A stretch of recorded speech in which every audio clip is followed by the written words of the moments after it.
What Shall We Do? By Leo Tolstoy. Recording by Joanna Hoyt. Epigraph. And the people asked him, saying, What shall we do then? He answereth, and said unto them, He that hath 2 coats, let him impart to him that hath none, and he that hath meat, let him do likewise. Luke chapter 3, verses 10 and 11. Lay not up for yourselves treasures upon earth, where moth and rust doth corrupt, and where thieves break through and steal. But lay up for yourselves treasures in heaven, where neither moth nor rust doth corrupt, and where thieves do not break through nor steal. For where your treasure is, there will your heart be also. The light of the body is the eye. If, therefore, thine eye be single, thy whole body shall be full of light. But if thine eye be evil, thy whole body shall be full of darkness. If therefore the light that is in thee be darkness, how great is your darkness? No man can serve 2 masters, for either he will hate the one and love the other, or else he will hold to the one and despise the other. Ye cannot serve God and mammon. Therefore I say unto you, take no thought for your life, what ye shall eat, or what ye shall drink, nor yet for your body, what ye shall put on. Is not the life more than meat, and the body than raiment? Matthew chapter 6, verses 19 to 25. Therefore take no thought, saying, What shall we eat? Or, What shall we drink? Or, Wherewithal shall we be clothed? For after all these things do the Gentiles seek. For your heavenly Father knoweth that ye have need of all these things. But seek ye first the kingdom of God, and his righteousness, and all these things shall be added unto you.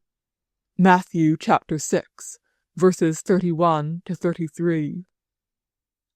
For it is easier for a camel to go through a needle's eye than for a rich man to enter into the kingdom of God. Luke chapter 18, verse 25. Chapter 1. After having passed the greater part of my life in the country, I came at length, in the year 1881, to reside in Moscow, where I was immediately struck with the extreme state of pauperism in that city. Though well acquainted with the privations of the poor and rural districts, I had not the faintest conception of their actual condition in towns. In Moscow it is impossible to pass a street without meeting beggars of a peculiar kind, quite unlike those in the country, who go about there, as the saying is, with a bag and the name of Christ. The Moscow beggars neither carry a bag nor ask for alms. In most cases, when they meet you, they try to catch your eye, and then act according to the expression of your face. I know of one such, a bankrupt gentleman. He is an old man who advances slowly, limping painfully with each leg. When he meets you, he limps and makes a bow. If you stop, he takes off his cap, ornamented with a cockade, bows again, and begs. If you do not stop, he pretends to be only lame, and continues limping along. That is a specimen of a genuine Moscow beggar, an experienced one.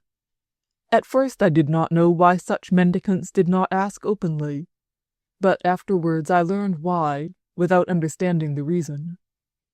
One day I saw a policeman push a ragged peasant swollen with dropsy into a cab. I asked what he had been doing, and the policeman replied, "Begging." "Is begging, then, forbidden?" "So it seems," he answered. As the man was being driven away, I took another cab and followed. I wished to find out whether begging was really forbidden, and, if so, why. I could not at all understand how it was possible to forbid one man asking something from another, and moreover I had my doubts whether it could be illegal in a city where it flourished to such an extent. I entered the police station where the pauper had been taken, and asked an official armed with sword and pistol, and seated at a table, what he had been arrested for. The man looked up at me sharply and said, "What business is that of yours?" However, feeling the necessity of some explanation, he added, "The authorities order such fellows to be arrested, so I suppose it is necessary." I went away. The policeman who had brought the man was sitting in the window of the anteroom, studying his notebook. I said to him, "Is it really true that poor people are not allowed to ask for alms in Christ's name?" The man started, as if waking up from a sleep, stared at me, then relapsed again into a state of stolid indifference, and, reseating himself on the window-sill, said, "The authorities require it, so you see it is necessary." As he became again absorbed in his notebook, I went down the steps towards my cab. "Well, have they locked him up?" asked the cabman. He had evidently become interested in the matter. "They have," I answered. He shook his head. "Is begging forbidden in Moscow, then?" I asked. "I can't tell you," he said. "But how can a man be locked up," I said, "for begging in the name of Christ?" "Nowadays things have changed, and you see it is forbidden," he answered. Since then, I have often seen policemen taking paupers to the police station and thence to the workhouse. Indeed, I once met a whole crowd of these poor creatures, about 30, escorted before and behind by policemen. I asked what they had been doing. "Begging," was the reply. It appears that, according to law, begging is forbidden in Moscow. Notwithstanding the great number of beggars one meets there in every street, notwithstanding the rows of them near the churches during service time, and especially at funerals. But why are some caught and locked up, while others are let alone? This I have not been able to find out. Either there are lawful and unlawful beggars amongst them, or else there are so many that it is impossible to catch them all, or perhaps though some are taken up, others fill their places. There is a great variety of such beggars in Moscow. There are those who live by begging.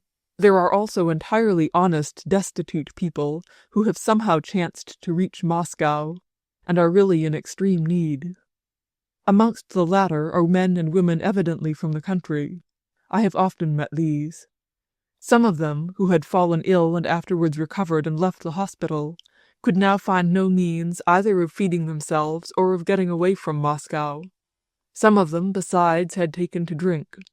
This was probably the case with the man with dropsy whom I met. Some were in good health, but had been burned out of house and home, or else were very old, or were widowed or deserted women with children. And some others had sound health and were quite capable of working. These robust people especially interested me, the more so because, since my arrival in Moscow, I had contracted the habit of going to the Sparrow Hills for the sake of exercise, and working there with 2 peasants who sawed wood. These men were exactly like the beggars whom I often met in the streets.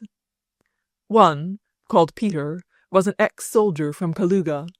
The other, Simon, was from Vladimir.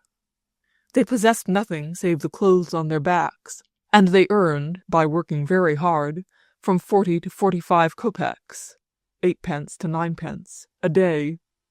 Out of this they both put a little aside, the Kaluga soldier to buy a fur coat, the Vladimir peasant to get money enough to return to his home in the country. Meeting in the streets similar men, I was therefore particularly interested in them, and could not understand why some begged whilst others worked. Whenever I met a beggar of this description, I used to ask him how it was that he had come to such a state. Once I met a strong, healthy-looking peasant who asked alms. I questioned him as to who he was, and whence he had come. He told me he had come from Kaluga in search of work. He had at first found some, such as sawing old timber and firewood. But after he and his companion had finished that job, though they had continually looked for it, they had not found any more work. His mate had left him, and he himself had passed a fortnight in the utmost need, and, having sold all he had to get food, now had not even enough to buy the necessary tools for sawing. I gave him money to get a saw, and told him where to go for work. I had previously arranged with Peter and Simon that they should accept a new fellow worker and find him a mate. "Be sure you come, there is plenty of work to be done," I said on parting. "You can reckon on me," he answered. "Do you think there is any pleasure in knocking about, begging, if I can work?" The man solemnly promised that he would come, and he seemed honest and really meaning to work. Next day, on coming to my friends, Peter and Simon, I asked them whether the man had arrived. They said he had not, and indeed he never came at all. In this way I was frequently deceived. I have also been deceived by those who said that they only wanted a little money to buy a ticket to return home, and whom I met in the streets again a few days later. Many of them I came to know well, and they knew me, though occasionally, having forgotten me, they would repeat the same false tale. But sometimes they would turn away on recognizing me. In this way I discovered that, even in this class of men, there are many rogues. Still, these poor rogues were also very much to be pitied. They were all ragged and hungry. They were of the sort who die of cold in the streets, or hang themselves to escape life, as the papers frequently tell us. Chapter 2. When I talked to my town friends about this pauperism which surrounded them, they always replied, "Oh, you've seen nothing yet. You should go to the Heathrow Market and visit the lodging-houses there if you want to see the genuine Golden Company." One jovial friend of mine added that the number of these paupers had so increased that they already formed not a Golden Company, but a Golden Regiment. My witty friend was right, but he would have been yet nearer the truth had he said that these men formed, in Moscow, not a company nor a regiment, but a whole army. An army, I should judge, of about 50,000. The regular townspeople, when they spoke to me about the pauperism of the city, always seemed to feel a certain pleasure or pride in being able to give me such precise information. I remember I noticed, when visiting London, that the citizens there seemed also to find a certain satisfaction in telling me about London destitution, as though it were something to be proud of. However, wishing to inspect this poverty about which I had heard so much, I had turned my steps very often toward the Heathrow Market. But on each occasion I felt a sensation of pain and shame. "Why should you go to look at the suffering of human beings whom you cannot help?" said one voice within me. "If you live here, and see all that is pleasant in town life, go and see also what is wretched," replied another. And so, one cold, windy day in December, 2 years ago, in 1883, I went to the Heathrow Market, the center of the town pauperism. It was on a weekday, about 4 in the afternoon. While still a good distance off, I noticed greater and greater numbers of men in strange clothes, evidently not originally meant for them, and in yet stranger footwear, men of a peculiar unhealthy complexion, and all apparently showing a remarkable indifference to everything that surrounded them. Men in the strangest, most incongruous costumes sauntered along, evidently without the least thought as to how they might look in the eyes of others. They were all going in the same direction.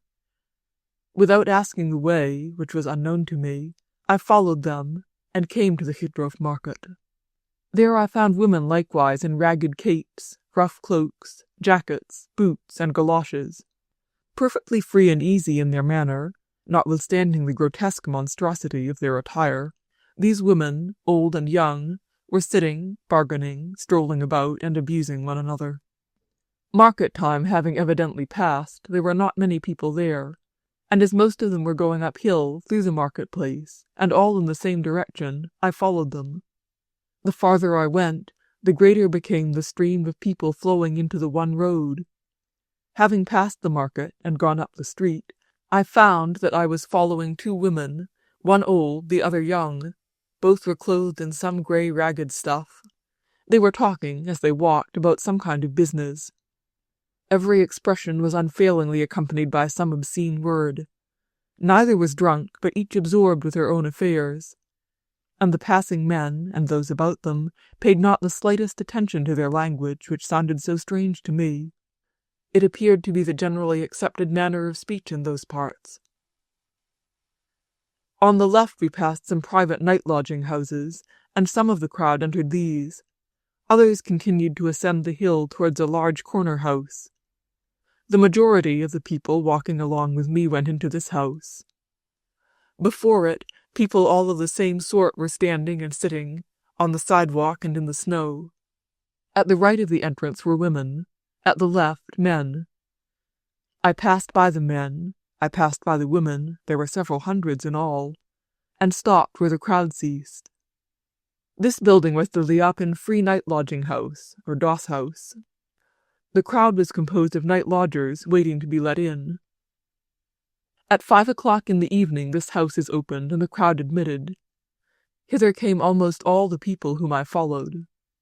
I remained standing where the file of men ended. Those nearest stared at me till I had to look at them. The remnants of garments covering their bodies were very various, but the one expression of the eyes of all alike seemed to be, "Why are you, a man from another world, stopping here with us? Who are you? Are you a self-satisfied man of wealth, desiring to be gladdened by the sight of our need, to divert yourself in your idleness and to mock at us? Or are you that which does not and cannot exist, a man who pities us?" On all their faces the same question was written. Each would look at me, meet my eyes, and turn away again. I wanted to speak to some of them, but for a long time I could not summon up courage.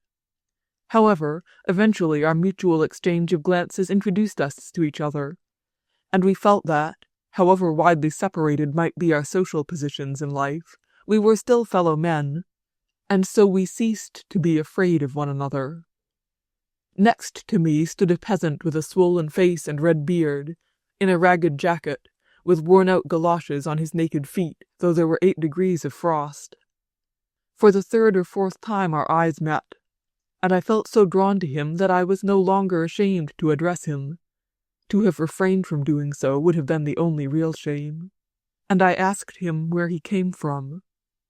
He answered eagerly, while a crowd began to collect round us, that he had come from Smolensk in search of work, to be able to buy bread and pay his taxes. "There is no work to be had nowadays," he said. "The soldiers have got hold of it all. So here am I, knocking about, and God is my witness, I have not had anything to eat for 2 days." He said this shyly, with an attempt at a smile. A seller of warm drinks, an old soldier, was standing near. I called him and made him pour out a glass. The peasant took the warm vessel in his hands and, before drinking, warmed them against the glass, trying not to lose any of the precious heat. And whilst doing this, he related to me his story. The adventures of these people, or at least the stories which they tell, are almost always the same. He had had a little work, then it had ceased, and here in the night lodging house his purse, containing his money and passport, had been stolen from him. Now he could not leave Moscow. He told me that during the day he warmed himself in public houses, eating any stale crust of bread which might be given him. His night's lodgings here in the Liapan's house cost him nothing. He was only waiting for the round of the police sergeant to lock him up for being without his passport, when he would be sent on foot, with a party of men similarly situated, to the place of his birth. They say the inspection will take place on Thursday, when I shall be taken up, so I must try and keep on until then. The prison and his compulsory journey appeared to him as the promised land. While he was speaking, 2 or 3 men in the crowd said that they were also in exactly the same situation. A thin, pale youth with a long nose, only a shirt upon his back, and that torn about the shoulders, and a tattered cap on his head, edged his way to me through the crowd. He was shivering violently all the time, but tried, as he caught my eye, to smile scornfully at the peasant's conversation, thinking thus to show his superiority. I offered him some drink. He warmed his hands on the tumbler as the other had done, but just as he began to speak he was shouldered aside by a big, black, crook-nosed, bare-headed fellow in a thin shirt and waistcoat, who also asked for some drink. Then a tall old man, with a thin beard, in an overcoat fastened round the waist with a cord, and in bark shoes, had some. He was drunk. Then came a little man, with a swollen face and wet eyes, in a coarse brown jacket, with his knees protruding through his torn trousers and knocking against each other with cold. He shivered so that he could not hold the glass, and spilled the contents over his clothes. The others began to abuse him, but he only grinned miserably and shivered. After him came an ugly, deformed man in rags and with bare feet, then an individual of the officer type, another belonging to the church class, then a strange-looking being without a nose, all of them hungry, cold, suppliant, and humble, crowded round me and stretched out their hands for the glass, but the drink was exhausted. Then one man asked for money. I gave him some. A second and a third followed, till the whole crowd pressed on me.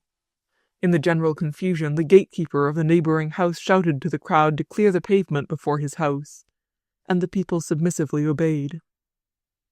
Some of them undertook to control the tumult and took me under their protection. They attempted to drag me out of the crush. But the crowd that formerly had lined the pavement in a long file had now become condensed about me. Every one looked at me and begged, and it seemed as if each face were more pitiful, harassed, and degraded than the other.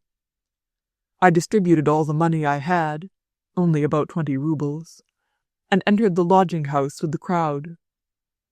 The house was an enormous one, and consisted of 4 parts. In the upper stories were the men's rooms. On the ground floor, the women's. I went first into the women's dormitory, a large room, filled with beds resembling the berths in a third-class railway carriage. They were arranged in 2 tiers, one above the other. Strange-looking women in ragged dresses, without jackets, old and young, kept coming in and occupying places, some below, others climbing above. Some of the elder ones crossed themselves, pronouncing the name of the founder of the refuge. Some laughed and swore. I went upstairs. There, in a similar way, the men had taken their places. Amongst them I recognized one of those to whom I had given money. On seeing him, I suddenly felt horribly ashamed and made haste to leave. With a sense of having committed some crime, I returned home. There I entered along the carpeted steps into the rug-covered hall, and, having taken off my fur coat, sat down to a meal of 5 courses, served by 2 footmen in livery, with white ties and white gloves. A scene of the past came suddenly before me. 30 years ago I saw a man's head cut off under the guillotine in Paris, before a crowd of thousands of spectators. I was aware that the man had been a great criminal. I was acquainted with all the arguments in justification of capital punishment for such offences. I saw this execution carried out deliberately, but at the moment that the head and body were severed from each other by the keen blade, I gasped, and realized in every fibre of my being that all the arguments which I had hitherto heard in favour of capital punishment were wickedly false, that no matter how many might agree that it was a lawful act, it was literally murder. Whatever other title men might give it, they thus had virtually committed murder, that worst of all crimes. And there was I, both by my silence and my non-interference, an aider, an abettor, and participator in the sin. Similar convictions were again forced upon me when I now beheld the misery, cold, hunger, and humiliation of thousands of my fellow men. I realized not only with my brain, but in every pulse of my soul, that whilst there were thousands of such sufferers in Moscow, I, with tens of thousands of others, daily filled myself to repletion with luxurious dainties of every description, took the tenderest care of my horses, and clothed my very floors with velvet carpets. Whatever the wise and learned of the world might say about it, however unalterable the course of life might seem to be, the same evil was continually being enacted, and I, by my own personal habits of luxury, was a promoter of that evil. The difference between the 2 cases was only this, that in the first, all I could have done would have been to shout out to the murderers standing near the guillotine, who were accomplishing the deed, that they were committing a murder, and by every means to try to hinder them, while, of course, knowing that my interference would be in vain. Whereas, in this second case, I might have given away, not only the drink and the small sum of money I had with me, but also the coat from off my shoulders, and all that I possessed at home. Yet I had not done so, and therefore felt, and feel, and can never cease to feel, that I myself am a partaker in a crime which is continually being committed, so long as I have superfluous food whilst others have none, so long as I have 2 coats, whilst there exists one man without any. Chapter 3.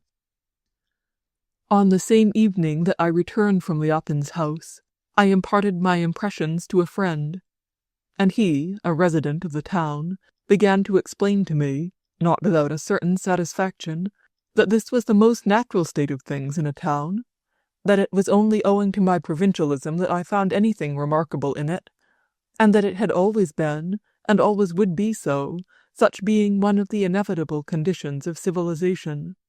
In London it was yet worse, etc., etc. Therefore there could be nothing wrong about it, and there was nothing to be disturbed or troubled about. I began to argue with my friend, but with such warmth and so angrily that my wife rushed in from the adjoining room to ask what had happened. It appeared that, without being aware of it, I had shouted out in an agonized voice, gesticulating wildly, "We should not go on living in this way. We must not live so. We have no right." I was rebuked for my unnecessary excitement.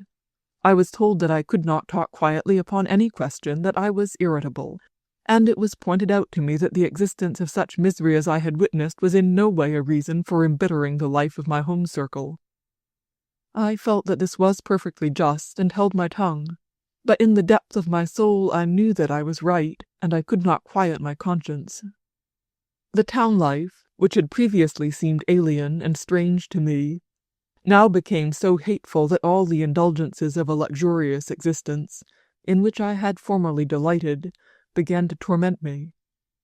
However much I tried to find some kind of excuse for my mode of life, I could not contemplate without irritation either my own or other people's drawing-rooms, nor a clean, richly served dinner-table, nor a carriage with well-fed coachmen and horses, nor the shops, theatres, and entertainments.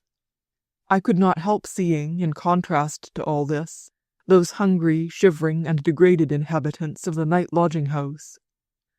I could never free myself from the thought that these conditions were inseparable, that the one proceeded from the other.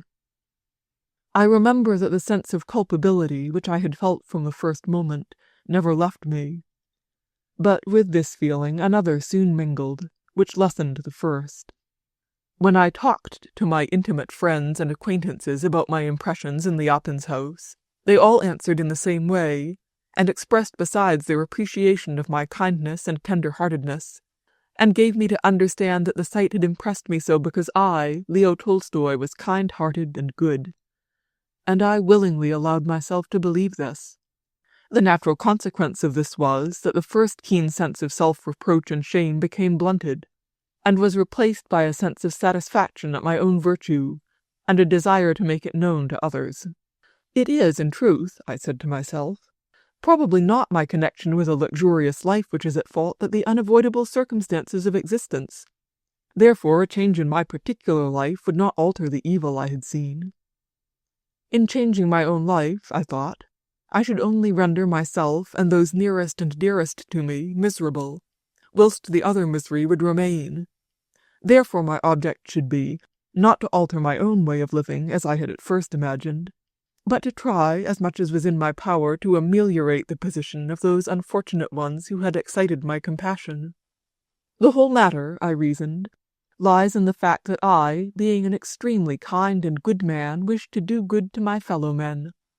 So I began to arrange a plan of philanthropic activity in which I might exhibit all my virtues. I must, however, remark here that, while planning this charitable effort, in the depth of my heart I felt that I was not doing the right thing. But, as too often happens, reason and imagination stifled the voice of conscience. About this time the census was being taken, and this seemed to me a good opportunity for instituting that charitable organization in which I wanted to shine. I was acquainted with many philanthropic institutions and societies already existing in Moscow, but all their activities seemed to me both insignificant and wrongly directed, in comparison with what I myself wished to do. This was what I invented to excite sympathy amongst the rich for the poor.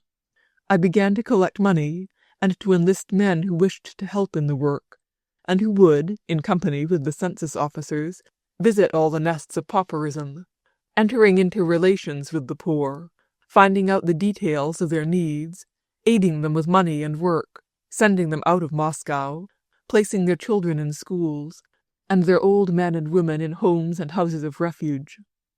I thought, moreover, that from those who undertook this work a permanent society could be formed, which, by dividing between its members the various districts of Moscow, could take care that new cases of want and misery should be averted, and so, by degrees, pauperism might be stifled at its very beginning, not so much by cure as by prevention.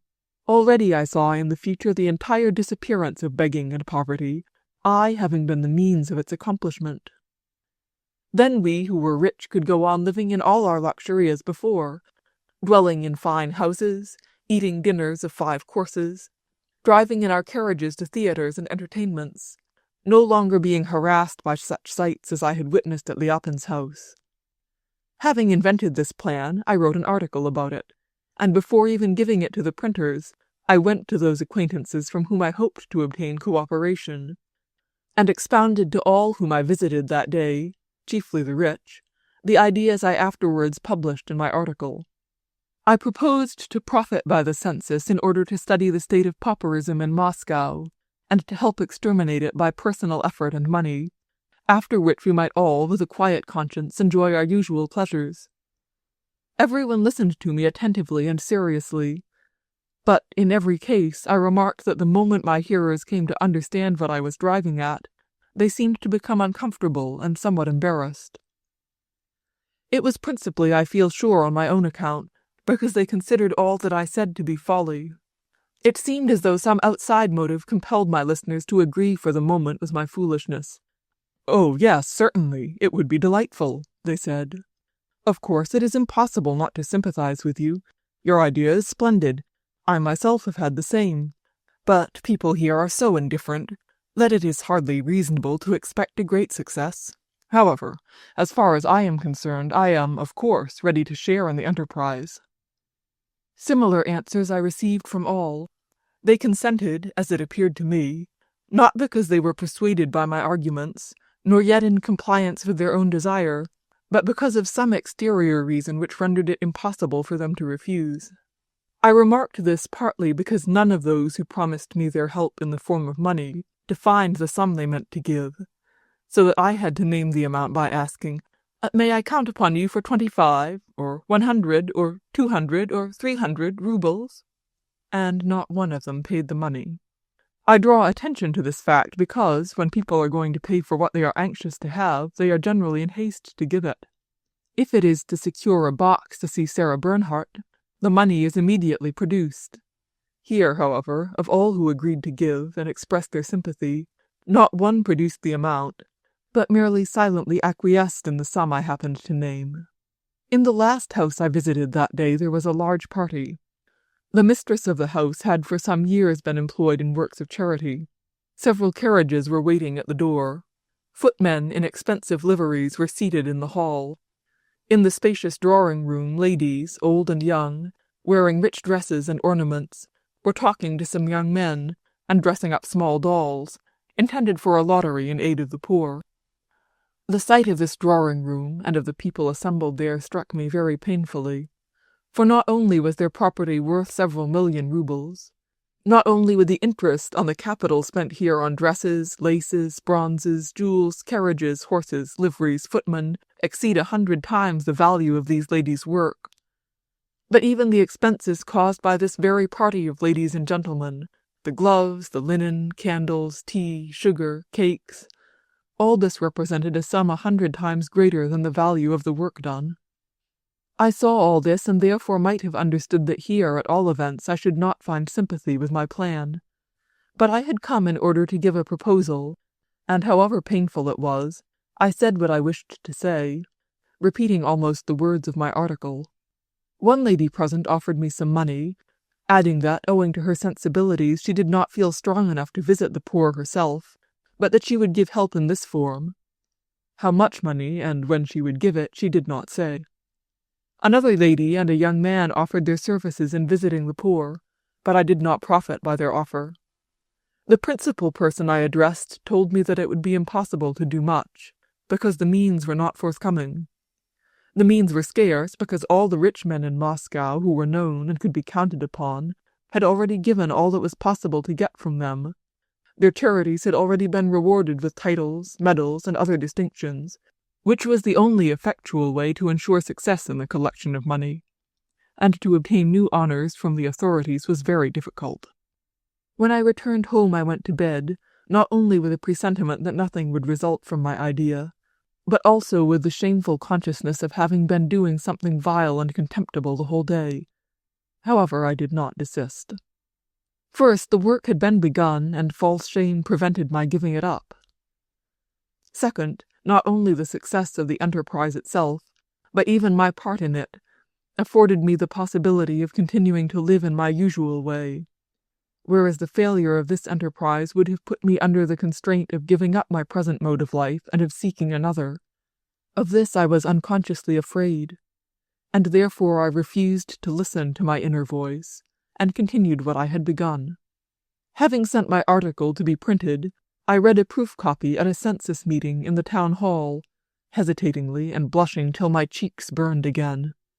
I felt very uncomfortable, and I saw that all my hearers were equally uncomfortable.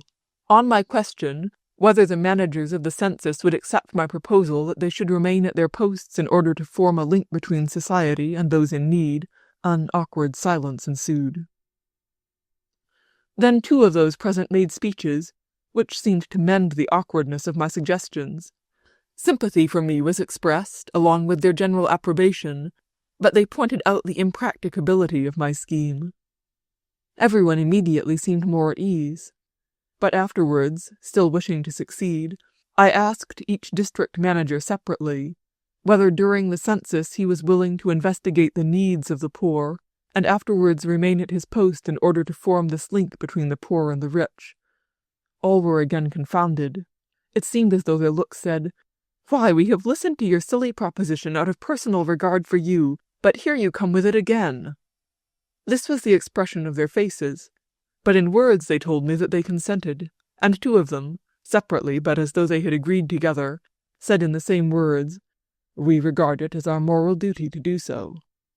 The same impression was produced by my words upon the students who had volunteered to act as clerks during the census, when I told them that they might accomplish a charitable work besides their scientific pursuits.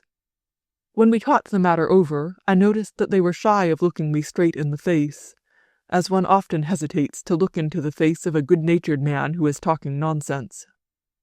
The same impression was produced upon the editor of the paper when I handed my article to him, also upon my son, my wife, and various other people. Every one seemed embarrassed, but all found it necessary to approve of the idea itself, and all, immediately after this approbation, began to express their doubts as to the success of the plan, and for some reason or other, all without exception took to condemning the indifference and coldness of society and of the world, though they evidently excluded themselves. Chapter 4. By my request, I was appointed to make the census of the section of Komovnicheski police district, near the Smolensky market, in the Protochny lane, between the Shore Drive and Nikolsky lane. In this district are the houses known under the name of Zhanov House, or Zhanov Fortress. In bygone times these houses belonged to the merchant Zhanov, and are now the property of the merchant Zeman. I had long before heard that this was considered the lowest circle of poverty and vice, which was the reason why I asked the officers of the census to assign this district to me. My desire was gratified. Having received the appointment from the town council, I went alone, a few days before the census, to inspect my district. With the help of a plan, I soon found the Khazanov houses, approached by a street which terminated on the left-hand side of Nikolsky Lane, a gloomy building without any apparent entrance. From the aspect of this house, I guessed it was the one I was in search of. Descending the street, I came across some boys, from 10 to 14 years old, in short coats, who were sliding down the frozen gutter, some on their feet, others upon a single skate. The boys were ragged and, like all town boys, sharp and bold. I stopped to look at them. An old woman in torn clothes with hanging yellow cheeks came round the corner. She was going uphill to Smolensky market, gasping painfully at every step. like a horse out of wind, and when abreast of me stopped with hoarse, choking breath. In any other place this old woman would have asked alms, but here she only began to talk. "Just look at them," she said, pointing to the sliding boys. "Always at mischief. They will become the same Khazanov good-for-nothings as their fathers." One boy, in an overcoat and cap without a peak, overhearing her words, stopped. "You shut up!" he shouted. "You're only an old Khazanov goat yourself." I asked the boy if he lived here. "Yes, and so does she. She stole some boots," he called out, and, pushing himself off, slid on. During the squabble, an old white-haired man, all in rags, came down the middle of the street, brandishing his arms and carrying in one hand a bundle of small rusk rings. He seemed to have just fortified himself with a glass of liquor. He had evidently heard the old woman's abuse and took her side. "I'll give it you, you little devils!" he shouted, pretending to rush after them. And, passing behind me, he stepped on the pavement. If you saw this old man in the Artat, a fashionable street, you would be struck with his air of decrepitude, feebleness, and poverty. Here he appeared as a merry workman returning from his day's labor. I followed him. He turned round the corner to the left into Protochny, an alley, passed the front of the house and the gate, and disappeared through the door of an inn. Into this alley opened the doors of the latter, a public house, and several small eating houses. It was the Khazanov houses. Everything was grey, dirty, and foul-smelling, buildings, lodgings, courts, and people. Most of those I met here were in tattered clothes, half naked. Some were passing along, others were running from one door to another, two were bargaining about some rags. I went round the whole building, down another lane and a court, and, having returned, stopped at the archway of the Khazanov houses. I wanted to go in and see what was going on inside, but the idea made me feel painfully awkward. If they asked me what I had come for, what should I say? However, after a little hesitation, I went in.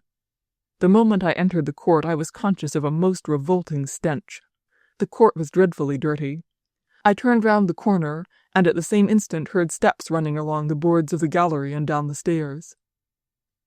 First, a gaunt-looking woman, with tucked-up sleeves, a faded pink dress, and shoes on her stockingless feet, rushed out. After her a rough-haired man in a red shirt, and extremely wide trousers like a petticoat, and galoshes on his feet. The man caught her under the stairs. "You shan't escape me," he said, laughing. "Just listen to the squint-eyed devil," began the woman, who was evidently not averse to his attentions. But having caught sight of me, she exclaimed angrily, "Who are you looking for?" As I did not want anyone in particular, I felt somewhat confused and went away. This little incident, though by no means remarkable in itself, suddenly showed me the work I was about to undertake in an entirely new light, especially after what I had seen on the other side of the courtyard, the scolding woman, the light-hearted old man, and the sliding boys. I had meditated doing good to these people by the help of the rich men of Moscow. I now realized for the first time that all these poor unfortunates, whom I had been wishing to help, had, besides the time they spent suffering from cold and hunger and waiting to get a lodging, several hours daily to get through, and that they must somehow fill up the rest of the 24 hours of every day. A whole life, of which I had never thought before. I realized now, for the first time, that all these people, besides the mere effort to find food and shelter from the cold, must live through the rest of every day of their life as other people have to do, must get angry at times, and be dull, and try to appear light-hearted, and be sad or merry. Now, for the first time, however strange the confession may sound, I was fully aware that the task which I was undertaking could not simply consist in feeding and clothing 1,000 people, just as one might feed 1,000 head of sheep and drive them into shelter, but must develop some more essential help. When I considered that each one of these individuals was just another man like myself, possessing also a past history, with the same passions, temptations, and errors, the same thoughts, the same questions to be answered, then suddenly the work before me appeared stupendous, and I felt my own utter helplessness. But it had begun, and I was resolved to go on. Chapter 5. On the appointed day, The students who were to assist me started early in the morning, while I, the philanthropist, only joined them at 12 o'clock. I could not come earlier, as I did not get up till 10, after which I had to take some coffee and then smoke for the sake of my digestion. 12 o'clock, then, found me at the door of the Zhanov houses. A policeman showed me a public house to which the census clerks referred all those who wished to inquire for them. I entered, and found it very dirty and unsavory. Here, right in front of me, was a counter. To the left, a small room, furnished with tables covered with soiled napkins. To the right, a large room on pillars, containing similar little tables placed in the windows and along the walls, with men here and there having tea, some very ragged, others well-dressed, apparently workmen or small shopkeepers. There were also several women. In spite of the dirt, it was easy to see, by the business air of the man in charge, and the ready, obliging manners of the waiters, that the eating-house was driving a good trade. I had no sooner entered than one of the waiters was already preparing to assist me in getting off my overcoat, anxious to take my orders, and showing that evidently the people here were in the habit of doing their work quickly and readily. My inquiry for the census clerks was answered by a call for "Vanya!" from a little man dressed in foreign fashion, who was arranging something in a cupboard behind the counter. This was the proprietor of the public house, a peasant from Kaluga, Ivan Fedotich by name, who also rented half of the other houses, subletting the rooms to lodgers. In answer to his call, a thin, sallow-faced, hook-nosed lad, about 18 years old, came forward hastily. The landlord said, "Take this gentleman to the clerks. They have gone to the main body of the building over the well." The lad put down his napkin, pulled on a coat over his white shirt and trousers, picked up a large cap with a peak, and then, with quick short steps, led the way by a back door through the buildings. At the entrance of a greasy, malodorous kitchen, we met an old woman who was carefully carrying some putrid tripe in a rag. We descended into a court, built up all round with wooden buildings on stone foundations. The smell was most offensive, and seemed to be concentrated in a privy to which numbers of people were constantly resorting. This privy was really only the place which custom accepted as a privy. One could not avoid noticing this place as one passed through the courtyard. One suffered in entering the acrid atmosphere of the bad smells issuing from it. The boy, taking care not to soil his white trousers, led me cautiously across frozen and unfrozen filth, and approached one of the buildings. The people crossing the yard and galleries all stopped to gaze at me. It was evident that a cleanly dressed man was an unusual sight in the place. The boy asked a woman whom we met whether she had seen where the census officials had entered, and 3 people at once answered his question. Some said that they were over the well, others said that they had been there, but had now gone to Nikita Ivanovitch's. An old man in the middle of the court, who had only a shirt on, said that they were at number 30. The boy concluded that this information was the most probable, and led me to number 30, into the basement, where darkness prevailed, and a bad smell different from that which filled the court. We continued to descend along a dark passage. As we were traversing it, a door was suddenly opened, out of which came a drunken old man in a shirt, evidently not of the peasant class.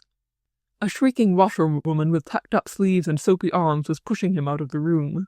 Vanya, my guide, shoved him aside, saying, "It won't do to kick up such a row here, and you an officer, too." When we arrived at number 30, Vanya pulled the door, which opened with the sound of a wet slap, and we felt a gush of soapy steam and an odor of bad food and tobacco, and entered in complete darkness. The windows were on the other side, and we were in a crooked corridor that went right and left, with doors leading at different angles into rooms separated from it by a partition of unevenly laid boards, roughly whitewashed. In a dark room to the left we could see a woman washing at a trough. Another old woman was looking out of a door at the right. Near an open door was a hairy, red-skinned peasant in bark shoes, sitting on a couch. His hands rested upon his knees, and he was swinging his feet and looking sadly at his shoes. At the end of the passage a small door led into the room where the census officers had assembled. This was the room of the landlady of the whole of number 30, who rented it from Ivan Fedotich and sublet to ordinary or night lodgers.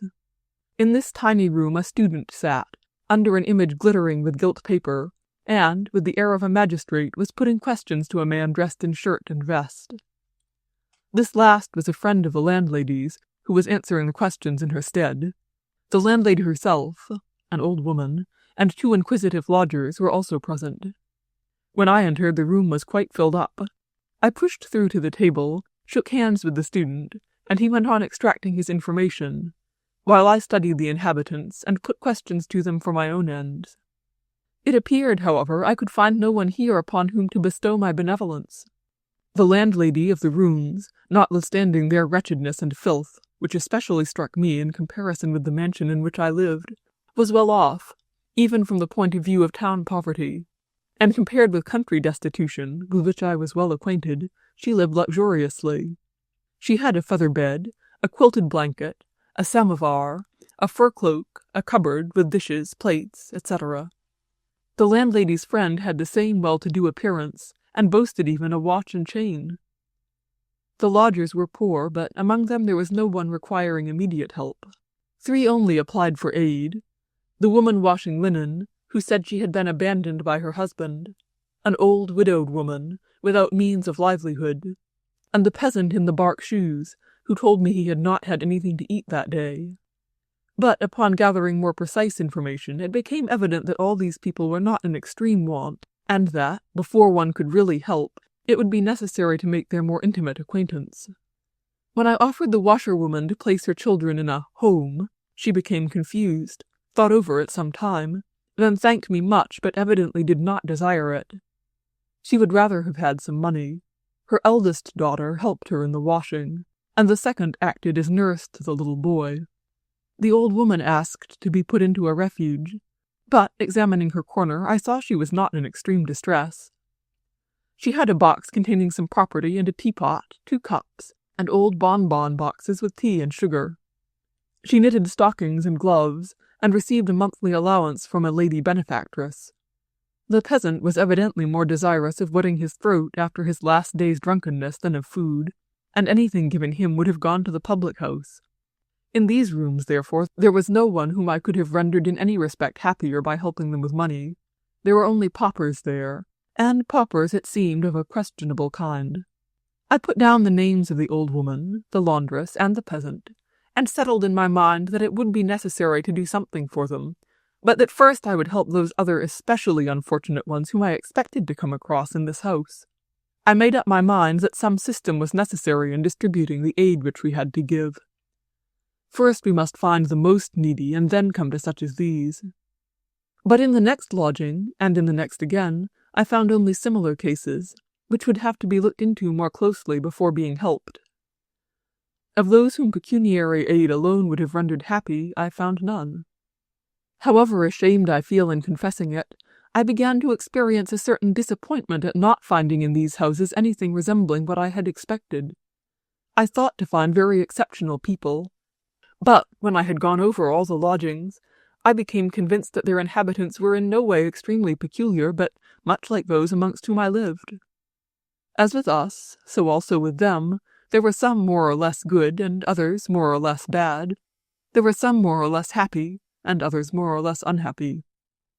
Those who were unhappy amongst them would have been equally wretched with us, their misery being within themselves, a misery not to be mended by any kind of banknote. Chapter 6. The inhabitants of these houses belonged to the lowest population of the town, which in Moscow amounts to perhaps more than 100,000.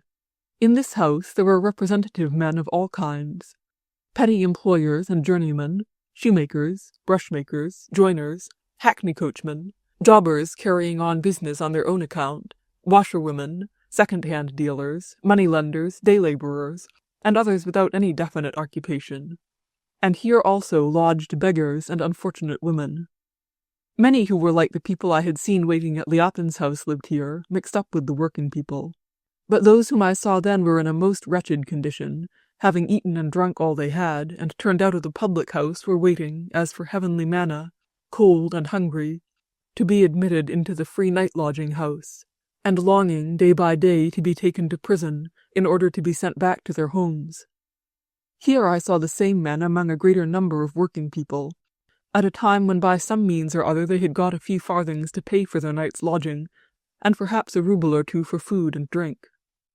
However strange it may sound, I had no such feelings here as I experienced in the Appens house. On the contrary, during my first visiting round, I and the students had a sensation which was rather agreeable than otherwise. Why do I say almost agreeable? It is not true. The sensation called forth by the companionship of these men, strange as it may seem, was simply a very agreeable one.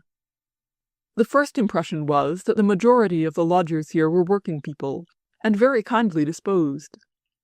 We found most of them at work, the washerwomen at their tubs, the joiners by their benches, the bootmakers at their lasts.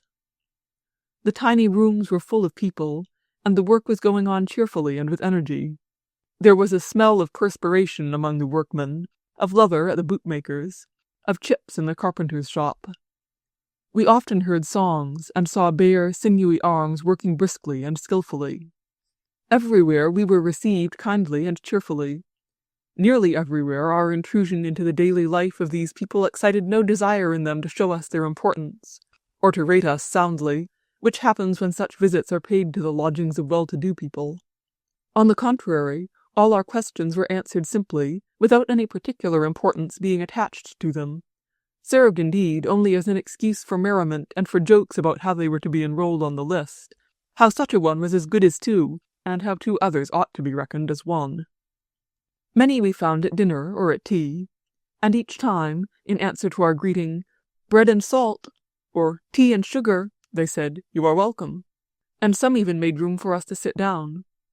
Instead of the place being the resort of an ever-shifting population, such as we expected to find, it turned out that in this house were many rooms which had been tenanted by the same people for long periods. One carpenter, with his workmen, and a bootmaker, with his journeyman, had been living here for 10 years. The bootmaker's shop was very dirty and quite choked up, but all his men were working very cheerily.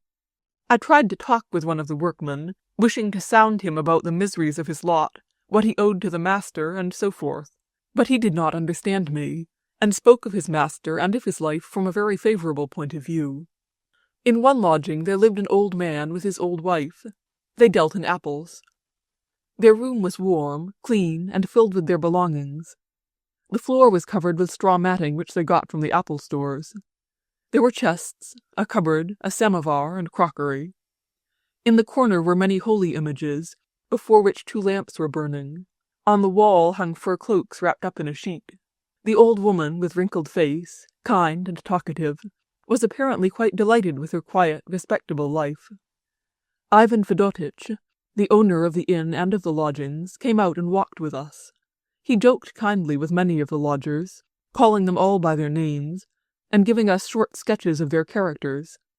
They were as other men, did not consider themselves unhappy, but believed they were like everyone else, as in reality they were. We were prepared to see only dreadful things, and we met instead objects not only not repulsive, but estimable. There were so many of these, compared with the ragged, ruined, unoccupied people we met now and then among them, that the latter did not in the least destroy the general impression. To the students it did not appear so remarkable as it did to me. They were merely performing an act useful to science, as they thought, and in passing made casual observations, but I was a benefactor. My object in going there was to help the unhappy, ruined, depraved men and women whom I had expected to meet in this house. Suddenly, instead of unhappy, ruined, depraved beings, I found the majority to be working men, quiet, satisfied, cheerful, kind, and very good. I was still more strongly impressed when I found that in these lodgings the crying want I wished to relieve had already been relieved before I came. But by whom? By these same unhappy, depraved beings whom I was prepared to save. And this help was given in a way not open to me. In one cellar lay a lonely old man suffering from typhus fever. He had no connections in the world, yet a woman, a widow with a little girl, quite a stranger to him, but living in the corner next to him, nursed him, gave him tea, and bought him medicine with her own money. In another lodging lay a woman in puerperal fever.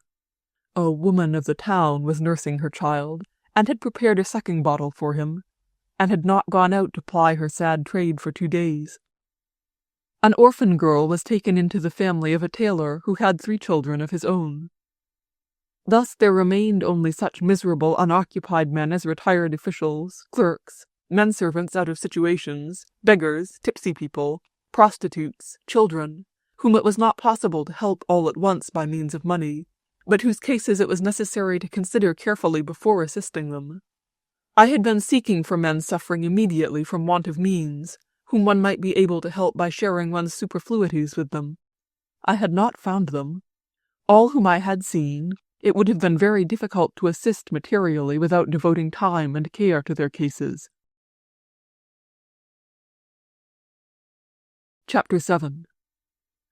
These unfortunate necessitous ones ranged themselves in my mind under 3 heads. First, those who had lost former advantageous positions, and who were waiting to return to them. Such men belonged to the lowest as well as to the highest classes of society. Secondly, women of the town, who are very numerous in these houses. And thirdly, children. The majority of those I found, and noted down, were men who had lost former places, and were desirous of returning to them, chiefly of the better class, and government officials. In almost all the lodgings we entered with the landlord, we were told, "Here we need not trouble to fill up the cart ourselves. The man here is able to do it, provided he is not tipsy." Thus summoned by Ivan Fedotich, there would appear, from some dark corner, the once rich nobleman or official, mostly drunk and always half-dressed. If he were not drunk, he willingly undertook the task. He kept nodding his head with a sense of importance, knitted his brows, inserted now and then learned terms in his remarks, and, carefully holding in his dirty, trembling hands the neat pink card, looked round at his fellow lodgers with pride and contempt, as if he were now, by the superiority of his education, triumphing over those who had been continually humbling him. He was evidently pleased to have intercourse with the world which used pink cards, with a world of which he himself had once been a member. To my questions about his life, this kind of man not only replied willingly but with enthusiasm, beginning to tell a story, fixed in his mind like a prayer, about all kinds of misfortunes which had happened to him, and chiefly about his former position, in which, considering his education, he ought to have remained. Many such people are scattered about in all the tenements of the Khzhanov houses. One lodging-house was tenanted exclusively by them, women and men. As we approached them, Ivan Fedotich said, "Now here's where the nobility live." The lodging was full. Almost all the lodgers, about 40 persons, were at home. In the whole house there were no faces so ruined and degraded-looking as these, if old, flabby, if young, pale and haggard. I talked with several of them. Almost always the same story was told, differing only in degree of development. One and all had once been rich, or had still a rich father or brother or uncle, or either his father or his unfortunate self had held a high office. Then came some misfortune caused by envious enemies, or his own imprudent kindness, or some out-of-the-way occurrence. And, having lost everything, he was obliged to descend to these strange and hateful surroundings, among lice and rags, in company with drunkards and loose characters, feeding upon bread and liver, and subsisting by beggary. All the thoughts, desires, and recollections of these men are turned toward the past. The present appears to them as something unnatural, hideous, and unworthy of attention. It does not exist for them.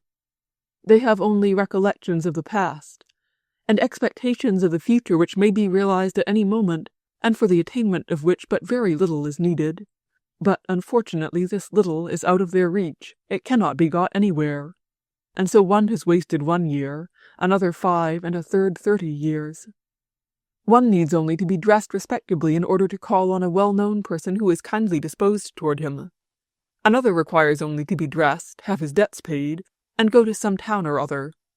A third wants to take his effects out of pawn, and get a small sum to carry on a lawsuit, which must be decided in his favor, and then all will be well again. All say that they have need of some external circumstance in order to regain that position which they think natural and happy. If I had not been blinded by my pride in being a benefactor, I should have needed only to look a little closer into their faces, young and old, which were generally weak, sensual, but kind, in order to understand that their misfortunes could not be met by external means. that they could be happy in no position while their present conception of life remained the same, that they were by no means peculiar people in peculiarly unhappy circumstances, but that they were like all other men, ourselves included. I remember well how my intercourse with men of this class was particularly trying to me. I now understand why it was so. In them I saw my own self as in a mirror. If I had considered carefully my own life and the lives of people of my own class, I should have seen that between us and these unfortunate men there existed no essential difference. Those who live around me in expensive suites of apartments and houses of their own in the best streets of the city, eating something better than liver or herring with their bread, are none the less unhappy. They also are discontented with their lot, regret the past, and desire a happier future, precisely as did the wretched tenants of the Zhanov houses. Both wished to be worked less and to be worked for more, the difference between them being only in degrees of idleness. Unfortunately, I did not see this at first, nor did I understand that such people needed to be relieved, not by my charity, but from their own false views of the world, and that to change a man's estimate of life he must be given one more accurate than his own, which, unhappily, not possessing myself, I could not communicate to others. These men were unhappy not because, to use an illustration, they were without nourishing food, but because their stomachs were spoiled, and they required not nourishment but a tonic. I did not see that in order to help them it was not necessary to give them food, but to teach them how to eat. Though I am anticipating, I must say that of all these people whose names I put down, I did not in reality help one, notwithstanding that everything some of them had desired was done to relieve them. Of these I became acquainted with 3 men in particular. All 3, after many failures and much assistance, are now in the same position they were in 3 years ago. Chapter 8. The second class of unfortunates whom I hoped afterwards to be able to help were women of the town. These women were very numerous in the Zhanov houses, and they were of every kind, from young girls still bearing some likeness to women, to old and fearful-looking creatures without a vestige of humanity. The hope of helping these women, whom I had not at first in view, was aroused by the following circumstances. When we had finished half of our tour, we had already acquired a somewhat mechanical method. On entering a new lodging, we at once asked for the landlord. One of us sat down, clearing a space to write, and the other went from one to another, questioning each man and woman in the room, and reporting the information obtained to him who was writing. On our entering one of the basement lodgings, the student went to look for the landlord, and I began to question all who were in the place. This place was divided thus. In the middle of the room, which was 4 yards square, there stood a stove. From the stove 4 partitions or screens radiated, making a similar number of small compartments. In the first of these, which had 2 doors in it opposite each other, and 4 pallets, were an old man and a woman. Next to this was a rather long but narrow room, in which was the landlord, a young, pale, good-looking man dressed in a grey woolen coat. To the left of the first division was a 3rd small room, where a man was sleeping, seemingly tipsy, and a woman in a pink dressing-gown. The 4th compartment was behind a partition, access to it being through the landlord's room. The student entered the latter, while I remained in the first, questioning the old man and the woman. The former had been a compositor, but now had no means of livelihood whatever. The woman was a cook's wife. I went into the 3rd compartment, and asked the woman in the dressing-gown about the man who was asleep. She answered that he was a visitor. I asked her who she was. She replied that she was a peasant girl from the county of Moscow. "What is your occupation?" She laughed, and made no answer. "What do you do for your living?" I repeated, thinking she had not understood the question. "I sit in the inn," she said. I did not understand her, and asked again, "What are your means of living?" She gave me no answer, but continued to giggle. In the 4th room, where we had not yet been, I heard the voices of women, also giggling. The landlord came out of his room and approached us. He had evidently heard my questions and the woman's answers. He glanced sternly at her and, turning to me, said, "She is a prostitute." and it was evident that he was pleased that he knew this word, which is the one used in official circles, and at having pronounced it correctly. And having said this with a respectful smile of satisfaction towards me, he turned to the woman. As he did so, the expression of his face changed. In a peculiarly contemptuous manner, and with rapid utterance as one would speak to a dog, he said, without looking at her, "Don't be a fool. Instead of saying you sit in the inn, speak plainly and say you are a prostitute." "She does not even yet know her proper name," he said, turning to me. This manner of speaking shocked me. "It is not for us to shame her," I said. "If we were all living according to God's commandment, there would be no such persons." "There are such doings," said the landlord, with an artificial smile. "Therefore we must pity them and not reproach them. Is it their fault?" I do not remember exactly what I said. I remember only that I was disgusted by the disdainful tone of this young landlord in a lodging filled with females whom he termed prostitutes. And I pitied the woman, and expressed both feelings. No sooner had I said this than I heard from a small compartment where the giggling had been the noise of creaking bedboards, and over the partition, which did not reach to the ceiling, appeared the dishevelled curly head of a female with small swollen eyes and a shining red face. A second, and then a third head followed. They were evidently standing on their beds, and all three were stretching their necks and holding their breath, and looking silently at me with strained attention. A painful silence followed. The student, who had been smiling before this happened, now became grave. The landlord became confused, and cast down his eyes, and the woman continued to look at me in expectation. I felt more disconcerted than all the rest. I had certainly not expected that a casual word would produce such an effect. It was like the field of battle covered with dead bones seen by the prophet Ezekiel, on which, trembling from contact with the spirit, the dead bones began to move. I had casually uttered a word of love and pity, which produced upon all such an effect that it seemed as if they had only been waiting for it, to cease to be corpses and to become alive again. They continued to look at me, as if wondering what would come next, as if waiting for me to say those words and do those acts by which these dry bones would begin to come together, be covered with flesh, and receive life. But I felt, alas, that I had no such words or deeds to give, or to continue as I had begun. In the depth of my soul I felt that I had told a lie, that I myself was like them, that I had nothing more to say, and I began to write down on the card the names and the occupations of all the lodgers there. This occurrence led me into a new kind of error. I began to think that these unhappy creatures also could be helped. This, in my self-deception, it seemed to me would be very easily done. I said to myself, "Now we shall put down the names of these women too, and afterwards, when we, though it never occurred to me to ask who were the we, have written everything down, we can occupy ourselves with their affairs." I imagined that we, the very persons who, during many generations, have been leading such women into such a condition, and still continue to do so, could one fine morning wake up and remedy it all. And yet, if I could have recollected my conversation with the lost woman who was nursing the baby for the sick mother, I should have understood the folly of such an idea. When we first saw this woman nursing the child, we thought that it was hers, but upon our asking her what she was, she answered us plainly that she was a wench. She did not say prostitute. It was left for the proprietor of the lodgings to make use of that terrible word. The supposition that she had a child gave me the idea of helping her out of her present position. "Is this child yours?" I asked. "No, it's that woman's there." "Why do you nurse him?" "She asked me to. She is dying." Though my surmise turned out to be wrong, I continued to speak with her in the same spirit. I began to question her as to who she was, and how she came to be in such a position. She told me her story willingly and very plainly.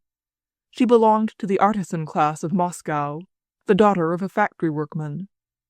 She was left an orphan, and adopted by her aunt, from whose house she began to visit the inns.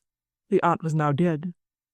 When I asked her whether she wished to change her course of life, my question did not even interest her.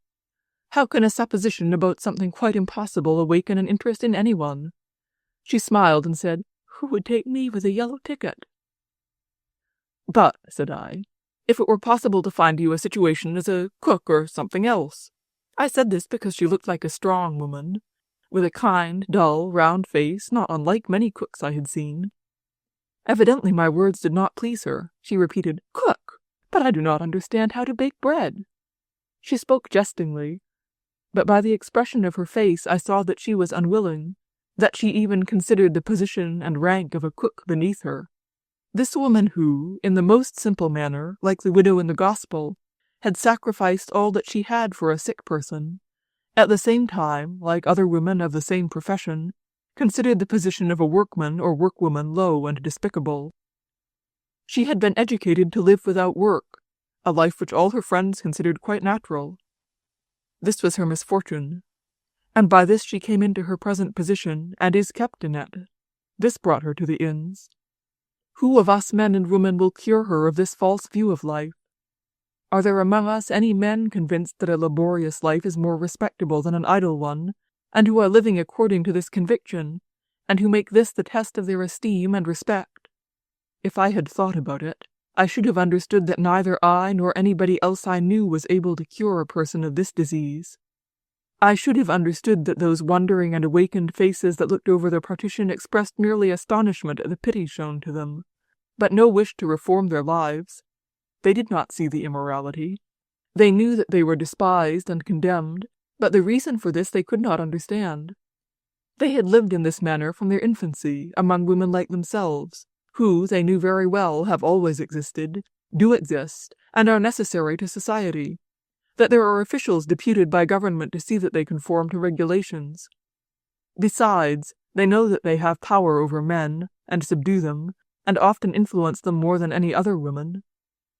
They see that their position in society, notwithstanding the fact that they are always blamed, is recognized by men as well as by women and by the government, and therefore they cannot even understand of what they have to repent, and wherein they should reform. During one of our tours, the student told me that in one of the lodgings there was a woman who sends out her daughter, 13 years old, to walk the streets. Wishing to save this little girl, I went on purpose to their lodging. Mother and daughter were living in great poverty. The mother, a small, dark-complexioned prostitute of 40 years of age, was not simply ugly but disagreeably ugly. The daughter was also bad-looking. To all my indirect questions about their mode of life, the mother replied curtly, with a look of suspicion and animosity, apparently feeling that I was an enemy with bad intentions. The daughter said nothing without looking first at the mother, in whom she evidently had entire confidence. They did not awaken pity in my heart, but rather disgust. Still, I decided that it was necessary to save the daughter, to awaken an interest in ladies who might sympathize with the miserable condition of these women, and might so be brought here. Yet, if I had thought about the antecedents of the mother, how she had given birth to her daughter, how she had fed and brought her up, certainly without any outside help, and with great sacrifices to herself, if I had thought of the view of life which had formed itself in her mind, I should have understood that, in the mother's conduct, there was nothing at all bad or immoral, seeing she had been doing for her daughter all she could, i.e., what she considered best for herself. It was possible to take this girl away from her mother by force, but to convince her that she was doing wrong in selling her daughter was not possible. It would first be necessary to save this woman, this mother, from a condition of life approved by everyone, and according to which a woman may live without marrying and without working, serving exclusively as a gratification to the passions. If I had thought about this, I should have understood that the majority of those ladies whom I wished to send here for saving this girl were not only themselves avoiding family duties and leading idle and sensuous lives, but were consciously educating their daughters for this very same mode of existence. One mother leads her daughter to the inn, and another to court and to balls. Both the views of the world held by both mothers are the same, viz., that a woman must gratify the passions of men, and for that she must be fed, dressed, and taken care of. How then are our ladies to reform this woman and her daughter? Chapter 9. Still more strange were my dealings with the children. In my role as benefactor, I paid attention to the children too, wishing to save innocent beings from going to ruin in this den, and I wrote down their names in order to attend to them myself afterwards. Among these children my attention was particularly drawn to Sarasa, a boy 12 years old. I sincerely pitied this clever, intelligent lad, who had been living with a bootmaker, and who was left without any place of refuge when his master was put into prison. I wished to do something for him. I will now give the result of my benevolence in his case, because this boy's story will show my false position as a benefactor better than anything else. I took the boy into my house and lodged him in the kitchen. Could I possibly bring a lousy boy out of a den of depravity to my children? I considered that I had been very kind in having put him where he was, amongst my servants. I thought myself a great benefactor for having given him some of my old clothes and fed him, though it was properly my cook who did it, not I. The boy remained in my house about a week. During this week I saw him twice, and, passing him, spoke some words to him, and, when out walking, called on a bootmaker whom I knew, and proposed the boy as an apprentice. A peasant who was on a visit at my house invited him to go to his village and work in a family. The boy refused to accept it, and disappeared within a week. I went to Khozhanov's house to inquire after him. He had returned there, but when I called he was not at home. He had already been 2 days in a menagerie in Presnum Ponds, where he hired himself for 6 pence a day to appear in a procession of savages in costume, leading an elephant. There was some public show on at the time. I went to see him again, but he was so ungrateful he evidently avoided me. Had I reflected upon the life of this boy, and on my own, I should have understood that the boy had been spoiled by the fact of his having tasted the sweets of a merry and idle life, and that he had lost the habit of working. And I, in order to confer on him a benefit and reform him, took him into my own house. And what did he see there? He saw my children, some older than he, some younger, and some of the same age, who not only never did anything for themselves, but gave as much work to others as they could. They dirtied and spoiled everything about them, surfeited themselves with all sorts of dainties, broke the china, upset and threw to the dogs food which would have been a treat to him. If I took him out of a den and brought him to a respectable place, he could not but assimilate the views of life which existed there, and, according to these views, he understood that in a respectable position one must live without working, eat and drink well, and lead a merry life. True, he did not know that my children had much labor in learning the exceptions in Latin and Greek grammars, nor would he have been able to understand the object of such work. But one cannot help seeing that, even had he understood it, the influence upon him of the example of my children would have been still stronger. He would have then understood that they were being educated in such a way that, not working now, they might afterwards also work as little as possible, and enjoy the good things of life by virtue of their diplomas. But what he did understand of it made him go, not to the peasant, to take care of cattle and feed on potatoes and kvass, but to the menagerie in the costume of a savage to lead an elephant for 6 pence a day. I ought to have understood how foolish it was of one who was educating his own children in complete idleness and luxury to try to reform other men and their children, and save them from going to ruin and idleness in what I called the dens in Khozhanov's house, where, however, 3/4 of the men were working for themselves and for others. But then I understood nothing of all this. In Khozhanov's house there were a great many children in the most miserable condition. There were children of prostitutes, orphans, and children carried about the streets by beggars. They were all very wretched, but my experience with Sarasa showed me that so long as I continued living the life I did, I was not able to help them. While the boy was living with us, I remember I took pains to hide from him our way of life, particularly that of my children. I felt that all my endeavors to lead him to a good and laborious life were frustrated by my example and that of my children. It is very easy to take away a child from a prostitute or a beggar. It is very easy, when one has money, to wash him, dress him in new clothes, feed him well, and even teach him different accomplishments. But to teach him how to earn his living is, for us who have not been earning ours but doing just the contrary, not only difficult but quite impossible, because, by our example, and by the very improvements of his mode of life effected by us without any cost on our part, we teach him the very opposite. You may take a puppy, pet him, feed him, teach him to carry things after you, and be pleased with looking at him. But it is not enough to feed a man, dress him, and teach him Greek. You must teach him how to live, i.e., how to take less from others and give them more in return. And yet through our own mode of life we cannot help teaching him the very opposite, whether we take him into our house or put him into a home to bring up.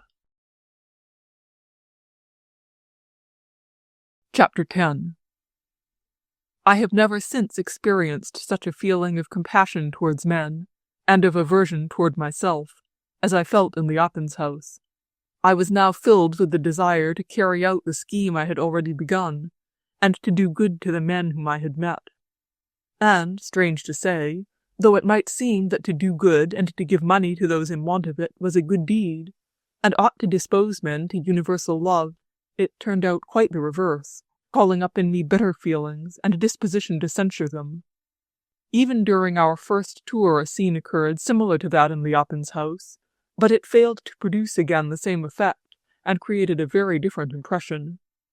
It began with my finding in one of the lodgings a miserable person who required immediate help, a woman who had not eaten food for 2 days. It happened thus. In one very large and almost empty night lodging, I asked an old woman whether there were any poor people who had nothing to eat. She hesitated a moment, and then named 2. Then suddenly, as if recollecting herself, she said, "Yes, there lies one of them," pointing to a pallet. "This one," she added, "indeed has nothing to eat." "You don't say so. Who is she?" "She has been a lost woman, but as nobody takes her now, she can't earn anything. The landlady has had pity on her, but now she wants to turn her out. Agafia, I say, Agafia!" cried the old woman. We went a little nearer, and saw something rise from the pallet. This was a grey-haired, dishevelled woman, thin as a skeleton, in a dirty, torn chemise, and with peculiarly glittering, immovable eyes. She looked fixedly beyond us, tried to snatch up her jacket behind her in order to cover her bony chest, and growled out like a dog, "What? What?" I asked her how she managed to live. For some time she was unable to see the drift of my words, and said, "I don't know myself, they're going to turn me out." I asked again, and oh, how ashamed of myself I feel, my hand can scarcely write it. I asked her whether it was true that she was starving. She replied in the same feverish, excited manner, "I had nothing to eat yesterday, I have had nothing to eat today." The miserable aspect of this woman impressed me deeply, but quite differently from those in the Oppens house. There, out of pity for them, I felt embarrassed, ashamed of myself. But here I rejoiced that I had at last found what I had been looking for, a hungry being. I gave her a rouble, and I remember how glad I felt that the others had seen it. The old woman forthwith asked me also for money. It was so pleasant to me to give that I handed her some also, without thinking whether it was necessary or not. She accompanied me to the door, and those who were in the corridor heard how she thanked me. Probably my questions about the poor provoked expectations, for some of the inmates began to follow us wherever we went.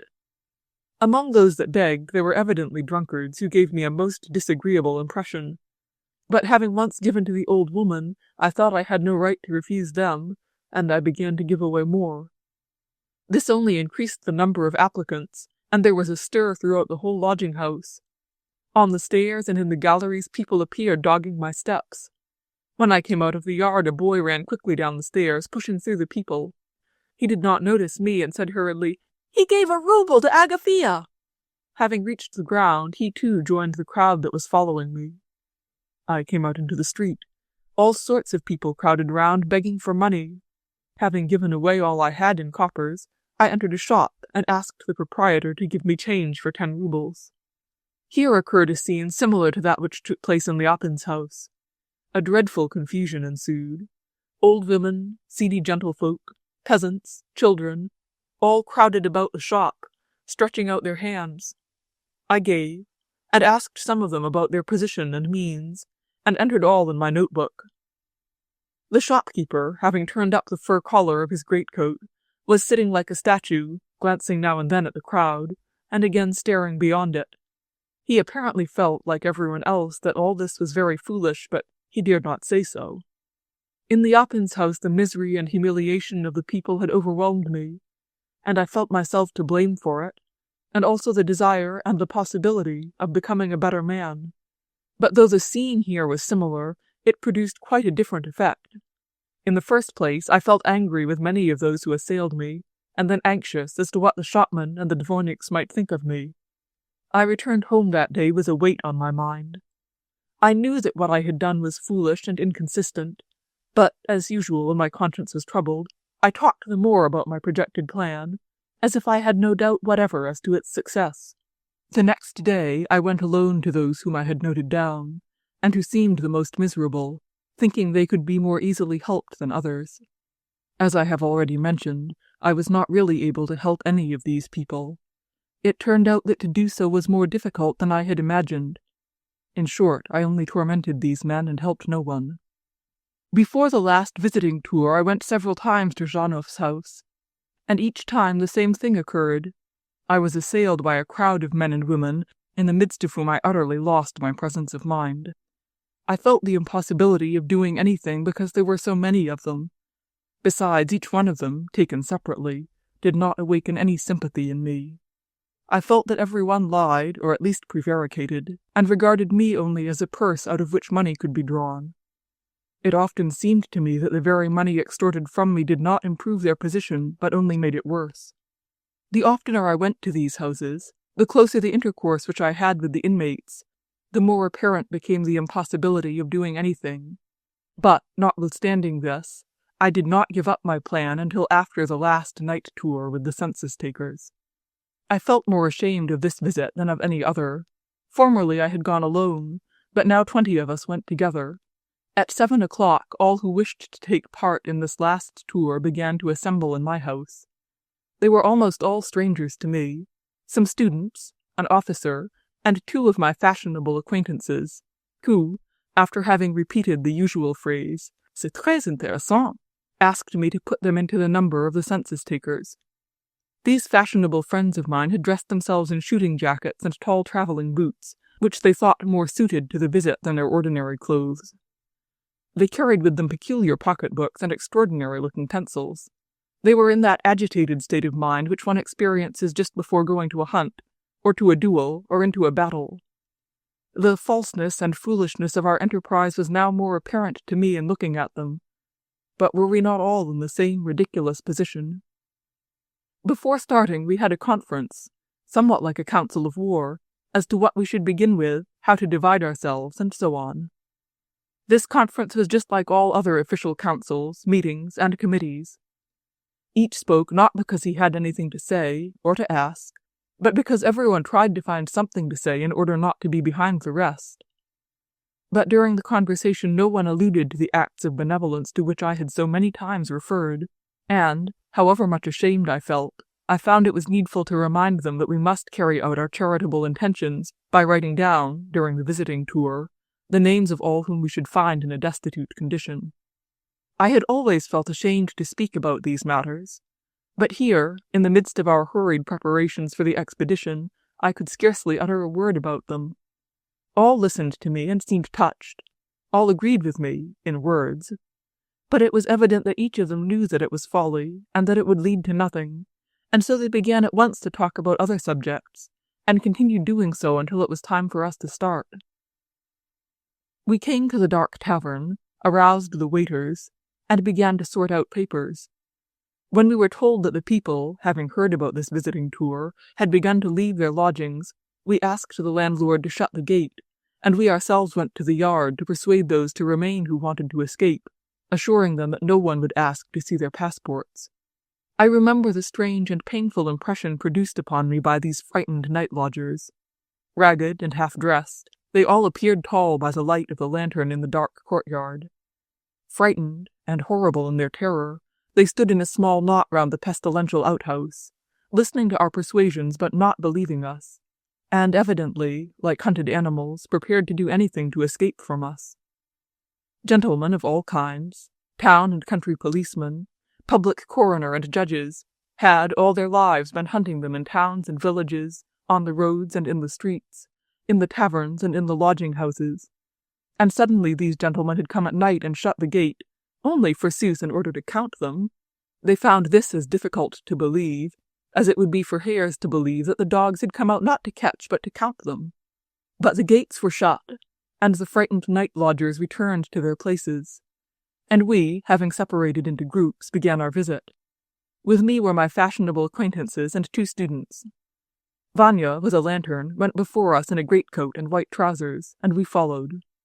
We entered lodgings well known to me. The place was familiar, some of the persons also, but the majority were new to me, and the spectacle was also a new and dreadful one, still more dreadful than that which I had seen at Liapin's house. All the lodgings were filled, all the pallets occupied, and not only by one but often by 2 persons. The sight was dreadful because of the closeness with which these people were huddled together, and because of the indiscriminate commingling of men and women. Such of the latter as were not dead drunk were sleeping with men. Many women with children slept with strange men on narrow beds. The spectacle was dreadful, owing to the misery, dirt, raggedness, and terror of these people, and chiefly because there were so many of them. One lodging, then another, then a third, a 10th, a 20th, and so on without end. And everywhere the same fearful stench, the same suffocating exhalation, the same confusion of sexes, men and women, drunk or in a state of insensibility, the same terror, submissiveness, and guilt stamped on all faces, so that I felt deeply ashamed and grieved, as I had before at Liapin's. At last I understood that what I was about to do was disgusting, foolish, and therefore impossible. So I left off writing down their names and questioning them, knowing now that nothing would come of it. I felt deeply hurt. At Liapin's I had been like a man who sees a horrible wound on the body of another. He feels sorry for the man, ashamed of not having relieved him before, yet he can still hope to help the sufferer. But now I was like a doctor who comes with his own medicines to the patient, uncovers his wound only to mangle it, and to confess to himself that all he has done been done in vain, and that his remedy is ineffectual. Chapter 11. This visit gave the last blow to my self-deception. It became very evident to me that my aim was not only foolish, but even productive of evil. Yet, though I knew this, it seemed my duty to continue the project a little longer. First, because of the article I had written, and by my visits, I had raised the expectations of the poor. Secondly, because what I had said and written had awakened the sympathy of some benefactors, many of whom had promised to assist me personally and with money, and I was expecting to be applied to by both, and hoped to satisfy them as well as I was able. As regards the applications made to me by those who were in need, the following details may be given. I received more than 100 letters, which came exclusively from the rich poor, if I may so express myself. Some of them I visited, and some I left unanswered. In no instance did I succeed in doing any good.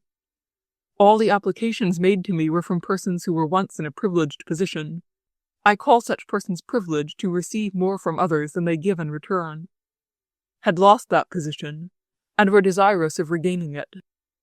One wanted 200 rubles in order to keep his business from going to ruin, and to enable him to finish the education of his children. Another wanted to have a photographic establishment. A third wanted money to pay his debts, and take his best clothes out of pawn. A fourth was in need of a piano, in order to perfect himself, and to earn money to support his family by giving lessons. The majority did not name any particular sum of money. They simply asked for help. But when I began to investigate what was necessary, it turned out that their wants increased in proportion to the help offered, and nothing satisfactorily resulted. I repeat again, the fault may have been in my want of understanding, but in any case I helped no one, notwithstanding the fact that I made every effort to do so. As for the philanthropists who were to cooperate with me, something very strange and quite unexpected occurred. Of all who promised to assist with money, and even stated the amount they would give, not one contributed anything for distribution among the poor. The promises of pecuniary assistance amounted to about 3,000 rubles, but of all these people not one recollected his agreement, or gave me a single kopeck. The students alone gave the money which they received as payment for visiting, about 12 rubles, so that my scheme, which was to have collected tens of thousands of rubles from the rich, and to have saved hundreds and thousands of people from misery and vice, ended in my distributing at random some few rubles offered by the students, with 25 more sent me by the town council for my labor as manager, which I positively did not know what to do with. So ended the affair. Then, before leaving Moscow for the country, on the Sunday before the carnival, I went to the Khazanov house in the morning in order to distribute the 37 rubles among the poor. I visited all whom I knew in the lodgings, but found only one invalid, to whom I gave something. 5 rubles, I think. There was nobody else to give to. Of course, many began to beg, but, as I did not know them, I made up my mind to take the advice of Ivan Fedotich, the tavern-keeper, respecting the distribution of the remaining 32 rubles. It was the first day of the carnival. Everybody was smartly dressed, and all had food, and many were drunk. In the yard near the corner of the house stood an old clothes man, dressed in a ragged peasant's coat and bark shoes. He was still hale and hearty. Sorting his purchases, he was putting them into different heaps, leather, iron, and other things, and was singing a merry song at the top of his voice. I began to talk with him. He was 70 years of age, had no relatives, earned his living by dealing in old clothes, and not only did not complain, but said he had enough to eat, drink, and to spare. I asked him who in the place were particularly in want. He became cross and said plainly that there was no one in want but drunkards and idlers. But on learning my object in asking, he begged me 5 kopecks for drink, and ran to the tavern for it. I also went to the tavern to see Ivan Fedotich, to ask him to distribute the money for me. It was full. Gaily dressed, tipsy prostitutes were walking to and fro. All the tables were occupied. Many people were already drunk, and in the small room someone was playing a harmonium, and 2 people were dancing. Ivan Fedotich, out of respect for me, ordered them to leave off, and sat down next to me at a vacant table. I asked him, as he knew his lodgers well, to point out those most in want, as I was entrusted with a little money for distribution, and wished him to direct me. The kind-hearted man, he died a year after, gave me his attention for a time in order to oblige me, although he had to wait on his customers. He began to think it over and was evidently puzzled. One old waiter had overheard us and took his part in the conference. They began to go over his lodgers, some of whom were known to me, but they could not agree. "Paramovna?" suggested the waiter. "Well, yes, she does go hungry sometimes, but she drinks." "What difference does that make?" "Well, Spiridon Ivanovitch, he has children, that's the man for you." But Ivan Fedotich had doubts about Spiridon, too. "Akolina, but she has a pension. Ah, but there is the blind man." To him I myself objected. I had just seen him. This was an old man of 80 years of age, without any relatives. One could scarcely imagine any condition to be worse, and yet I had just seen him lying drunk on a feather bed, cursing at his comparatively young mistress in the most filthy language. Then they named a one-armed boy and his mother. I saw that Ivan Fedotich was in great difficulty owing to his conscientiousness, for he knew that everything given away by me would be spent at his tavern. But as I had to get rid of my 32 rubles, I insisted, and we managed somehow or other to distribute the money. Those who received it were mostly well-dressed, and we had not far to go to find them. They were all in the tavern. The one-armed boy came in top boots and a red shirt and waistcoat. Thus ended all my benevolent enterprises, and I left for the country vexed with everyone, as it always happens when one does something foolish and harmful. Nothing came of it all, except the train of thoughts and feelings which it called forth in me, which not only did not cease, but doubly agitated my mind. Chapter 12. What did it all mean?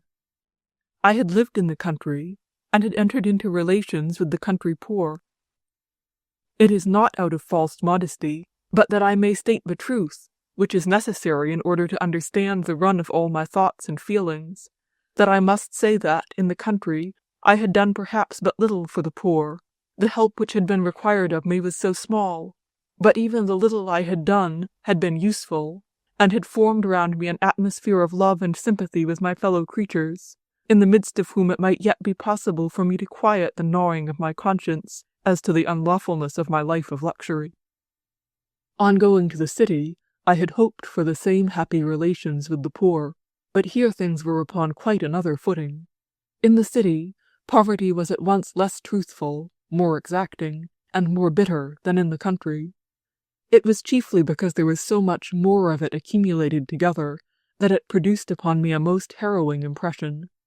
What I experienced at Leopin's house made my own luxurious life seem monstrously evil. I could not doubt the sincerity and strength of this conviction, yet, notwithstanding this, I was quite incapable of carrying out a revolution which demanded an entire change in my mode of life. I was frightened at the prospect, and so I resorted to compromises. I accepted what I was told by everyone, and what has been said by everybody since the world began, that riches and luxury are in themselves no evil, that they are given by God, and that whilst continuing to live luxuriously, it is possible to help those in need. I believed this, and wanted to do so, and I wrote an article in which I called upon all rich people to help. These all admitted themselves morally obliged to agree with me, but evidently did not wish to do or give anything for the poor, or could not do so. I then began visiting, and discovered what I had in no way expected to see. On the one hand, I saw in these dens, as I had at first called them, men whom it was impossible for me to help, because they were working men, accustomed to labor and privation, and therefore having a much firmer hold on life than I had. On the other hand, I saw miserable men whom I could not aid because they were just such as I was myself. The majority of the poor whom I saw were wretched merely because they had lost the capacity, desire, and habit of earning their bread. In other words, their misery consisted in the fact that they were just like myself. Whereas of poor people to whom it was possible to give immediate assistance, those suffering from illness, cold, and hunger, I found none except the starving Agafia, and I became persuaded that, being so far removed from the life of those whom I wished to succor, it was almost impossible to find such need as I sought, because all real need was attended to by those amongst whom these unhappy creatures lived. And my principal conviction now was that, with money, I could never reform that life of misery which these people led. I was persuaded of this, yet a feeling of shame to leave off all I had begun, and self-deception as to my own virtues, made me continue my plan for some time longer till it died a natural death. Thus, only with great difficulty, and the help of Ivan Fedotich, I managed to distribute in the tavern at Khazhanov's house the 37 rubles which I considered were not my own. Of course, I might have continued this style of thing, and have transformed it into a kind of charity, and by importuning those who promised to give me money, I might have obtained and distributed more, thus comforting myself with the idea of my own excellence. But I became convinced on the one hand that we rich people do not wish, and are also unable, to distribute to the poor a portion of our superfluities, we have so many wants ourselves, and that money should not be given to anyone if we really wished to do good, instead of merely distributing it at random as I had done in the Khazhanov tavern. So I dropped the affair entirely, and in despair quitted Moscow for my own village. I intended, on returning home, to write a pamphlet on my experience, and to state why my project had not succeeded. I wanted to justify myself from the imputations which resulted from my article on the census. I wanted also to denounce society and its heartless indifference. And I desired to point out the causes of this town misery, and the necessity for endeavoring to remedy it, as well as the means which I thought were requisite for this purpose. I began even then to write, and fancied I had many very important facts to communicate. But in vain did I rack my brain. I could not manage it, notwithstanding the superabundance of material at my command, because of the irritation under which I wrote, and because I had not yet learned by experience what was necessary to grasp the question rightly. Still more because I had not become fully conscious of the cause of it all, a very simple cause, deep-rooted in myself. So the pamphlet was not finished at the commencement of the present year, 1884 to 1885. In the matter of moral law, we witness a strange phenomenon to which men pay too little attention. If I speak to an unlearned man about geology, astronomy, history, natural philosophy, or mathematics, he receives the information as quite new to him, and never says to me, "There is nothing new in what you tell me, everyone knows it, and I have known it for a long time." But tell a man one of the highest moral truths, in the simplest manner, in such a way as it has never been before formulated, and every ordinary man, particularly one who does not take any interest in moral questions, and above all one who dislikes them, is sure to say, "Who does not know that? It has been always known and expressed." And he really believes this. Only those who can appreciate moral truths know how to value their elucidation and simplification by a long and laborious process, or can prize the transition from a proposition or desire at first vaguely understood to a firm and determined expression calling for a corresponding change of conduct. We are all accustomed to consider moral doctrine to be a very insipid and dull affair, in which there can be nothing new or interesting, whereas in reality human life, with all its complicated and varied actions which seem to have no connection with morals, political activity, activity in the sciences, in the arts, and in commerce, has no other object than to elucidate moral truths more and more, and to confirm, simplify, and make them accessible to all. I recollect once while walking in a street in Moscow I saw a man come out and examine the flagstones attentively. Then, choosing one of them, he sat down by it and began to scrape and rub it vigorously. What is he doing with the pavement? I wondered. And, having come up close to him, I discovered he was a young man from a butcher's shop, and was sharpening his knife on the flagstone.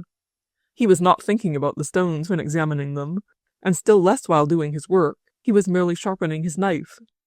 It was necessary for him to do so in order to cut the meat, but to me it seemed that he was doing something to the pavement. In the same way, mankind seems to be occupied with commerce, treaties, wars, sciences, arts, and yet for them one thing only is important, and they do only that. They are elucidating those moral laws by which they live. Moral laws are already in existence, and mankind has been and is merely rediscovering them. This elucidation appears to be unimportant and imperceptible to one who has no need of moral law, and who does not desire to live by it. Yet this is not only the chief, but is the sole business of all men.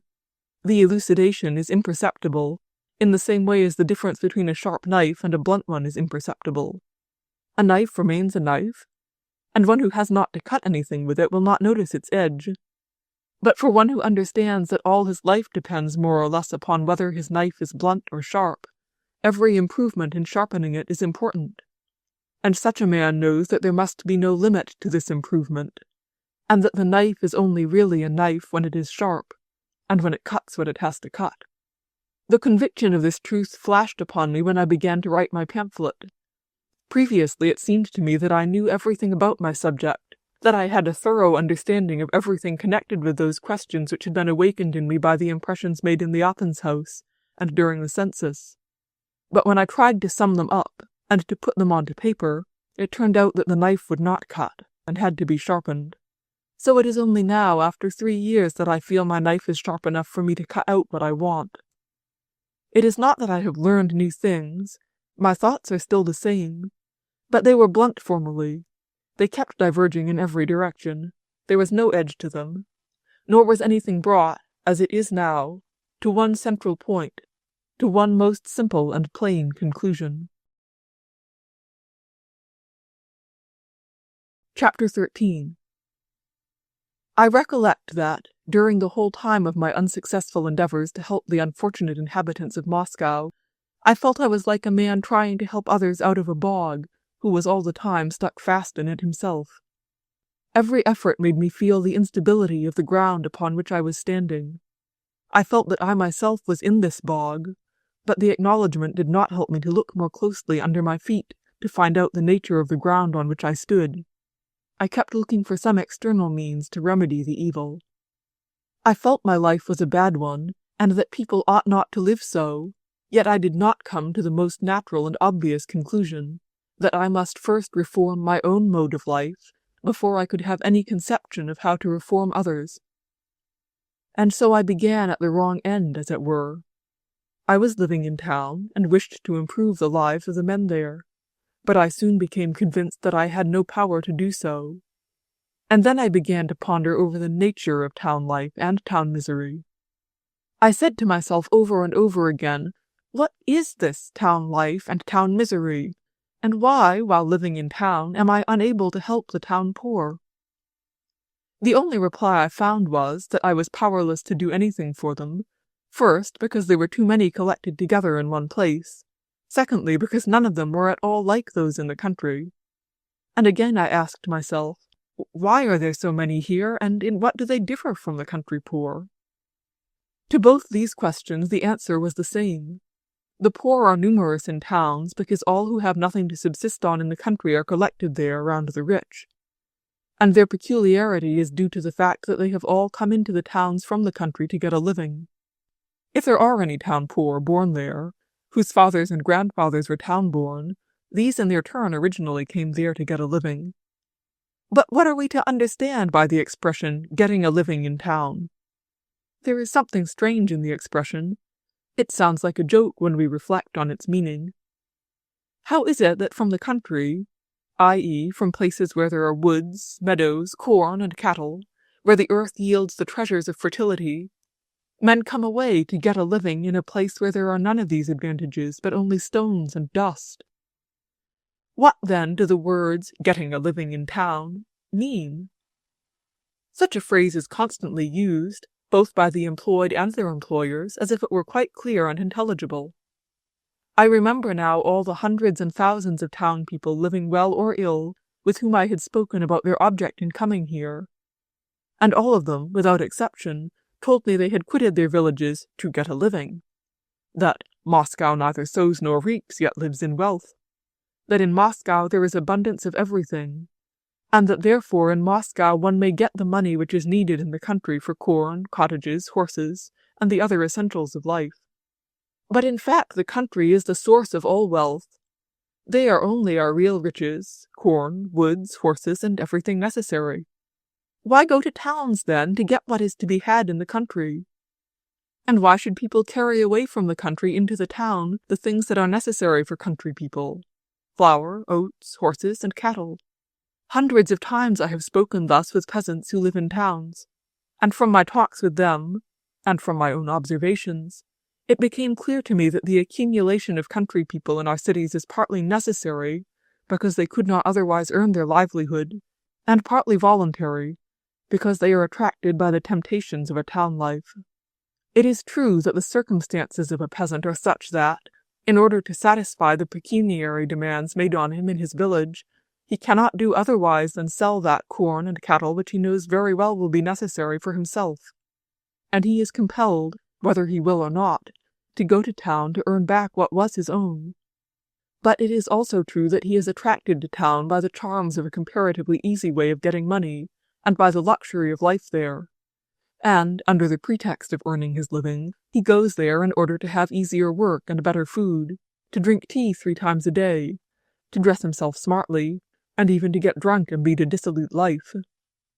The cause is a simple one, for property passing from the hands of the agriculturalists into those of non-agriculturalists accumulates in towns.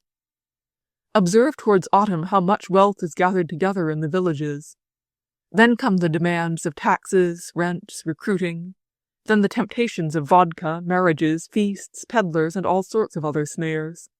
So that in one way or another this property, all in its various forms, sheep, calves, cows, horses, pigs, poultry, eggs, butter, hemp, flax, rye, oats, buckwheat, peas, hempseed, and flaxseed, passes into the hands of strangers, and is taken first to provincial towns, and thence to the capitals.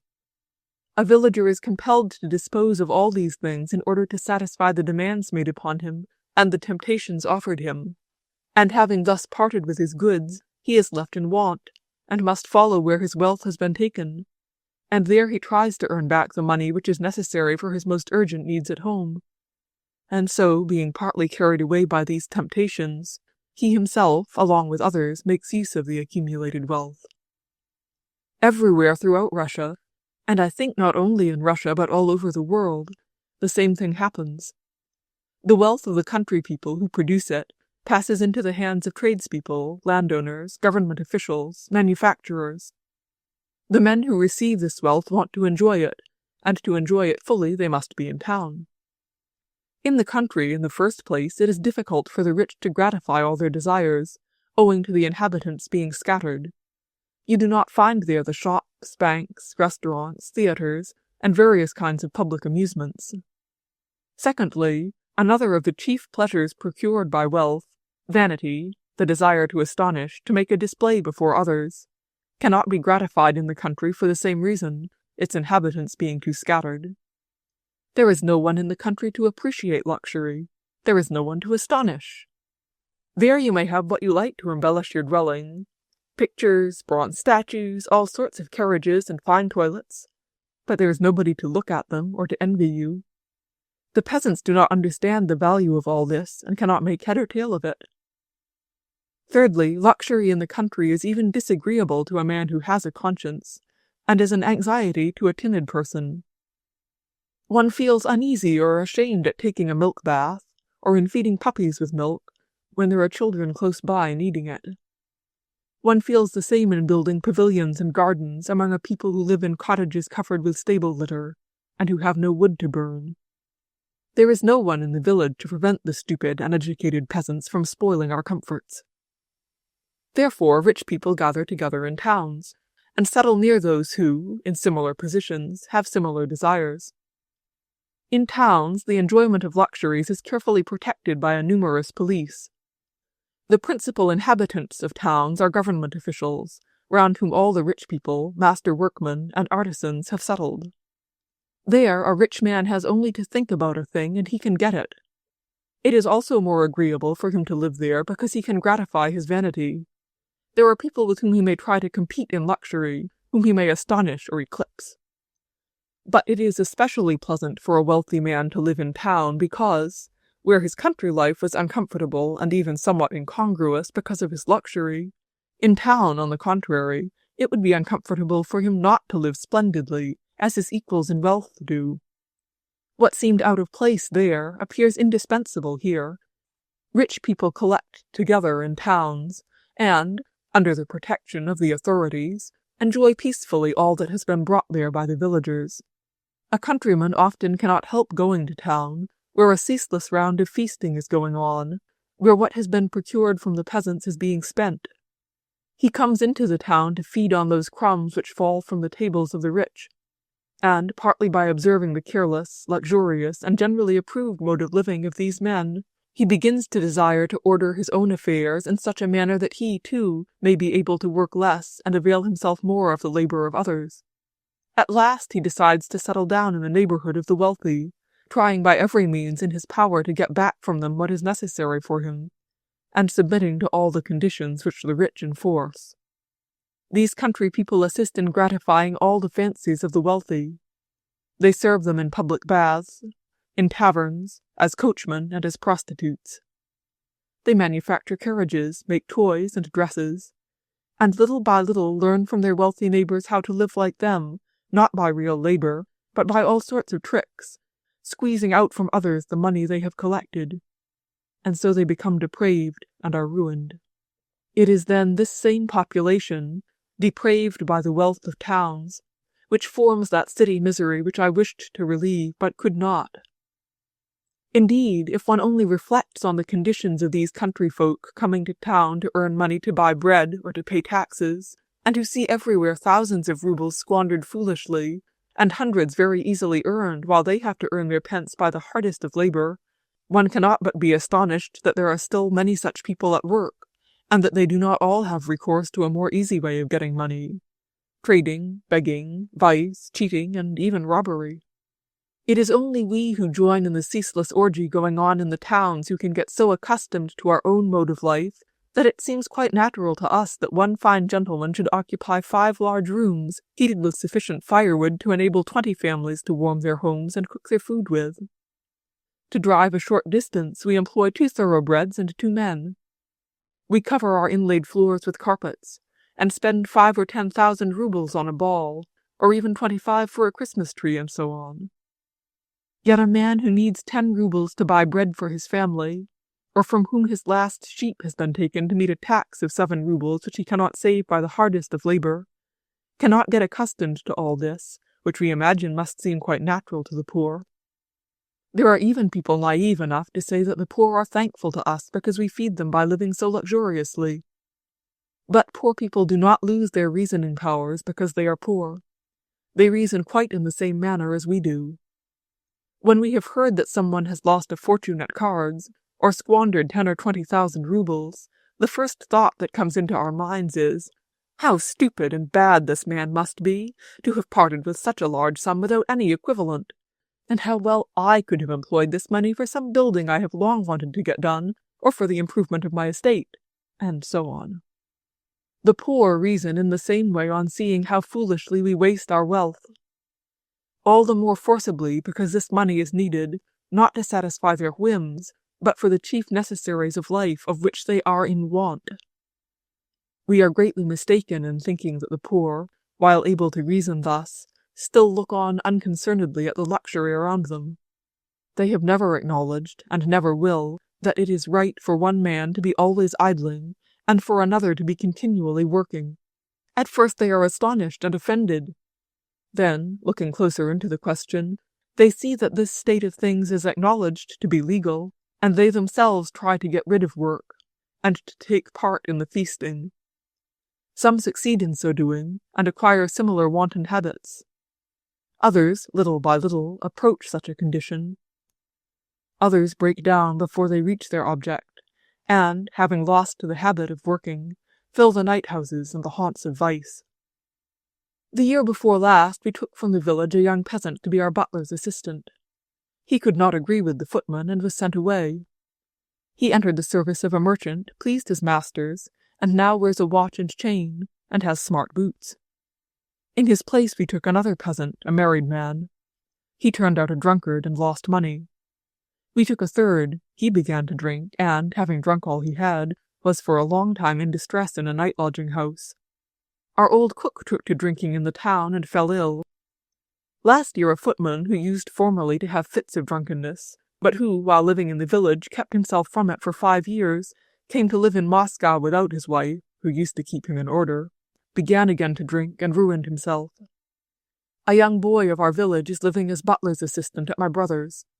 His grandfather, a blind old man, came to me while I was living in the country, and asked me to persuade this grandson to send 10 rubles for taxes, because, unless this were done, the cow would have to be sold. He keeps telling me that he has to dress himself respectably, said the old man. He got himself long boots, and that ought to be enough, but I actually believe he would like to buy a watch. In these words the grandfather expressed what he felt was the utmost degree of extravagance. And this was really so, for the old man could not afford a drop of oil for his food during the whole of Lent, and his wood was spoilt because he had not the rouble and a quarter necessary for cutting it up. But the old man's irony turned out to be reality. His grandson came to me dressed in a fine black overcoat and in long boots for which he had paid 8 rubles. Recently he had got 10 rubles from my brother and spent them on his boots. And my children, who have known the boy from his infancy, told me that he really considers it necessary to buy a watch. He is a very good boy, but he considers that he will be laughed at for not having one. This year a housemaid, 18 years of age, formed an intimacy with the coachman and was sent away. Our old nurse, to whom I related the case, reminded me of a girl whom I had quite forgotten. 10 years ago, during a short stay in Moscow, she formed an intimacy with a footman. She also was sent away, and drifted at last into a house of ill fame, and died in a hospital before she was 20 years of age. We have only to look around us to become alarmed by the infection which, to say nothing of manufactories and workshops existing only to gratify our luxury, we directly, by our luxurious town life, spread among those very people whom we desire afterwards to help. Thus, having got at the root of that town misery which I was not able to alleviate, I saw that its first cause is in our taking from the villagers their necessaries and carrying them to town. The second cause is, that in those towns we avail ourselves of what we have gathered from the country, and, by our foolish luxury, tempt and deprave the peasants who follow us there in order to get back something of what we have taken from them in the country. Chapter 14. From another point of view than the one stated, I also came to the same conclusion. Recollecting my connection with the town poor during this period, I saw that one cause which prevented me from helping them was their insincerity and falseness. They all considered me, not as an individual, but merely as a means to an end. I felt I could not become intimate with them. I thought I did not perhaps understand how to do so. But without truthfulness no help was possible. How can one help a man who does not tell all his circumstances? Formerly I accused the poor of this. It is so natural to accuse others. But one word spoken by a remarkable man, Suteyev, who was then on a visit at my house, cleared up the difficulty, and showed me wherein lay the cause of my failure. I remember that even then what he said made a deep impression on me, but I did not understand its full meaning until afterwards. It happened that, while in the full ardor of my self-deception, I was at my sister's house, Suteyev being also there, and my sister was questioning me about my work. I was relating it to her, and, as is always the case when one does not fully believe in one's own enterprises, I related with great enthusiasm, ardor, and at full length, all I had been doing, and all the possible results. I was telling her how we should keep our eyes open to what went on in Moscow, how we should take care of orphans and old people, how we should afford means for impoverished villagers to return to their homes, and pave the way to reform the depraved. I explained that, if we succeeded in our undertaking, there would not be in Moscow a single poor man who could not find help. My sister sympathized with me, and while speaking, I kept looking now and then at Suteyev, knowing his Christian life and the importance attached by him to works of charity. I expected sympathy from him, and I spoke so that he might understand me. For, though I was addressing my sister, yet my conversation was really more directed to him. He sat immovable, dressed in his black-tanned sheepskin coat, which he, like other peasants, wore indoors as well as out. It seemed that he was not listening to us, but was thinking about something else. His small eyes gave no responding gleam, but seemed to be turned inwards. Having spoken out to my own satisfaction, I turned to him and asked him what he thought about it. "The whole thing is worthless," he replied. "Why?" "The plan is an empty one, and no good will come of it," he repeated with conviction. "But why will nothing come of it? Why is it a useless business if we help thousands or even hundreds of unhappy ones? Is it a bad thing, according to the gospel, to clothe the naked or to feed the hungry?" I know, but what you are doing is not that. Is it possible to help thus? You are walking in the street. Somebody asks you for a few kopecks. You give them to him. Is that charity? Do him some spiritual good. Teach him. What you give him merely says, "Leave me alone." "No, but that is not what we were speaking of. We wish to become acquainted with the wants and then to help by money and by deeds. We will try to find for the poor people some work to do." "That would be no way of helping them." "How then? Must they be left to die of starvation and cold?" "Why left to die? How many are there of them?" "How many?" said I, thinking that he took the matter so lightly from not knowing the great number of these men. "You are not aware, I dare say, that there are in Moscow about 20,000 cold and hungry. And then think of those in St. Petersburg and other towns." He smiled. 20,000. And how many households are there in Russia alone? Would they amount to 1,000,000? "Well, but what of that?" "What of that?" said he with animation, and his eyes sparkled. "Let us unite them with ourselves. I am not rich myself, but will at once take 2 of them. Here is a fellow you settled in your kitchen. I asked him to go with me, but he refused. If there were 10 times as many, we should take them all into our families. You one, I another. We shall work together. He will see how I work. He will learn how to live, and we shall eat out of one bowl at one table. And they will hear a good word from me and from you also.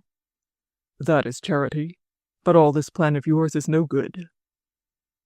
These plain words made an impression upon me. I could not help recognizing that they were true. But it seemed to me then that, notwithstanding the justice of what he said, my proposed plan might perhaps be useful also. But the longer I was occupied with this affair, and the closer my intercourse with the poor, the oftener I recollected these words, and the greater meaning I found in them. I indeed go in an expensive fur coat, or drive in my own carriage to a man who is in want of boots. He sees my house, which costs 200 rubles a month, or he notices that I give away, without thinking, 5 rubles, only because of a caprice. He is then aware that if I give away rubles in such a manner, it is because I have accumulated so many that I have a lot to spare which I am not only never in the habit of giving to anyone, but which I have taken away from others without compunction. What can he see in me but one of those persons who have become possessed of something which should belong to him? And what other feelings can he have towards me than the desire to get back as many as possible of these rubles, which were taken by me from him and from others?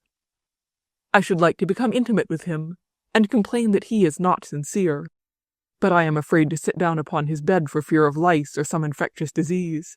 I am also afraid to let him come into my room.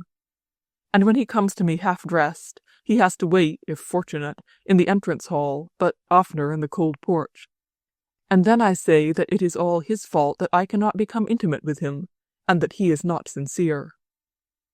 Let the most hard-hearted man sit down to dine upon 5 courses among hungry people who have little or nothing to eat except dry bread, and no one could have the heart to eat while these hungry people are around him licking their lips. Therefore, before one can eat well when living among half-starved men, the first thing necessary is to hide ourselves from them, and to eat so that they may not see us. This is the very thing we do in the first place. I looked into our own mode of life without prejudice, and became aware that it was not by chance that closer intercourse with the poor is difficult for us, but that we ourselves are intentionally ordering our lives in such a way as to make this intercourse impossible.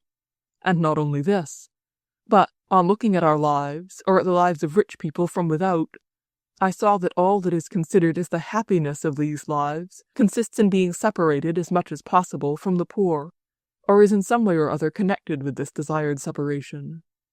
In fact, the entire aim of our lives, beginning with food, dress, dwelling, and cleanliness, and ending with our education, consists in placing a gulf between us and them, and we spend 9/10 of our wealth to erect impassable barriers in order to establish this distinction and separation. The first thing a man who has grown rich does is to leave off eating with others out of one bowl. He arranges plates for himself and his family, and separates himself from the kitchen and the servants.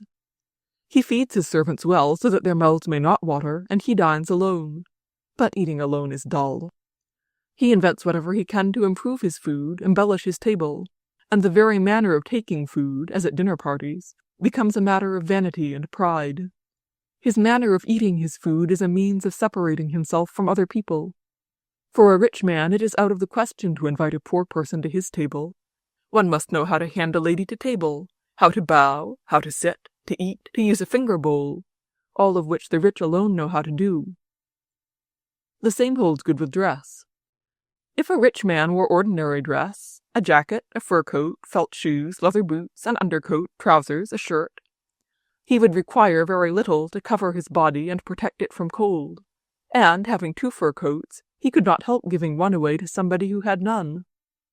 But the wealthy man begins with wearing clothes which consist of many separate parts, of use only on particular occasions and therefore of no use to a poor man. The man of fashion must have evening dress coats, waistcoats, frock coats, patent leather shoes. His wife must have bodices and dresses which, according to fashion, are made of many parts, high-heeled shoes, hunting and traveling jackets, and so on. All these articles can be useful only to people in a condition far removed from poverty. And thus dressing also becomes a means of isolation. Fashions make their appearance, and are among the chief things which separate the rich man from the poor one. The same thing shows itself more plainly still in our dwellings. In order that one person may occupy 10 rooms, we must manage so that he may not be seen by the people who are living by tens in one room. The richer a man is, the more difficult it is to get at him. The more footmen there are between him and people not rich, the more impossible it is for him to receive a poor guest, to let him walk on his carpets and sit on his satin-covered chairs. The same thing happens in traveling. A peasant who drives in a cart or on a carrier's sledge must be very hard-hearted if he refuses to give a pedestrian a lift. He has enough room and can do it. But the richer the carriage is, the more impossible it is to put anyone in it besides the owner. Some of the most elegant carriages are so narrow as to be termed egotists. The same thing applies to all the modes of living expressed by the word cleanliness. Cleanliness! Who does not know human beings, especially women, who make a great virtue of cleanliness? Who does not know the various phrases of this cleanliness, which have no limit whatever when it is procured by the labor of others? Who among self-made men has not experienced in his own person the pains with which he carefully accustomed himself to this cleanliness, which illustrates the saying, "White hands are fond of another's labor." Today, cleanliness consists in changing one's shirt daily. Tomorrow it will be changed twice a day. At first, one has to wash one's hands and neck every day. Then one will have to wash one's feet every day. And afterwards it will be the whole body and in peculiar methods. A clean tablecloth serves for 2 days. Then it is changed every day, and afterwards 2 tablecloths a day are used. Today the footman is required to have clean hands. Tomorrow he must wear gloves and clean gloves, and he must hand the letters on a clean tray. There are no limits to this cleanliness, which is of no other use to anyone except to separate us, and to make our intercourse with others impossible, while the cleanliness is obtained through the labor of others. Not only so, but when I had deeply reflected upon this, I came to the conclusion that what we term education is a similar thing. Language cannot deceive. It gives the right name to everything. The common people call education fashionable dress, smart conversation, white hands, and a certain degree of cleanliness. Of such a man they say, when distinguishing him from others, that he is an educated man. In a little higher circle, men denote by education the same things, but add playing on the piano, the knowledge of French, good Russian spelling, and still greater cleanliness. In the still higher circle, education consists of all this, with the addition of English, and a diploma from a high educational establishment, and a still greater degree of cleanliness. But in all these shades, education is in substance quite the same. It consists in those forms and various kinds of information which separate a man from his fellow creatures.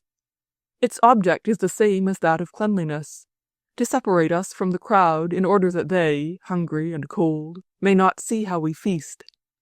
But it is impossible to hide ourselves, and our efforts are seen through. Thus I became aware that the reason why it was impossible for us rich men to help the town poor was nothing more or less than the impossibility of our having closer intercourse with them, and that this barrier we ourselves create by our whole life, and by all the uses we make of our wealth. I became persuaded that between us rich men and the poor there stood, erected by ourselves, a barrier of cleanliness and education which arose out of our wealth, and that, in order to be able to help them, we have first to break down this barrier, and to render possible the realization of the means suggested by Sudayev, to take the poor into our respective homes. And so, as I have already said at the beginning of this chapter, I came to the same conclusion from a different point of view from that to which the train of thought about town misery had led me, viz., the cause of it all lay in our wealth. Chapter 15. I began again to analyze the matter from a third and purely personal point of view. Among the phenomena which particularly impressed me during my benevolent activity there was one, a very strange one, which I could not understand for a long time. Whenever I happened, in the street or at home, to give a poor person a trifling sum without entering into conversation with him, I saw in his face, or imagined I saw, an expression of pleasure and gratitude, and I myself experienced an agreeable feeling at this form of charity. I saw that I had done what was expected of me. But when I stopped and began to question the man about his past and present life, entering more or less into particulars, I felt it was impossible to give him 3 or 20 kopecks, and I always began to finger the money in my purse, and, not knowing how much to give, I always gave more under these circumstances. But nevertheless, I saw that the poor man went away from me dissatisfied. When I entered into still closer intercourse with him, my doubts as to how much I should give increased, and, no matter what I gave, the recipient seemed more and more gloomy and dissatisfied. As a general rule, it always happens that if, upon nearer acquaintance with the poor man, I gave him 3 rubles or even more, I always saw gloominess, dissatisfaction, even anger depicted on his face. And sometimes, after having received from me 10 rubles, he has left me without even thanking me, as if I had offended him. In such cases I was always uncomfortable and ashamed and felt myself guilty. When I watched the poor person during weeks, months, or years, helped him, expressed my views, and became intimate with him, then our intercourse became a torment, and I saw that the man despised me. And I felt that he was right in doing so. When in the street a beggar asks me, along with other passers-by, for 3 kopecks, and I give it to him, then, in his estimation, I am a kind and good man who gives one of the threads which go to make the shirt of a naked one. He expects nothing more than a thread, and, if I give it, he sincerely blesses me. But if I stop and speak to him as man to man, show him that I wish to be more than a mere passer-by, and if, as it often happened, he shed tears in relating his misfortune, then he sees in me not merely a chance helper, but that which I wish him to see, a kind man. If I am a kind man, my kindness cannot stop at 20 kopecks, or at 10 rubles, or 10,000. One cannot be a slightly kind man. Let us suppose that I give him much, that I put him straight, dress him, and set him on his legs so that he can help himself. But from some reason or other, either from an accident or his own weakness, he again loses the greatcoat and clothing and money I gave him. He is again hungry and cold, and he again comes to me. Why should I refuse him assistance? For if the cause of my benevolent activity was merely the attainment of some definite material object, such as giving him so many rubles or a certain greatcoat, then, having given them, I could be easy in my mind. But the cause of my activity was not this. The cause of it was my desire to be a kind man, i.e., to see myself and everybody else. Everyone understands kindness in this way, and not otherwise. Therefore, if such a man should spend in drink all you gave him 20 times over, and be again hungry and cold, then, if you are a benevolent man, you cannot help giving him more money. You can never leave off doing so while you have more than he has. But if you draw back, you show that all you did before was done not because you are benevolent, but because you wished to appear so to others and to him. And it was because I had to back out of such cases, and to cease to give, and thus to disown the good, that I felt a painful sense of shame. What was this feeling, then? I had experienced it in Liapin's house and in the country, and when I happened to give money or anything else to the poor, and in my adventures among the town people. One case which occurred lately reminded me of it forcibly, and led me to discover its cause. It happened in the country. I wanted 20 kopecks to give to a pilgrim. I sent my son to borrow it from somebody. He brought it to the man, and told me that he had borrowed it from the cook. Some days after, other pilgrims came, and I was again in need of 20 kopecks. I had a ruble. I recollected what I owed the cook, went into the kitchen, hoping that he would have some more coppers. I said, "I owe you 20 kopecks. Here is a ruble." I had not yet done speaking when the cook called to his wife from the adjoining room. "Parasha, take it," he said. Thinking she had understood what I wanted, I gave her the ruble. I must tell you that the cook had been living at our house about a week, and I had seen his wife but had never spoken to her. I merely wished to tell her to give me the change, when she briskly bowed herself over my hand and was about to kiss it, evidently thinking I was giving her the ruble. I stammered out something and left the kitchen. I felt ashamed, painfully ashamed, as I had not felt for a long time. I actually trembled, and felt that I was making a wry face, and, groaning with shame, I ran away from the kitchen. This feeling, which I fancied I had not deserved, and which came over me quite unexpectedly, impressed me particularly, because it was so long since I had felt anything like it, and also because I fancied that I, an old man, had been living in a way I had no reason to be ashamed of.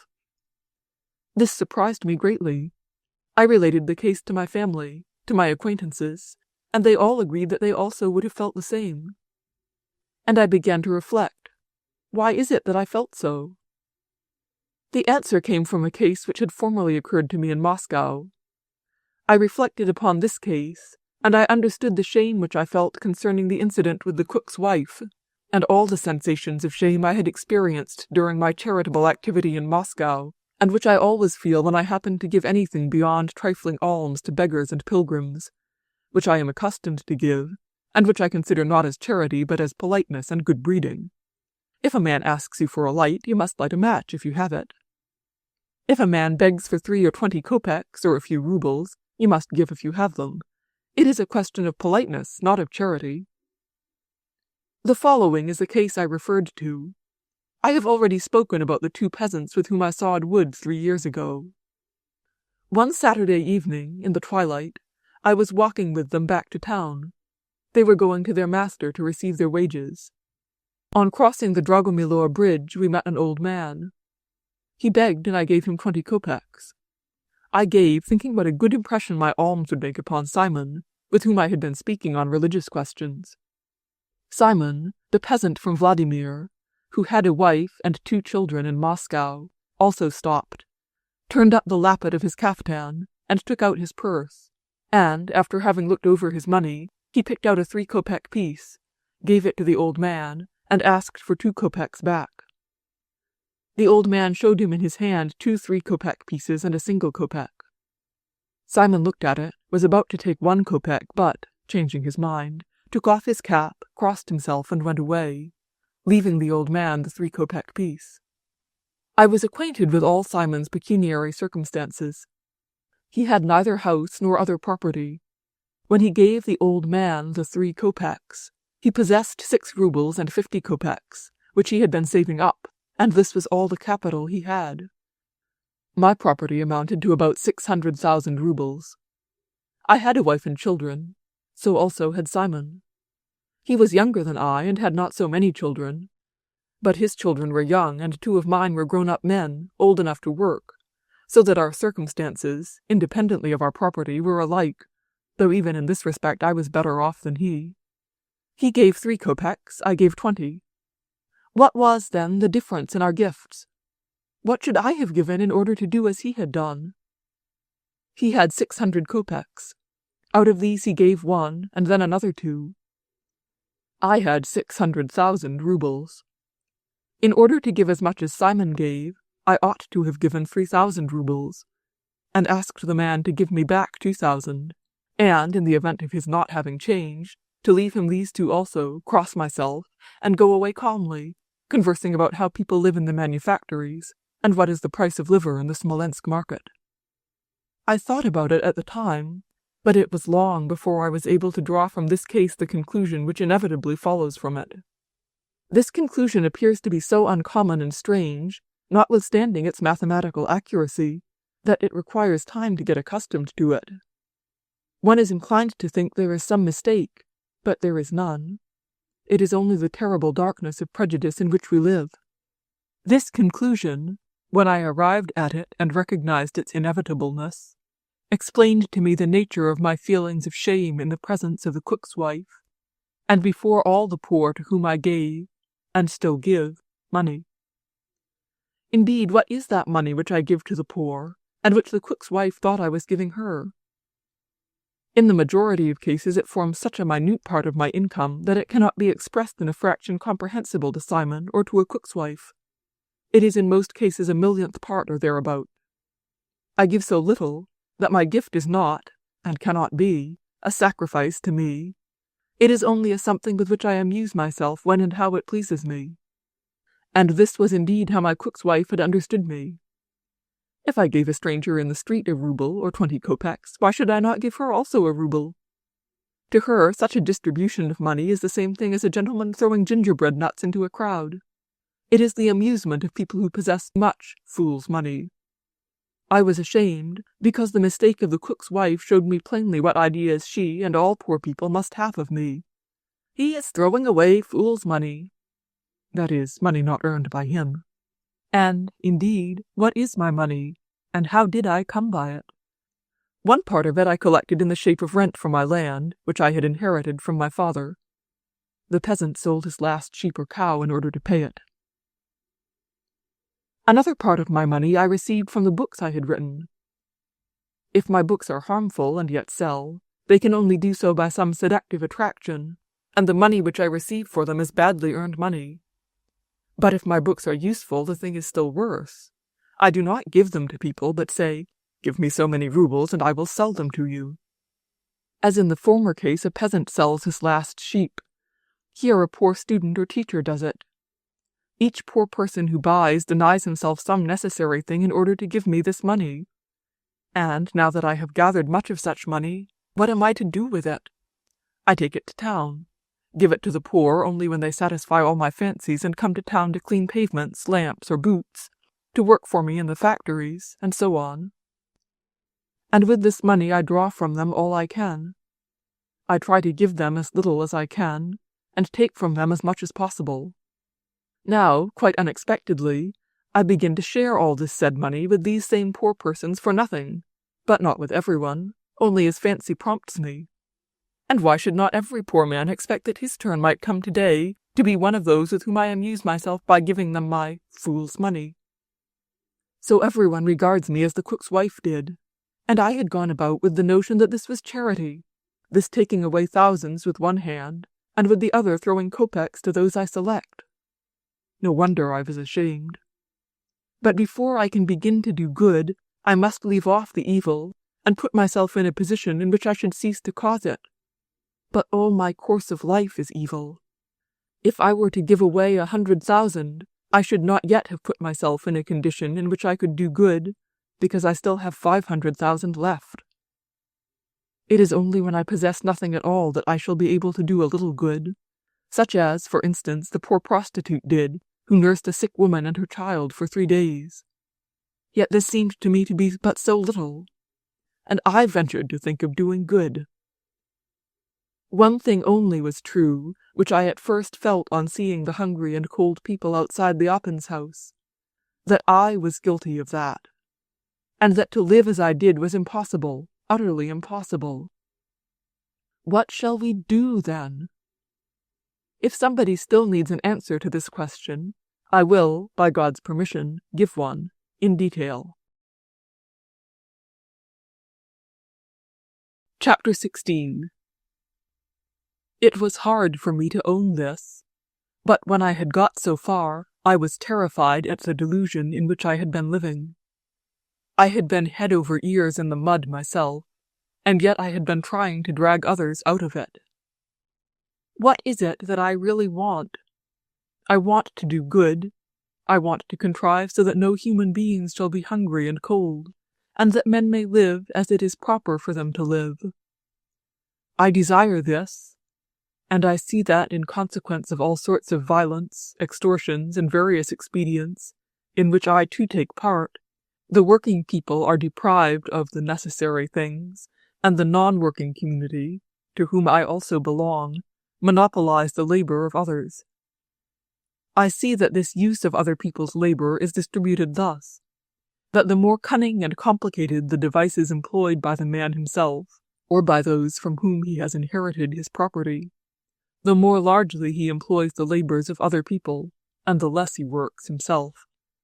First come the millionaires, then the wealthy bankers, merchants, landowners, government officials, then the smaller bankers, merchants, government officials, and landowners, to whom I belong too, then shopmen, publicans, usurers, police sergeants and inspectors, teachers, sacristans, clerks. Then, again, house porters, footmen, coachmen, water carters, cabmen, peddlers, and then, last of all, the workmen, factory hands, and peasants, the number of this class in proportion to the former being as 10 to 1. I see that the lives of 9/10 of the working people essentially require exertion and labor, like every other natural mode of living, but that, in consequence of the devices by which the necessaries of life are taken away from these people, their lives become every year more difficult, and more beset with privations. And our lives, the lives of the non-laboring community, owing to the cooperation of sciences and arts which have this very end in view, become every year more sumptuous, more attractive and secure. I see that in our days the life of a laboring man, and especially the lives of the old people, women, and children of the working classes, are quite worn away by increased labor out of proportion to their nourishment, and that even the very first necessaries of life are not secured for them. I see that side by side with these, the lives of the non-laboring class, to which I belong, are each year more and more filled up with superfluities and luxury, and are becoming continually more secure. The lives of the wealthy have reached that degree of security of which in olden times men only dreamed in fairy tales, to the condition of the owner of the magic purse with the inexhaustible ruble, to a state where man not only is entirely free from the law of labor for the sustenance of his life, but has the possibility of enjoying all the goods of this life without working, and of bequeathing to his children, or to anyone he chooses, this purse with the inexhaustible ruble. I see that the results of the labor of men pass over more than ever from the masses of laborers to those of the non-laborers, that the pyramid of the social structure is, as it were, being rebuilt, so that the stones of the foundation pass to the top, and the rapidity of this passage increases in a kind of geometric progression. I see that there is going on something like what would take place in an ant-hill if the society of ants should lose the sense of the general law, and some of them were to take the results of labor out of the foundations and carry them to the top of the hill, making the foundation narrower and thus enlarging the top, and so by that means cause their fellows to pass also from the foundation to the top. I see that, instead of the ideal of a laborious life, men have created the ideal of the purse with the inexhaustible ruble. The rich, I among their number, arrange this ruble for themselves by various devices, and in order to enjoy it we locate ourselves in towns, in a place where nothing is produced but everything is swallowed up.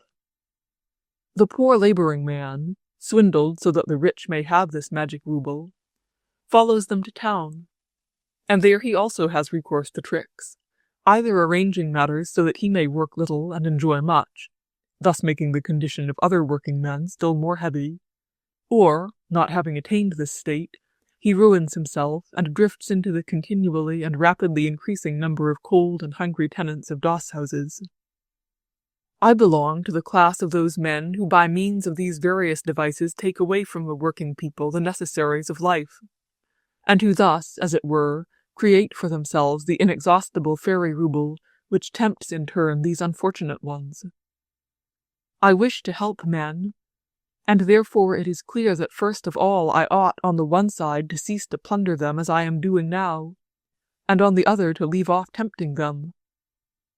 But by means of most complicated, cunning, and wicked contrivances practiced for centuries, I have made myself the owner of this ruble. That is, have got into a condition where, never doing anything myself, I can compel hundreds and thousands of people to work for me, and I am really availing myself of this privileged monopoly, notwithstanding that all the time I imagine I pity these men and wish to help them. I sit on the neck of a man, and having quite crushed him down, compel him to carry me, and will not alight from off his shoulders, though I assure myself, and others, that I am very sorry for him, and wish to ease his condition by every means in my power, except by getting off his back. Surely this is plain. If I wish to help the poor, that is, to make the poor cease to be poor, I ought not to create the poor. Yet I give money capriciously to those who have gone astray, and take away tens of rubles from men who have not yet become bad, thereby making them poor and at the same time depraved. This is very clear, but it was exceedingly difficult for me to understand at first, without some modification or reserve which would justify my position. However, as soon as I came to see my own error, all that formerly appeared strange, complicated, clouded, and inexplicable became quite simple and intelligible. But the important matter was that the direction of my life indicated by this explanation became at once simple, clear, and agreeable, instead of being, as formerly, intricate, incomprehensible, and painful. Who am I thought, that desire to better men's condition? I say I desire this, and yet I do not get up till noon, after having played cards in a brilliantly lighted saloon all night. I, an enfeebled and effeminate man requiring the help and services of hundreds of people, I come to help them. To help these men who rise at 5, sleep on boards, feed on cabbage and bread, understand how to plow, to reap, to put a handle to an axe, to hew, to harness horses, to sew. Men who, by their strength and perseverance and skill and self-restraint, are 100 times stronger than I who come to help them. What could I experience in my intercourse with these people but shame? The weakest of them, a drunkard, an inhabitant of Khazhanov's house, he whom they call the sluggard, is 100 times more laborious than I, his balance, so to say.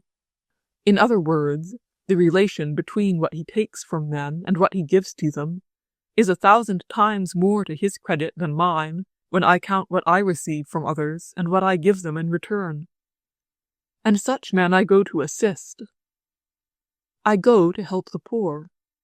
But of the two, who is the poorer? No one is poorer than myself. I am a weak, good-for-nothing parasite who can only exist under very peculiar conditions, can live only when thousands of people labor to support this life which is not useful to anyone. And I, this very caterpillar which eats up the leaves of a tree, I wish to help the growth and the health of the tree and to cure it. All my life is spent thus. I eat, talk, and listen.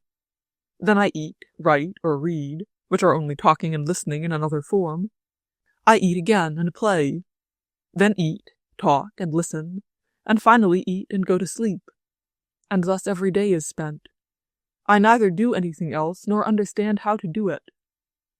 And in order that I may enjoy this life, it is necessary that from morning till night house porters, dvorniks, cooks, male and female, footmen, coachmen, and laundresses should work, to say nothing of the manual labor necessary so that the coachmen, cooks, footmen, and others may have the instruments and articles by which and upon which they work for me, axes, casks, brushes, dishes, furniture, glasses, shoe-black, kerosene, hay, wood, and food.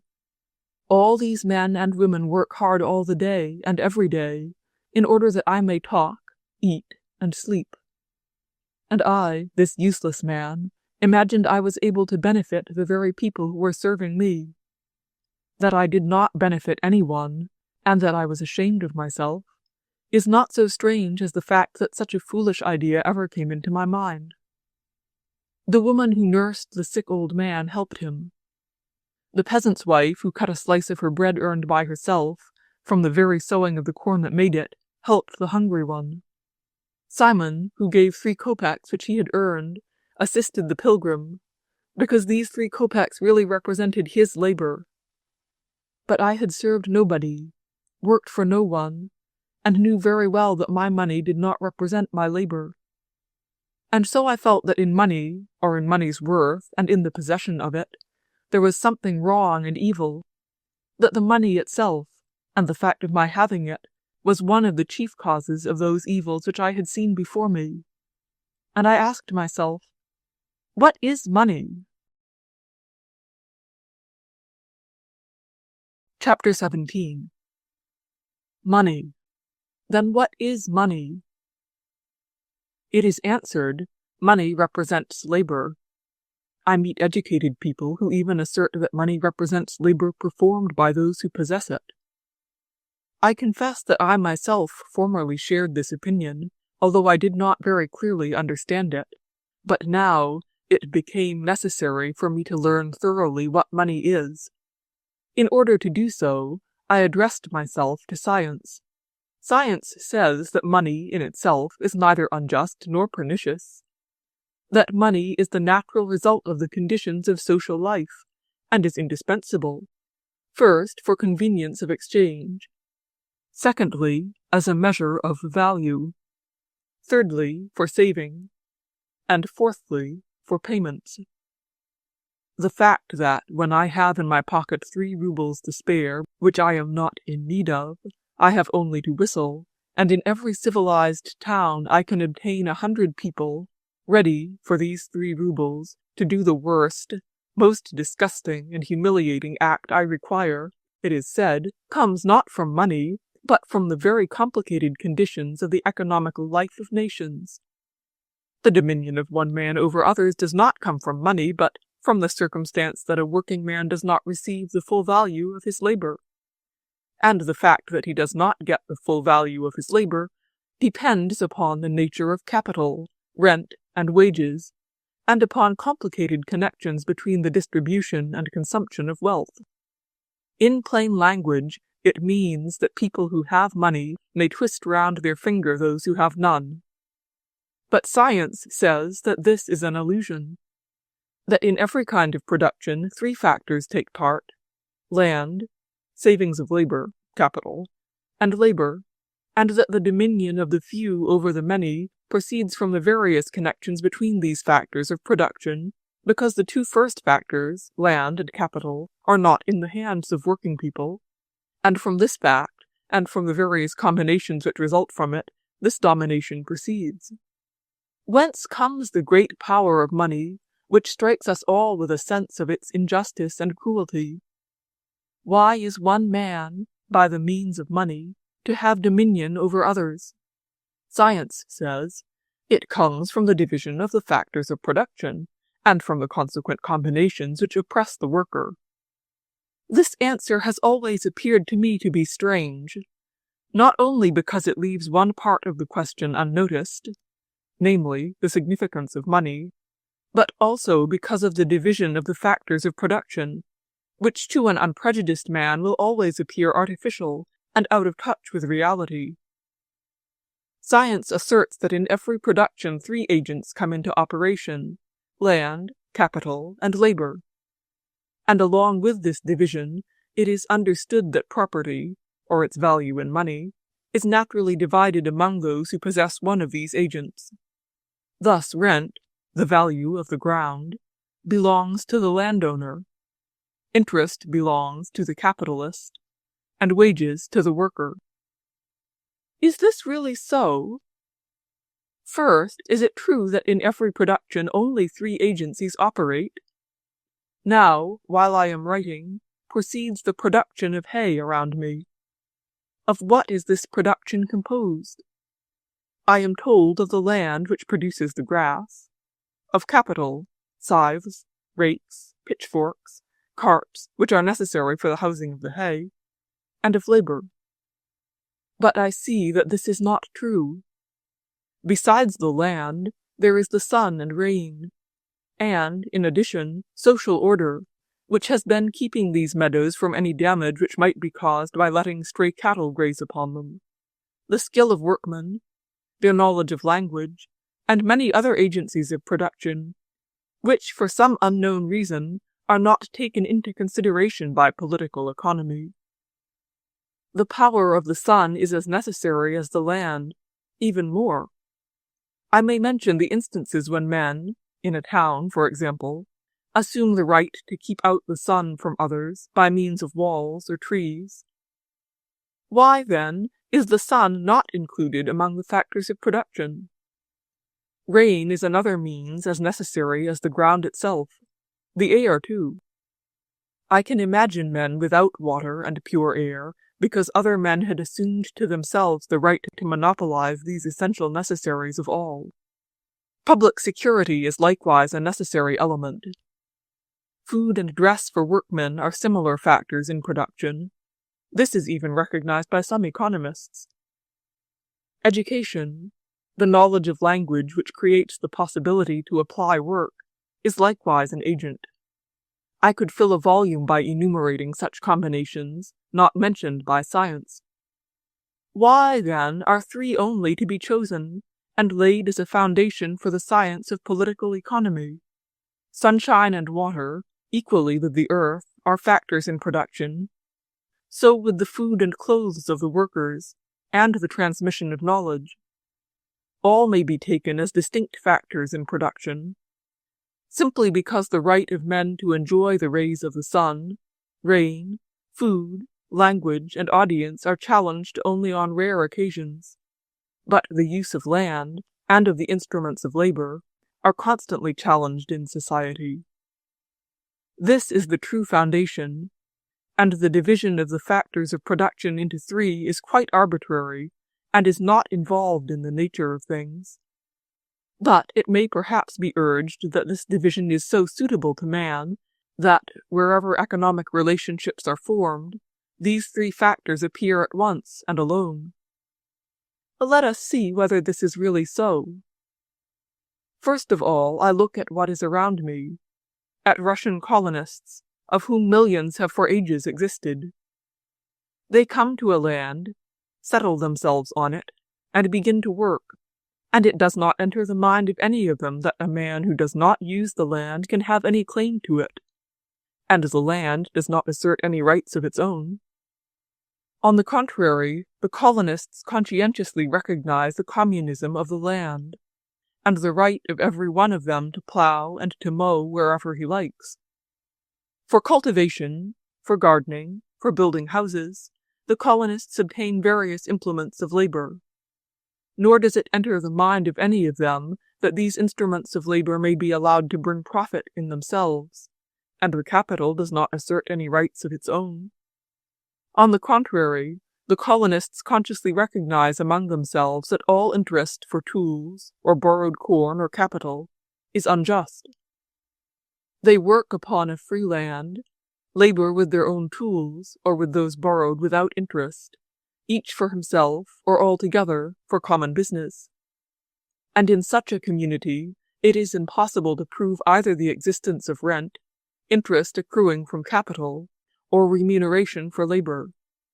In referring to such a community, I am not indulging my fancy, but describing what has always taken place, not only among Russian colonists, but everywhere, as long as human nature is not sinned against. I am describing what appears to everyone to be natural and rational. Men settle on land, and each member undertakes the business which suits him, and, having procured the necessary tools, does his own work. If these men find it more convenient to work together, they form a workmen's association. But neither in separate households nor in associations will separate agents of production appear till men artificially and forcibly divide them. There will be simply labor, and the necessary conditions of labor: the sun which warms all, the air which they breathe, water which they drink, land on which they labor, clothes on the body, food in the stomach, stakes, shovels, plows, machines with which they work. And it is evident that neither the rays of the sun, nor the clothes on the body, nor the stakes, nor the spade, nor the plow with which each man works, nor the machines with which they labor in the workmen's association, can belong to anyone else than those who enjoy the rays of the sun, breathe the air, drink the water, eat the bread, clothe their bodies, and labor with the spade or with the machines, because all these are necessary only for those who use them. And when men act thus, we see they act rationally. Therefore, observing all the economic conditions created among men, I do not see that division into three is natural. I see, on the contrary, that it is neither natural nor rational. But perhaps the setting apart of these three does not occur in primitive societies. Only when the population increases and cultivation begins to develop, it is unavoidable, and we cannot but recognize the fact that this division has occurred in European society. Let us see whether it is really so. We are told that in European society this division of agencies has been, that is, that one man possesses land, another accomplished the instruments of labor, and the third is without land and instruments. We have grown so accustomed to this assertion that we are no longer struck by the strangeness of it. But in this assertion lies an inner contradiction. The conception of a laboring man includes the land on which he lives and the tools with which he works. If he did not live on the land and had no tools, he would not be a laborer. A workman deprived of land and tools never existed and never can exist. There cannot be a bootmaker without a house for his work built on land, without water, air, and tools to work with. If the peasant has no land, horse, water, or scythe, if the bootmaker is without a house, water, or awl, then that means that someone has driven him from the ground, or taken it from him, and has cheated him out of his scythe, cart, horse, or awl. But it does not in any way mean that there can be country laborers without scythes, or bootmakers without tools. As you cannot think of a fisherman on dry land without fishing implements, unless you imagine him driven away from the water by someone who has taken his fishing implements from him, so also you cannot picture a workman without land on which to live, and without tools for his trade, unless somebody has driven him from the former, or robbed him of the latter. There may be men who are hunted from one place to another, and who, having been robbed, are compelled perforce to work for another man and make things necessary for themselves. But this does not mean that such is the nature of production. It means only that, in such case, the natural conditions of production are violated. But if we are to consider as factors of production all of which a workman may be deprived by force, why not count among these the claim on the person of a slave? Why not count claims on the rain and the rays of the sun? One man might build a wall and so keep the sun from his neighbor. Another might come who would turn the course of a river through his own pond and so contaminate its water, or claim a fellow being as his own property. But none of these claims, although enforced by violence, can be recognized as a basis. It is therefore as wrong to accept the artificial rights to land and tools as separate factors in production, as to recognize as such the invented rights to use sunshine, air, water, or the person of another. There may be men who claim the land and the tools of a workman, as there were men who claimed the persons of others, and as there may be men who assert their rights to the exclusive use of the rays of the sun, or of water and air. There may be men who drive away a workman from place to place, taking from him by force the products of his labor as they are produced, and the very instruments of its production, who compel him to work, not for himself, but for his master, as in the factories. All this is possible. But the conception of a workman without land and tools is still an impossibility, as much as that a man can willingly become the property of another, notwithstanding men have claimed other men for many generations. And as the claim of property in the person of another cannot deprive a slave of his innate right to seek his own welfare and not that of his master, so, too, the claim to the exclusive possession of land and the tools of others cannot deprive the laborer of his inherent rights as a man to live on the land and to work with his own tools, or with communal tools, as he thinks most useful for himself. All that science can say in examining the present economic question is this, that in Europe certain claims to the land and the tools of workmen are made, in consequence of which, for some of these workmen, but by no means for all of them, the proper conditions of production are violated, so that they are deprived of land and implements of labor, and compelled to work with the tools of others. But it is certainly not established that this accidental violation of the law of production is the fundamental law itself.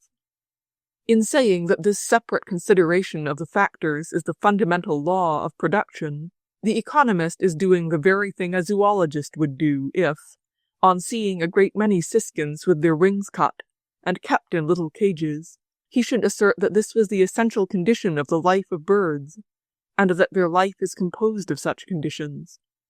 However many siskins there may be, kept in pasteboard houses, with their wings cut, a zoologist cannot say that these, and a tiny pail of water running up rails, are the conditions of the birds' lives. And however great the number of work people there may be, driven from place to place, and deprived of their productions as well as their tools, the natural right of man to live on the land, and to work with his own tools, is essential to him, and so it will remain forever. Of course, there are some who lay claim to the land and to the tools of workmen, just as in former ages there were some who laid claim to the persons of others. But there can be no real division of men into lords and slaves, as they wanted to establish in the ancient world, any more than there can be any real division in the agents of production, land and capital, etc., as the economists are trying to establish. These unlawful claims on the liberty of other men, science calls the natural conditions of production. Instead of taking its fundamental principles from the natural properties of human societies, science took them from a special case, and, desiring to justify this case, it recognized the right of some men to the land on which other men earn their living, and to the tools with which others again work. In other words, it recognized as a right something which had never existed, and cannot exist, and which is in itself a contradiction, because the claim of the man to the land on which he does not labor is in essence nothing else than the right to use the land which he does not use. The claim on the tools of others is nothing else than the assumption of a right to work with implements with which a man does not work. Science, by dividing the factors of production, declares that the natural condition of a workman, that is, of a man in the true sense of the word, is the unnatural condition in which he lives at present, just as in ancient times, by the division of men into citizens and slaves, it was asserted that the unnatural condition of slavery was the natural condition of life.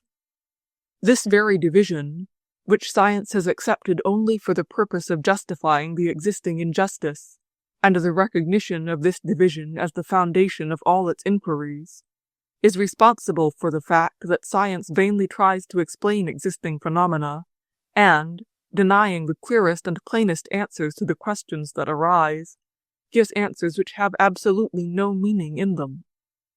The question of economic science is this: what is the cause of the fact that some men, by means of money, acquire an imaginary right to land and capital, and may make slaves of those who have no money? The answer which presents itself to common sense is that it is the result of money, the nature of which is to enslave men. But economic science denies this and says, this arises not from the nature of money, but from the fact that some men have land and capital and others have neither. We ask, why do persons who possess land and capital oppress those who possess neither? And we are answered, because they possess land and capital. But this is just what we are inquiring about. Is not deprivation of land and tools enforced slavery? And the answer is like saying, a remedy is narcotic because its effects are narcotic. Life does not cease to put this essential question, and even science herself notices and tries to answer it, but does not succeed, because, starting from her own fundamental principles, she only turns herself round in a vicious circle. In order to give itself a satisfactory answer to the question, science must first of all deny that wrong division of the agents of production, and cease to acknowledge the result of the phenomena as being their cause, and she must seek, first the more obvious, and then the remoter, causes of those phenomena which constitute the matter questioned. Science must answer the question, why are some men deprived of land and tools while others possess both? Or, why is it that lands and tools are taken from the people who labor on the land and work with the tools? And as soon as economic science puts this question to herself, she will get new ideas, which will transform all the previous ideas of sham science, which has been moving in an unalterable circle of propositions, that the miserable condition of the workers proceeds from the fact that they are miserable. To simple-minded persons it must seem unquestionable that the obvious reason of the oppression of some men by others is money. But science, denying this, says that money is only a medium of exchange, which has no connection with slavery of men. Let us see whether it is so or not. Chapter 18. What is the origin of money? What are the conditions under which nations always have money, and under what circumstances need nations not use money? There are small tribes in Africa, and one in Australia, who live as the Snapes and the Drevlians lived in olden times. These tribes lived by breeding cattle and cultivating gardens. We become acquainted with them at the dawn of history, and history begins by recording the fact that some invaders appear on the scene. And invaders always do the same thing. They take away from the Aborigines everything they can take: cattle, corn, and cloth. They even make prisoners, male and female, and carry them away. In a few years the invaders appear again, but the people have not yet got over the consequences of their first misfortunes, and there is scarcely anything to take from them. So the invaders invent new and better means of making use of their victims. These methods are very simple, and present themselves naturally to the mind of all men. The first is personal slavery. There is a drawback to this, because the invaders must take over the entire control and administration of the tribe and feed all the slaves. Hence, naturally, there appears the second. The people are left on their own land, but this becomes the recognized property of the invaders, who portion it out among the leading military men, by whose means the labor of the tribe is utilized and transferred to the conquerors. But this, too, has its drawback. It is inconvenient to have to oversee all the production of the conquered people, and thus the third means is introduced, as primitive as the two former.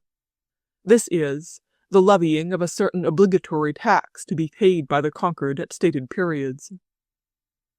The object of conquest is to take from the conquered the greatest possible amount of the product of their labor. It is evident that, in order to do this, the conquerors must take the articles which are the most valuable to the conquered, and which at the same time are not cumbersome and are convenient for keeping: skins of animals and gold.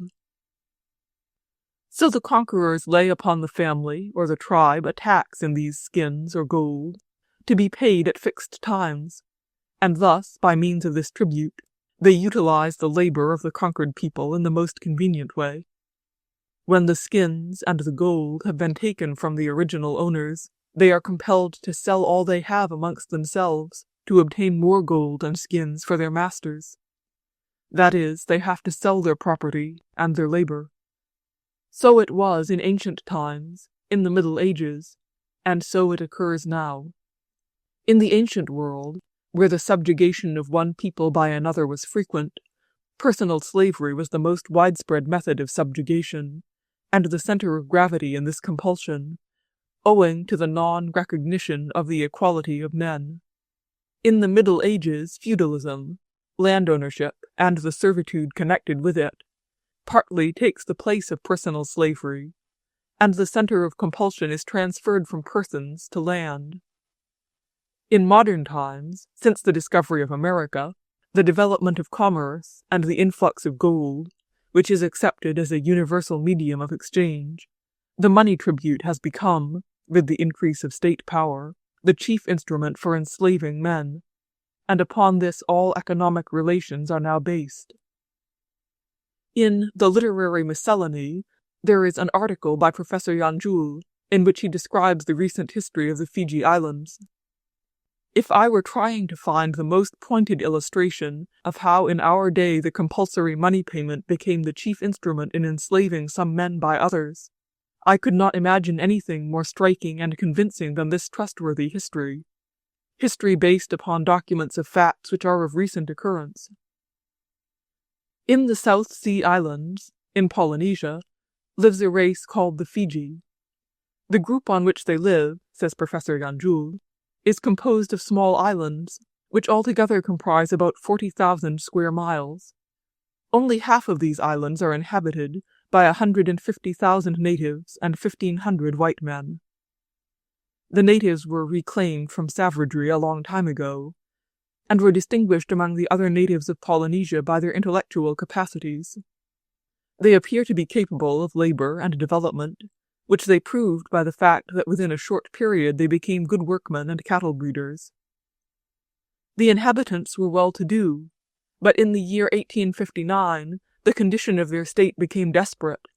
The nation and its representative, Kakabo, were in need of money. This money, $45,000, was wanted as compensation or indemnification demanded of them by the United States of America for violence said to have been done by Fijis to some citizens of the American Republic. To collect this, the Americans sent a squadron, which unexpectedly seized some of the best islands under the pretext of guarantee, and threatened to bombard and ruin the towns if the indemnification were not paid over on a certain date to the representatives of America. The Americans were among the first colonists who came to the Fiji Islands with the missionaries. They chose and, under one pretext or another, took possession of the best pieces of land on the islands, and established there cotton and coffee plantations. They hired whole crowds of natives, binding them by contracts unknown to this half-civilized race, or they acted through special contractors and dealers of human merchandise. Misunderstandings between these master planters and the natives, whom they considered almost as slaves, were unavoidable, and it was some of these quarrels which served as a pretext for the American indemnification. Notwithstanding their prosperity, the Fijis had preserved almost up to that time the forms of the so-called natural economy which existed in Europe during the Middle Ages. Money was scarcely in circulation among them, and their trade was almost exclusively on the barter basis, one merchandise being exchanged for another, and the few social taxes and those of the state being paid in rural products. What could the Fijis and their king Kakabo do when the Americans demanded $45,000 under terrible threats in the event of non-payment? To the Fijis the very figures seemed inconceivable, to say nothing of the money itself, which they had never seen in such large quantities. After deliberating with other chiefs, Kakabo made up his mind to apply to the Queen of England, at first merely asking her to take the islands under her protection, but afterwards requesting definite annexation. But the English regarded this request cautiously, and were in no hurry to assist the half-savage monarch out of his difficulty. Instead of giving a direct answer, they sent special commissioners to make inquiries about the Fiji Islands in 1860, in order to be able to decide whether it was worthwhile to annex them to the British possessions, and to lay out money to satisfy the American claims. Meanwhile, the American government continued to insist upon payment, and as a pledge held in their de facto dominion some of the best parts, and, having looked closely into the national wealth, raised their former claim to $90,000, threatening to increase it still more if Kakabo did not pay at once. Being thus pushed on every side, and knowing nothing of European means of credit accommodation, the poor king, acting on the advice of European colonists, began to try to raise money in Melbourne among the merchants, cost what it might, if even he should be obliged to yield his kingdom into private hands. So, in consequence of his application, a commercial society was formed in Melbourne. This joint stock company, which took the name of the Polynesian Company, formed a treaty with the chiefs of the Fiji Islanders on the most advantageous terms. It took over the debt to the American government, pledging itself to pay it by several installments. And for this the company received, according to the first treaty, 1 and then 200,000 acres of the best land, selected by itself, perpetual immunity from all taxes and dues for all its factories, operations, and colonies, and the exclusive right for a long period to establish banks in the Fiji Islands, with the privilege of issuing unlimited notes. This treaty was definitely concluded in the year 1868, and there has appeared in the Fiji Islands, side by side with the local government, of which Kakabo is the head, another powerful authority, a commercial organization with large estates over all the islands, exercising a powerful influence upon the government. Up to this time, the wants of the government of Kakabo had been satisfied with a payment in local products and a small custom tax on goods imported. But, with the conclusion of the treaty and the formation of the influential Polynesian Company, the king's financial circumstances had changed. A considerable part of the best land in his dominion having passed into the hands of the company, his income from the land had therefore diminished. On the other hand, the income from the custom taxes also diminished, because the company had obtained for itself the right to import and export all kinds of goods free of duties. The natives, 99% of the population, had never paid much in custom duties, as they bought scarcely any of the European productions, except some stuffs and hardware. And now, from the freeing of custom duties of many well-to-do Europeans, along with the Polynesian Company, the income of King Cacabo was reduced to nil, and he was obliged to take steps to resuscitate it, if possible. He began to consult his white friends as to the best way to remedy the trouble, and they advised him to create the first direct tax in the country, and in order, I suppose, to have less trouble about it, to make it in money. The tax was established in the form of a general poll tax, amounting to £1 for every man, and to 4 shillings for every woman, throughout the islands. As I have already said, there still exists on the Fiji Islands a natural economy and a trade by barter. Very few natives possess money. Their wealth consists chiefly of raw products and cattle, whilst the new tax required the possession of considerable sums of money at fixed times. Up to that date, a native had not been accustomed to any individual burden in the interests of his government, except personal obligations. All the taxes which had to be paid were paid by the community or village to which he belonged, and from the common fields from which he received his principal income. One alternative was left to him, to try to raise money from the European colonists. That is, to address himself either to the merchant or to the planter. To the first he was obliged to sell his productions on the merchant's own terms, because the tax collectors required money at a certain fixed date, or even to raise money by the sale of his expected harvest, which enabled the merchant to take iniquitous interest. Or he had to address himself to the planter and sell him his labor. That is, to become his workman. But the wages on the Fiji Islands were very low, owing, I suppose, to the exceptionally great supply of labor, not exceeding £1 a week for a grown-up man, or £2 12 shillings a year, and therefore, merely to be able to get the money necessary to pay his own tax, to say nothing of his family, a Fiji had to leave his house, his family, and his own land, often to go far away to another island, and enslave himself to the planter for at least half a year. Even then there was the payment for his family, which he must provide by some other means. We can understand the result of such a state of affairs. From his 150,000 subjects, Cacabo collected only £6,000, and so there began a forcible extortion of taxes unknown till then, and a whole series of coercive measures. The local administration, formerly incorruptible, soon made common cause with the European planters, who began to have their own way with the country. For non-payment of the taxes, the Fijis were summoned to the court, and sentenced not only to pay the expenses, but also to imprisonment for not less than 6 months. The prison really meant the plantations of the first white man who chose to pay the tax money and the legal expenses of the offender. Thus the white settlers received cheap labor to any amount.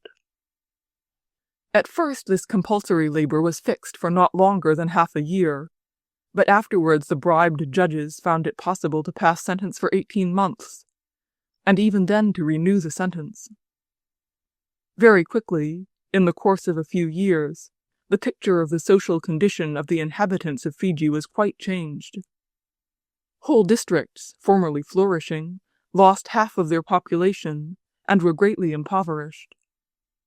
All the male population, except the old and infirm, worked far away from their homes for European planters to get money necessary for the taxes, or in consequence of the law court. The women on the Fiji Islands had scarcely ever worked in the fields, so that in the absence of the men, all the local farming was neglected and went to ruin. And in the course of a few years, half the population of Fiji had become the slaves of the colonists. To relieve their position, the Fiji Islanders again appealed to England. A new petition was got up, subscribed by many eminent persons and chiefs, praying to be annexed to England, and this was handed to the British consul. Meanwhile, England, thanks to her scientific expeditions, had time not only to investigate the affairs of the islands, but even to survey them, and duly to appreciate the natural riches of this fine corner of the globe. Owing to all these circumstances, the negotiations this time were crowned with full success, and in 1874, to the great dissatisfaction of the American planters, England officially took possession of the Fiji Islands and added them to its colonies. Cacabo died, His heirs had a small pension assigned to them, and the administration of the islands was entrusted to Sir Hercules Robinson, the governor of New South Wales. In the first year of its annexation, the Fiji Islanders had no self-government, but were under the direction of Sir Hercules Robinson, who appointed an administrator. Taking the islands into their hands, the English government had to undertake the difficult task of gratifying various expectations raised by them. The natives, of course, first of all expected the abolition of the hated poll tax. One part of the white colonists, the Americans, looked with suspicion upon the British rule, and another part, those of English origin, expected all kinds of confirmations of their power over the natives, permission to enclose the land, and so on. The English government, however, proved itself equal to the task, and its first act was to abolish forever the poll tax, which had created the slavery of the natives in the interest of a few colonists. But here Sir Hercules Robinson had at once to face a difficult dilemma. It was necessary to abolish the poll tax, which had made the Fijis seek the help of the English government. But at the same time, according to English colonial policy, the colonies had to support themselves.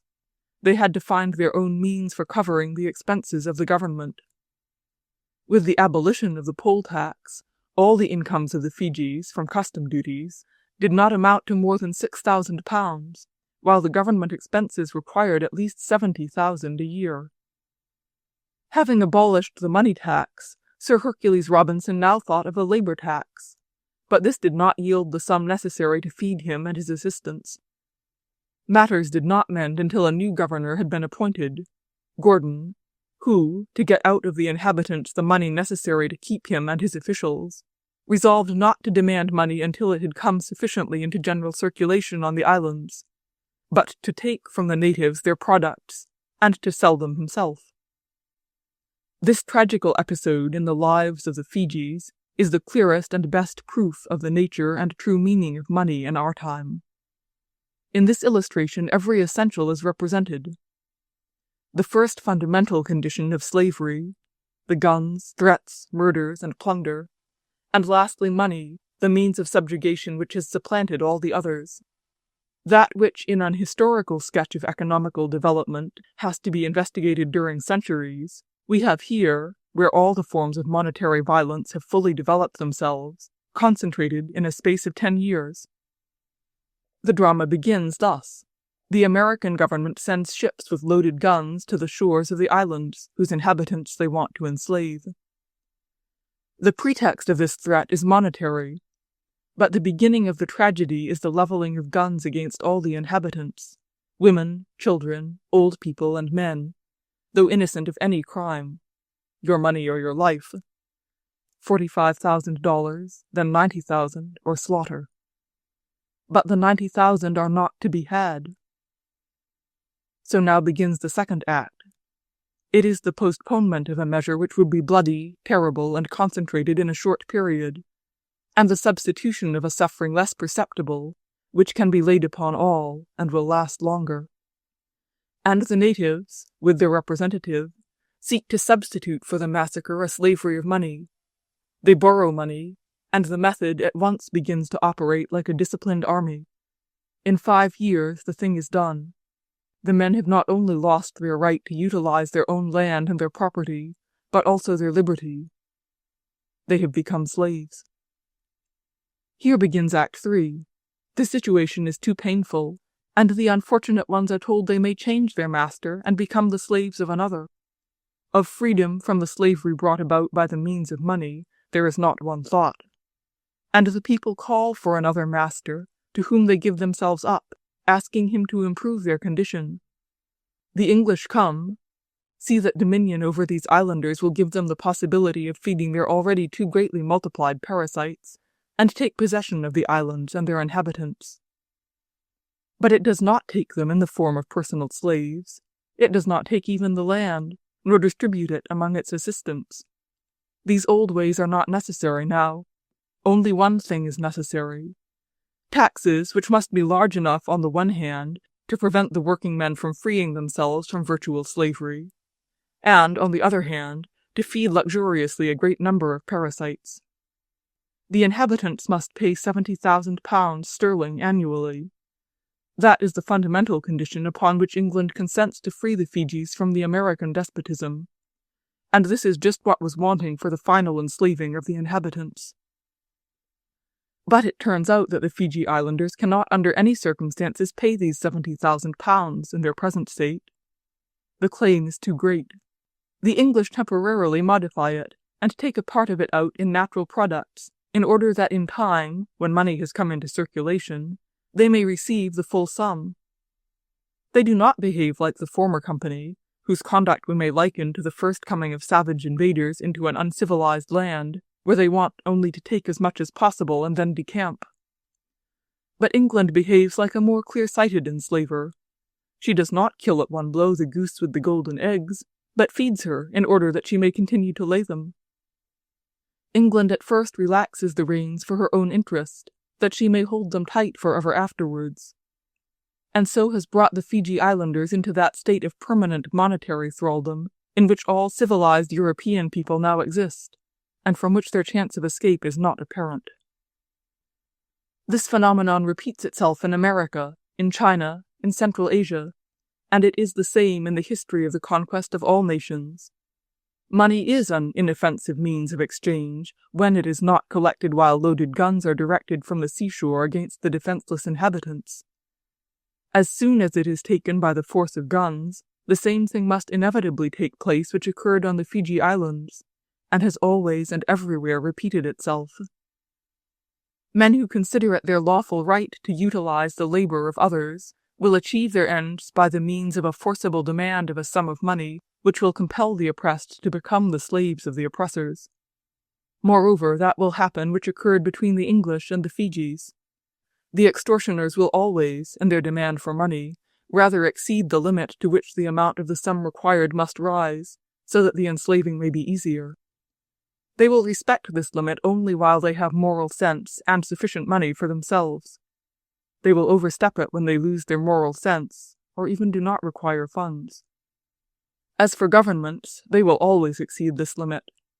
First, because for a government there exists no moral sense of justice. And secondly, because, as everyone knows, every government is always in the greatest want of money, through wars and the necessity of giving gratuities to their allies. All governments are insolvent, and involuntarily follow a maxim expressed by a Russian statesman of the 18th century, that the peasant must be sheared of his wool lest it grow too long. All governments are hopelessly in debt, and this debt on an average, not taking in consideration its occasional diminution in England and America, is growing at a terrible rate.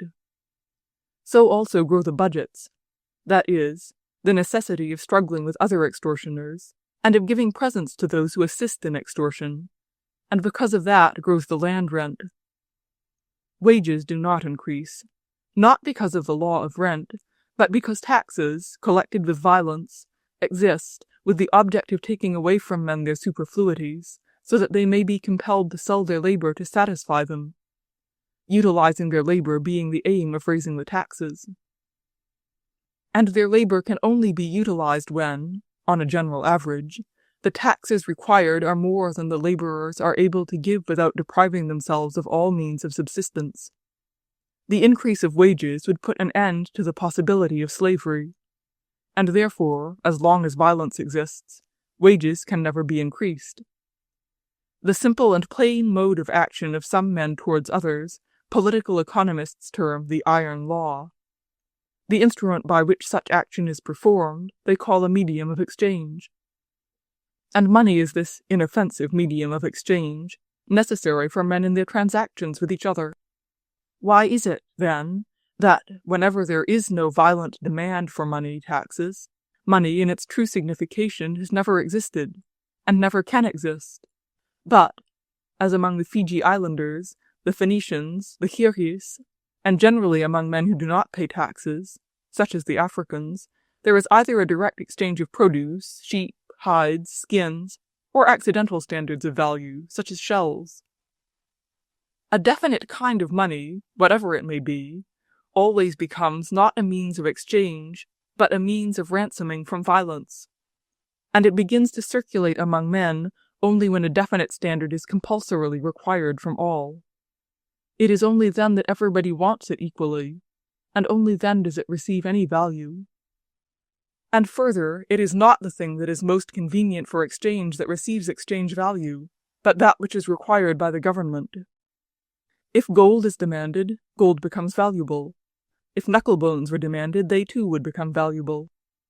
If it were not so, why, then, has the issue of this means of exchange always been the prerogative of the government?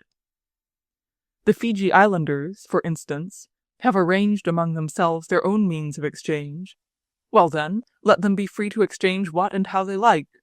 And you, men possessing power, or the means of violence, do not interfere with this exchange. But instead of this you coin money, and do not allow anyone else to coin it. Or, as is the case with us, you merely print some notes, engraving upon them the heads of the Tsars, sign them with a particular signature, and threaten to punish every falsification of them.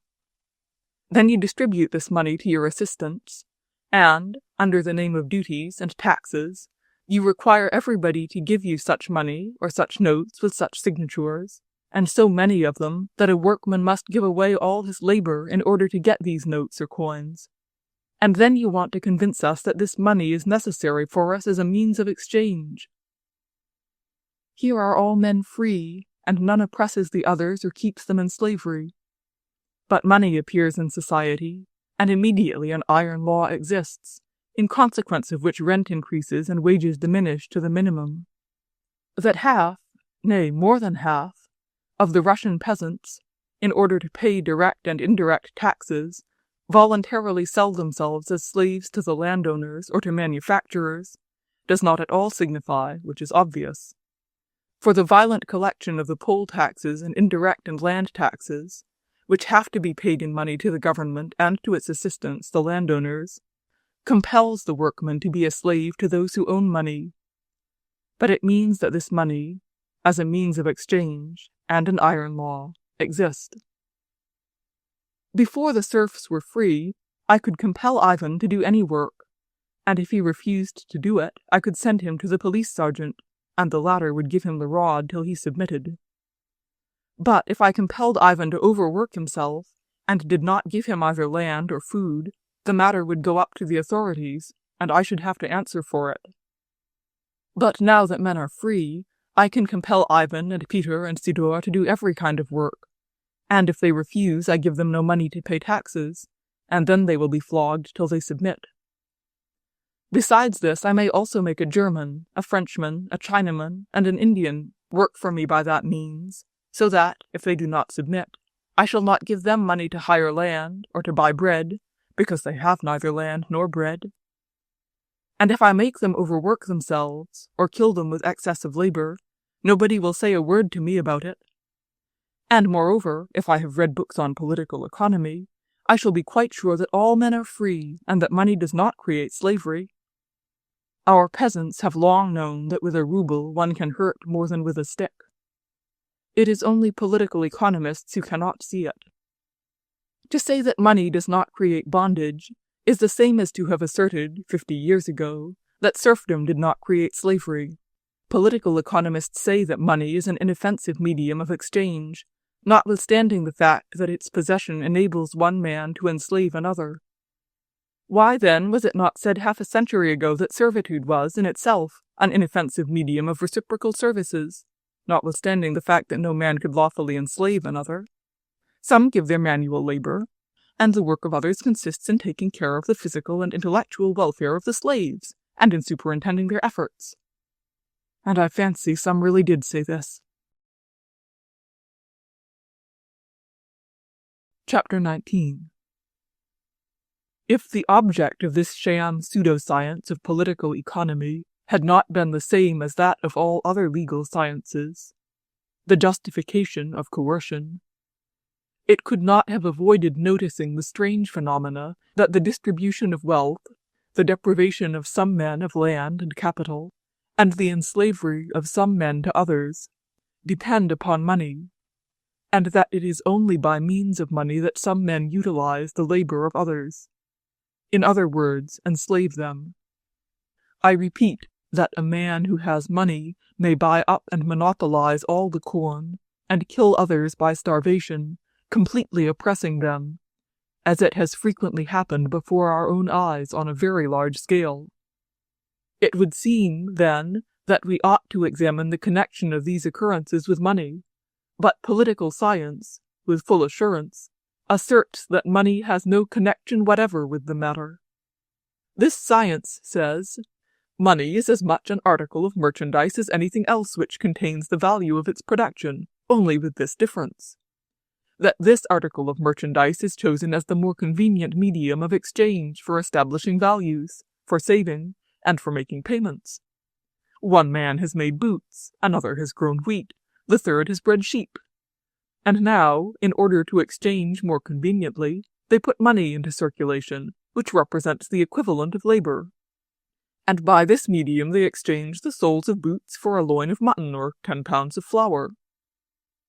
Students of this sham science are very fond of picturing to themselves such a state of affairs, but there has never been such a condition in the world. This idea about society is like the fancy about the primitive, prehistoric, perfect human state which the philosophers cherished. But such a state never existed. In all human societies where money has been used, there has also been the oppression by the strong and the armed, of the weak and the defenseless.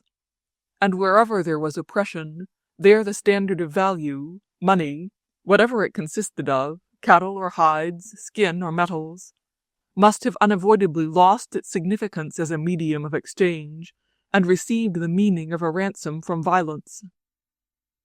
There is no doubt that money does possess the inoffensive properties which science enumerates, but it would have these properties only in a society in which there was no violence, in an ideal state.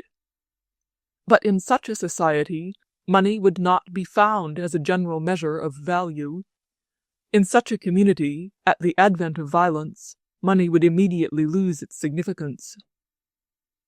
In all societies known to us where money is used, it receives the significance of a medium of exchange only because it serves as a means of violence, and its chief object is to act thus, not as a mere medium.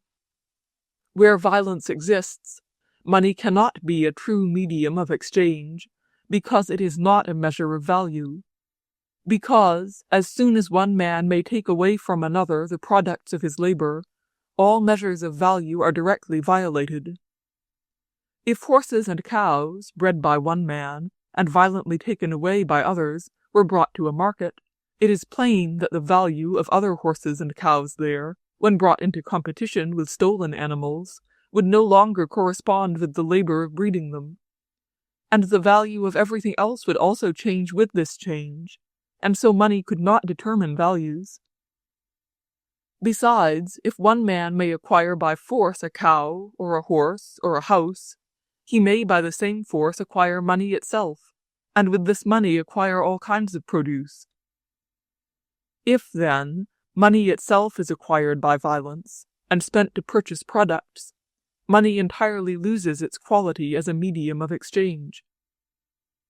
The oppressor who takes money, and gives it for the products of labor, does not exchange anything, but obtains from labor all that he wants. But let us suppose that such an imaginary and impossible state of society really existed, in which money is in circulation without the exercise of general violence, silver or gold serving as a measure of value and as a medium of exchange. All the savings in such a society are expressed by money.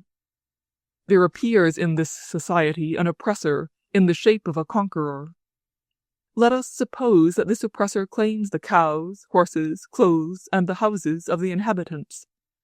But as it is not convenient for him to take possession of all this, he naturally thinks of taking that which represents among these men all kinds of values, and is exchanged for everything, money. And at once in this community, money receives, for the oppressor and his assistants, another signification, and its character as a medium of exchange therefore immediately ceases. The measure of the values will always depend on the pleasure of the oppressor.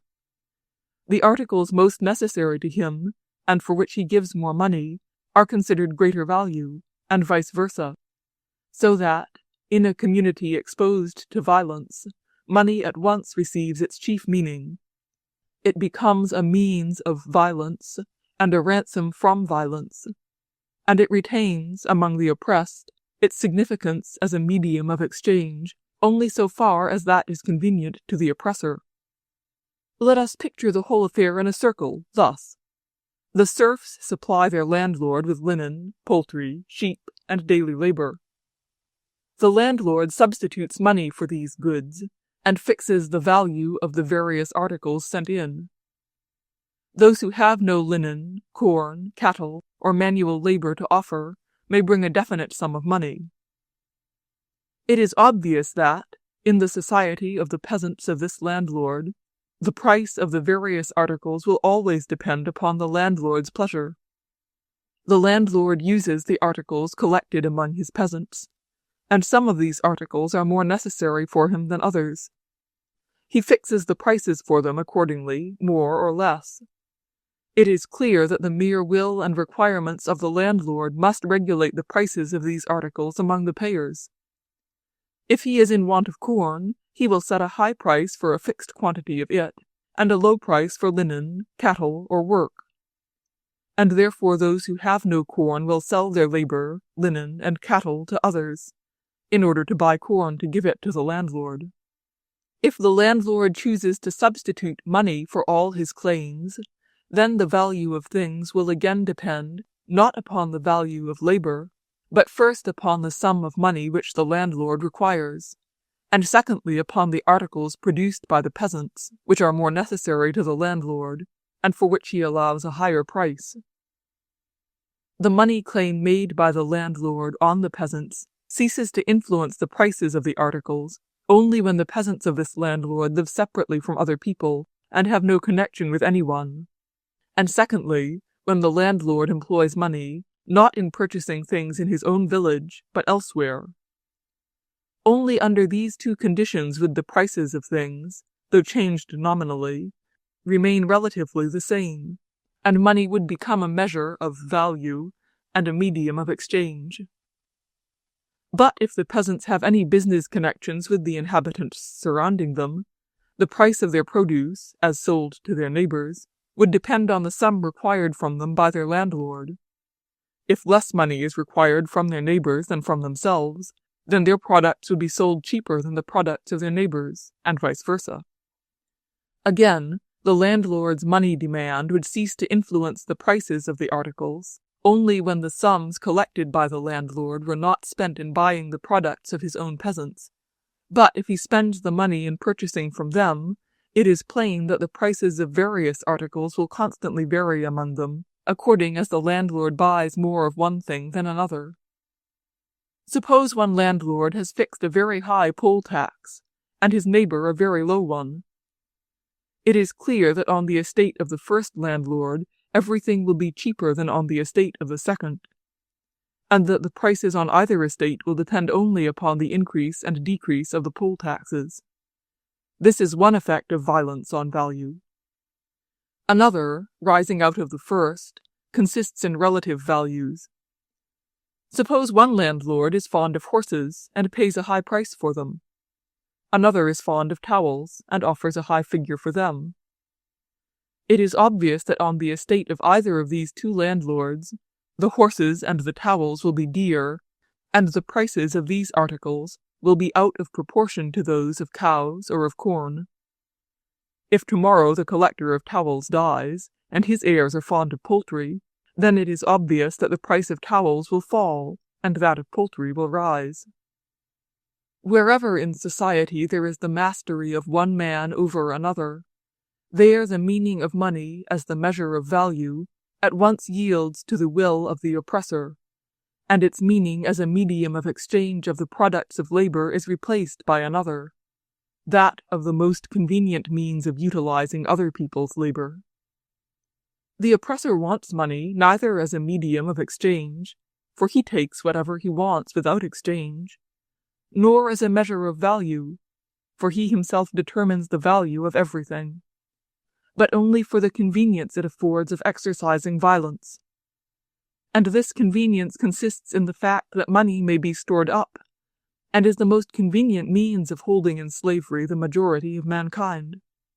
It is not convenient to carry away all the cattle in order always to have horses, cows, and sheep whenever wanted, because they must be fed. The same holds good with corn, for it may be spoiled. The same with slaves. Sometimes a man may require thousands of workmen, and sometimes none. Money demanded from those who have not got it makes it possible to get rid of all these inconveniences and to have everything that is required. And this is why the oppressor wants money. Besides which, he wants money so that his right to utilize another man's labor may not be confined to certain men, but may be extended to all men who require the money. When there was no money in circulation, each landlord could utilize the labor of his own serfs only. But when they agreed to demand from the peasants money which they had not, they were enabled to appropriate without distinction the labor of all men on every estate. Thus the oppressor finds it more convenient to press all his claims on labor in the shape of money, and for this sole object is it desired. To the victim from whom it is taken away, money cannot be of use, either for the purpose of exchange, seeing he exchanges without money, as all nations have exchanged who had no government, nor for a measure of value, because this is fixed without him, nor for the purpose of saving, because the man whose productions are taken away cannot save. Neither for payments, because an oppressed man always has more to pay than to receive. And if he does receive anything, the payment is made, not in money, but in articles of merchandise in either case. Whether the workman takes his goods from his master's shop to remunerate his labor, or whether he buys the necessaries of life with his earnings in other shops. The money is required from him, and he is told by his oppressors that if he does not pay it, they will refuse to give him land or bread, or will take away his cow or his horse, or condemn him to work, or put him in prison. He can only free himself from all this by selling the products of his toil, his own labor, or that of his children. He will have to sell this according to the prices established, not by a regular exchange, but by the authority which demands money of him. Under the conditions of the influence of tribute and taxes on prices, which everywhere and always repeat themselves, as much with the landowners in a narrow circle as with the state on a larger scale, in which the causes of the modification of prices are as obvious to us as the motion of the hands and feet of puppets is obvious to those who look behind the curtain and see who are the wire pullers. Under these circumstances, to say that money is a medium of exchange and a measure of value is at least astonishing. Chapter 20. All slavery is based solely on the fact that one man can deprive another of his life, and by threatening to do so, can compel him to do his will. We may see for certain that whenever one man is enslaved by another, when, against his own will and by the will of another, he does certain actions contrary to his inclination, the cause, if traced to its source, is nothing more nor less than a result of this threat. If a man gives to others all his labor, has not enough to eat, has to send his little children from home to work hard, leaves the land, and devotes all his life to a hated and unnecessary task, which happens before our own eyes in the world, which we term civilized because we ourselves live in it, then we may certainly say that he does so only because not to do so would be equivalent to loss of life. Therefore, in our civilized world, where the majority of the people, amidst terrible privations, perform hated labors unnecessary to themselves, the greater number of men are in a slavery based on the threat of being deprived of their existence. Of what, then, does this slavery consist? Wherein lies this power of threat? In olden times, the means of subjugation and the threat to kill were plain and obvious to all. The primitive means of enslaving men then consisted in a direct threat to kill with the sword. An armed man said to an unarmed, I can kill thee, as thou hast seen I have done to thy brother, but I do not want to do it. I will spare thee. First, because it is not agreeable for me to kill thee. Secondly, because, as well for me as for thee, it will be more convenient that thou shouldst labor for me than that I should kill thee. Therefore do all I order thee to do, but know that, if thou refusest, I will take thy life. So the unarmed man submitted to the armed one, and did everything he was ordered to do. The unarmed man labored, the armed threatened. This was that personal slavery which appeared first among all nations, and which still exists among primitive races. This means of enslaving always begins the work, but when life becomes more complicated, it undergoes a change. With the complication of life, such a method presents great inconveniences to the oppressor. Before he can appropriate the labor of the weaker, he must feed and clothe them, and keep them at work, and so their number remains small. And, besides, this compels the slaveholder to remain continually with the slaves, driving them to work by the threat of murdering them. And thus another means of subjugation is developed. 5,000 years ago, according to the Bible, this novel, convenient, and clever means of oppression was discovered by Joseph the Beautiful. It is similar to that employed now in the menageries for taming restive horses and wild beasts. It is hunger. This contrivance is thus described in the Bible. Genesis 41, verses 48 to 57. And he, Joseph, gathered up all the food of the 7 years which were in the land of Egypt, and laid up the food in the cities. The food of the field which was round about every city laid he up in the same. And Joseph gathered corn as the sand of the sea, very much, until he left numbering, for it was without number. And the 7 years of plenteousness that was in the land of Egypt were ended. And the 7 years of dearth began to come, according as Joseph had said. And the dearth was in all lands, but in all the land of Egypt there was bread. And when all the land of Egypt was famished, the people cried to Pharaoh for bread. And Pharaoh said unto all the Egyptians, Go unto Joseph, what he said to you, do. And the famine was over all the face of the earth. And Joseph opened all the storehouses, and sold unto the Egyptians. And the famine waxed sore in the land of Egypt. And all countries came into Egypt to Joseph for to buy corn, even because that the famine was so sore in all lands. End quote. Joseph, making use of the primitive means of enslaving men by the threat of the sword, gathered corn during the years of plenty, in expectation of years of famine which generally follow years of plenty. Men know all this without the dreams of Pharaoh. And then, by the pangs of hunger, he made all the Egyptians and the inhabitants of the surrounding countries slaves to Pharaoh more securely and conveniently. And when the people began to be famished, he arranged matters so as to keep them in his power forever. Genesis 47, 13 to 26. And there was no bread in all the land, for the famine was very sore, so that the land of Egypt and all the land of Canaan fainted by reason of the famine. And Joseph gathered up all the money that was found in the land of Egypt, and in the land of Canaan, for the corn which they bought, and Joseph brought the money into Pharaoh's house. And when money failed in the land of Egypt, and in the land of Canaan, all the Egyptians came unto Joseph and said, Give us bread, for why should we die in thy presence? For the money faileth. And Joseph said, Give your cattle, and I will give you for your cattle, if money fail. And they brought their cattle unto Joseph. And Joseph gave them bread in exchange for horses, and for the flocks, and for the cattle of the herds, and for the asses. And he fed them with bread for all their cattle for that year. When that year was ended, they came unto him the 2nd year, and said unto him, We will not hide it from my lord how that our money is spent. My lord also hath our herds of cattle. there is not aught left in the sight of my Lord but our bodies and our lands. Wherefore shall we die before thine eyes, both we and our land?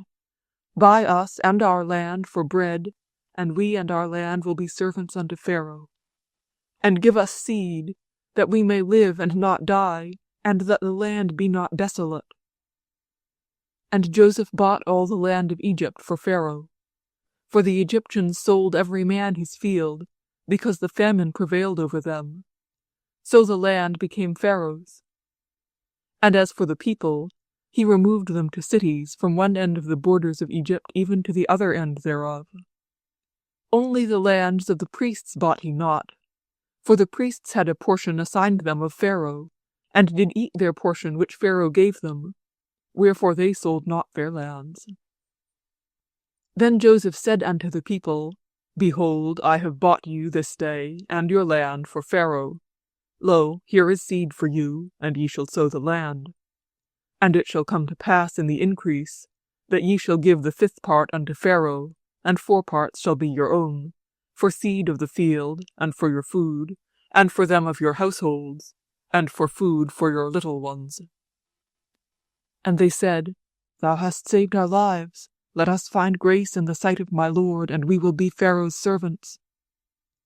And Joseph made it a law over the land of Egypt unto this day, that Pharaoh should have the 5th part, except the land of the priests only, which became not Pharaoh's.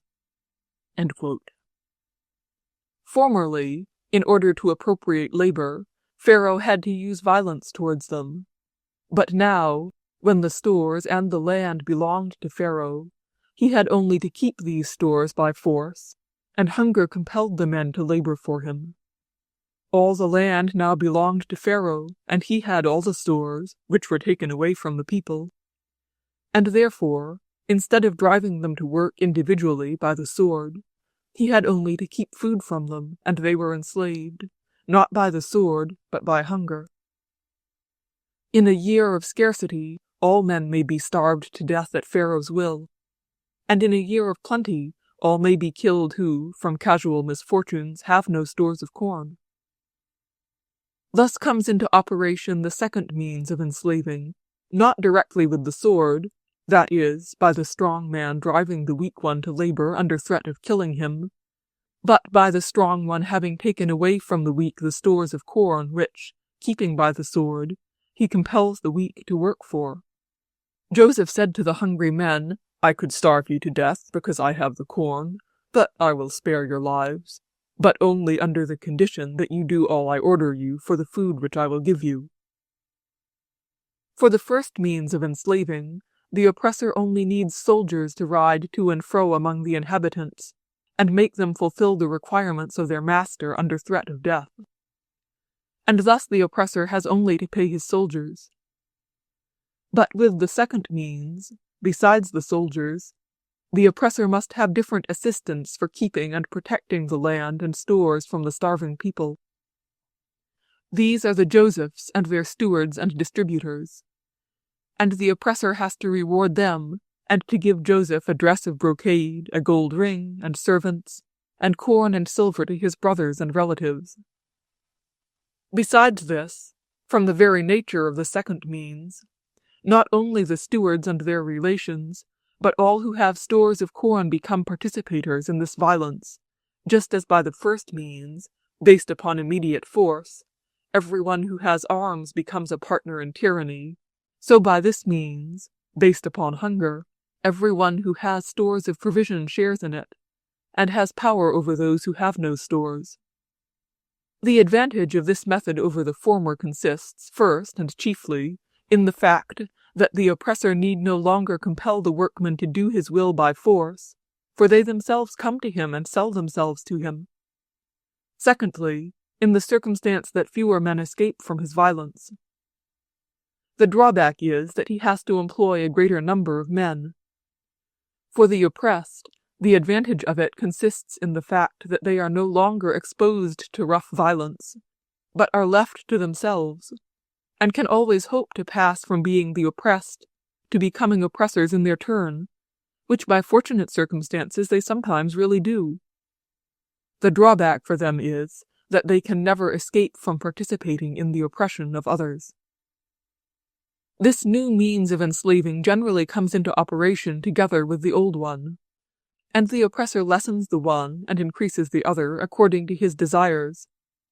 But this does not fully satisfy the man who wishes to take away as much as possible of the products of the labor of as many working people as he can find, and to enslave as many men as possible. And, therefore, a third means of oppression is evolved.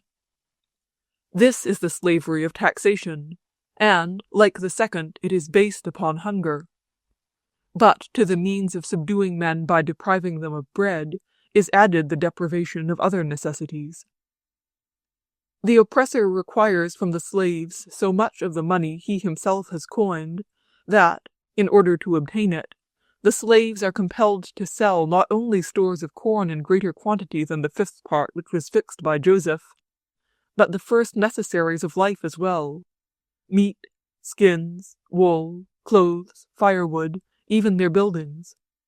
And therefore the oppressor always keeps his slaves in his power, not only by hunger, but by thirst, cold, and other privations. And thus the third means of slavery comes into operation, a monetary, tributary one, consisting in the oppressor saying to the oppressed, "I can do with each of you just what I like. I can kill and destroy you by taking away the land by which you earn your living. I can, with this money which you must give me, buy all the corn upon which you feed and sell it to strangers, and at any time annihilate you by starvation. I can take from you all that you have, your cattle, your houses, your clothes. But it is neither convenient nor agreeable for me to do so, and therefore I let you alone to work as you please. Only give me so much of the money which I demand of you, either as a poll tax, or according to your land, or the quantity of your food and drink, or your clothes, or your houses. Give me this money, and do what you like among yourselves. But know that I shall neither protect nor maintain widows, nor orphans, nor invalids, nor old people, nor such as have been burned out. I shall only protect the regular circulation of this money. This right will always be mine, to protect only those who regularly give me the fixed number of these pieces of money. As to how or where you get it, I shall not in the least trouble myself." And so the oppressor distributes these pieces of money as an acknowledgment that his demand has been complied with. The second method of enslaving consisted in this, that, having taken away the fifth part of the harvest, and collected stores of corn, Pharaoh, besides the personal slavery by the sword, received, by his assistants, the possibility of dominion over the working people during the time of famine, and over some of them during misfortunes which happened to them. The third method consists in this: Pharaoh requires from the working people more money than the value of the fifth part of corn which he took from them. He and his assistants get a new means of dominion over the working class, not merely during the famine and their casual misfortunes, but permanently. By the second method, men retain some stores of corn which help them to bear in different harvests and casual misfortunes without going into slavery. But by the third, when there are more demands, the stores, not of corn only, but of all other necessaries of life, are taken away from them, and at the first misfortune a workman, having neither stores of corn nor any other stores which he might exchange for corn, falls into slavery to those who have money. To set the first in motion, an oppressor need only have soldiers and share the booty with them. For the second, besides the protectors of the land and the stores, he must have collectors and clerks for the distribution of the corn. For the third, besides the soldiers for keeping the land and his property, he must have collectors of taxes, assessors of direct taxation, supervisors, custom-house clerks, managers of money, and coiners of it. The organization of the third method is much more complicated than that of the second. By the second, the getting in of corn may be leased out, as was done in olden times and is still the custom in Turkey. But by putting taxes on men there is need of a complicated administration, which has to ensure the right levying of the taxes. and therefore by the third method the oppressor has to share the plunder with a still greater number of men than by the second. Besides, according to the very nature of the thing, all the men of the saying or of the foreign country who possess money become sharers with the oppressed.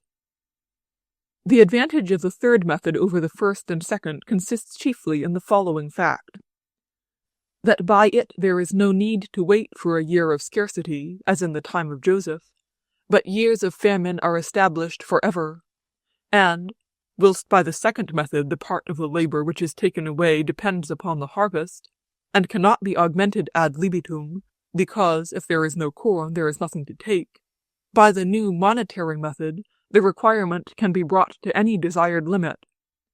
For the demand for money can always be satisfied, because the debtor, to satisfy it, must sell his cattle, clothes, or houses. The chief advantage to the oppressor of this method is that he can take away the greatest quantity of labor in the most convenient way, for a money tax, like a screw, may easily and conveniently be turned to the utmost limit, and golden eggs be obtained though the bird that lays them is all but dead. Another of its advantages for the oppressor is that its violence reaches all those also who, by possessing no land, formerly escaped from it by giving only a part of their labor for corn. Whereas now, besides that part which they give for corn, they must now give another part for taxes. A drawback for the oppressor is that he has to share the plunder with a still greater number of men, not only with his direct assistants, but also with all those men of his own country, and even of foreign countries, who may have the money which is demanded from the slaves. Its advantage for the oppressed is only that he is allowed greater independence than under the second method. He may live where he chooses, do what he likes. He may sow or not sow. He has to give no account of his labor. And if he has money, he may consider himself entirely free, and constantly hope, though only for a time, to obtain not only an independent position, but even to become an oppressor himself when he has money to spare. The drawback for the oppressed is that on a general average their situation becomes much worse, and they are deprived of the greater part of the products of their labor, because the number of those who utilize their labor has increased, and therefore the burden of keeping them falls upon a smaller number of men. This third method of enslaving men is also very old, and comes into operation with the former two without entirely excluding them. These three methods of enslaving men have always been in operation. They may all be compared to screws which secure the board laid on the work-people, which presses them down. The fundamental or middle screw, without which the other screws could not hold, which is first screwed up, and which is never slackened, is the screw of personal slavery, the enslaving of some men by others under threat of slaughter. The second, which is screwed up after the first, is that of enslaving men by taking away the land and stores of provisions from them, such alienation being maintained by the threat to murder.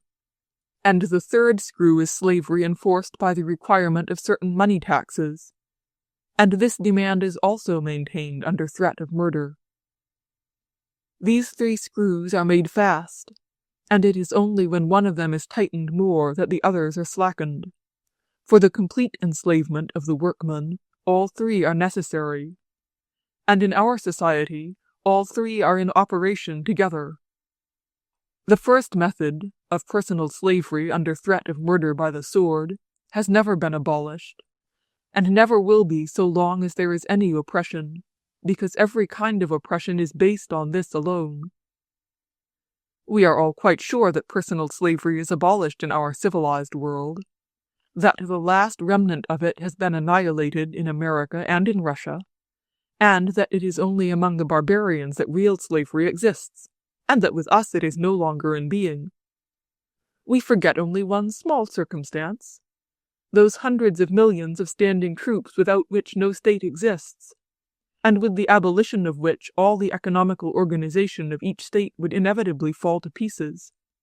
Yet what are these millions of soldiers but the personal slaves of those who rule them? Are not these men compelled to do the will of their commanders, under the threat of torture and death, a threat often carried out, the difference consisting only in the fact that the submission of these slaves is not called slavery but discipline, and that slaves are slaves from their birth, but soldiers only during a more or less short period of their so-called service. Personal slavery, therefore, is not only not abolished in our civilized world, but, under the system of conscription, it has of late years been confirmed, and it has remained as it has always existed, only slightly changed from its original form. And it cannot but exist, because, so long as there is the enslaving of one man by another, there will be this personal slavery too, this slavery which, under the threat of the sword, maintains serfdom, land ownership, and taxes. It may be that this slavery of troops is useful, as it is said, for the defense and the glory of the country. But this kind of utility is more than doubtful, because we see how often, in the case of unsuccessful wars, it serves only for the subjugation and shame of the country. But of the expediency of this slavery for maintaining that of the land and taxes there is no question. If Irish or Russian peasants were to take possession of the land of the proprietors, troops would be sent to dispossess them. If you build a distillery or a brewery and do not pay excise, then soldiers will be sent to shut it up. Refuse to pay taxes, and the same thing will happen to you. The second screw is the method of enslaving men by taking away from them their land and their stores of provisions. This method has also always been in existence, wherever men are oppressed, and, whatever changes it may undergo, it is everywhere in operation. Sometimes all the land belongs to the sovereign, as in Turkey, and there 1/10 is given to the state treasury. Sometimes a part of the land belongs to the sovereign, and taxes are raised on it. Sometimes all the land belongs to a few people and is let out for labor, as in England. Sometimes more or less large portions of land belong to the landowners, as in Russia, Germany, and France. But wherever there is enslaving, there exists also the appropriation of the land by the oppressor, and this screw is slackened or tightened only according to the condition of the other screws. Thus, in Russia, when personal slavery was extended to the majority of the working people, there was no need of land slavery. But the screw of personal slavery was slackened in Russia only when the screws of land and tax slavery were tightened. Only when the government had appropriated the land and divided it among private individuals, and had instituted money payments and taxation, did it give the peasants personal freedom. In England, for instance, land slavery is preeminently in operation, and the question about the nationalizing of the land consists only in the screw of taxation being tightened, in order that the screw of land appropriation may be slackened. The third method of enslaving men, by taxes, has also been in operation for ages, and in our days, with the extension of uniform standards of money and the strengthening of state powers, it has become an especially powerful influence. This method is so developed in our days that it tends to be a substitute for the second method of enslaving, the land monopoly. It is obvious from the state of the political economy of all Europe that it is by the tightening of this screw that the screw of land slavery is slackened. In our own lifetime we have witnessed in Russia 2 transformations of slavery. When the serfs were liberated, and their landlords retained the right to the greater part of the soil, the landlords were afraid they would lose their power. But experience has shown that, having let go the whole chain of personal slavery, they had only to seize another, that of the land. A peasant was short of corn, he had not enough to live on. The landlord had land and stores of corn, and therefore the peasant still remained the same slave. Another transformation was caused by the government screw of taxation being pressed home. The majority of working people, having no stores, were obliged to sell themselves to their landlords and to the factories. This new form of oppression held the people still tighter, so that 9/10 of the Russian working people are still working for their landlords and in the factories to pay these taxes. This is so obvious that, if the government were to remit taxation for 1 year only, all labor would be stopped in the fields of the landlords and in the factories. 9/10 of the Russian people hire themselves out during and before the collection of taxes. All these three methods have never ceased to operate and are still in operation, but people are inclined to ignore them or to invent new excuses for them. And what is most remarkable of all is that the very means on which everything is based, that screw which is screwed up tighter than all others, which holds everything at the moment in question, is not noticed, so long as it holds. When in the ancient world the entire economical order was upheld by personal slavery, the greatest intellects did not notice it. To Plato, as well as to Xenophon and Aristotle, and to the Romans, it seemed that it could not be otherwise, and that slavery was an unavoidable and natural result of wars, without which the existence of mankind was inconceivable. Similarly, in the Middle Ages, and till recently, people did not apprehend the meaning of land ownership, on which depended the entire economical organization of their time. So also at present no one sees, or wants to see, that in our time the slavery of the majority of the people depends on taxes collected by the government from its own land slaves, taxes collected by administration and the troops, by the very same troops which are maintained by these taxes. Chapter 21. No wonder that the slaves themselves, who have always been enslaved, do not understand their own position, and that this condition in which they have always lived is considered by them to be natural to human life, and that they hail as a relief any change in their form of slavery. No wonder that their owners sometimes quite sincerely think they are, in a measure, freeing the slaves by slacking one screw, though they are compelled to do so by the overtension of another. Both become accustomed to their state, and the slaves, never having known what freedom is, merely seek an alleviation, or only the change of their condition. The other, the owners, wishing to mask their injustice, try to assign a particular meaning to those new forms of slavery which they enforce in place of the older ones. But it is wonderful how the majority of the critics of the economic conditions of the life of the people fail to see that which forms the basis of the entire economic conditions of a people. One would think the duty of a true science would be to try to ascertain the connection of the phenomena and general cause of a series of occurrences. But the majority of the representatives of modern political economy are doing just the reverse of this. They carefully hide the connection and meaning of the phenomena, and avoid answering the most simple and essential questions. Modern political economy, like an idle, lazy cart horse, goes well only downhill when it has no collar work.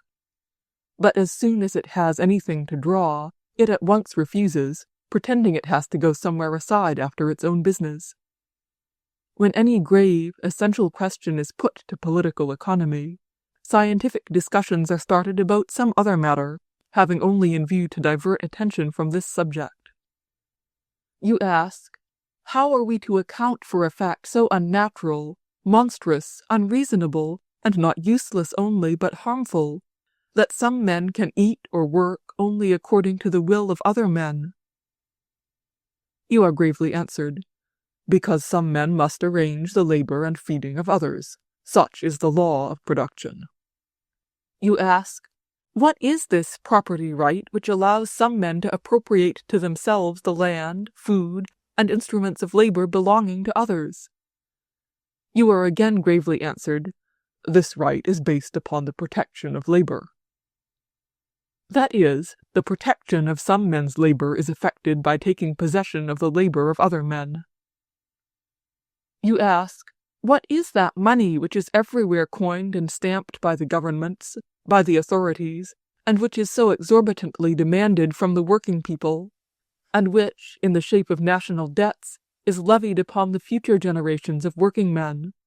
Further, has not this money, demanded from the people in the shape of taxes which are raised to the utmost pitch, Has not this money any influence on the economic relationships of men, between the payers and the receivers? And you are answered in all seriousness, money is an article of merchandise like sugar or chintz, and it differs from other articles only in the fact that it is more convenient for exchange. As for the influence of taxes on the economic conditions of a people, it is a different question altogether. The laws of production, exchange, and distribution of wealth are one thing, but taxation is quite another. You ask whether it has any influence on the economic conditions of a people that the government can arbitrarily raise or lower prices, and, having increased the taxes, can make slaves of all who have no land. The pompous answer is, the laws of production, exchange, and distribution of wealth constitute one science, political economy, and taxes, and, generally speaking, state economy, come under another head, the law of finance. You ask finally, is no influence exercised on economic conditions by the circumstance that all the people are in bondage to the government, and that this government can arbitrarily ruin them all, can take away all the products of their labor, and even carry the men themselves away from their work into military slavery? You are answered, this is altogether a different question, belonging to the state law. The majority of the representatives of science discuss quite seriously the laws of the economic life of a people, while all the functions and activities of this life are dependent on the will of the oppressor. Whilst they recognize the influence of the oppressor as a natural condition of a nation's life, they do just what a critic of the economic conditions of the life of the personal slaves of different masters would do, were he to omit to consider the influence exercised on the life of these slaves by the will of that master who compels them to work on this or that thing, and drives them from one place to another according to his pleasure, who feeds them or neglects to do so, who kills them or leaves them alive. A noxious superstition has been long in existence and still survives, a superstition which has done more harm to men than the most terrible religious superstitions. And so-called science supports this superstition with all its power, and with the utmost zeal. This superstition exactly resembles religious superstitions.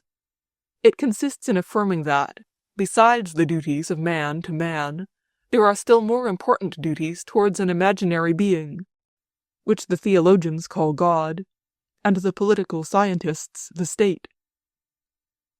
The religious superstition consists in affirming that sacrifices, even of human lives, must be offered to this imaginary being, and that they can and ought to be enforced by every means, even by violence.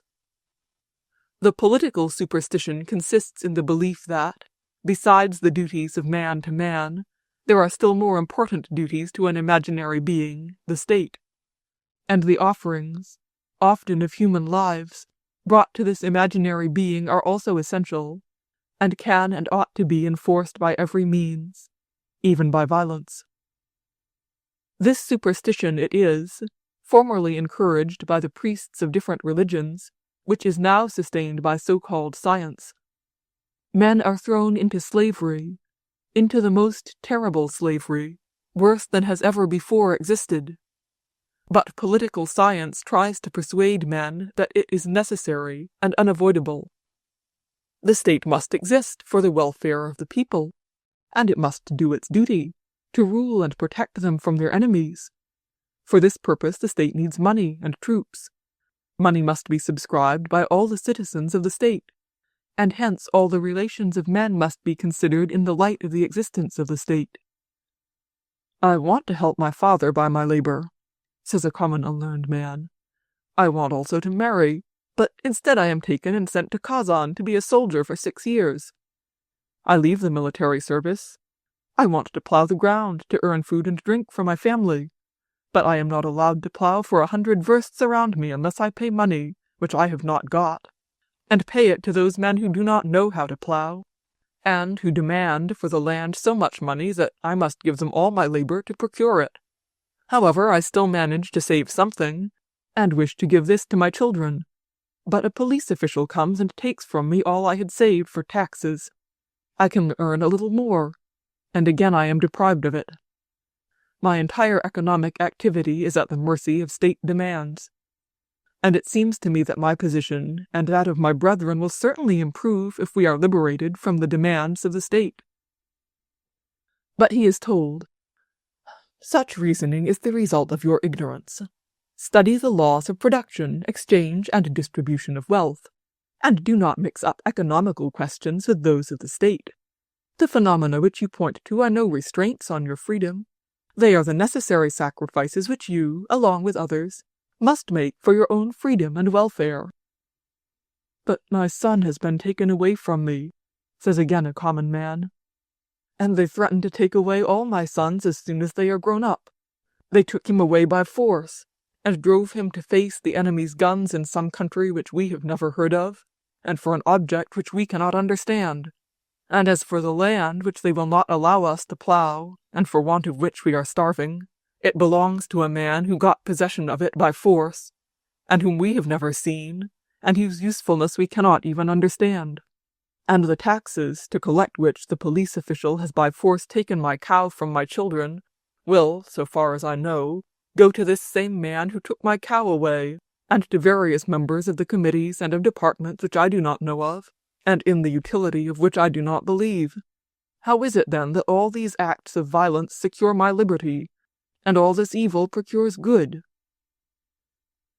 You may compel a man to be a slave, and to do that which he considers to be evil for himself, but you cannot compel him to think that, in suffering violence, he is free, and that the obvious evil which he endures constitutes his good. This appears impossible. Yet by the help of science this very thing has been done in our time. The state, that is, the armed oppressors, decide what they want from those whom they oppress, as in the case of England and the Fiji Islanders. They decide how much labor they want from their slaves. They decide how many assistants they will need in collecting the fruits of this labor.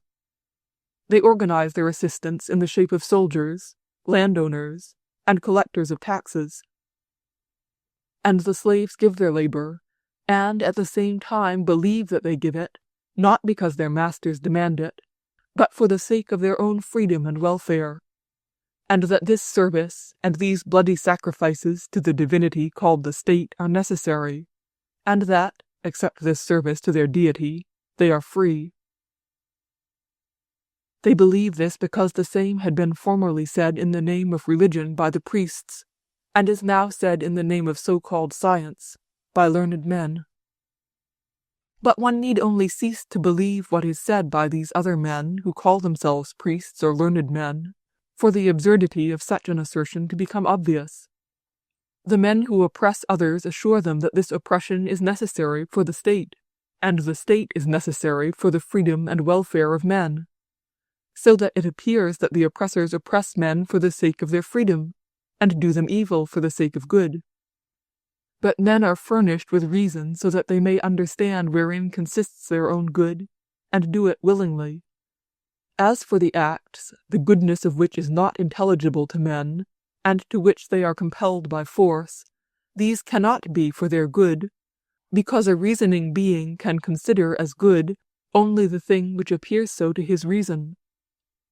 If men are driven to evil through passion or folly, all that those who are not so driven can do is to persuade the others into what constitutes their real good.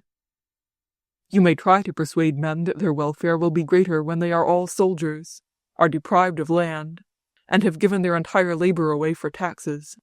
But until all men consider this condition to be welfare, and undertake it willingly, one cannot call such a state of things the common welfare of men.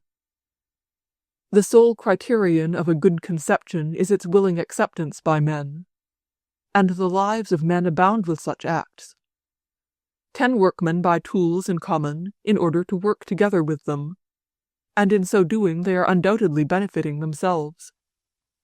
But we cannot suppose that if these 10 workmen were to compel an 11th, by force, to join in their association, they would insist that their common welfare will be the same for him.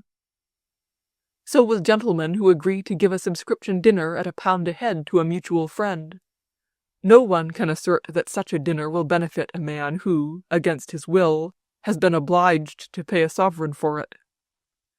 And so with peasants who decide, for their common convenience, to dig a pond. To those who consider the existence of a pond more valuable than the labor spent on it, digging it will be a common good. But to the one who considers the pond of less value than a day's harvesting in which he is behindhand, digging it will appear evil. The same holds good with roads, churches, and museums, and with all various social and state affairs. All such work may be good for those who consider it good, and who therefore freely and willingly perform it. The dinner which the gentlemen give, the pond which the peasants dig. But work to which men must be driven by force ceases to be a common good, precisely by the fact of such violence. All this is so plain and simple that, if men had not been so long deceived, there would be no need to explain it. Suppose we live in a village where all the inhabitants have agreed to build a road over a swamp which is a danger to them. We agree together, and each house promises to give so much money, or wood, or days of labor. We agree to this because the making of the road is more advantageous to us than what we exchange for it. But among us there are some for whom it is more advantageous to do without a road than to spend money on it, or who, at all events, think so. Can compelling these men to labor make it of advantage to them? Obviously not, because those who considered that their choosing to join in making the way would have been disadvantageous will consider it a fortiori still more disadvantageous when they are compelled to do so. Suppose, even, that we all, without exception, were agreed, and promised so much money or labor from each house, but that it happened that some of those who had promised did not give what they agreed, their circumstances having meanwhile changed, so that it was more advantageous for such now to be without the road than to spend money on it, or that they have simply changed their mind about it, or even calculate that others will make the road without them, and that they will then use it. Can coercing these men to join in the labor make them consider that the sacrifices are enforced for their own good? Obviously not, because, if these men have not fulfilled what they promised, owing to a change in circumstances, so that now the sacrifices for the sake of the road outbalance their gain by it, the compulsory sacrifices of such would only be a worse evil. But if those who refuse to join in building the road intend to utilize the labor of the others, then in this case also coercing them into making a sacrifice would only be a punishment on a supposition, and their object, which nobody can prove, will be punished before it is made apparent. But in neither case can coercing them to join in a work which they do not desire be good for them.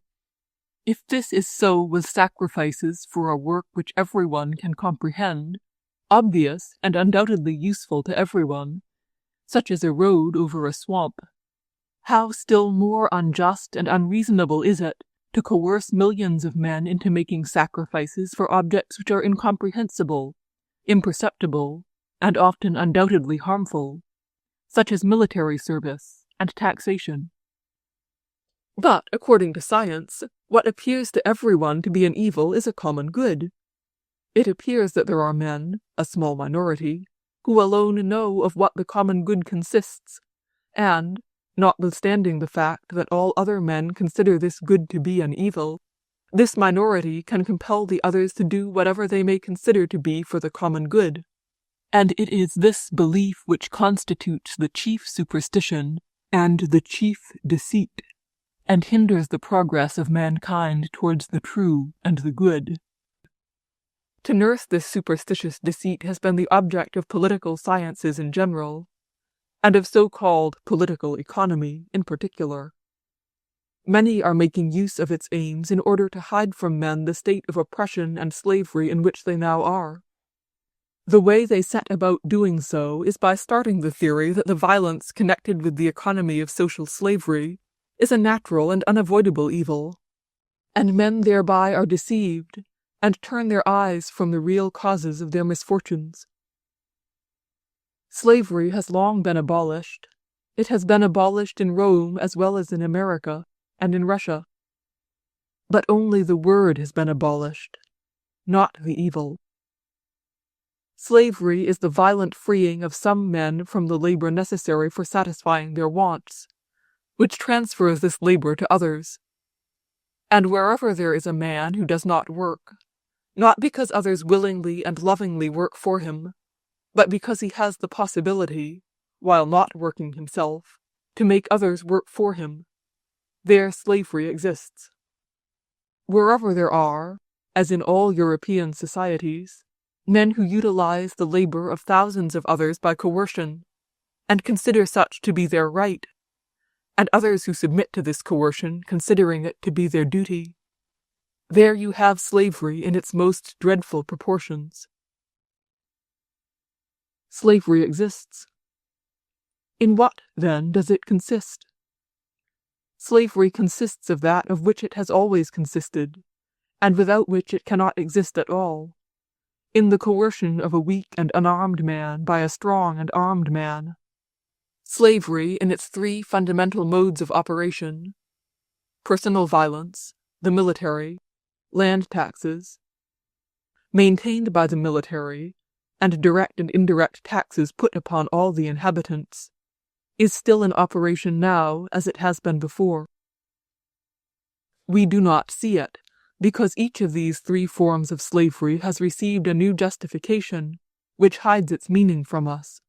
The personal violence of armed over unarmed men has been justified as the defense of one's country from imaginary enemies, while in its essence it has the one old meaning, the submission of the conquered to the oppressors. The violent seizure of the laborer's land has been justified as the recompense for services rendered to an imaginary common welfare, and confirmed by the right of heritage. But in reality it is the same dispossession of men from their land and enslaving them, which was performed by the troops. And the last, the monetary violence by means of taxes, the strongest and most effective in our days, has received a most wonderful justification. Dispossessing men of their liberty and their goods is said to be done for the sake of the common liberty and of the common welfare. But in fact it is the same slavery, only an impersonal one. Wherever violence becomes law, there is slavery. Whether violence finds its expression in the circumstance that princes with their courtiers come, kill, and burn down villages, whether slave owners take labor or money from the land for their slaves, and enforce payment by means of armed men, or by putting taxes on others, and riding armed to and fro in the villages, or whether a home department collects money through governors or police sergeants. In one word, as long as violence is maintained by the bayonet, there will be no distribution of wealth, but it will be accumulated among the oppressors. As a striking illustration of the truth of this assertion, the project of Henry George to nationalize the land may serve us. Henry George proposes to declare all land the property of the state, and to substitute a land rent for all taxes, direct and indirect. That is, everyone who utilizes the land would have to pay to the state the value of its rent. What would be the result? The land would belong to the state, English land to England, American land to America, and so on. That is, there would be slavery, determined by the quantity of cultivated land. It might be that the condition of some laborers would improve. But while a forcible demand for rent remained, the slavery would remain too. The cultivator, after a bad harvest, being unable to pay the rent exacted of him by force, would be obliged to enslave himself to anyone who happened to have the money, in order not to lose everything and to retain the land. If a pail leaks, there must be a hole. Looking at the pail, we might imagine the water runs from many holes, but no matter how we might try to stop the imaginary holes from without, the water would not cease running. In order to put a stop to the leakage, we must find the place from which water runs, and stop it from the inside. The same holds good with the proposed means of stopping the irregular distribution of wealth, the holes through which the wealth runs away from the people. It is said, organize workmen's corporations, make capital social property, make land social property. All this is only mere stopping from the outside those holes from which we fancy the water runs. In order to stop the wealth going from the hands of the workers to those of the non-workers, it is necessary to try to find from the inside the hole through which this leakage takes place. And this hole is the violence of armed men towards unarmed men, the violence of troops, by means of which men are carried away from their labor, and the land and the products of labor taken from them. So long as there is one armed man, whoever he may be, with the acknowledged right to kill another man, so long will there also exist an unjust distribution of wealth. In other words, slavery. I was led into the error that I can help others by the fact that I imagined my money was as good as Semyon's. But it was not so.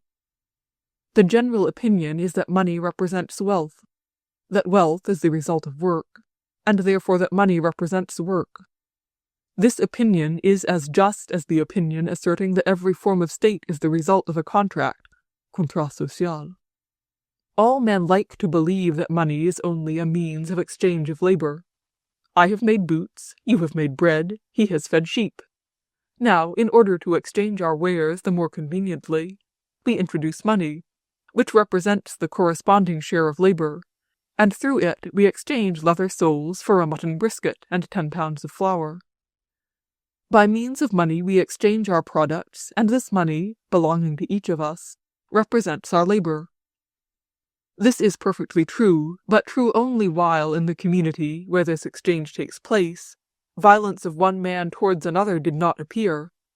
Violence not only over another man's labor, as happens in war and in slavery, but not even violence applied to defend the products of labor of one man against another. This could be only in a community whose members entirely fulfill the Christian law. In a community where one gets what he demands, and where one is not requested to return what he gets. But as soon as violence in any form is applied in the community, the meaning of money for its owner at once loses its significance as a representative of labor, and acquires the significance of a right based not on labor, but on violence. As soon as there is war, and one man has taken away something from another, then money cannot always represent labor. The money received by the soldier for the booty he has sold, as well as the money got by his superior, is by no means the produce of their work, and has quite a different meaning from the money received for the labor resulting in boots. When there are slave owners and slaves, as have been always in the world, then one cannot assert that money represents labor. The women have woven a quantity of linen, have sold it and received money. The serfs have woven some linen for their master, and the master has sold it and received money. The one and the other money are the same, but one is the product of labor, and the other is the product of violence. Likewise, if somebody, say my father, made me a present of money, and he, when giving it to me, knew, and I knew, and everybody knew, that no one can take this money away from me, that if anybody tried to take it, or even merely failed to return it at the date promised, then the authorities would defend me, and by force compel the man to return me this money. Then again it is evident that by no means can this money be called a representative of labor, like the money which Semyon got for cutting wood. Thus, in a community where, by some kind of violence, somebody's money is taken possession of, or the ownership of somebody's money defended against others, their money cannot always represent labor. It represents in such a community sometimes labor, sometimes violence. So it would be if only one fact of violence of one man over another appeared in the midst of perfectly free relations.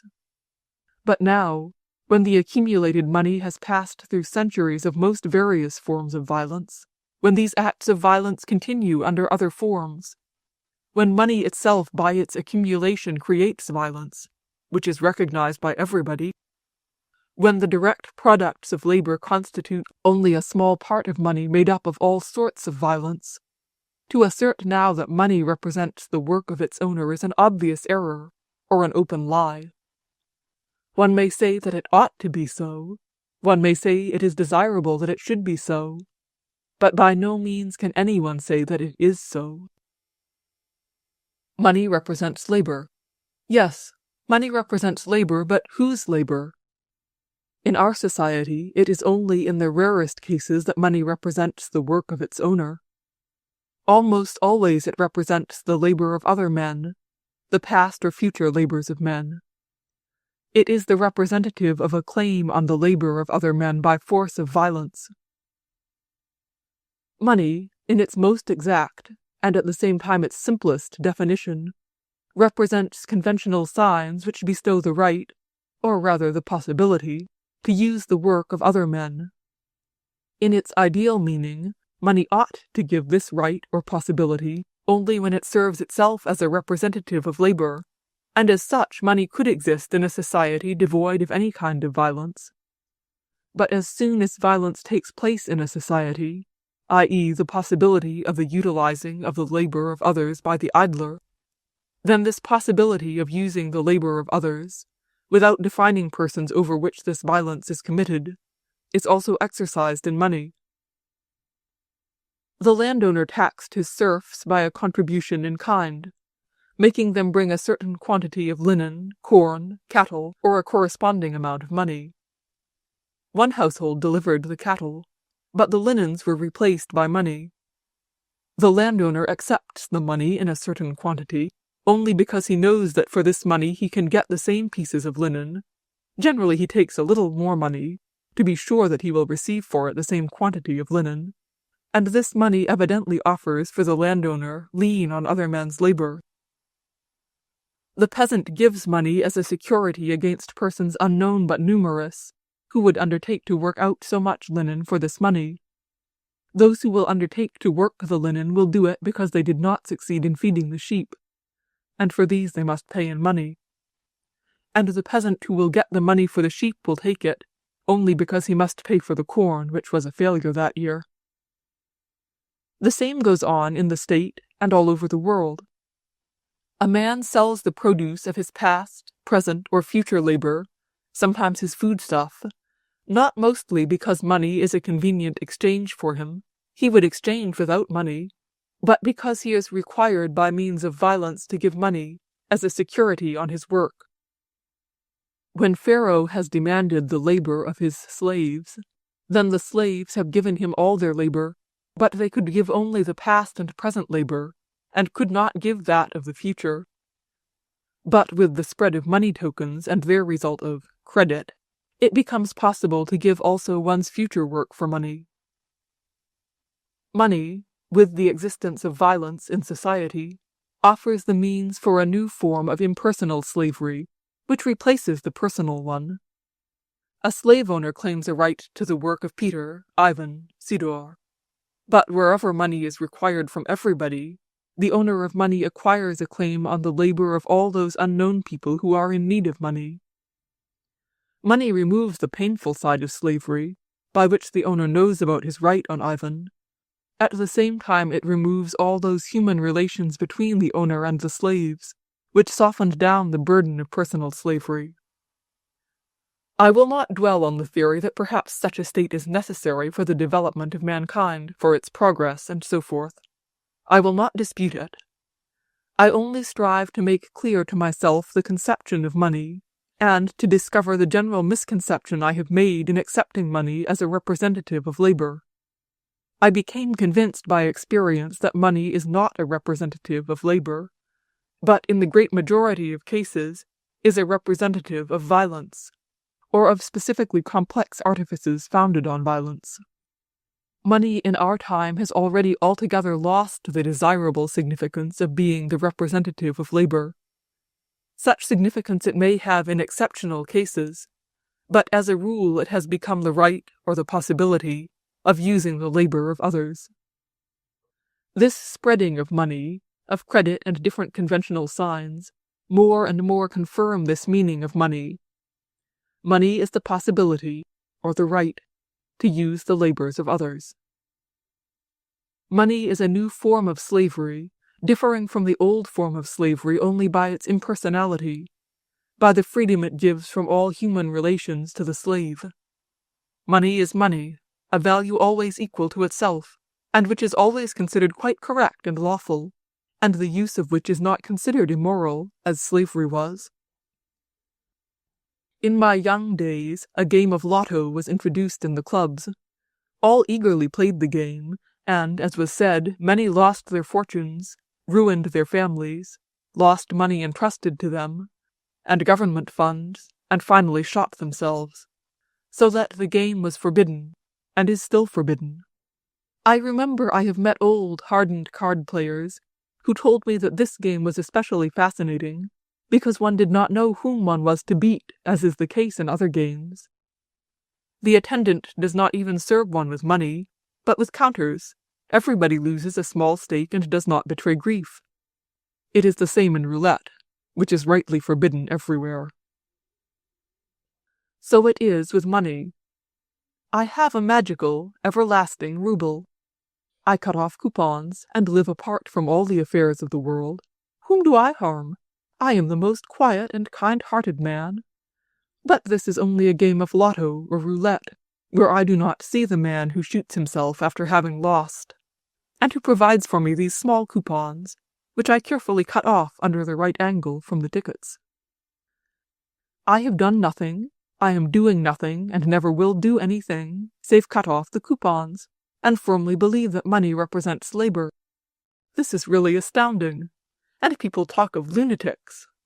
But what mania could be more horrible than this? Unintelligent, learned, and in all other respects sensible man lives madly, and soothes himself by not acknowledging that one thing which he should acknowledge to make his argument reasonable, and he considers himself in the right. The coupons are representatives of labor. Of labor. Yes, but of whose labor? Not of his who owns them, evidently, but of the one who works. Money is the same as slavery. Its aim is the same, and its consequences are the same. Its aim is the freeing of some men from the original law, truly called so by a thoughtful writer of the working classes, from the natural law of life, as we call it, from the law of personal labor for the satisfaction of one's needs.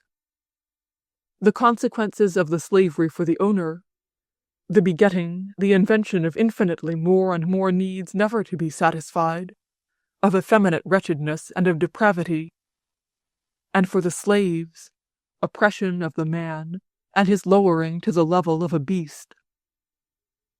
Money is a new and terrible form of slavery, and, like the old form of personal slavery, it equally demoralizes the slave and the slave owner. But it is so much worse, because it frees the slave and the slave owner from personal, human relations. Chapter 22. I always wonder at the often repeated words, "Yes, it is all true in theory, but how is it in practice?" As though the theory were only a collection of words useful for conversation, and not as though all practice, that is, all activity of life, were inevitably based upon it.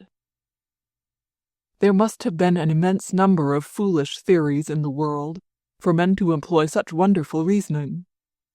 We know that theory is what a man thinks about a thing, and practice is what he does.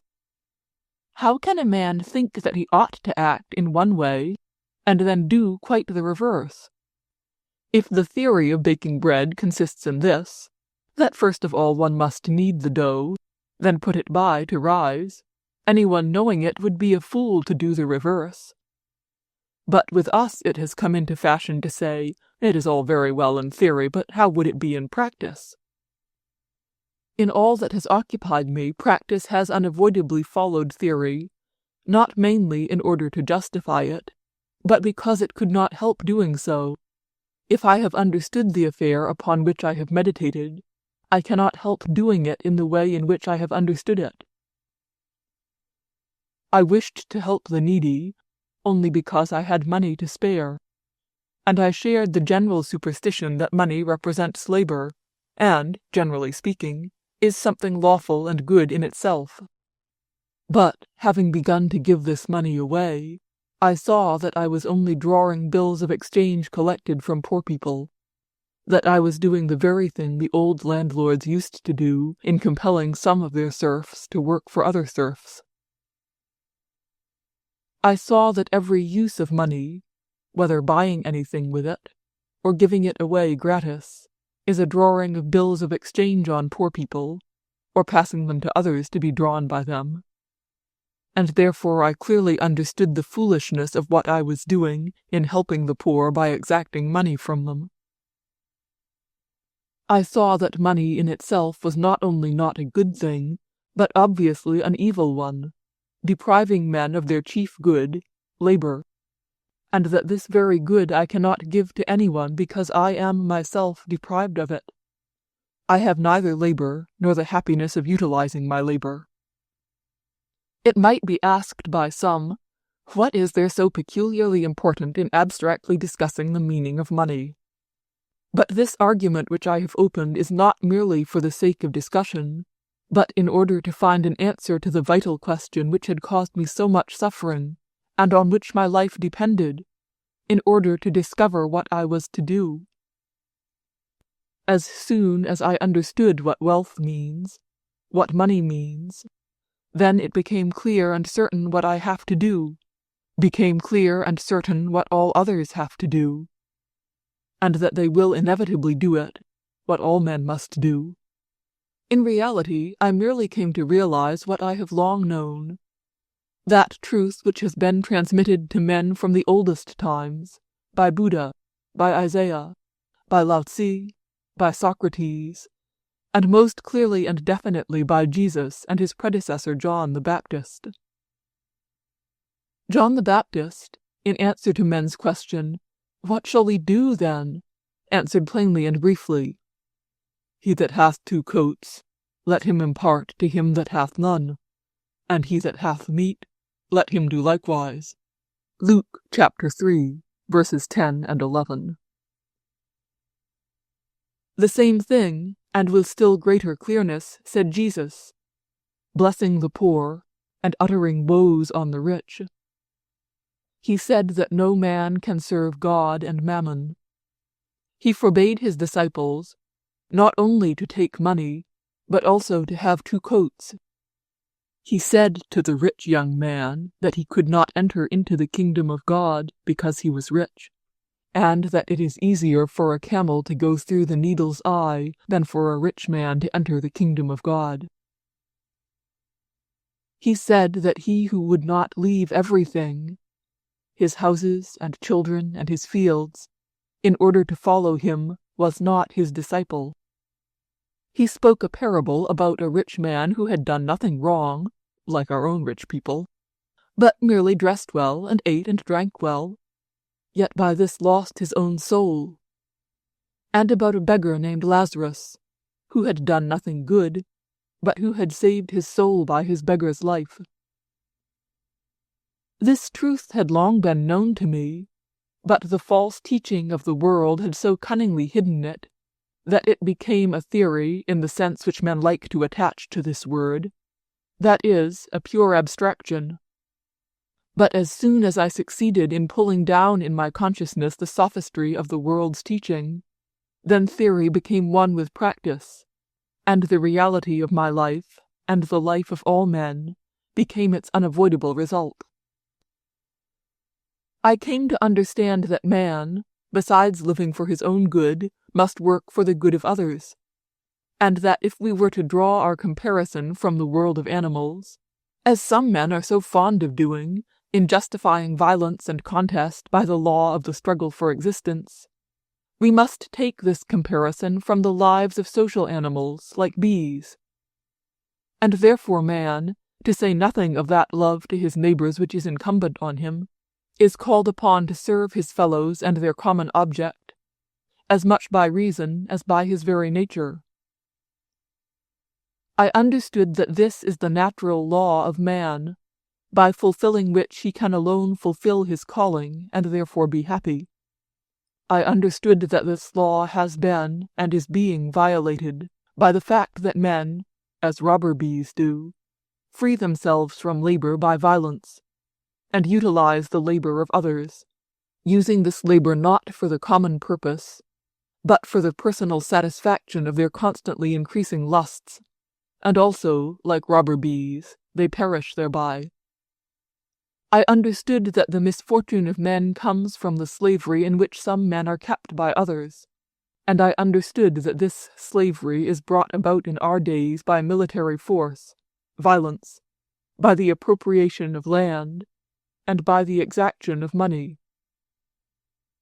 And, having understood the meaning of all these three instruments of modern slavery, I could not help desiring to free myself from any share in it. When I was a landlord, possessing serfs, and came to understand the immorality of such a position, I, along with other men who had understood the same thing, tried to free myself from it. And I freed myself from this state thus: finding it immoral, but not being able as yet to free myself wholly from it, I tried meanwhile to assert my rights as a serf owner as little as possible. I cannot help doing the same now with reference to the present slavery. That is, I try as little as possible to assert my claims, while I am unable to free myself from the power which gives me land ownership, and from money raised by the violence of military force, and at the same time, by all means in my power, to suggest to other men the unlawfulness and inhumanity of these imaginary rights. The share in enslaving men consists, on the standpoint of a slave owner, in utilizing the labor of others. It is all the same whether the enslaving is based on a claim to the person of the slave, or on the possession of land or money. And, therefore, if a man really does not like slavery, and does not desire to be a partaker in it, the first thing which he must do is this: neither take men's labor by serving the government, nor possess land or money. The refusal of all the means in use for taking another's labor will unavoidably bring such a man to the necessity of lessening his wants on the one hand, and, on the other, of doing himself what formerly was done for him by other men. This simple and unavoidable conclusion enters into every detail of my life, changes it entirely, and at once sets me free from the moral sufferings I had endured at the sight of the misery and wickedness of men. The first cause was the accumulation of people in towns, and the absorption there of the products of the country. All that a man needs is not to desire to take another's labor by serving the government and possessing land and money, and then, according to his strength and ability, to satisfy unaided his own wants. The idea of leaving his village would never enter the mind of such a man, because in the country it is easier for him to satisfy his wants personally, while in a town everything is the product of the labor of others. All must be bought. In the country a man will always be able to help the needy, and will not experience that feeling of being useless, which I felt in the town when I wanted to help men, not with my own, but with other men's labors. The second cause was the estrangement between the poor and the rich. A man need only not desire to profit by other men's labor by serving the government and possessing land and money, and he would be compelled to satisfy his wants himself. And at once, involuntarily, that barrier would be pushed down which separates him from the working people, and he would be one with the people, standing shoulder to shoulder with them, and seeing the possibility of helping them. The third cause was shame, based on the consciousness of the immorality of possessing money with which I wanted to help others. A man need only not desire to profit by another man's labor by serving the government and possessing land and money, and he will never have that superfluous fool's money, the fact of possessing which made those who wanted money ask me for pecuniary assistance which I was not able to satisfy, and called forth in me the consciousness of my unrighteousness. Chapter 23. I saw that the cause of the sufferings and depravity of men lies in the fact that some men are in bondage to others, and therefore I came to the obvious conclusion that, if I want to help men, I have first of all to leave off causing those very misfortunes which I want to remedy. In other words, I must not share in the enslaving of men. I was led to the enslaving of men by the circumstance that, from my infancy, I had been accustomed not to work, but to profit by the labor of others, and that I had been living in a society which is not only accustomed to this slavery, but which justifies it by all kinds of sophistry, clever and foolish. I came to the following simple conclusion, that, in order to avoid causing the sufferings and depravity of men, I ought to make other men work for me as little as possible, and to work myself as much as possible. It was by this roundabout way that I arrived at the inevitable conclusion to which the Chinese arrived some 1,000 years ago, and which they express thus: if there is one idle man, there must be another who is starving. I came to this simple and natural conclusion, that if I pity the exhausted horse on whose back I ride, the first thing for me to do, if I really pity him, is to get off his back and walk. This answer, which gives such complete satisfaction to the moral sense, had always been before my eyes, as it is before the eyes of everyone. But we do not all see it, and look aside. In seeking to heal our social diseases, we look everywhere, to the governmental, anti-governmental, scientific, and philanthropic superstitions, and yet we do not see that which meets the eyes of everyone. We fill our drains with filth, and require other men to clean them, and pretend to be very sorry for them, and want to ease their work, and we invent all sorts of devices except one, the simplest, namely, that we should ourselves remove our slops so long as we find it necessary to produce them in our rooms. For him who really suffers from the sufferings of the other men surrounding him, there exists a most clear, simple, and easy means, the only one sufficient to heal this evil, and to confer a sense of the lawfulness of one's life. This means is that which John the Baptist recommended when he answered the question, "What shall we do then?" and which was confirmed by Christ: not to have more than one coat, and not to possess money. That is, not to profit by another man's labor. And in order not to profit by another's labor, we must do with our own hands all that we can do. This is so plain and simple. But it is plain and simple and clear only when our wants are also plain, and when we ourselves are still sound, and not corrupted to the backbone by idleness and laziness. I live in a village, lie by the stove, and tell my neighbor, who is my debtor, to chop wood and light the stove.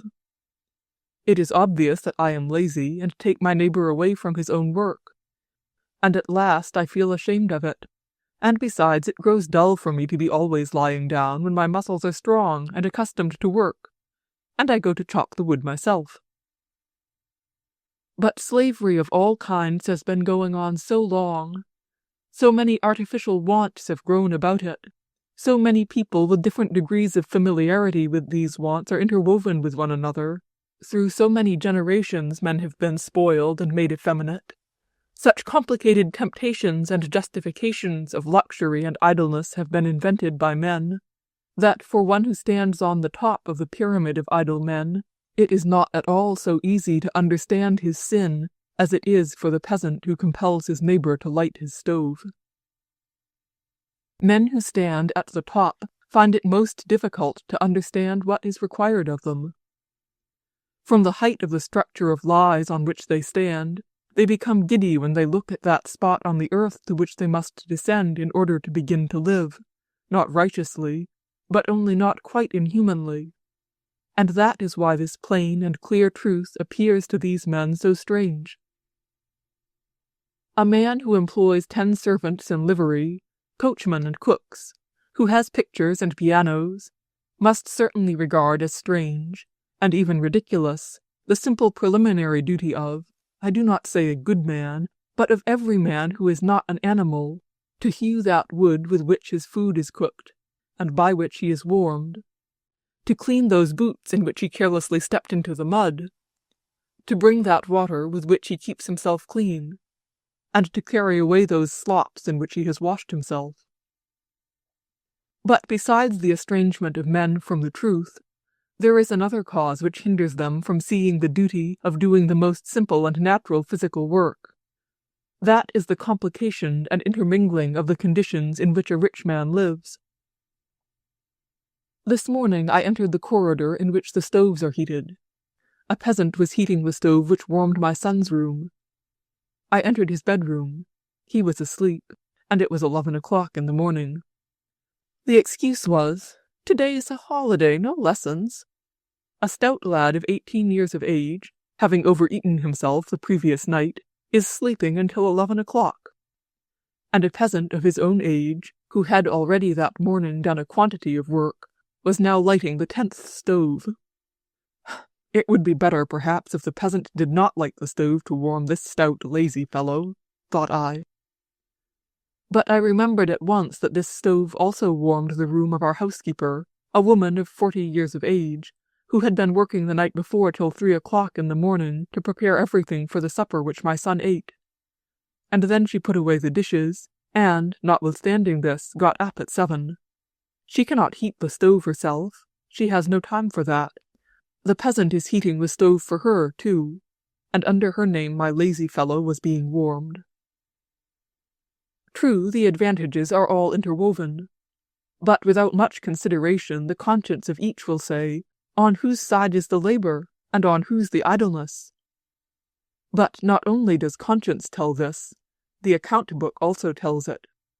The more money one spends, the more people work for us. The less one spends, the more one works oneself.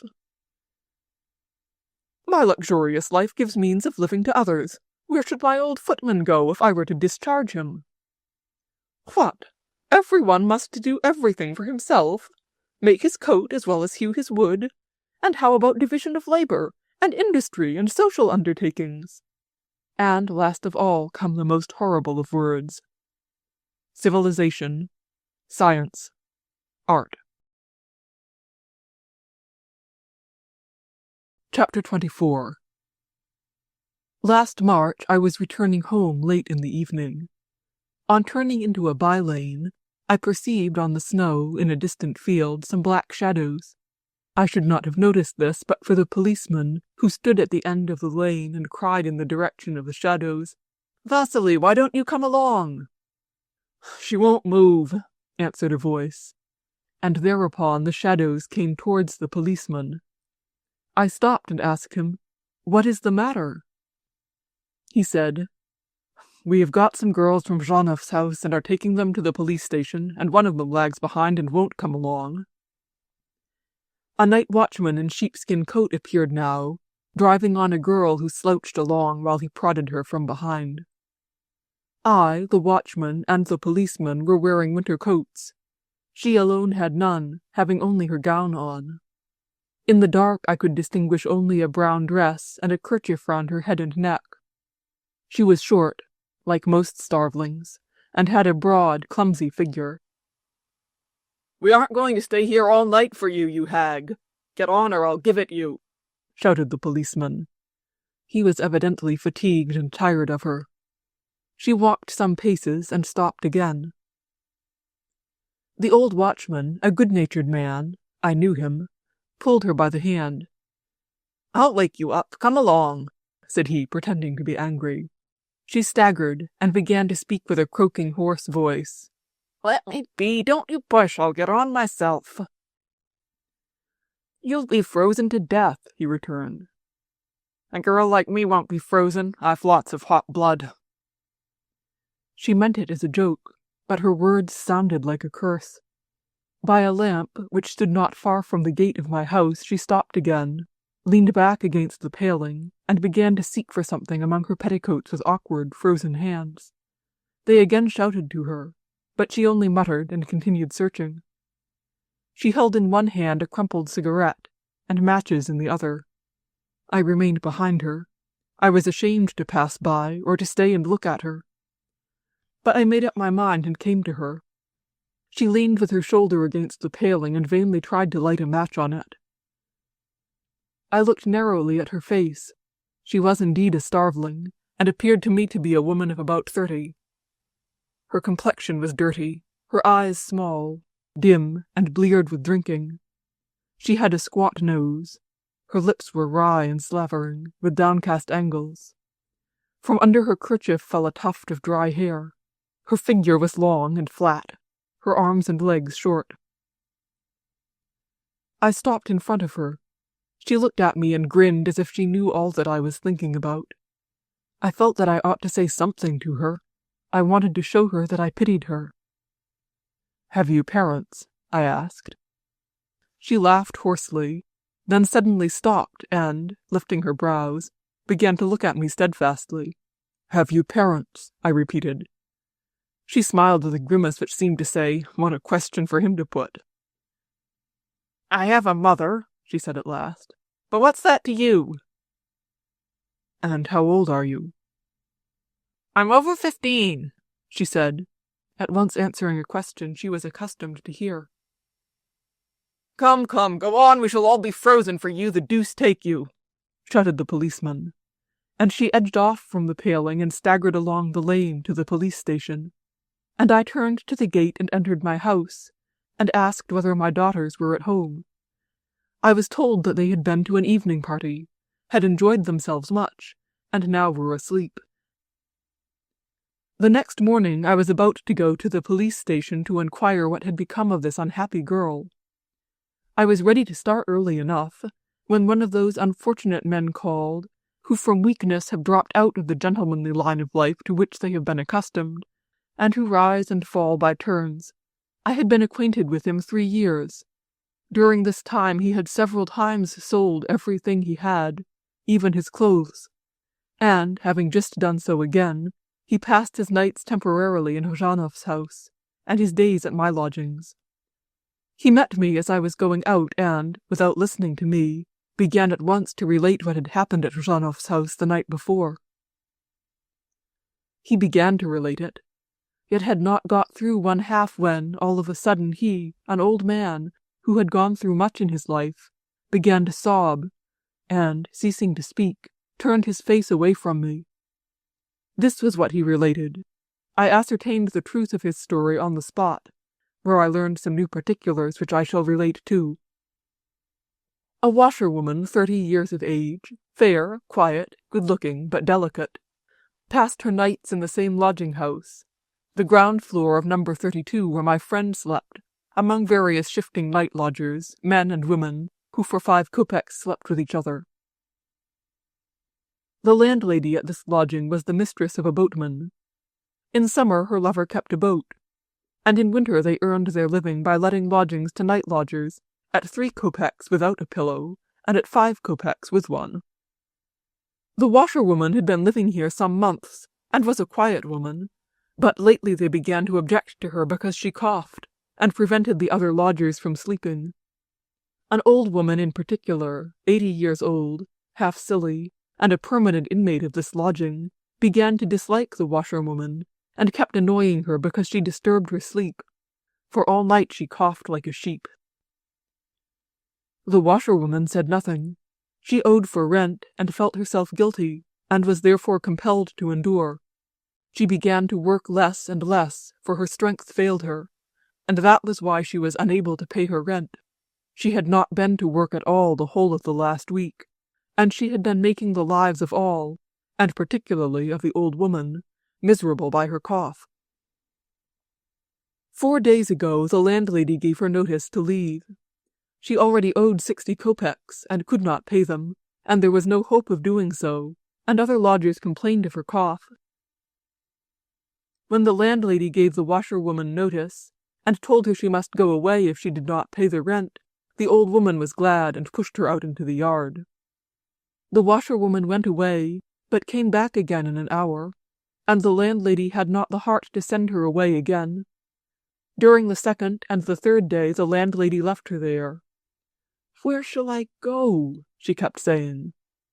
On the 3rd day the landlady's lover, a Moscow man, who knew all the rules and regulations, went for a policeman.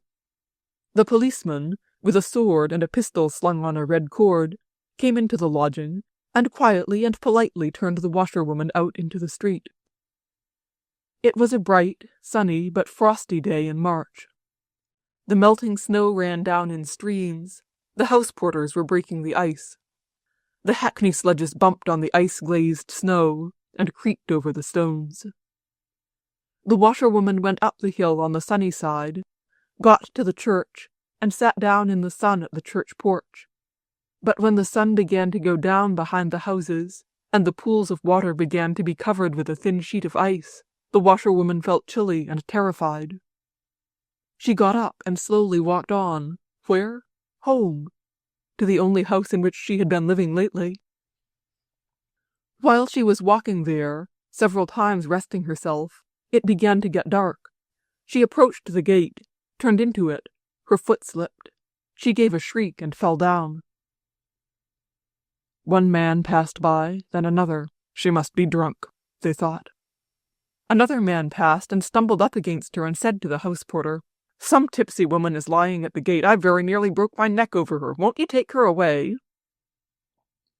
The house porter came. The washerwoman was dead. This was what my friend related to me.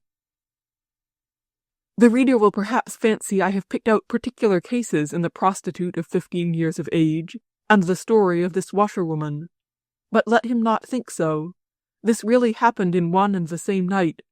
I do not exactly remember the date, only it was in March, 1884.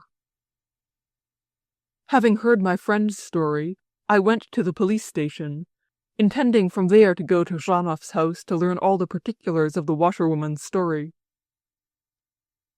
The weather was fine and sunny, and again under the ice of the previous night, in the shade, you could see the water running, and in the sun, in the square, everything was melting fast. The trees of the garden appeared blue from over the river. The sparrows that were reddish in winter and unnoticed then, now attracted people's attention by their merriness. Men also tried to be merry, but they all had too many cares. The bells of the churches sounded, and blending with them were heard sounds of shooting from the barracks, the hiss of the rifle balls, and the crack when they struck the target. I entered the police station. There some armed men, policemen, led me to their chief.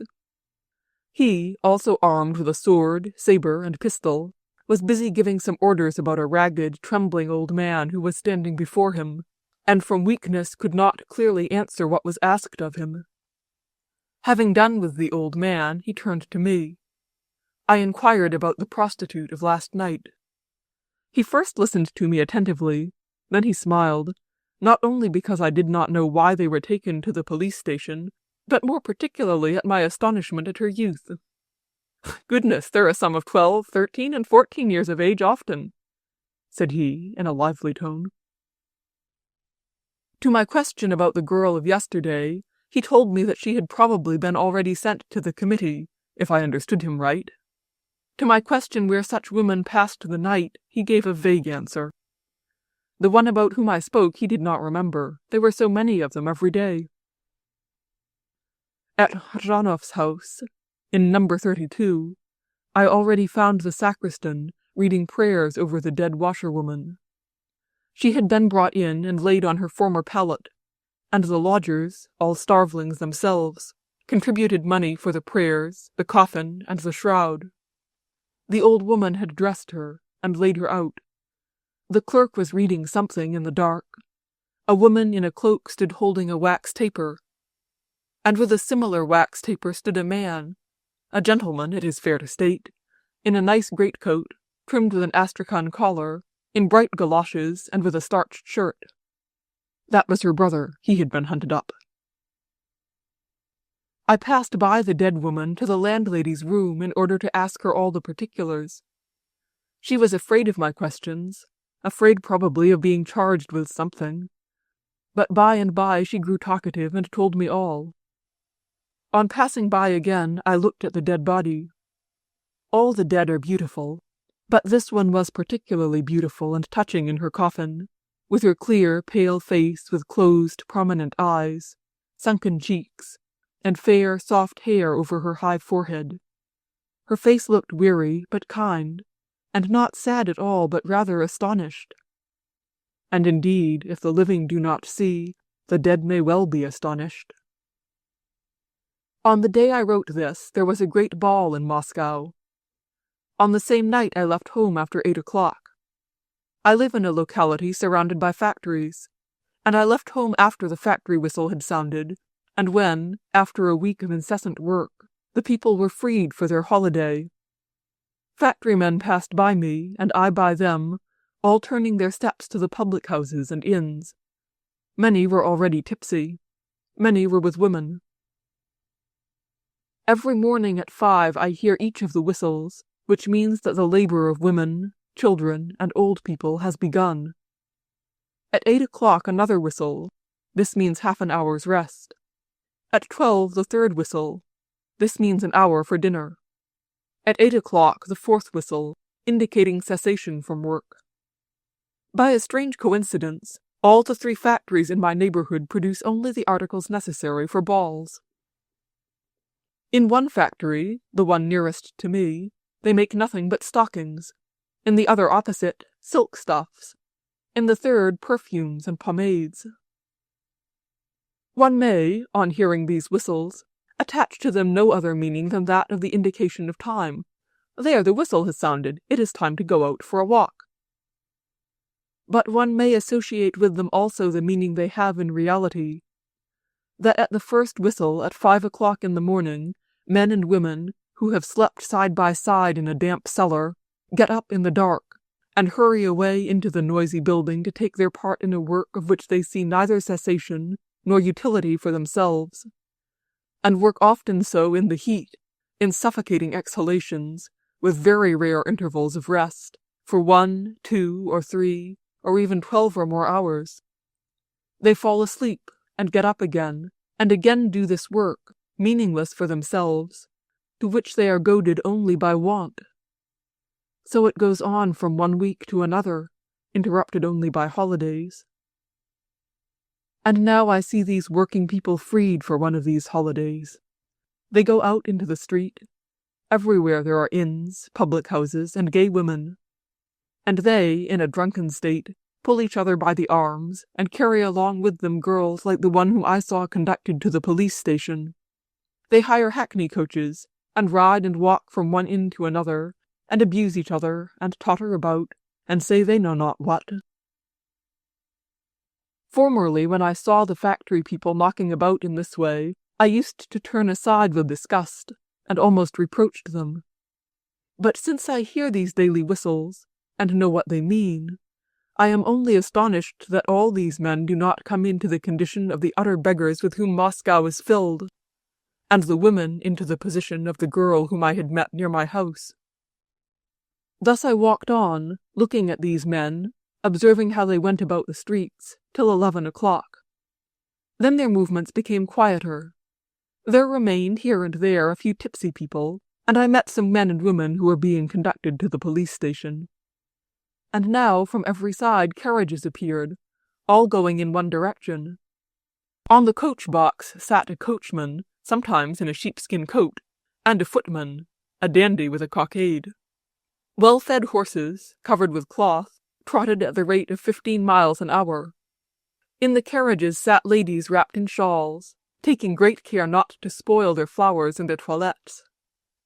All, beginning with the harness on the horses, the carriages, india rubber wheels, the cloth of the coachman's coat, down to the stockings, shoes, flowers, velvet, gloves, scents. All these articles have been made by those men, some of whom fell asleep on their own pallets in their mean rooms, some in night houses with prostitutes, and others in the police station. The ball-goers drive past these men, in and with things made by them, and it does not even enter into their minds that there could possibly be any connection between the ball they are going to and these tipsy people to whom their coachmen shout out so angrily. With easy minds, and assurance that they are doing nothing wrong, but something very good, they enjoy themselves at the ball. Enjoy themselves. From 11 o'clock in the evening till 6 in the morning, in the very depth of the night, while with empty stomachs men are lying in night lodgings, or dying as the washerwoman had done. The enjoyment of the ball consists in women and girls uncovering their bosoms, putting on artificial protuberances at the back, and altogether getting themselves up as no girl and no woman who is not yet depraved would, on any account, appear before men. And in this half-naked condition, with uncovered bosoms and arms bare up to the shoulders, with dresses puffed behind and tight round the hips, in the brightest light, women and girls, whose first virtue has always been modesty, appear among strange men, who are also dressed in indecently tight-fitting clothes, embrace each other, and pivot round and round to the sound of exciting music. Old women, often also half-naked like the younger ones, are sitting looking on, and eating and drinking. The old men do the same. No wonder it is done at night when everyone else is sleeping, so that no one may see it. But it is not done at night in order to hide it. There is nothing indeed to hide.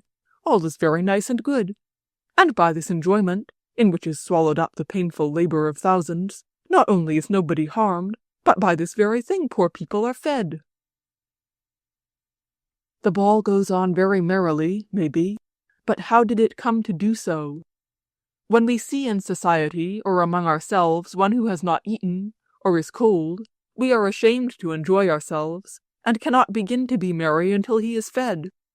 To say nothing of the fact that we cannot even imagine that there are people who can enjoy themselves by means of anything which produces the sufferings of others. We are disgusted with and do not understand the enjoyment of brutal boys who have squeezed a dog's tail into a piece of split wood. How is it, then, that in our enjoyment we become blind, and do not see the cleft in which we have pinched those men who suffer for our enjoyment? We know that each woman at this ball, whose dress costs 150 roubles, was not born at the ball, but has lived in the country, has seen peasants, is acquainted with a nurse and maid whose fathers and brothers are poor, for whom the earning of 150 roubles to build a cottage with is the end and aim of a long, laborious life. She knows all this. How can she, then, enjoy herself, knowing that on her half-naked body she is wearing the cottage which is the dream of her housemaid's brother? But let us suppose she has not thought about this. Still, she cannot help knowing that velvet and silk, sweetmeats and flowers, and laces and dresses do not grow of themselves, but are made by men. One would think she could not help knowing that men make all these things, and under what circumstances, and why. She cannot help knowing that her dressmaker, whom she scolded today, made this dress not at all out of love to her. Therefore she cannot help knowing that all these things, her laces, flowers, and velvet, were made from sheer want. But perhaps she is so blinded that she does not think of this.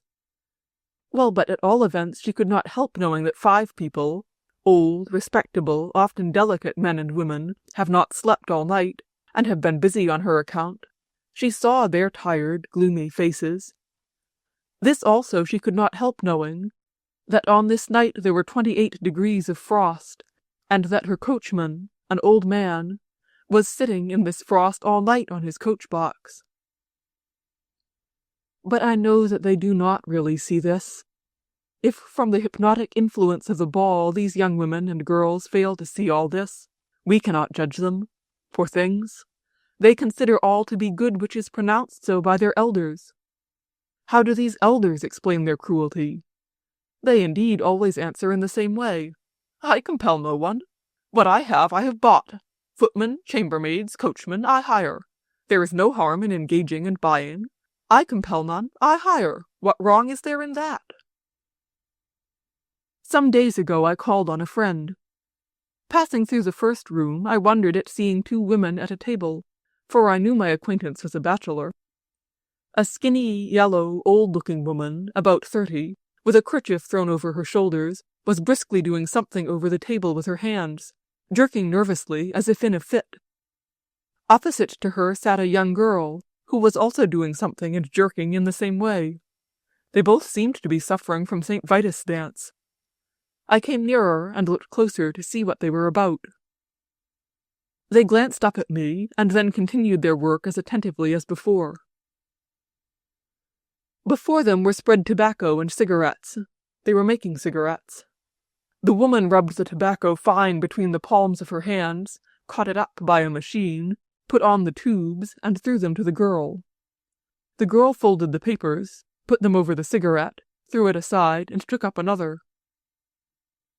All this was performed with such speed, with such dexterity, that it was impossible to describe it. I expressed my wonder at their quickness. "I've been at this business 14 years, said the woman. "Is it hard work?" "Yes, my chest aches and the air is choky with tobacco." But it was not necessary for her to have said so. You need only have looked at her, or at the girl. The latter had been at this business 3 years, but anyone not seeing her at this work would have said that she had a strong constitution, which was already beginning to be broken. My acquaintance, a kind-hearted man of liberal views, hired these women to make him cigarettes at 2 rubles and a half a thousand. He has money, and he pays it away for this work. What harm is there in it? My acquaintance gets up at 12. His evenings, from 6 to 2, he spends at cards or at the piano. He eats and drinks well. Other people do all the work for him. He has devised for himself a new pleasure, smoking. I can remember when he began to smoke. Here are a woman and a girl who can scarcely earn their living by transforming themselves into machines, and who pass all their lives in breathing tobacco, thus ruining their lives. He has money which he has not earned, and he prefers playing at cards to making cigarettes for himself.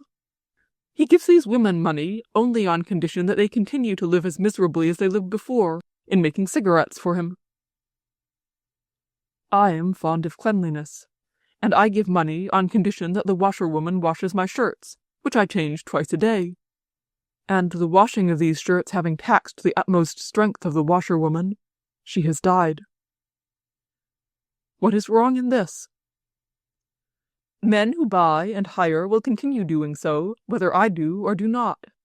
They will force other people to make velvets and dainties, and will buy them whether I do or do not.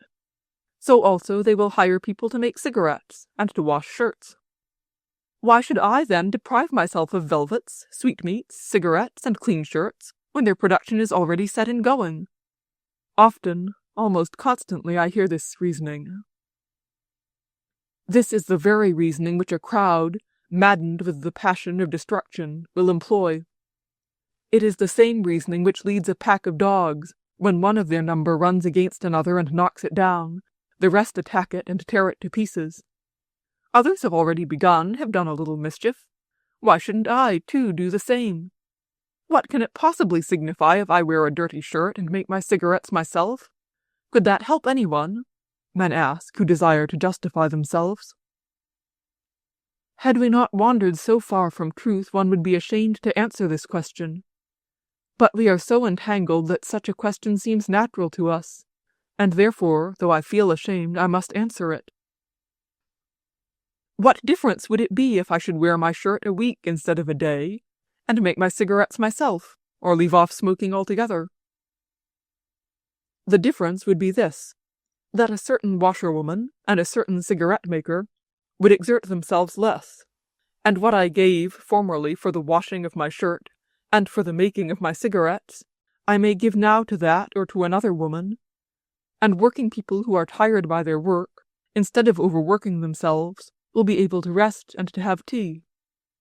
But I have heard objections to this, so ashamed are the rich and luxurious to understand their position. They reply, "If I should wear dirty linen, leave off smoking, and give this money away to the poor, then this money would be all the same taken away from them, and my drop will not help to swell the sea."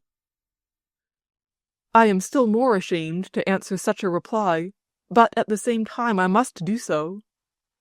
If I came among savages who gave me chops which I thought delicious, but the next day I learned, perhaps saw myself, that these delicious chops were made of a human prisoner who had been slain in order to make them, and if I think it bad to eat men, however delicious the cutlets may be, and however general the custom to eat men among the persons with whom I live, and however small the utility of my refusal to eat them may be to the prisoners who have been prepared for food, I shall not and cannot eat them. It may be that I shall eat human flesh when urged by hunger, but I shall not make a feast of it, and shall not take part in feasts with human flesh, and shall not seek such feasts, nor be proud of my partaking of them. Chapter 25. But what is to be done, then? We did not do it, did we? And if not we, who did? We say, "It is not we who have done all this, it has been done of itself," as children say when they break anything that it broke itself. We say that, as towns are already in existence, we, who are living there, must feed men by buying their labor. But that is not true. It need only be observed how we live in the country, and how we feed people there. Winter is over, Easter is coming. In the town, the same orgies of the rich go on the boulevards, in gardens, in the parks, on the river. Music, theaters, riding, illuminations, fireworks. But in the country it is still better. The air is purer. The trees, the meadows, the flowers are fresher. We must go where all is budding and blooming.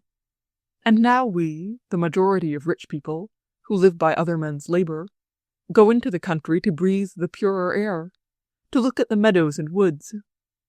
Here, in the country, among humble villagers who feed on bread and onions, work 18 hours every day, and have neither sufficient sleep nor clothes, rich people take up their abode. No one tempts these people. Here are no factories, and no idle hands, of which there are so many in town, whom we may imagine we feed by giving them work to do. Here people never can do their own work in time during the summer, and not only are there no idle hands, but much property is lost for want of hands, and an immense number of men, children, and old people, and women with child, overwork themselves.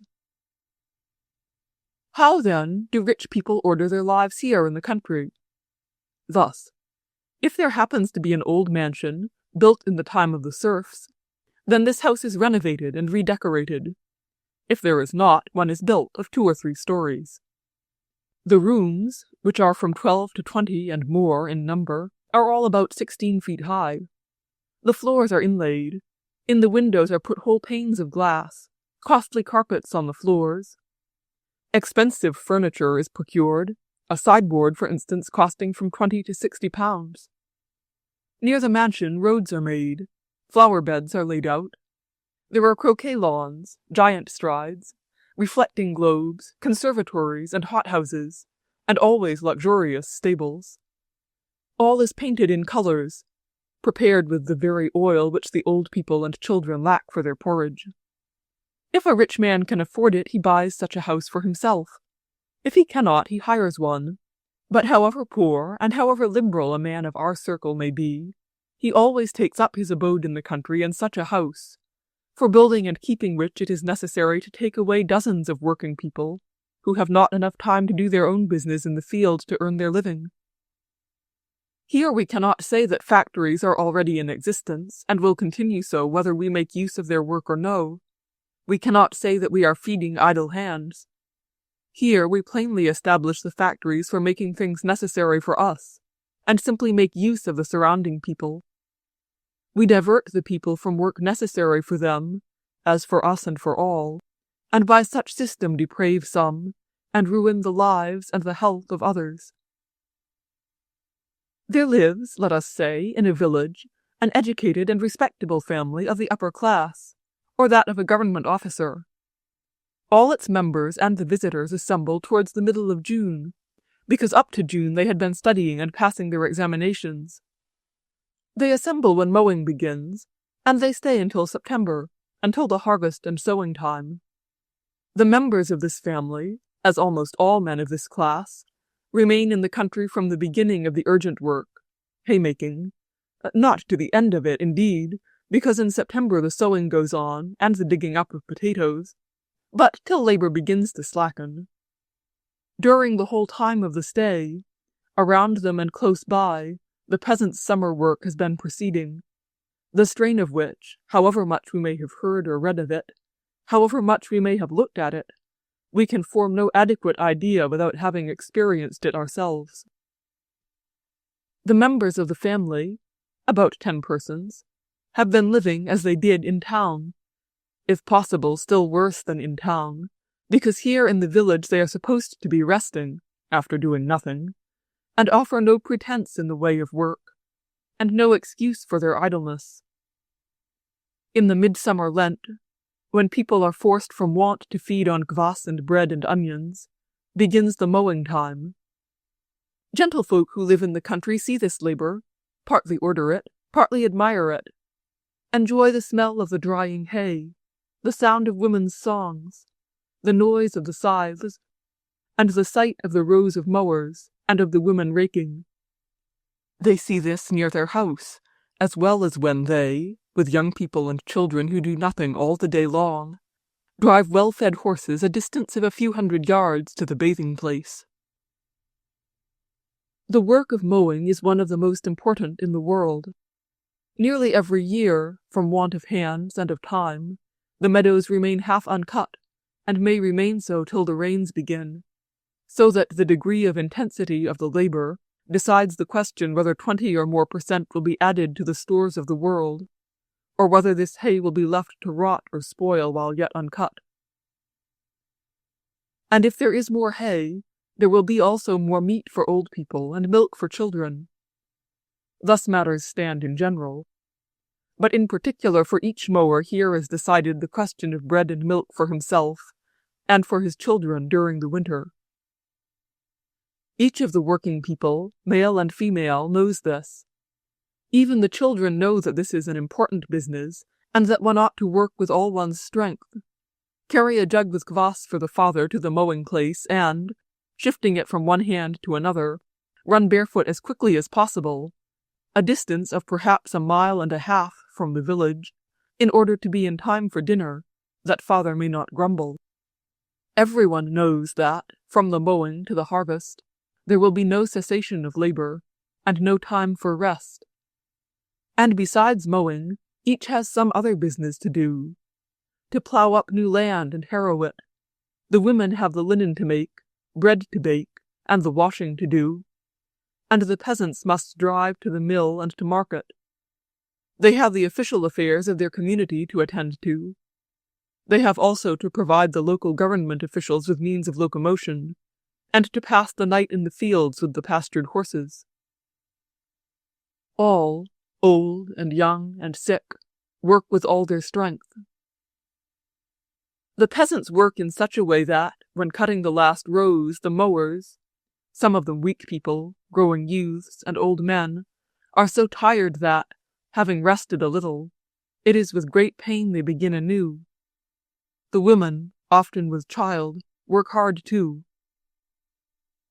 It is a strained, incessant labor. All work to the utmost of their strength, and use not only all their provisions, but what they have in store. During harvest time all the peasants grow thinner, although they never were very stout. There is a small company laboring in the hayfield. 3 peasants. One an old man, another his married nephew, and the third the village cobbler, a thin, wiry man. Their mowing this morning decides their fate for the coming winter, whether they will be able to keep a cow and pay their taxes. This is their 2nd week's work. The rain hindered them for a while. After the rain had left off and the water had dried up, they decided to make hayricks. And in order to do it quicker, they decided that 2 women must rake to each scythe. With the old man came out his wife, 50 years of age, worn out with labor and the bearing of 11 children, deaf but still strong enough for work, and his daughter, 13 years of age, a short but brisk and strong little girl. With the nephew came his wife, a tall woman as strong as a peasant, and his sister-in-law, a soldier's wife, who was with child. With the cobbler came his wife, a strong working woman, and her mother, an old woman about 80, who for the rest of the year used to beg. They all draw up in a line and work from morning to evening in the burning sun of June. It is steaming hot and a thunder shower is threatening. Every moment of work is precious. They have not wished to leave off working even to fetch water or kvass. A small boy, the grandson of the old woman, brings them water. The old woman is evidently anxious only on one point, not to be sent away from work. She does not let the rake out of her hands, and moves about with great difficulty. The little boy, quite bent under the jug with water, heavier than himself, walks with short steps on his bare feet, and carries the jug with many shifts. The little girl takes on her shoulders a load of hay which is also heavier than herself, walks a few paces and stops, then throws it down, having no strength to carry it farther. The old man's wife rakes together unceasingly, her kerchief loosened from her disordered hair. She carries the hay, breathing heavily and staggering under the burden. The cobbler's mother is only raking, but this is also beyond her strength. She slowly drags her feet, in bast shoes, and looks gloomily before her like one very ill, or at the point of death. The old man purposely sends her far away from the others to rake about the ricks, in order that she may not attempt to compete with them. But she does not leave off working, but continues with the same dead, gloomy face as long as the others. The sun is already setting behind the wood, and the ricks are not yet in order. There is much still to be done. All feel that it is time to leave off working, but no one says so, each waiting for the other to suggest it. At last the cobbler, realizing that he has no more strength left, proposes to the old man to leave the ricks till tomorrow, and the old man agrees to it. And at once the women go to fetch their clothes, their jugs, their pitchforks, and the old woman sits down where she was standing, and then lays herself down with the same fixed stare on her face. But as the women go away she gets up, groaning, and, crawling along, follows them. Let us turn to the country house. The same evening, when from the side of the village were heard the rattle of the scythes of the toil-worn mowers who were returning from work, the sounds of the hammer against the anvil, the cries of women and girls who had just had time to put away their rakes, and were already running to drive the cattle in, with these blend other sounds from the country house. Rattle, rattle goes the piano.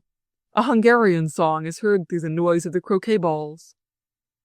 Before the stable an open carriage is standing harnessed with 4 fat horses, which has been hired for 20 shillings to bring some guests a distance of 10 miles. Horses standing by the carriage rattle their little bells. Before them hay has been thrown, which they are scattering with their hoofs. The same hay which the peasants have been gathering with such hard labor. In the yard of this mansion there is movement.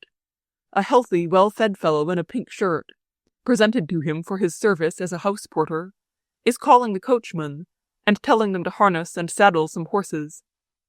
2 peasants who live here as coachmen come out of their room and go in an easy manner, swinging their arms, to saddle horses for the ladies and gentlemen. Still nearer to the house the sounds of another piano are heard. It is the music mistress, who lives in the family to teach the children, practicing her Schumann. The sounds of one piano jangle with those of another. Quite near the house walk 2 nurses. One is young, another old. They lead and carry children to bed. These children are of the same age as those who ran from the village with jugs. One nurse is English. She cannot speak Russian.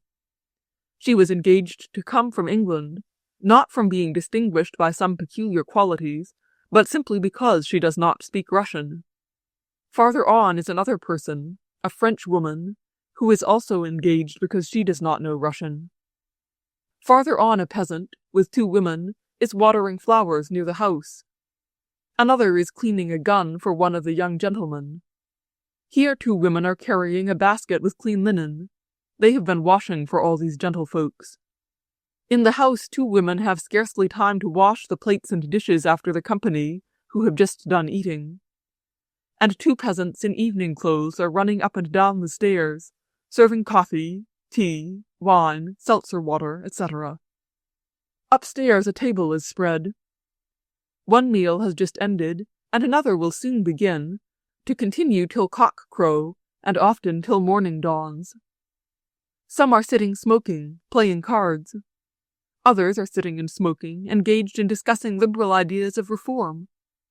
And others, again, walk to and fro, eat, smoke, and, not knowing what to do, have made up their mind to take a drive. The household consists of 15 persons, healthy men and women, and 30 persons, healthy working people, male and female, labor for them. And this takes place there, where every hour and each little boy are precious. This will be so also in July, when the peasants, not having had their sleep out, will mow the oats at night in order that it may not be lost, and the women will get up before dawn in order to finish their threshing in time.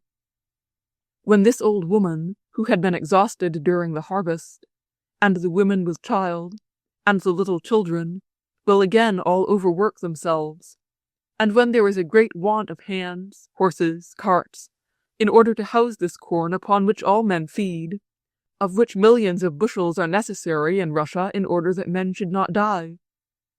During even such a time, the idle lives of ladies and gentlemen will go on.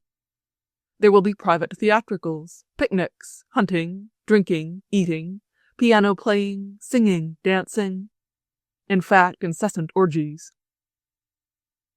Here, at least, it is impossible to find any excuse from the fact that all this had been going on before. Nothing of the kind had been in existence. We ourselves carefully create such a life, taking bread and labor away from the work-worn people. We live sumptuously, as if there were no connection whatever between the dying washerwoman, child prostitute, women worn out by making cigarettes, and all the intense labor around us to which their unnourished strength is inadequate. We do not want to see the fact that if there were not our idle, luxurious, depraved lives, there would not be this labor, disproportioned to the strength of people, and that if there were not this labor, we could not go on living in the same way. It appears to us that their sufferings are one thing, and our lives another, and that we, living as we do, are innocent and pure as doves. We read the description of the lives of the Romans, and wonder at the inhumanity of a heartless Lucullus, who gorged himself with fine dishes and delicious wines while people were starving. We shake our heads and wonder at the barbarism of our grandfathers, the serf owners, who provided themselves with orchestras and theatres, and employed whole villages to keep up their gardens. From the height of our greatness we wonder at their inhumanity. We read the words of Isaiah, chapter 5, verse 8.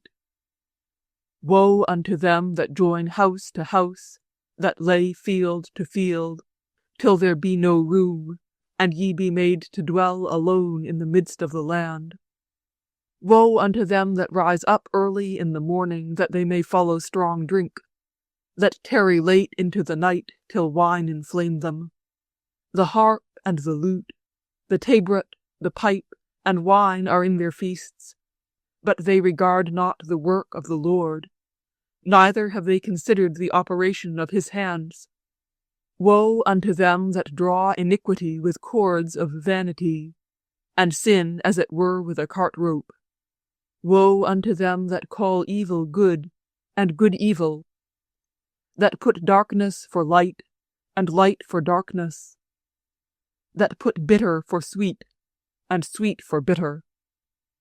Woe unto them that are wise in their own eyes, and prudent in their own sight. Woe unto them that are mighty to drink wine, and men of strength to mingle strong drink, which justify the wicked for reward, and take away the righteousness of the righteous from him. We read these words, and it seems to us that they have nothing to do with us. We read in the Gospel, Matthew chapter 3, verse 10. And even now is the axe laid unto the root of the tree. Every tree therefore that bringeth not forth good fruit is hewn down, and cast into the fire. End quote. And we are quite sure that the good tree bearing good fruit is we ourselves, and that those words are said not to us, but to some other bad men. We read the words of Isaiah chapter 6, verse 10. Make the heart of this people fat, and make their ears heavy, and shut their eyes, lest they see with their eyes, and hear with their ears, and understand with their heart, and turn again, and be healed. Then said I, Lord, how long? And he answered, Until cities be waste without inhabitant, and houses without man, and the land become utterly waste. End quote. We read, and are quite assured that this wonderful thing has not happened to us, but to some other people.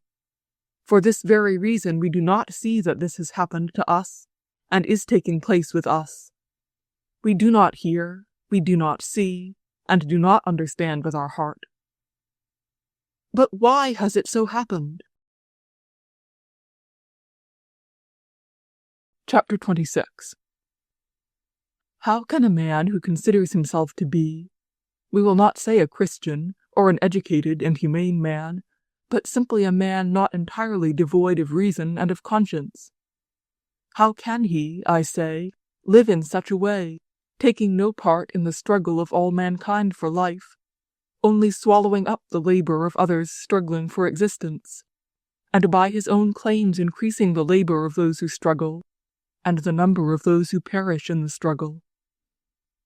Such men abound in our so-called Christian and cultured world, and not only do they abound in our world, but the very ideal of the men of our Christian, cultured world is to get the largest amount of property, that is, wealth, which secures all comforts and idleness of life by freeing its possessors from the struggle for existence, and enabling them, as much as possible, to profit by the labor of those brothers of theirs who perish in that struggle. How could men have fallen into such astounding error? How could they have come to such a state that they can neither see, nor hear, nor understand with their heart what is so clear, obvious, and certain? One need only think for a moment in order to be terrified at the way our lives contradict what we profess to believe, whether we be Christian or only humane educated people, whether it be God or a law of nature that governs the world and men, good or bad. The position of men in this world, so long as we know it, has always been such that naked men, without wool on their bodies, without holes in which to take refuge, without food which they might find in the field like Robinson Crusoe on his island, are put into a position of continual and incessant struggle with nature in order to cover their bodies by making clothes for themselves, to protect themselves by a roof over their heads, and to earn food in order twice or thrice a day to satisfy their hunger, and that of their children and their parents.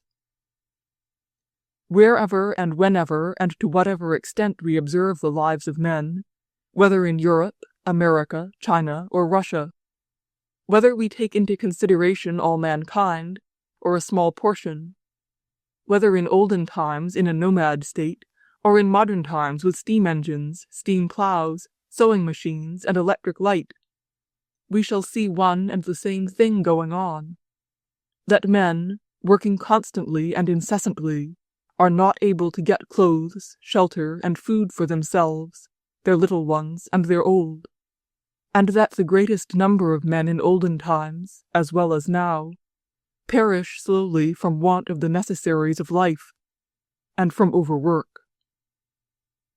Wherever we may live, if we draw a circle around us of 100,000, or 1,000, or 10, or even 1 mile's circumference, and look at the lives of those men who are inside our circle, we shall find half-starved children, old people, male and female, pregnant women, sick and weak persons, working beyond their strength, who have neither food nor rest enough to support them, and who, for this reason, die before their time. We shall see others full-grown who are even being killed by dangerous and hurtful tasks. Since the world has existed, we find that with great efforts, sufferings, and privations, men have been struggling for their common wants, and have not been able to overcome the difficulty.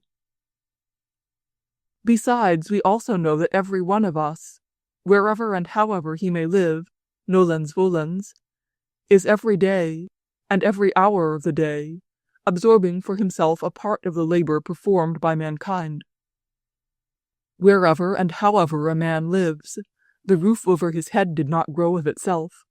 The firewood in his stove did not get there of itself. The water did not come of itself either. And the baked bread does not fall down from the sky. His dinner, his clothes, and the covering for his feet, all this has been made for him, not only by men of past generations long dead, but it is being done for him now, by those men of whom hundreds and thousands are fainting away and dying in vain efforts to get for themselves, and for their children, sufficient shelter, food, and clothes. Means to save themselves and their children from suffering and a premature death. All men are struggling with want. They are struggling so intensely that around them always their brethren, fathers, mothers, children are perishing. Men in this world are like those on a dismantled or waterlogged ship with a short allowance of food. All are put, by God or by nature, in such a position that they must husband their food and unceasingly war with want. Each interruption in this work of every one of us, each absorption of the labor of others which is useless for the common welfare, is ruinous, alike for us and them.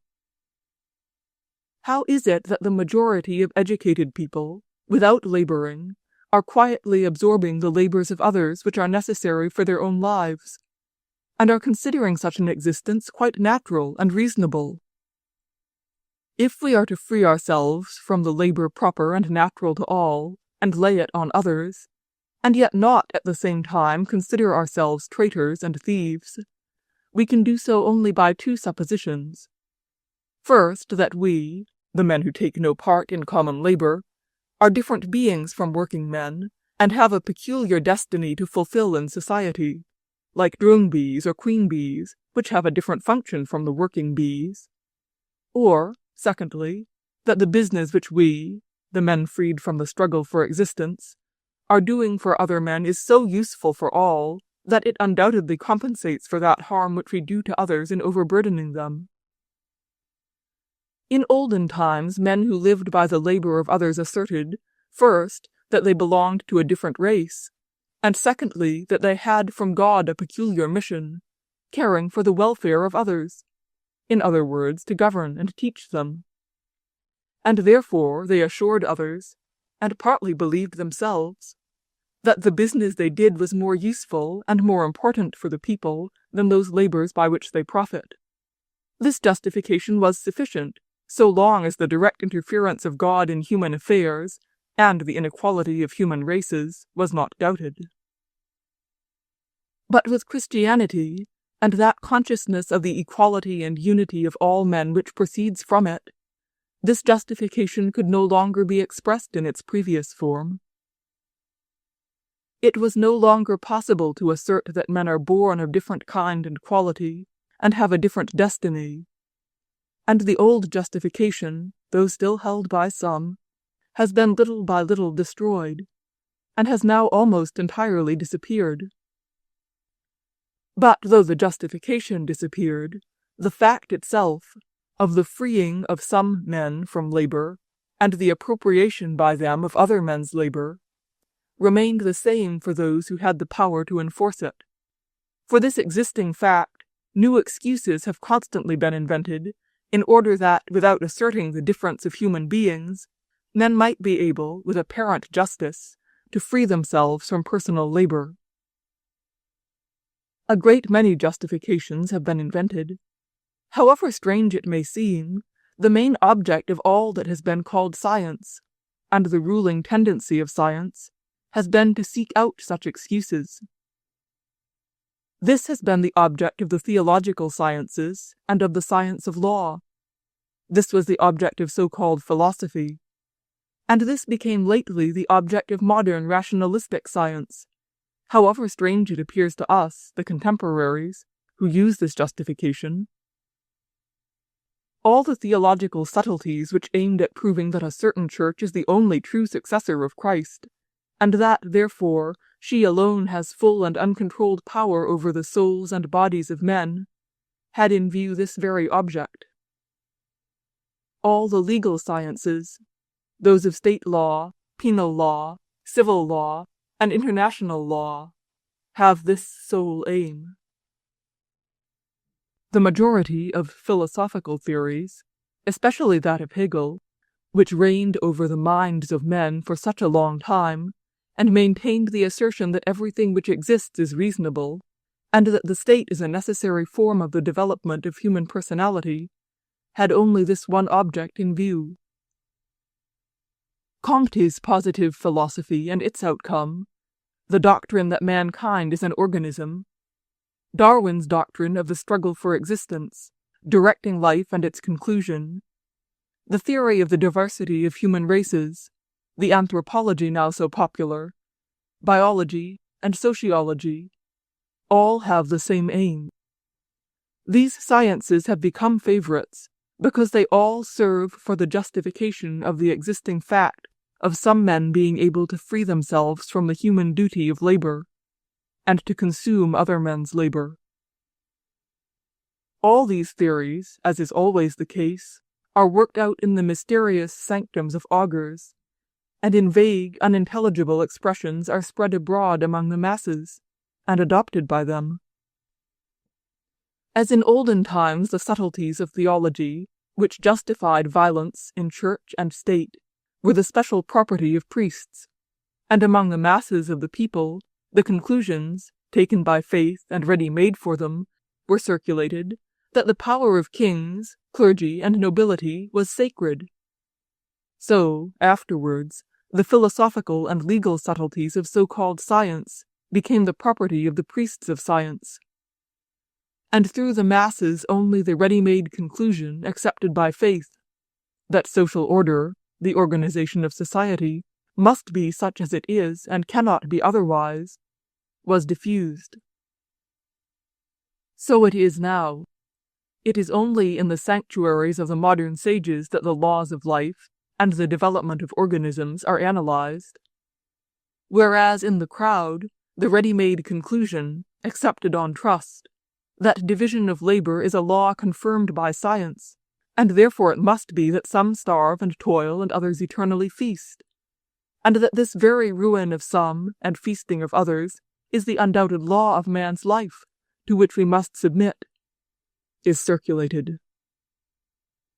The current justification of their idleness by all so-called educated people, with their various activities, from the railway proprietor down to the author or artist, is this: we men who have freed ourselves from the common human duty of taking part in the struggle for existence are furthering progress, and so we are of great use to all human society, of such use that we counterbalance all the harm we do the people by consuming their labor. This reasoning seems to the men of our day to be not at all like the reasoning by which the former non-workers justified themselves, just as the reasoning of the Roman emperors and citizens, that but for them the civilized world would go to ruin, seemed to them to be of quite another order from that of the Egyptians and Persians. And so, also, an exactly similar kind of reasoning seemed in turn to the knights and clergy of the Middle Ages totally different from that of the Romans. But it only seems. One need only reflect on the justification of our time in order to ascertain that there is nothing new in it. It is only a little differently dressed up, but it is the same because it is based on the same principle. Every justification of one man's consumption of the labor of others, while producing none himself, as with Pharaoh and his soothsayers, the emperors of Rome and those of the Middle Ages, and their citizens, knights, priests, and clergy, always consists in these two assertions. First, we take the labor of the masses because we are different from others, people called by God to govern them and to teach them divine truths. Secondly, those who compose the masses cannot be judges of the measure of labor which we take from them, for the good we do for them, because, as it has been said by the Pharisees, this multitude which knoweth not the law are accursed. John chapter 7, verse 49. The people do not understand what is for their good, and therefore they cannot be judges of the benefits done to them. The justification of our time, notwithstanding all apparent originality, consists in fact of the same fundamental assertions. First, we are a different people. We are an educated people. We further progress and civilization, and by this fact we procure for the masses a great advantage. Secondly, the uneducated crowd does not understand the advantages we procure for them, and therefore cannot be judges of them. The fundamental assertions are the same. We free ourselves from labor, appropriate the labor of others, and by this increase the burden of our fellows, and then assert that in compensation for this we bring them a great advantage, of which they, owing to ignorance, cannot be judges.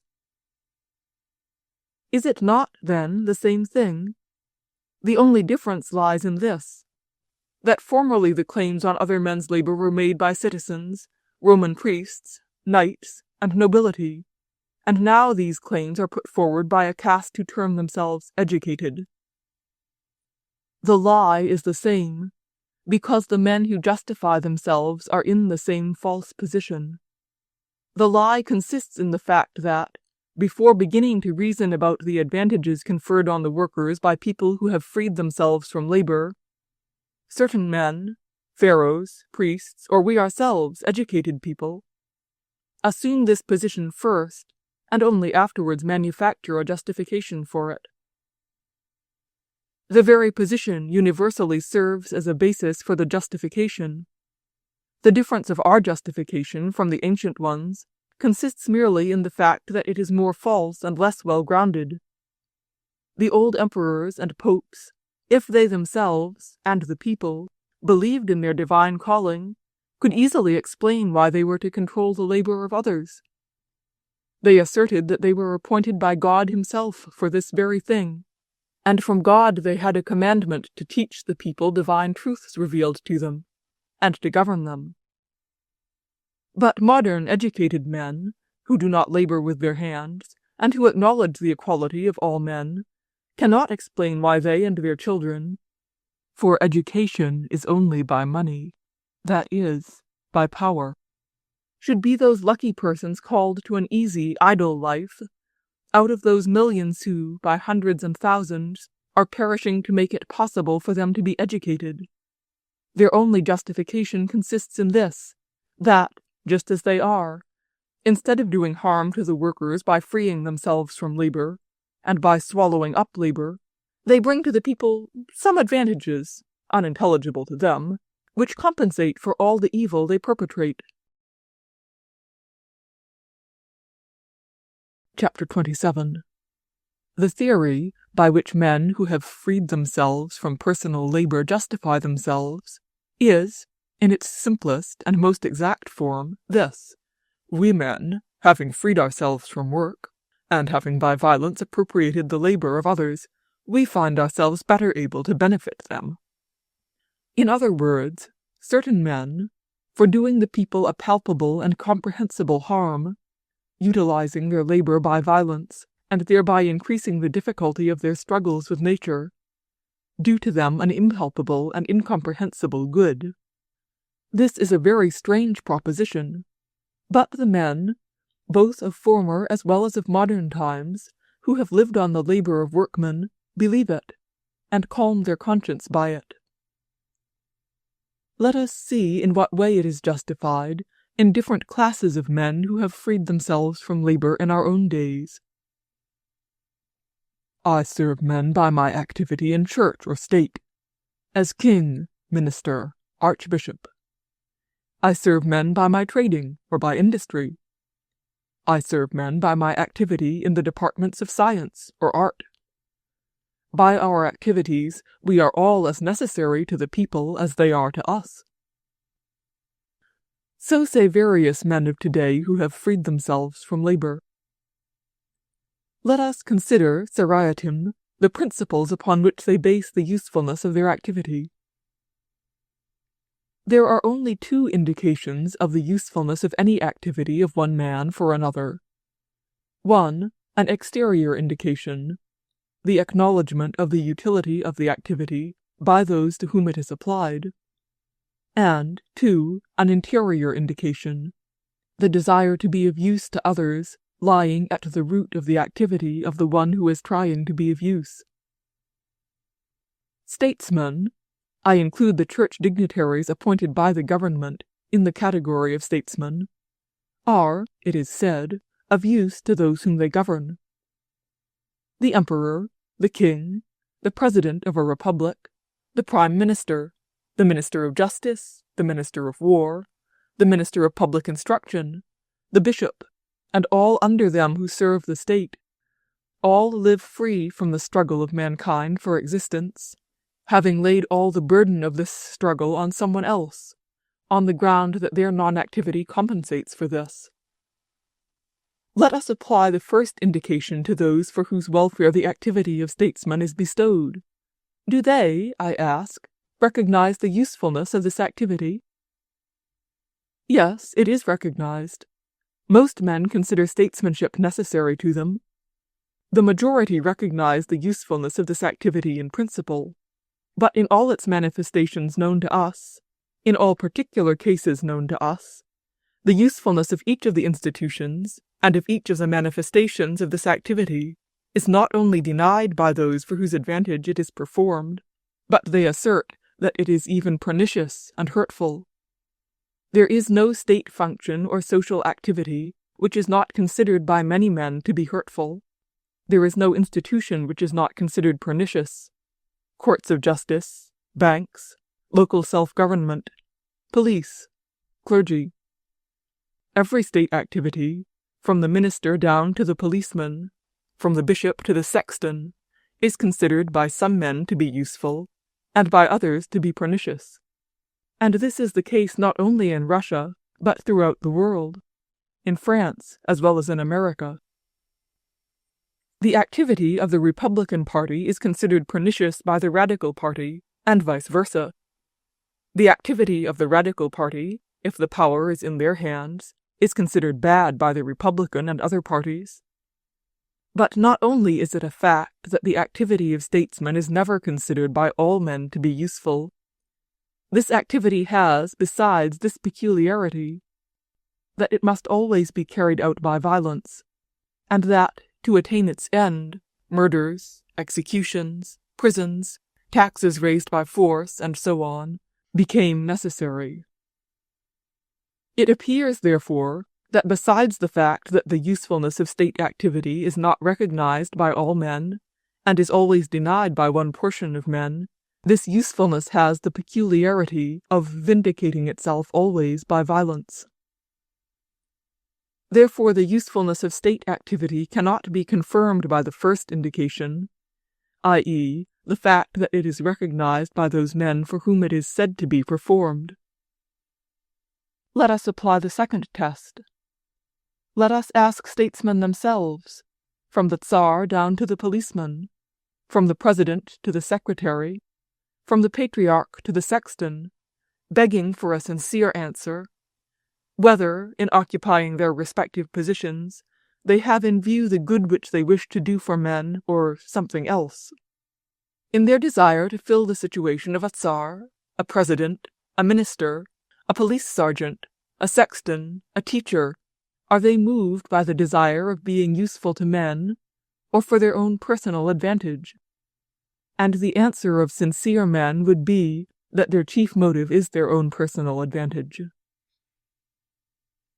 So it appears that one class of men, who live by the labor of some others who are perishing by these labors, compensate for this indubitable evil by an activity which is always considered by a great many men to be not only useless, but pernicious, which cannot be accepted voluntarily, but to which men must always be compelled, and the aim of which is not the benefit of others, but the personal advantage of the men who perform it. What is it, then, that confirms the theory that state activity is useful for humanity? Only the fact that the men who perform it firmly profess to believe it to be useful, and that it has been always in existence.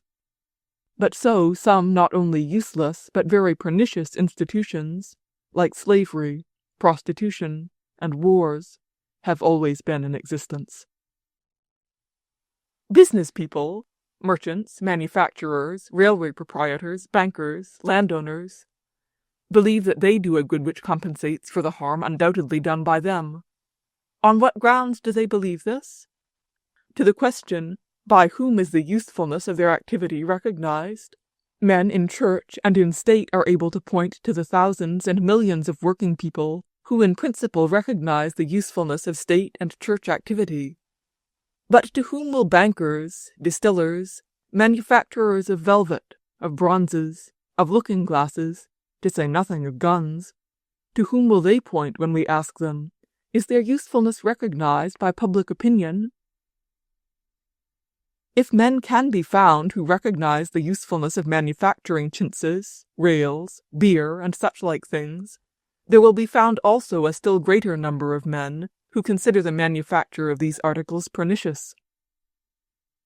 As for the merchants whose activity is confined to prices, and landowners, nobody would even attempt to justify them. Besides, this activity is always associated with harm to working people, and with violence, which, if less direct than that of the state, is yet just as cruel in its consequences. For the activities displayed in industry and in trade are entirely based on taking advantage of the wants of working people in every form, in order to compel them to hard and hated labor, to buying cheap, and to selling necessaries at the highest possible price, and to raising the interest on money. From whatever point we consider this activity, we can see that the usefulness of businessmen is not recognized by those for whom it is expended, neither generally nor in particular cases, and by the majority their activity is considered to be directly pernicious. If we were to apply the second test, and to ask, what is the chief motive of the activity of businessmen, we should receive a still more determinate answer than that on the activity of statesmen. If a statesman says that, besides a personal advantage, he has in view the common benefit, we cannot help believing him, and each of us knows such men. But a businessman, from the very nature of his occupations, cannot have in view a common advantage, and would be ridiculous in the sight of his fellows if he were, in his business, aiming at something besides increasing his wealth and keeping it. And, therefore, working people do not consider the activity of businessmen of any advantage to them. Their activity is associated with violence, and its object is not their good, but always and only personal advantage. And yet, strange to say, these businessmen are so assured of their own usefulness that they boldly, for the sake of their imaginary good, do an undoubted, obvious harm to workmen by extricating themselves from labor, and consuming the produce of the working classes. Scientists and artists have also freed themselves from labor by putting it on others, and live with a quiet conscience, believing that they bring sufficient advantages to other men to compensate for it. On what is this assurance based? Let us ask them, as we have done statesmen and businessmen. Is the utility of the arts and sciences recognized by all, or even by the majority, of working people? We shall receive a very sad answer. The activity of men in the state church and government offices is recognized to be useful in theory by almost all, and in application by the majority of those for whom it is performed. The activity of businessmen is recognized only by those who are engaged in it, or who desire to practice it. Those who bear on their shoulders all the labor of life, and who feed and clothe the scientists and artists, cannot recognize the usefulness of the activity of these men, because they cannot even form an idea about an activity which always appears to working men useless, and even depraving. Thus, without any exception, working people think the same about universities, libraries, conservatories, picture and statue galleries, and theaters, which are built at their expense. A workman considers this activity so decidedly pernicious that he does not send his children to be taught, and in order to compel people to accept this activity, it has everywhere been found necessary to introduce a law compelling parents to send the children to school. A workman always looks at this activity with ill will, and only ceases to look at it so when he ceases to be a workman, and through gain and so-called education passes out of the class of working people into the class of men who live on the neck of others. Notwithstanding the fact that the usefulness of the activity of scientists and artists is not recognized, and even cannot be recognized by any workman, these men are, all the same, compelled to make sacrifices for such an activity. A statesman simply sends another to the guillotine or to prison. A businessman, utilizing the labor of someone else, takes from him his last resource, leaving him the alternative of starvation or labor destructive to his health and life. But a man of science or of art seemingly compels nobody to do anything. He merely offers the good he has done to those who are willing to take it. But, to be able to make his productions undesirable to the working people, he takes away from them by violence, through the statesman, a great part of their labor for the building and keeping open of academies, universities, colleges, schools, museums, libraries, conservatories, and for the wages of himself and his fellows. But if we were to ask the scientists and artists the object which they are pursuing in their activity, we should receive the most astonishing replies. A statesman would answer that his aim was the common welfare, and in his answer there would be an admixture of truth confirmed by public opinion. In the answer of the businessman there would be less probability, but we could admit even this also. But the answer of the scientists and artists strikes one at once by its want of proof and by its effrontery. Such men say, without bringing any proofs, just as priests used to do in olden times, that their activity is the most important of all, and that without it mankind would go to ruin. They assert that it is so, notwithstanding the fact that nobody except themselves either understands or acknowledges their activity, and notwithstanding the fact that, according to their own definition, true science and true art should not have a utilitarian aim. These men are occupied with the matter they like, without troubling themselves what advantage will come out of it to men, and they are always assured that they are doing the most important and the most necessary thing for all mankind. So that while a sincere statesman, acknowledging that the chief motive of his activity is a personal one, tries to be as useful as possible to the working people, while a businessman, acknowledging the egotism of his activity, tries to give it an appearance of being one of universal utility, men of science and art do not consider it necessary even to seem to shelter themselves under a pretense of usefulness. They deny even the object of usefulness. So sure are they, not only of the usefulness, but even of the sacredness of their own business. So it turns out that the third class of men who have freed themselves from labor and laid it on others are occupied with things which are totally incomprehensible to the working people, and which these people consider trifles, and often very pernicious trifles, and are occupied with these things without any consideration of their usefulness, but merely for the gratification of their own pleasure. It turns out that these men are, from some reason or other, quite assured that their activity will always produce that without which the work people would never be able to exist. Men have freed themselves from laboring for their living, and have thrown the work upon others who perish under it. They utilize this labor, and assert that their occupations, which are incomprehensible to all other men, and which are not directed to useful aims, compensate for all the evil they are doing to men by freeing themselves from the trouble of earning their livelihood, and by swallowing up the labor of others. The statesman, to compensate for the undoubted and obvious evil which he does to man by freeing himself from the struggle with nature, and by appropriating the labor of others, does men another obvious and undoubted harm by countenancing all sorts of violence.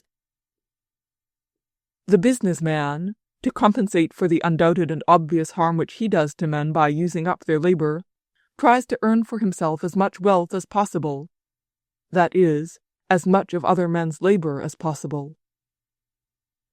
The man of science and art, in compensating for the same undoubted and obvious harm which he does to working people, is occupied with matters to which he feels attracted, and which are quite incomprehensible to work people, and which, according to his own assertion, in order to be true, ought not to aim at usefulness. Therefore, all these men are quite sure that their right of utilizing other men's labor is secure. Yet it seems obvious that all these men who have freed themselves from the labor of earning their livelihood have no justification for doing so. But, strange to say, these men firmly believe in their own righteousness, and live as they do with an easy conscience. There must be some plausible ground, some false belief, at the bottom of such a profound error. Chapter 28. In reality, the position in which men who live by other men's labor are placed is based not only on a certain belief, but on an entire doctrine, and not only on one doctrine, but on three, which have grown one upon another during centuries, and are now fused together into an awful deceit, or humbug as the English call it, which hides from men their unrighteousness. The oldest of these, which justifies the treason of men against the fundamental duty of labor to earn their own living, was the Church Christian doctrine, which asserts that men, by the will of God, differ one from another as the sun differs from the moon and the stars, and as one star differs from another. Some men God has ordained to have dominion over all, others to have power over many, others still over a few, and the remainder are ordained by God to obey. This doctrine, though already shaken to its foundations, still continues to influence some men, so that many who do not accept it, who often even ignore the existence of it, are nevertheless guided by it. The second is what I cannot help terming the state philosophical doctrine. According to this, as fully developed by Hegel, everything that exists is reasonable, and the established order of life is constant, and is sustained not merely by men, but as the only possible form of the manifestation of the spirit, or generally of the life of mankind. This doctrine, too, is no longer accepted by the men who direct social opinion, and it holds its position only by the power of inertia. The last doctrine, which is now ruling the minds of men, and on which is based the justification of leading statesmen, men of business, and science and art, is a scientific one, not in the evident sense of the word, meaning knowledge generally, but in the sense of a knowledge peculiar in form as well as in matter, termed science. On this new doctrine, the justification of man's idleness, and the hiding from him his treason against his calling, is particularly based. This doctrine appeared in Europe contemporaneously with a large class of rich and idle people who served neither the church nor the state, and who were in want of a justification of their position. Not very long ago, before the French Revolution in Europe, all non-working people, in order to have a right to utilize other men's labor, were obliged to have some definite occupation, to serve in the church, the state, or the army. The men who served the government, quote, governed the people, unquote. Those who served the church, quote, taught the people divine truths, unquote. And those who served the army, quote, protected the people, unquote. Only these three classes of men, the clergy, the statesmen, and the military men, claimed for themselves the right of utilizing labor, and they could always point out their services to the people. The remaining rich men who had not this justification were despised, and, feeling their own want of right, were ashamed of their wealth and their idleness. But as time went on, this class of rich people, who belonged neither to the clergy, to the government, nor to the army, owing to the vices of these other three classes, increased in number and became a powerful party. They were in want of a justification of their position, and one was invented for them. A century had not elapsed before the men who served neither the state nor the church, and took no part whatever in their affairs, received the same right to live on labor as the former classes. And they not only left off being ashamed of their wealth and idleness, but began to consider their position quite justified. And the number of such men has increased, and is still increasing in our days. The most wonderful of all is this, that these men, whose claims to be freed from labor were unrecognized not long ago, now consider themselves alone to be fully right, and are attacking the former three classes, the servants of the church, state, and army, alleging their exemption from labor to be unjust, and often even considering their activity directly pernicious. What is still more wonderful is this, that the former servants of church, state, and army do not now lean on the divinity of their calling, nor even on the philosophy which considers the state necessary for individual development. But setting aside these supports which have so long maintained them, they are now seeking the same supports on which the new reigning class of men, who have found a novel justification, stand, and at the head of which are the men of science and art. If a statesman now sometimes, appealing to old memories, justifies his position by the fact that he was set in it by God, or by the fact that the state is a form of the development of personality, he does it because he is behind the age, and he feels that nobody believes him. In order to justify himself effectually, he ought to find now neither theological nor philosophical, but new and scientific supports. It is necessary to point to the principle of nationalities, or to that of the development of an organism, and to gain over the ruling class, as in the Middle Ages it was necessary to gain over the clergy, and as at the end of the last century it was necessary to obtain the sanction of philosophers, as seen in the case of Frederick the Great and Catherine of Russia. If now a rich man, after the old fashion, says sometimes that it is God's providence which makes him rich, or if he points to the importance of a nobility for the welfare of a state, he does it because he is behind the times. In order to justify himself completely, he must point to the way he furthers progress by improving the modes of production, by lowering the prices of consumption, by establishing intercourse between nations. A rich man must think and speak in scientific language, and, like the clergy formerly, he must offer sacrifices to the ruling class. He must publish magazines and books, provide himself with a picture gallery, a musical society, a kindergarten or technical school. The ruling class is the class of learned men and artists of a definite character. They possess the complete justification for having freed themselves from labor, and on this justification, as in former times on the theological justification, and afterwards on the philosophical one, everything is based. And it is these men who now give the diploma of exemption to other classes. The class of men who now feel completely justified in freeing themselves from labor is that of men of science, and particularly of experimental, positive, critical, evolutional science, and of artists who develop their ideas according to the same tendency. If a learned man or an artist of the old style speaks nowadays about prophecy, revelation, or the manifestation of the Spirit, he does so because he is behind the age, and he will not succeed in justifying himself. To stand firm, he must try to associate his activity with experimental, positive, critical science, and he must make this science the fundamental principle of his activity.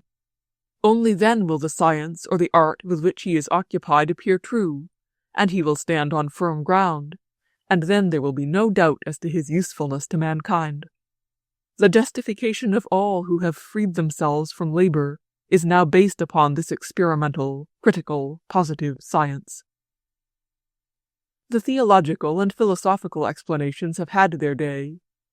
Now they timidly and bashfully introduce themselves to notice and try to humor their scientific usurper, who, however, boldly knocks down and destroys the remnants of the past, everywhere taking its place, and, assured of its own firmness, lifts aloft its head.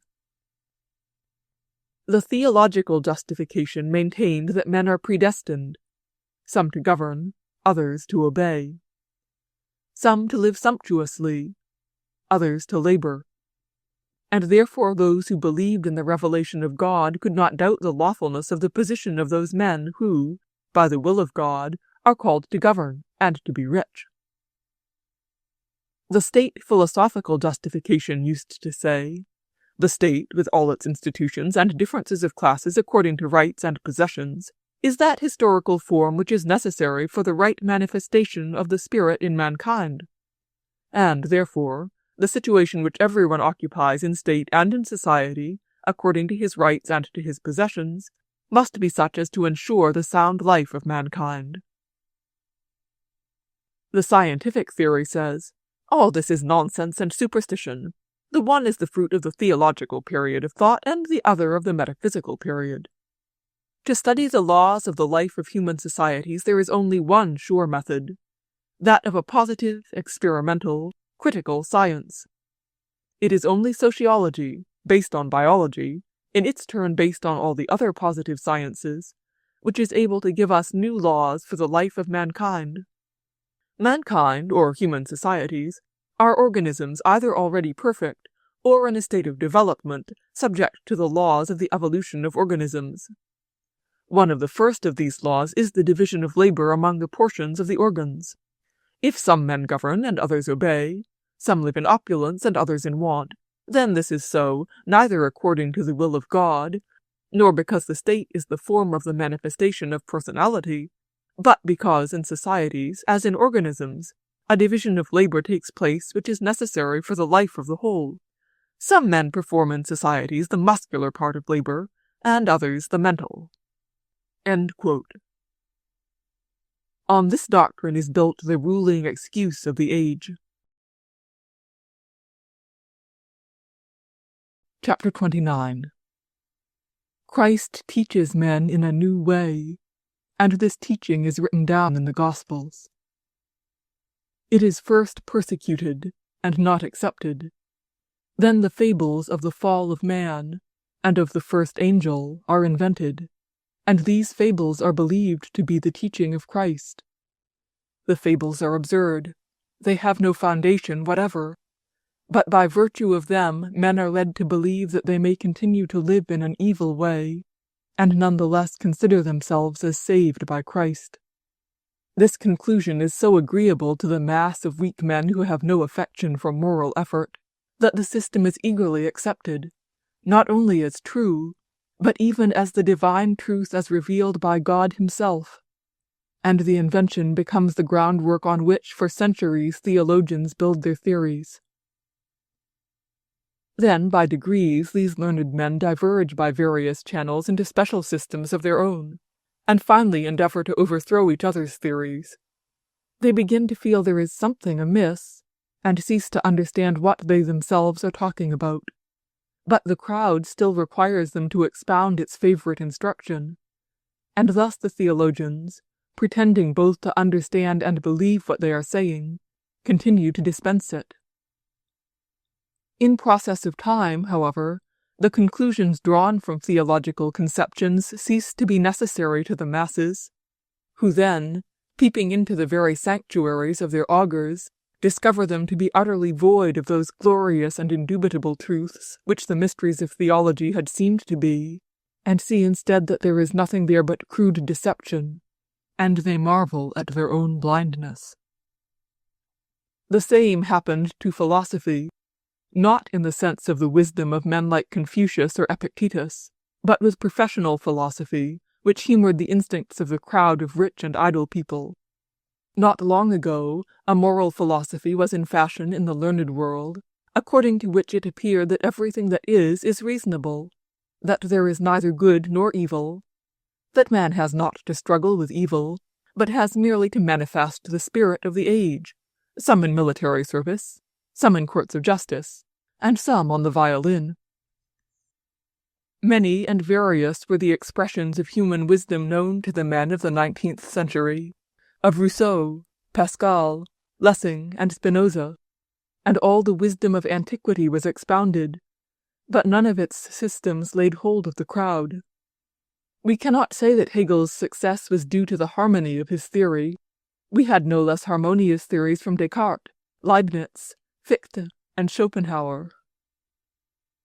There was only one reason for the fact that this doctrine became, for a short time, the belief of the civilized world, the same reason that caused the success of the theory of the fall and redemption of man, to wit, that the deductions of this philosophical theory humored the weak side of men's nature. It said, all is reasonable, all is good, nobody is to blame for anything. As at first with the Church upon theological foundations, so also, with the philosophy of Hegel for a base, a Babel's tower was built. Some who are behind the age are still sitting upon it.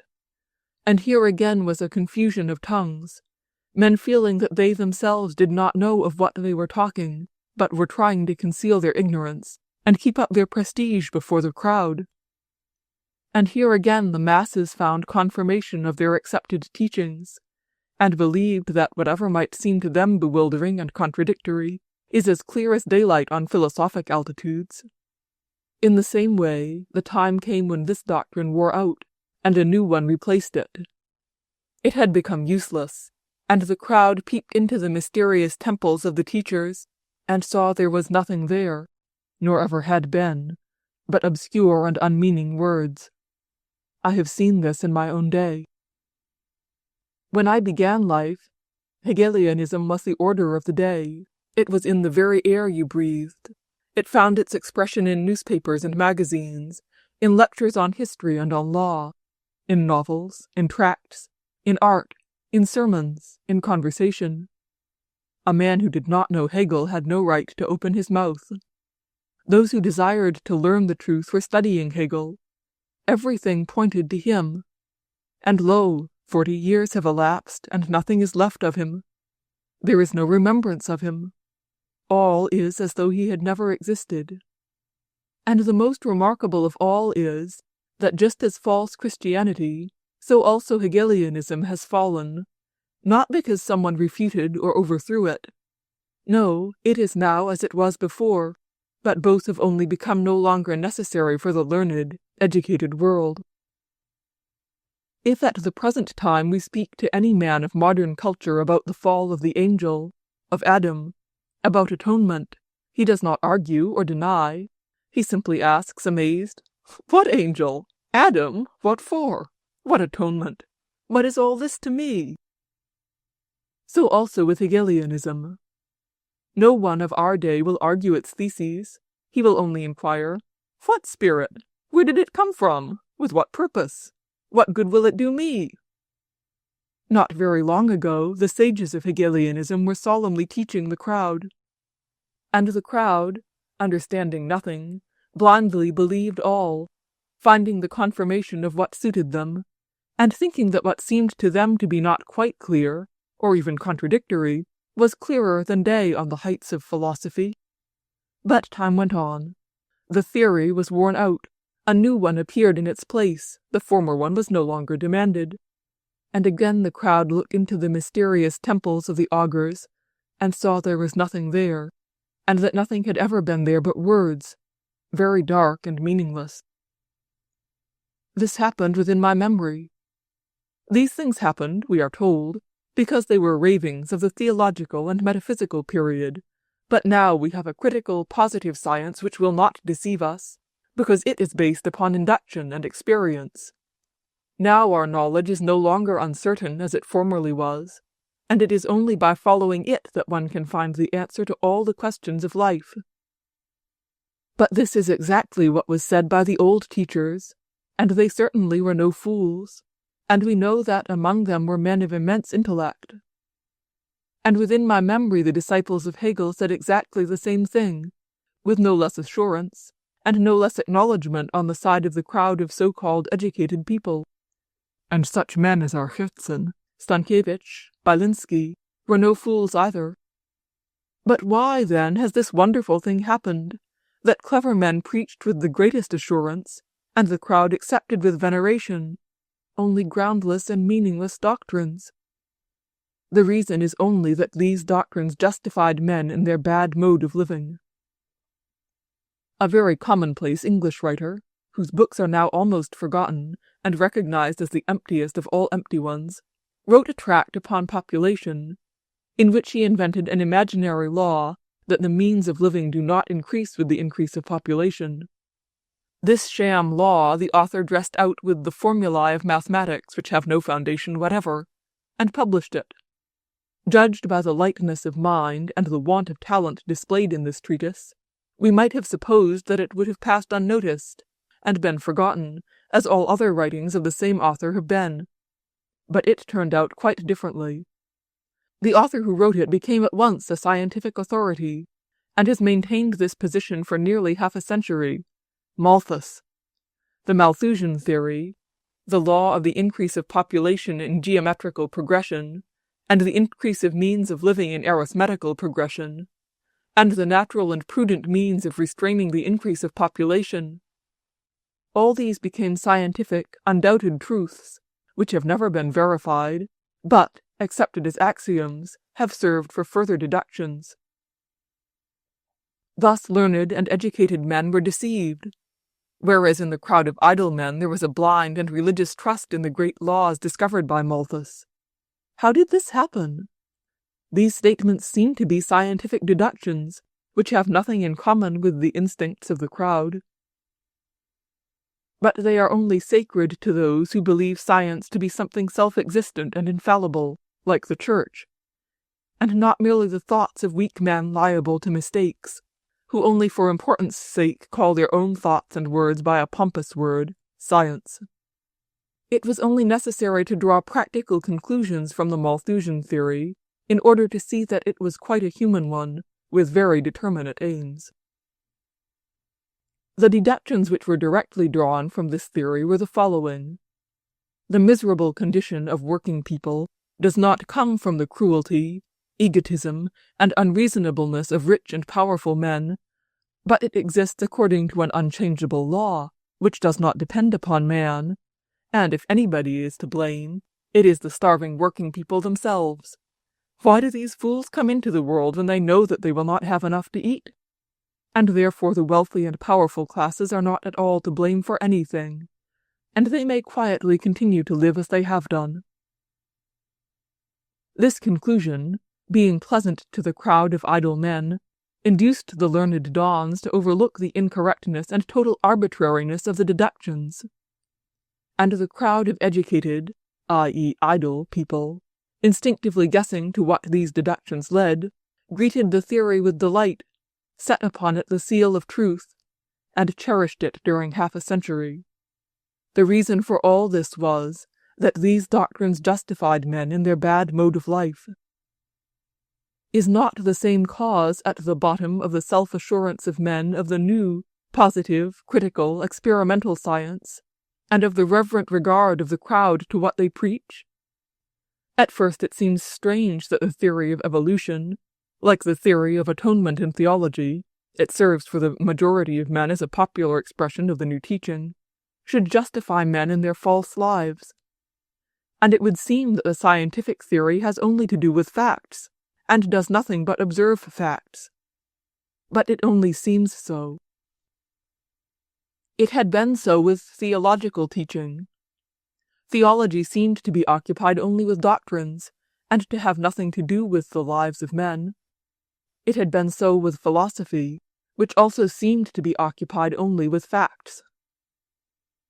It had been so with the teaching of Hegel on a large scale, and with the theory of Malthus on a small one.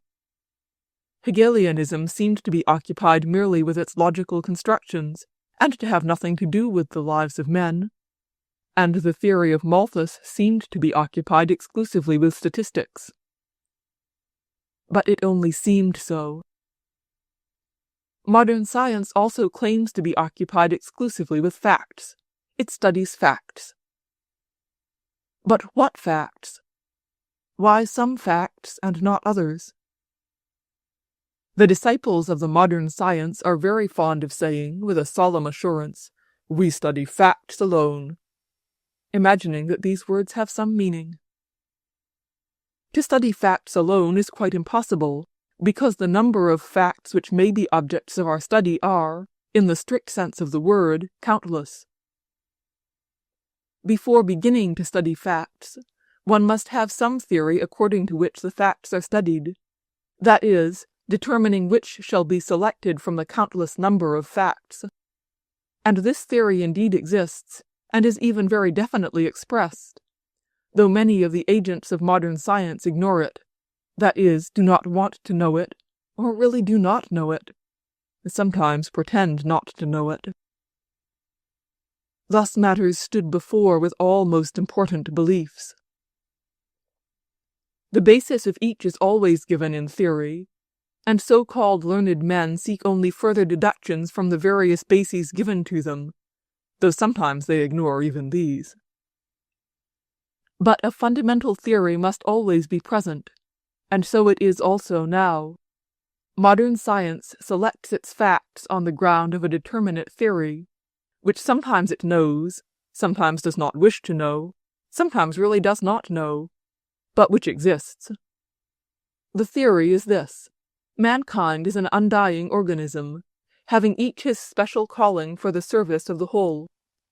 As the cells, growing into an organism, divide among themselves the labor of the struggle for existence of the whole organism, increase one capacity, and diminish another, and altogether form an organ in order better to satisfy the wants of the whole organism. And as, among social animals, ants and bees, the individuals divide the labor among themselves, queen bees lay eggs, drone bees fecundate, working bees labor for the life of the whole. So also in mankind, and in human societies there take place the same differentiation and integration of the parts. And therefore, in order to find the law of man's life, we must study the laws of the lives and development of organisms. And in these we find the following laws: that each phenomenon is followed by more than one consequence, the failure of uniformity, the law of uniformity and diversity, and so on. All this seems to be very innocent, but we need only draw deductions from these observations of facts in order to see at once to what they are tending. These facts lead to one thing: the acknowledgment of humanity or human society as an organism, and hence to the acknowledgment of the division of activities in human society as organic, that is, necessary. And as there exist in human societies many cruelties and vices, therefore these phenomena must not be considered as cruelties and vices, but must be accepted as inevitable facts confirming a general law, i.e. that of division of labor. Moral philosophy used also to justify every cruelty and wickedness, but there it became philosophical and therefore incorrect. According to science, however, the same things turns out to be scientific and therefore unquestionable. How can we help accepting such a fine theory? We need only look at human society merely as something to be observed, and we may quietly devour the labor of perishing men, calming ourselves with the idea that our activity as a dancing master, a lawyer, a doctor, a philosopher, an actor, an investigator of the theory of mediumism and of forms of atoms, and so on, is a functional activity of the organism of mankind, and therefore there can be no question whether it is just that I should continue to live, doing only what is pleasant, just as there can be no question whether the division of labor between a mental and a muscular cell is fair or not. How can we help accepting such a nice theory, which enables us afterwards to put our consciences into our pockets forever, and live a completely unbridled animal life, feeling under our feet a firm scientific support? And it is upon this new belief that the justification of idleness and the cruelty of men is built. Chapter 30. This doctrine had its commencement about half a century ago. Its chief founder was the French philosopher Comte.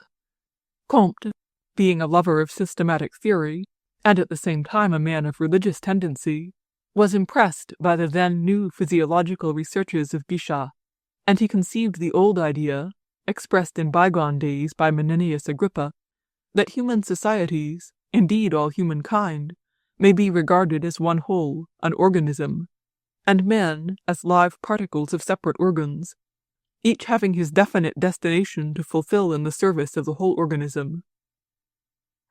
Comte was so fascinated by this idea that he founded his philosophical theory on it, and this theory so captivated him that he quite forgot that his point of departure was no more than a pretty comparison, suitable enough in a fable, but in no way justifiable as the foundation of a science.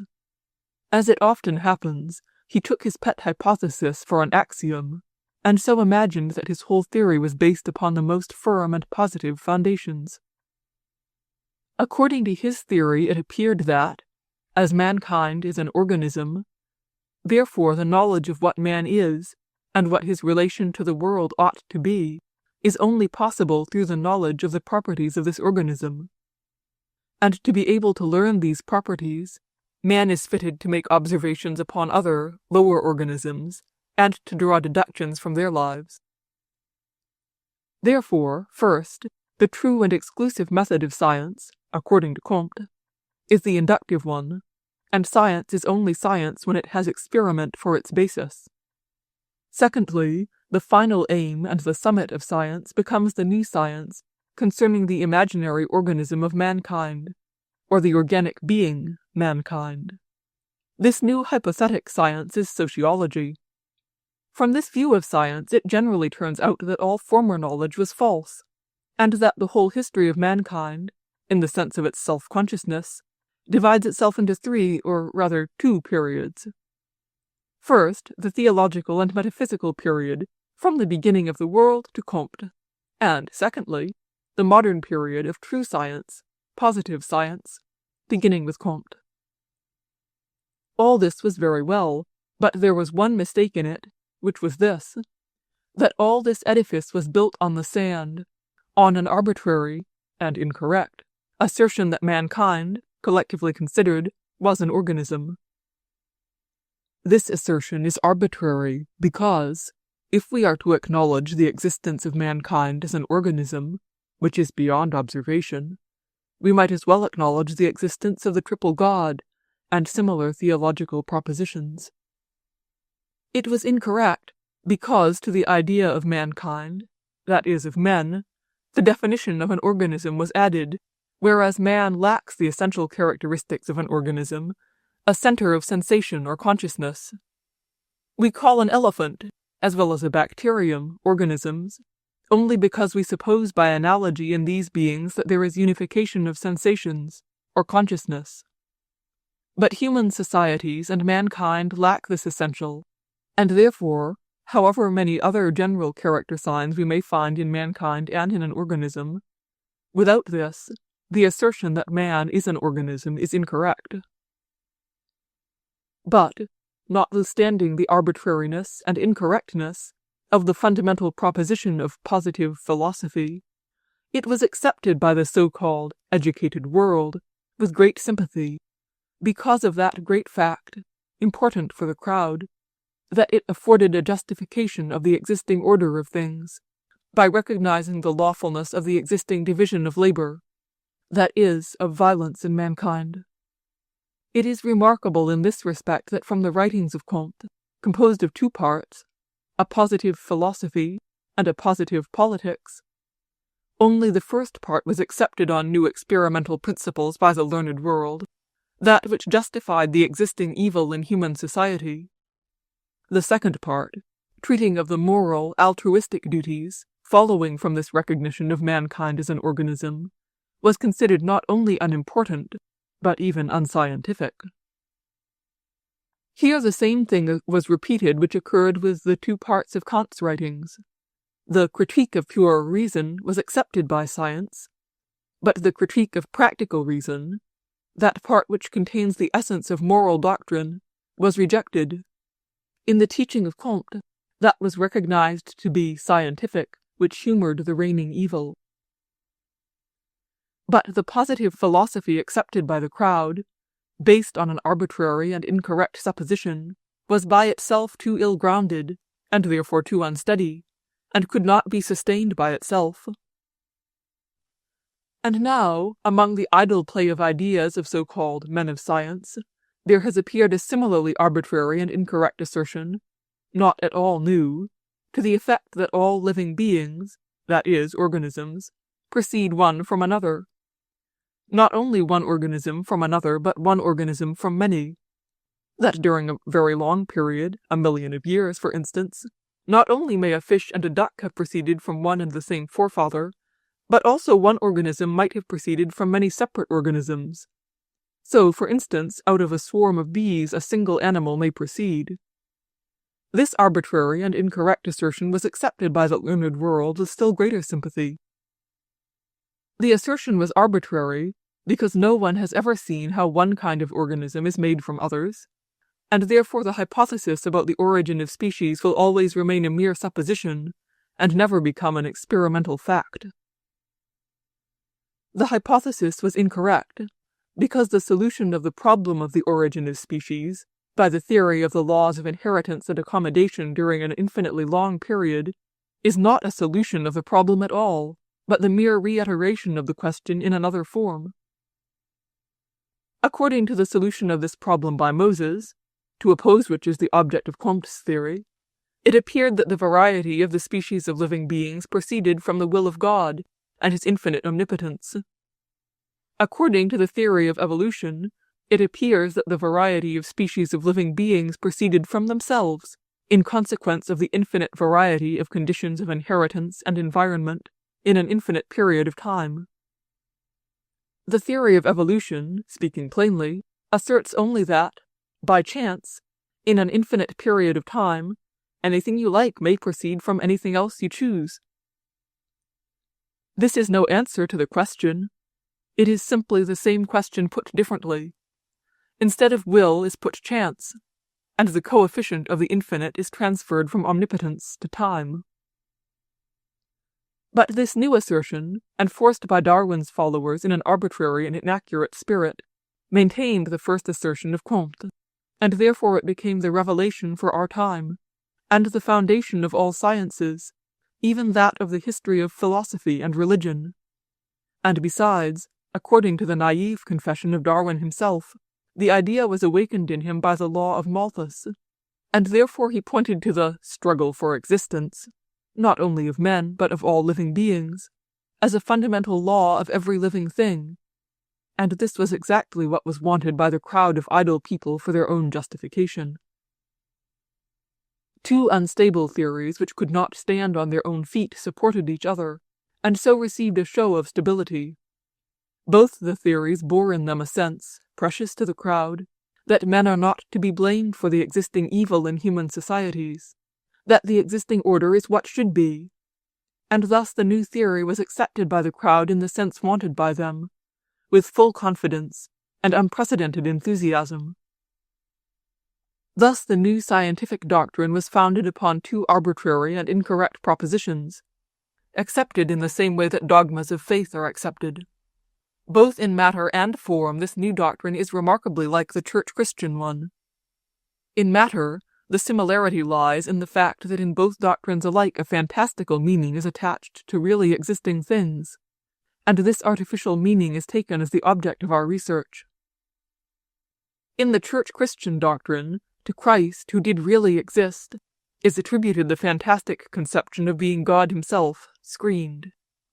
In the positive doctrine, to the really existing fact of live men is attributed the fantastical attributes of an organism.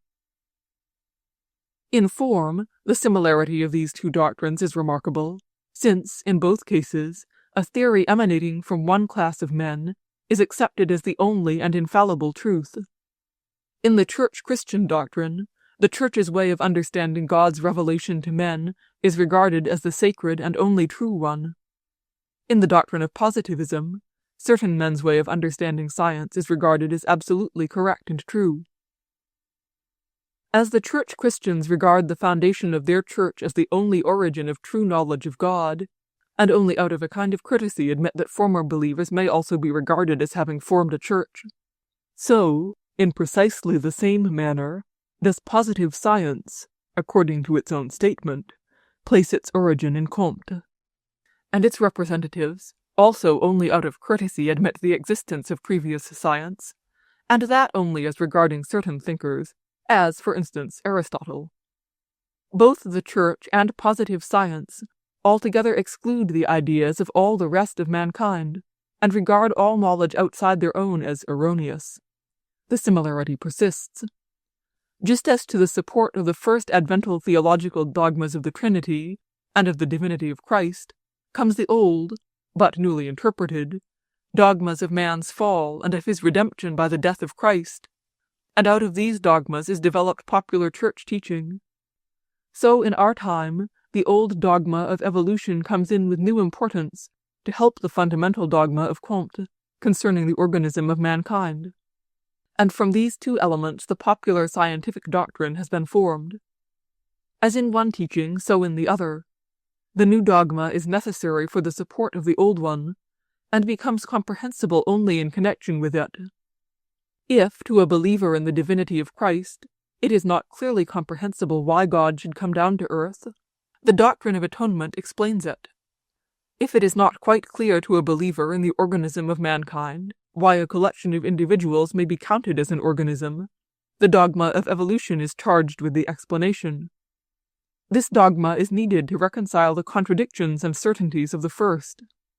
Mankind is an organism, and we see that it does not contain the chief characteristic of an organism. How must we account for it? Here the dogma of evolution comes in and explains, mankind is an organism in a state of development.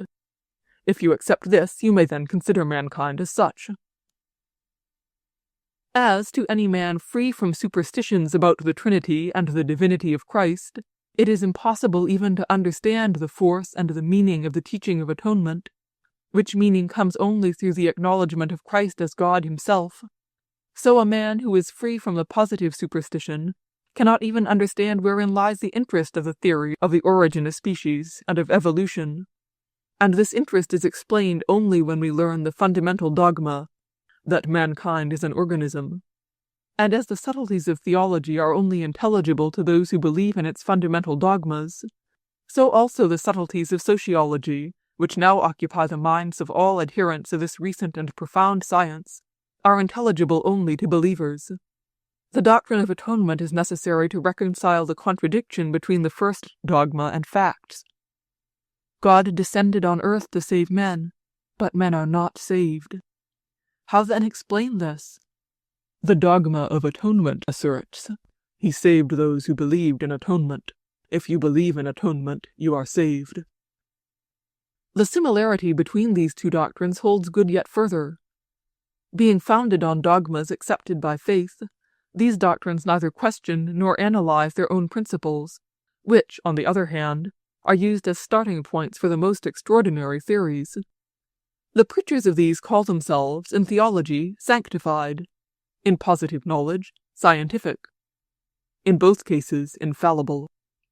And at the same time they conceive the most peremptory, incredible, and unfounded assertions, which they give forth with the greatest pomp and seriousness, and which are with equal pomp and seriousness contradicted in all their details by others who do not agree, and yet who equally recognize the fundamental dogmas.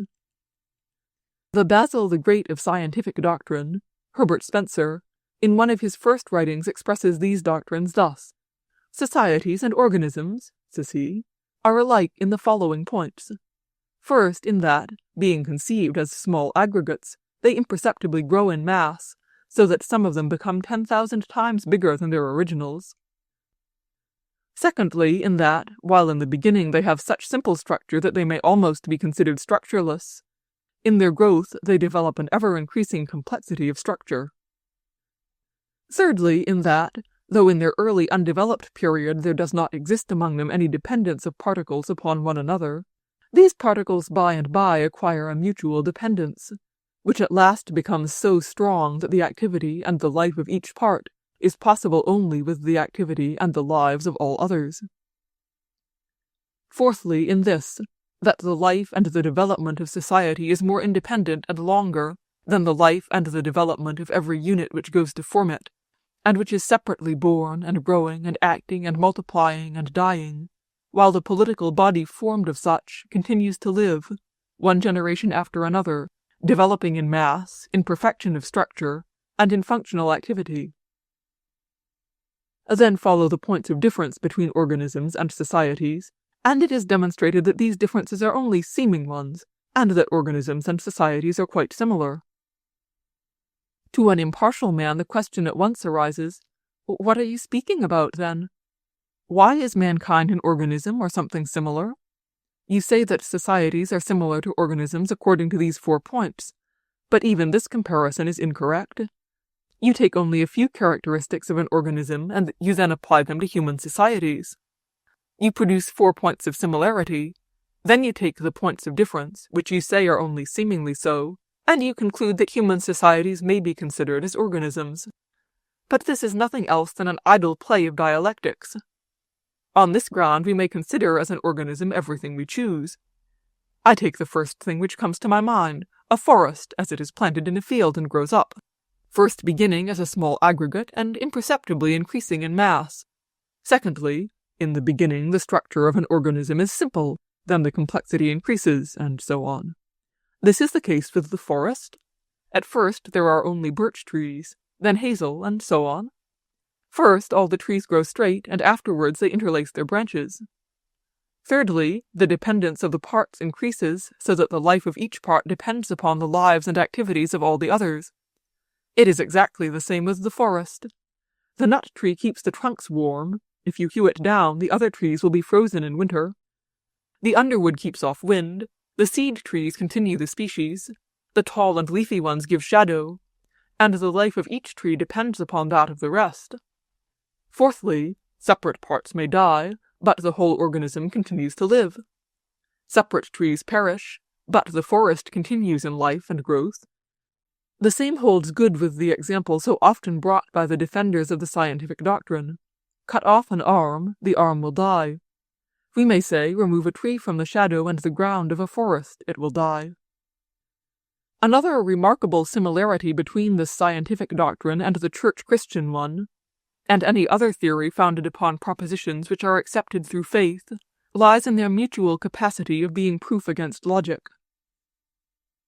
Having demonstrated that by this theory a forest may be considered as an organism, you think you have proved to the followers of the theory the incorrectness of their definition? Not at all.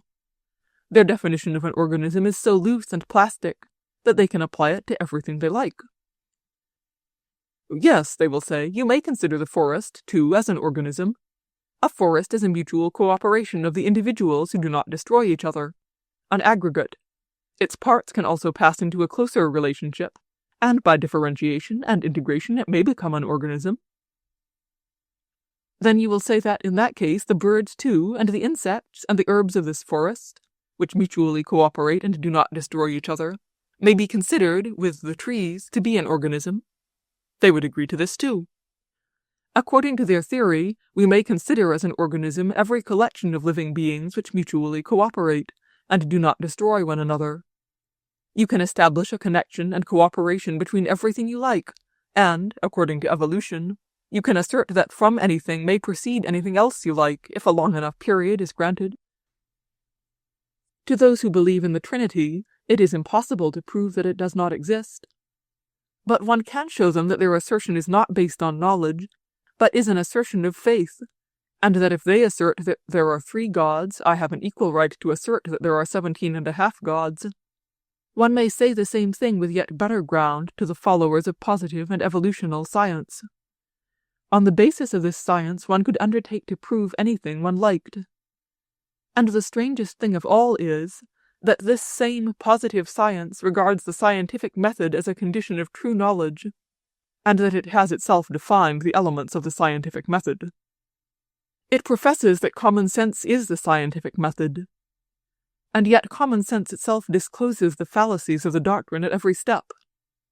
The moment those who occupied the position of saints felt there was no longer anything sacred in them, that they are cursed like the Pope and our own synod, they immediately called themselves not merely sacred, but most sacred. The moment science felt that it had given up common sense, it called itself the science of reason, the only really scientific science. Chapter 31. Division of labor is the law pervading everything that exists. Therefore it must exist in human societies too. That may be so, but the question still remains whether the existing division of labor in human society is the division which ought to exist.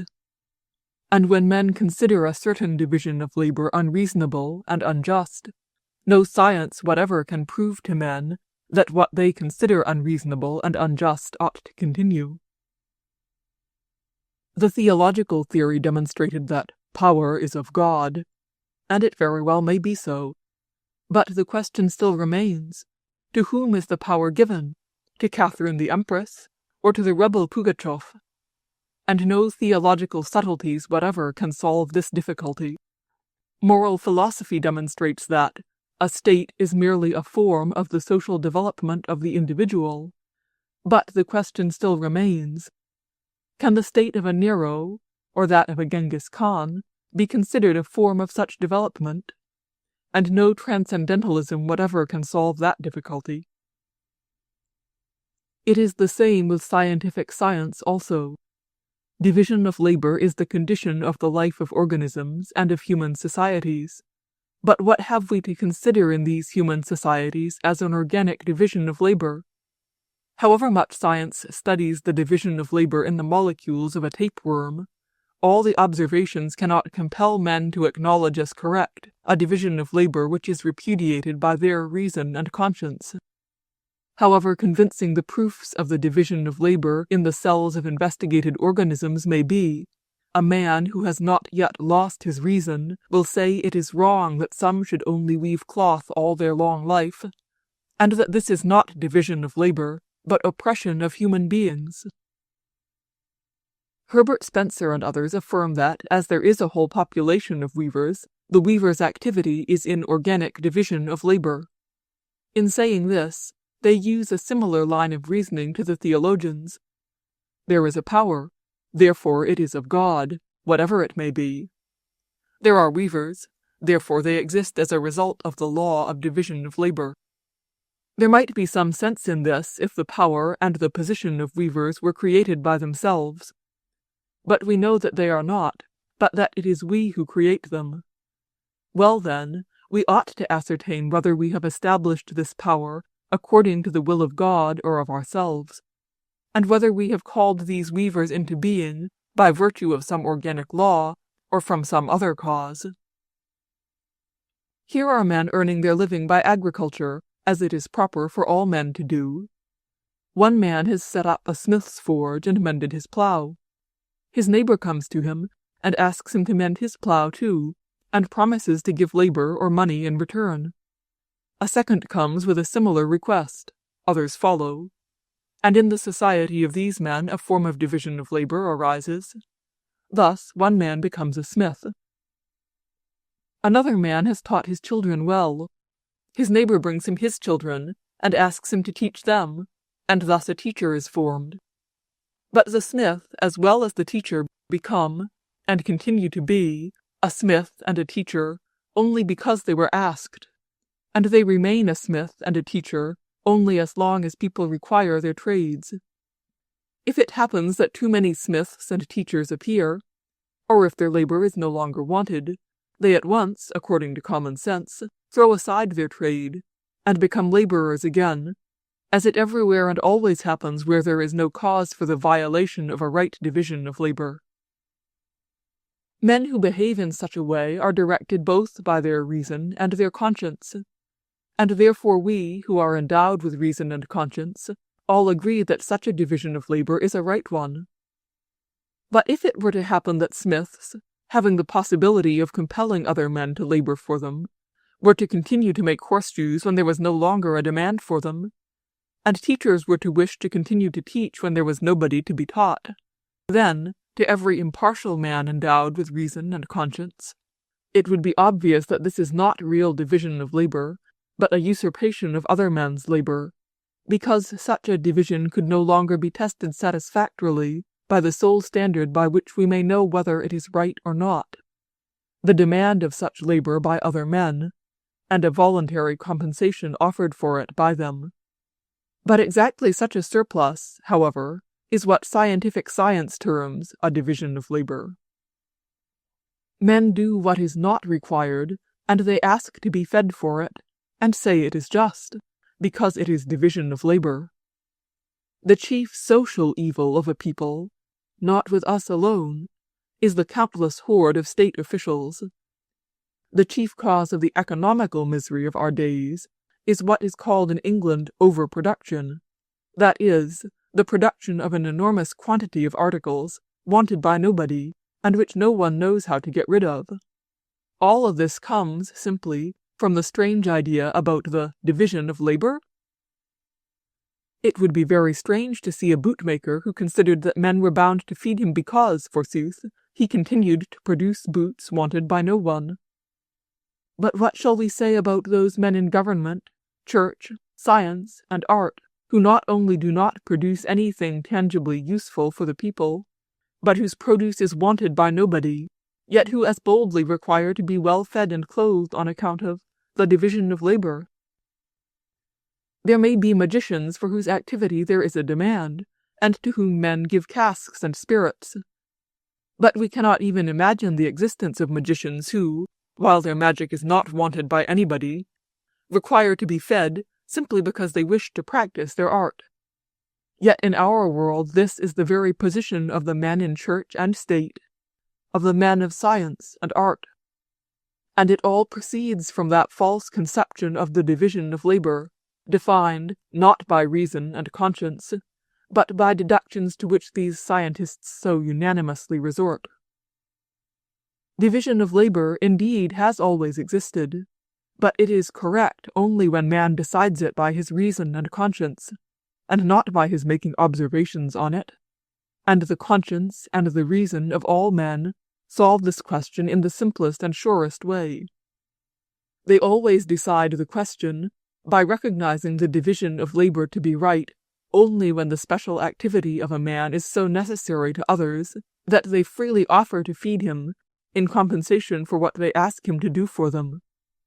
But when a man from his infancy up to his 30th year lives on the shoulders of other men, promising to do, when he finishes his studies, something very useful, which nobody has ever asked him for, and then for the rest of his life lives in the same way, promising only to do presently something which nobody asks him to do, this would not be a true division of labor, but, as it really is, only the violation by a strong man of the labor of others.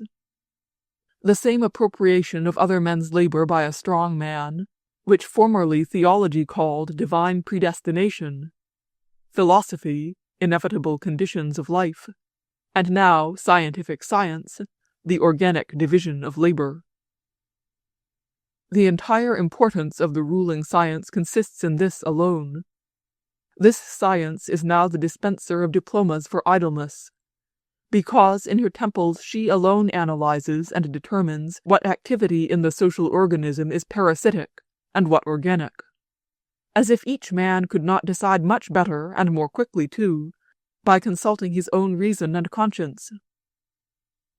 As formerly, both for clergy and for statesmen, there could have been no doubt as to who were most necessary to other people, so now, for the believers in positive science, it seems that there can be no doubt about this, that their own activity is undoubtedly an organic one.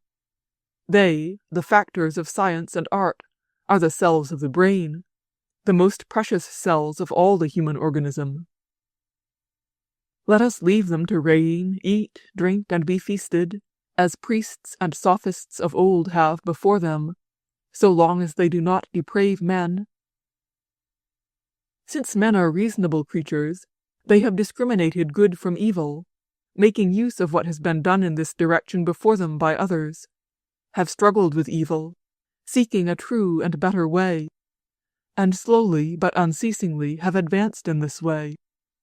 But always across the road different deceptions stood before them, trying to assure them that this struggle was not at all necessary, and that they should submit to the tide of life. First, the awful deceptions of the old church. Little by little, with dreadful struggle and effort, men got rid of them. But scarcely had they done so, when in their place arose new ones, state and philosophical deceptions. Men freed themselves from these too, and now a new deceit, a still worse one, has sprung up in their path, the scientific deception. This new deception is exactly what the old ones were. Its essence consists in the substitution of an externality for reason and conscience, and this externality is observation, as in theology it was revelation. The snare of this science consists in this, that, having exposed some bare-faced perversions of the activity of reason and conscience, it destroys men's confidence in both reason and conscience. Hiding their lie clothed in a scientific theory, scientists assure men that by studying external phenomena, they study undeniable facts, which will reveal to them the law of man's life. Things which are the property of conscience and reason are now to be discovered by observation alone. These men lose the conception of good and evil, and thus become unable to understand those expressions and definitions of good and evil which have been worked out during the entire former existence of mankind. All that reason and conscience say to them, all that they have said to the highest representatives of men since the world has existed, all this, in their slang, is conditional and subjective. All this must be left behind. It is said that by reason one cannot apprehend the truth, because reason is liable to error. There is another way, unmistakable and almost mechanical. One must study facts on the ground of science, that is, on two groundless suppositions, positivism and evolution, which are offered as the most undoubted truths. With mock solemnity the ruling science asserts that the solution of all the questions of life is only possible through studying the facts of nature, and especially those of organisms. The credulous crowd of youth, overwhelmed by the novelty of this authority, not only not destroyed, not yet even touched by critics, rush to the study of these facts of natural sciences, to that only way which, according to the assertion of the ruling doctrine, alone can lead to the elucidation of all questions of life. But the farther the students proceed in this study, the farther do they remove not only the possibility of solving the questions of life, but even the very thought of this solution. The more they grow accustomed, not so much to observe themselves, as to believe other men's observations on their word, to believe in cells, in protoplasm, in the fourth dimension of matter, and so on, the more the form hides from them the contents. The more they lose the consciousness of good and evil, and the capacity of understanding those expressions and definitions of good and evil which have been worked out in all the former career of mankind, the more they appropriate to themselves that special scientific slang of conditional expressions, which have no common human meaning in them. The farther and farther they get into the thick forest of observations lighted by anything, the more they lose the capacity, not only of independent thought, but even of understanding other men's fresh human ideas which are not included in their Talmud. But chiefly they pass their best years in losing the habit of life, that is, of labor, and accustom themselves to consider their own position justified, and thus become physically good-for-nothing parasites, and, mentally, dislocate their brains and lose all power of thought production. So, their capacities more and more blunted, they acquire by degrees self-assurance, which deprives them forever of the possibility of returning to a simple, laborious life, and to any plain, clear, common, human manner of thinking. Chapter 32. The division of labor has always existed in human society, and I dare say always will exist. But the question for us is, not if it has been and will still continue, but what should guide us in providing that this division may be a right one. If we take the facts of observation for our standard, we refuse to have any standard at all. For every division of labor which we see among men, and which may seem to us to be right, we shall consider right. And this is what the ruling scientific science is leading us to. Division of labor. Some are occupied with mental and spiritual, others with muscular and physical labor. With what an assurance men express this! They wish to think it, and so that which is transparently the ancient violence seems to them in reality a fair exchange of services. Thou, or rather you, because it is always the many who have to feed the one, you feed me, dress me, do for me all this rough labor which I require of you, and to which you are accustomed from your infancy, and I will do for you that mental work to which I have already become accustomed. Give me bodily food, and in return I will give you the spiritual. The statement seems fair, and it would really be so if such exchange of services were free. If those who supply the bodily food were not obliged to supply it before they get the spiritual.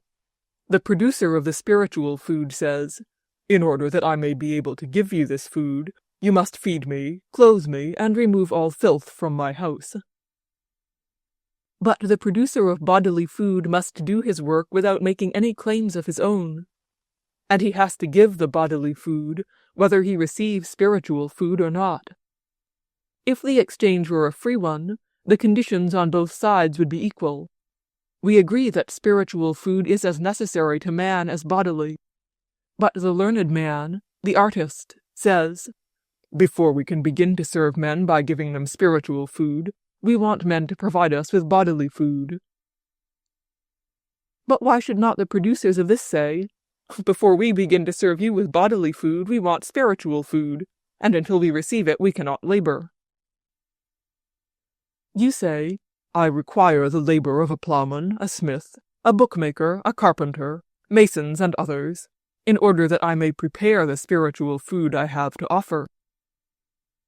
Every workman might say, too, "Before I go to work to prepare bodily food for you, I want the fruits of the Spirit.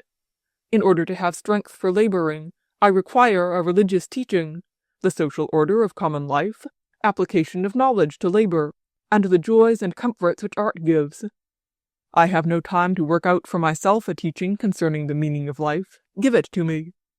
I have no time to think out statutes of common life which would prevent the violation of justice. Give me this, too. I have no time to study mechanics, natural philosophy, chemistry, technology. Give me books with information as to how I am to improve my tools, my ways of working, my dwelling, its heating and lighting. I have no time to occupy myself with poetry, with plastic art or music. Give me the excitements and comforts necessary for life. Give me the productions of the arts." You say it would be impossible for you to do your important and necessary business if you were deprived of the labor that working people do for you.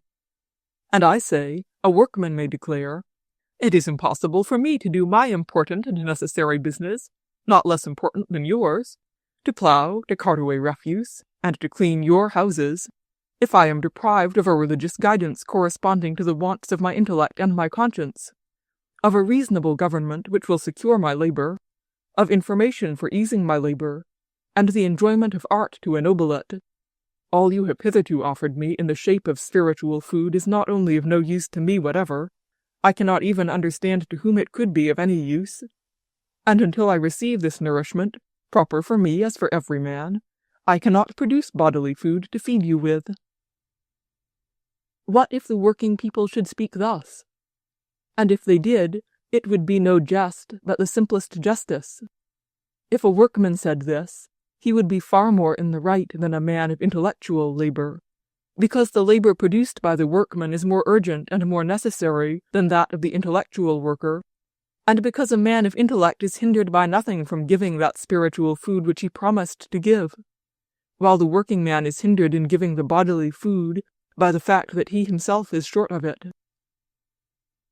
What, then, should we intellectual laborers answer if such simple and lawful claims were made upon us? How should we satisfy these claims? Should we satisfy the religious wants of the people by the catechism of Philaret, by sacred histories of Sokolov, by the literature sent out by monasteries and cathedrals? Should we satisfy their demand for order by the code of laws and cassation verdicts of different departments, or by reports of committees and commissions? And should we satisfy their want of knowledge by giving them spectrum analysis, a survey of the Milky Way, speculative geometry, microscopic investigations, controversies concerning spiritualism and mediumism, the activity of academies of science? How should we satisfy their artistic wants? By Pushkin, Dostoevsky, Turgenev, Leo Tolstoy? By pictures of French salons, and of those of our artists who represent naked women, satin, velvet, and landscapes, and pictures of domestic life? By the music of Wagner and that of our own musicians?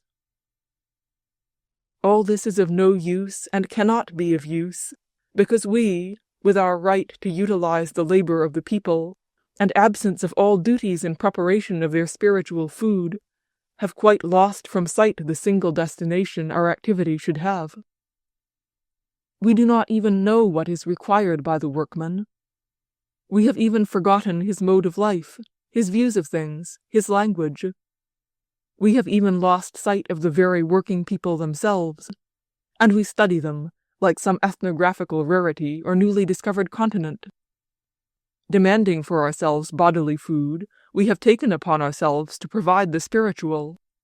But in consequence of the imaginary division of labor, according to which we may not only first take our dinner and afterwards do our work, but may during many generations dine luxuriously and do no work, we, in the way of compensation for our food, have prepared something which is of use, as it seems to us, for ourselves and for science and art, but of no use whatever for those very people whose labor we consume under the pretext of providing them in return with intellectual food. Not only is of no use, but is quite unintelligible and distasteful to them. In our blindness, we have to such a degree left out of sight the duty we took upon us, that we have even forgotten for what our labor is being done, and the very people whom we undertook to serve we have made an object of our scientific and artistic activities. We study them and represent them for our own pleasure and amusement.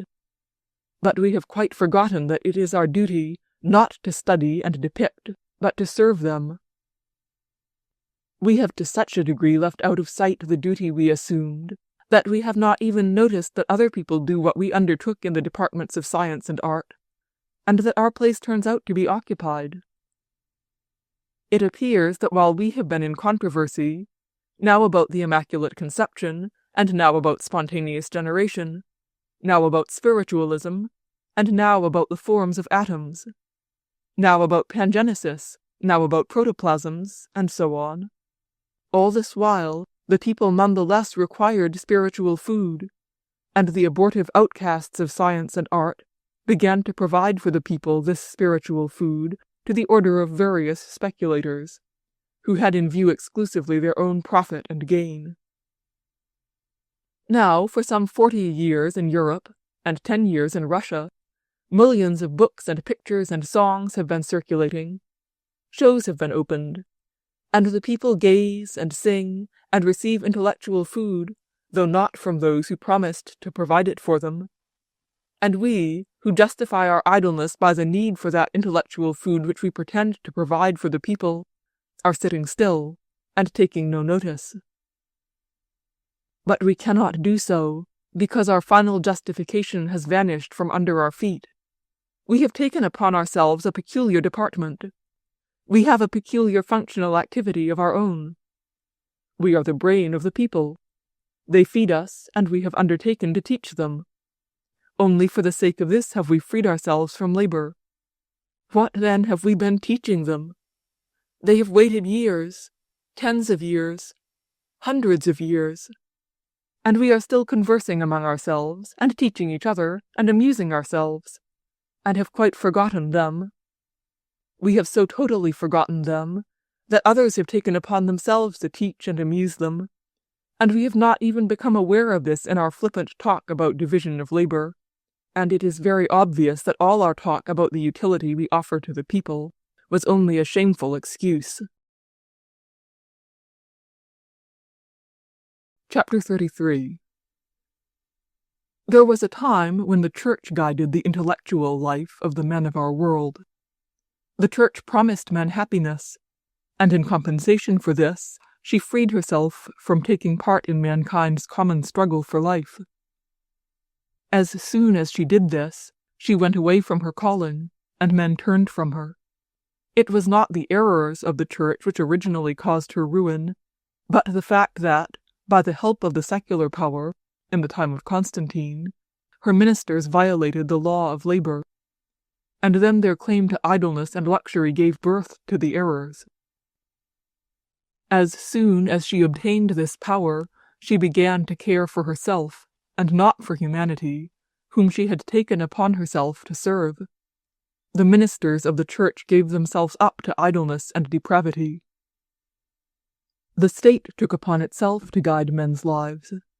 The state promised men justice, peace, security, order, satisfaction of common intellectual and material wants. And, in compensation, men who served the state freed themselves from taking part in the struggle for life. And the state's servants, as soon as they were able to utilize other men's labor, acted in the same way as the ministers of the Church. They had not in view the people, but, from kings down to the lowest state functionaries, in Rome, as well as in France, England, Russia, and America, they gave themselves over to idleness and depravity.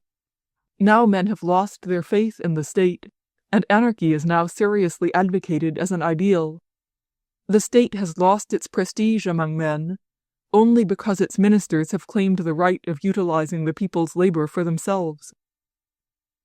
Science and art have done the same, assisted by the state power which they took upon themselves to sustain. They also have claimed and obtained for themselves the right of idleness, and of utilizing other men's labor, and also have been false to their calling. And their errors, too, proceeded only from the fact that their ministers, pointing to a falsely conceived principle of the division of labor, claimed for themselves the right to utilize the work of the people, and so lost the meaning of their calling, making the aim of their activity not the utility of the people, but some mysterious activity of science and art. And also, like their forerunners, they have given themselves over to idleness and depravity, though not so much to a fleshly as to an intellectual corruption. It is said that science and art have done much for mankind.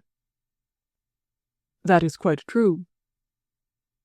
Church and state have given much to humanity, not because they abused their power, or because their ministers forsook the common life of men, and the eternal duty of labor for life, but in spite of this.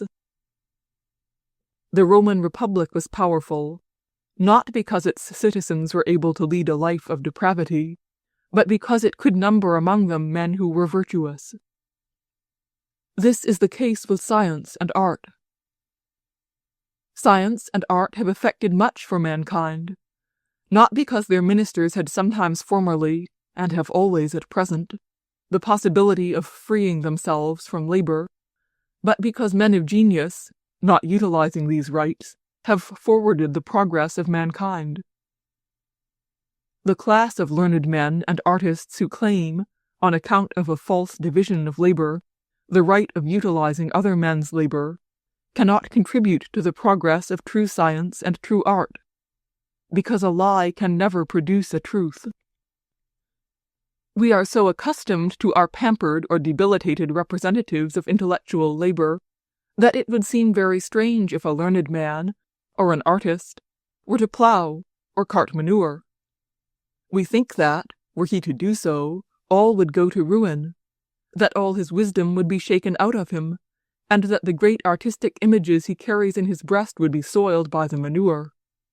But we are so accustomed to our present conditions that we do not wonder at our ministers of science, that is, ministers and teachers of truth, compelling other people to do for them that which they could very well do themselves, passing half their time eating, smoking, chattering in liberal gossip, reading newspapers, novels, visiting theaters. We are not surprised to see our philosopher in an inn, in a theater, at a ball. We do not wonder when we learn that those artists who delight and ennoble our souls pass their lives in drunkenness, in playing cards, in company with loose women, or do things still worse. Science and art are fine things, but just because they are fine things, men ought not to spoil them by associating them with depravity, by freeing themselves from man's duty to serve, by labor, his own life and the lives of other men. Science and art have forwarded the progress of mankind. Yes, but not because men of science and art, under the pretext of a division of labor, taught men by word, and chiefly by deed, to utilize by violence the misery and sufferings of the people, in order to free themselves from the very first and unquestionable human duty of laboring with their hands in the common struggle of mankind with nature. Chapter 34. But, you say, it is this very division of labor, the freeing men of science and of art from the necessity of earning their bread, that has rendered possible the extraordinary success in science which we see today. If everybody were to plow, these enormous results would not be attained. You would not have those astonishing successes which have so enlarged man's power over nature. You would not have those discoveries in astronomy, which so strike the minds of men and promote navigation. There would be no steamers, railways, wonderful bridges, tunnels, steam engines, telegraphs, photographs, telephones, sewing machines, phonographs, electricity, telescopes, spectroscopes, microscopes, chloroform, Lister bandages, carbolic acid. End quote. I will not attempt to enumerate all the things of which our century is proud. This enumeration, and the ecstasy of the contemplation of ourselves and of our great deeds, you can find in almost every newspaper and popular book, and these raptures are so often repeated, and we are so seldom tired of praising ourselves, that we really have come to believe, with Jules Verne, that science and art never made such progress as in our time. And as all this is rendered possible only by division of labor, how can we avoid countenancing it? Let us suppose that the progress of our century is really striking, astonishing, extraordinary. Let us suppose, too, that we are particularly lucky in living at such an extraordinary time. But let us try to ascertain the value of these successes, not by our own self-contentment, but by the very principle of the division of labor. That is, by the intellectual labor of scientists for the advantage of the people, which has to compensate for the freedom of its servants from manual toil. This progress is very striking indeed, but owing to some bad luck, recognized too by the men of science, this progress has not yet ameliorated, but has rather deteriorated, the condition of working men. Though a working man, instead of walking, can use the railway, it is this very railway which has caused his forest to be burned, and has carried away his bread from under his very nose, and put him into a condition which is next door to slavery to the railway proprietor. If, thanks to steam engines and machines, a workman can buy cheap and bad calico, it is these very engines and machines which have deprived him of his livelihood, and brought him to a state of entire slavery to the manufacturer. If there are telegraphs, which he is not forbidden to use, but which he does not use because he cannot afford it, still each of his productions, the value of which rises, is bought up at low prices before his very eyes by capitalists, thanks to that telegraph, before he has even become aware that the article is in demand. If there are telephones and telescopes, novels, operas, picture galleries, and so on, the life of the workman is not at all improved by any of them, because all, owing to the same unlucky chance, are beyond his reach. So that, after all, these wonderful discoveries and productions of art, if they have not made the life of working people worse, have by no means improved it. And on this the men of science are agreed. So that, if we apply not our self-contemplating rapture, but the very standard on which the ground of the division of labor is defended, utility to the working world, To the question as to the reality of the successes attained by the sciences and arts, we shall see that we have not yet any sound reason for the self-contentment to which we consign ourselves so willingly. A peasant uses the railway. A peasant's wife buys calico. In the cottage a lamp, and not a pine knot, burns, and the peasant lights his pipe with a match. All this is comfortable. But what right have I from this to say that railways and factories have done good to the people? If a peasant uses the railway and buys a lamp, calico, and matches, he does it only because we cannot forbid his doing so. But we all know very well that railways and factories were not built for the use of the people. And why, then, should the casual comfort a workman obtains by chance be brought forward as a proof of the usefulness of these institutions to the people? We all know very well that, if the engineers and capitalists who build a railway or a factory thought about the working people, they thought only how to make the most possible use of them. And we see they have fully succeeded in doing so in Europe and America, as well as in Russia. In every hurtful thing there is something useful. After a house has been burned down, we can sit and warm ourselves, and light our pipes from one of the firebrands. But should we therefore say that a conflagration is beneficial? Whatever we do, do not let us deceive ourselves. We all know very well the motives for building railways and factories, and for producing kerosene and matches. An engineer builds a railway for the government, to facilitate wars, or for the capitalists, for their financial purposes. He makes machines for manufacturers for his own advantage, and for the profit of capitalists. All that he makes or plans he does for the purpose of the government, the capitalists, and other rich people. His most skillful inventions are either directly harmful to the people, such as guns, torpedoes, solitary prisons, and so on, or they are not only useless but quite inaccessible to them, such as electric light, telephones, and the innumerable improvements of comfort.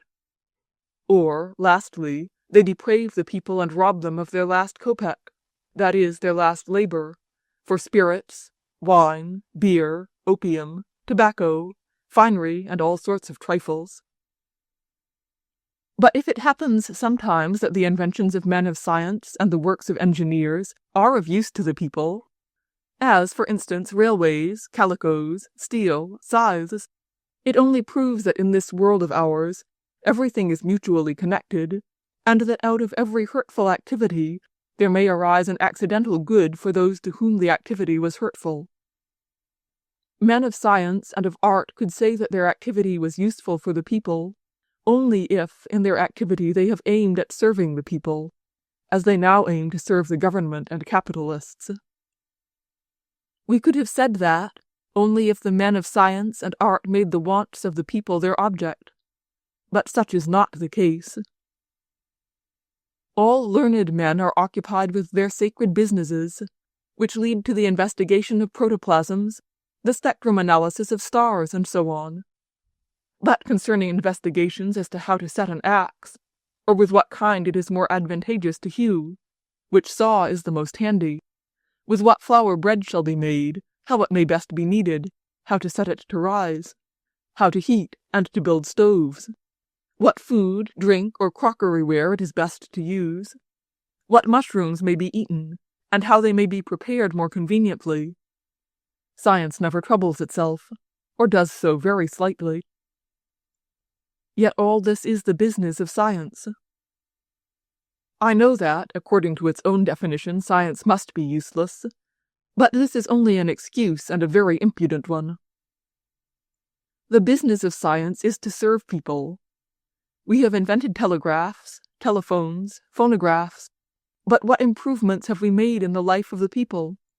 We have catalogued 2 millions of insects, but have we domesticated a single animal since biblical times, when all our animals had long been domesticated, and still the elk and the deer, and the partridge and the grouse and the woodhen are wild? Botanists have discovered the cells, and in the cells protoplasms, and in protoplasms something else, and in this something else again. These occupations will go on for a long time, and evidently never end, and therefore learned men have no time to do anything useful. Hence, from the times of the ancient Egyptians and Hebrews, when wheat and lentils were already cultivated, down to the present time, not a single plant has been added for the nourishment of the people except potatoes, and these were not discovered by science. We have invented torpedoes and house drains, but the spinning wheel, weaving looms, plows and axe handles, flails and rakes, buckets and well sweeps, are still the same as in the time of Rurik. If some things have been improved, it is not the learned who have improved them, but the unlearned. The same is the case with art. Many people are acclaimed as great writers. We have carefully analyzed their works, have written mountains of critiques and criticisms upon criticisms, and still more criticisms on criticisms. We have collected pictures in galleries, and thoroughly studied in detail different schools of art. And we possess symphonies and operas that it is with great difficulty we ourselves can listen to. But what have we added to the folklore, legends, tales, songs for the people? What pictures, what music have we created for the people? Books and pictures are published, and harmoniums are made for the people, but we did not participate in either. What is most striking and obvious is the false tendency of our science and art, which manifests itself in those departments which, according to their own propositions, would seem to be useful to people, but which, owing to this tendency, appear rather pernicious than useful. An engineer, a surgeon, a teacher, an artist, an author, seem by their very professions to be obliged to serve the people. But what do we see? With the present tendency, they can bring to the people nothing but harm. An engineer and a mechanic must work with capital. Without capital, they are good for nothing. All their training is of such a nature that, in order to make use of it, they need capital and the employment of work-people on a large scale, to say nothing of the fact that they themselves are accustomed to spend from 1,500 to 1,000 rubles a year on themselves, and therefore cannot go to live in a village, since no one there can give them any such remuneration. From their very occupations they are not fit for the service of the people. They understand how to calculate the arch of a bridge by means of the higher mathematics, how to calculate power and the transfer of power in an engine, and so on. But they are at a loss to meet the plain requirements of common labor. They do not know how to improve the plough or the cart, or how to make a brook passable, taking into consideration the conditions of a workman's life.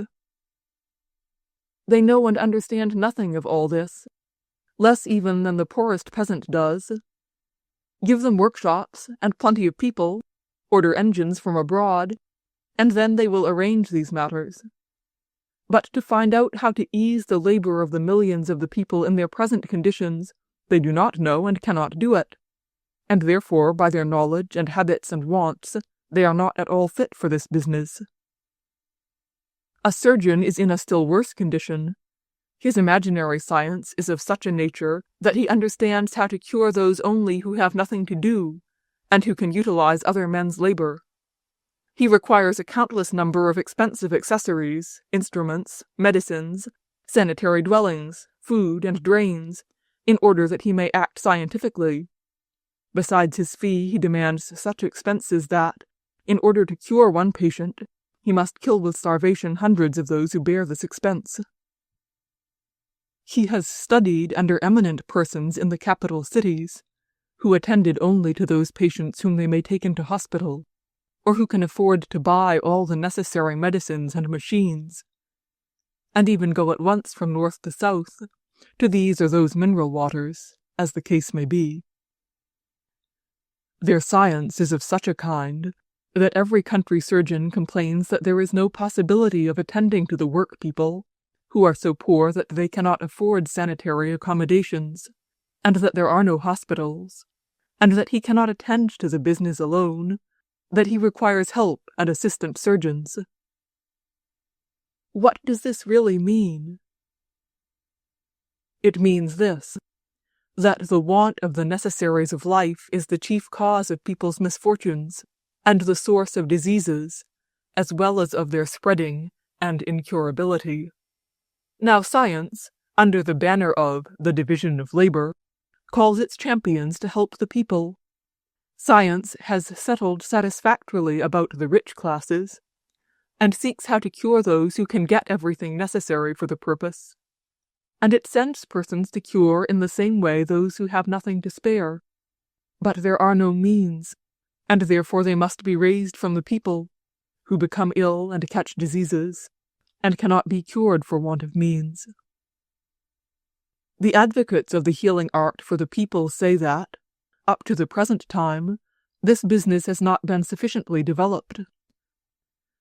Evidently it is not yet developed, because if, which God forbid, it were developed among our people, and, instead of 2 doctors and midwives and 2 assistant surgeons in the district, there should be 20 sent, as they want, then there would soon be no one left to attend to. The scientific cooperation for the benefit of the people must be of quite a different kind, and this, which ought to exist, has not yet begun. It will begin when a man of science, an engineer or a surgeon, ceases to consider lawful that division of labor, or rather that taking away other men's labor, which now exists, and when he no longer considers that he has the right to take, I do not say hundreds of thousands, but even a moderate sum of 1,000 or 500 rubles as compensation for his services. But when such a man comes to live among laboring people, in the same condition and in the same way as they, and applies his information in mechanics, technics, or hygiene to cure them. But at present, scientific men, who are fed at the expense of the workman, have quite forgotten the conditions of the life of these men. They ignore, as they say, these conditions, and are quite seriously offended that their imaginary knowledge does not find application among the people. The departments of the healing art, as well as of the mechanical, have not yet been touched. The questions how best to divide the period of labor, how and upon what it is best to feed, how best to dress, how to counteract dampness and cold, how best to wash, to suckle and swaddle children, and so on, and all these applied to the conditions in which the workers now exist, all these questions have not yet been faced. The same applies to the activity of scientific teachers, the pedagogues. Science has arranged this business, too, in such a way that teaching according to science is possible only for those who are rich. And the teachers, like the engineers and surgeons, are involuntarily drawn towards money, and among us in Russia especially towards the government.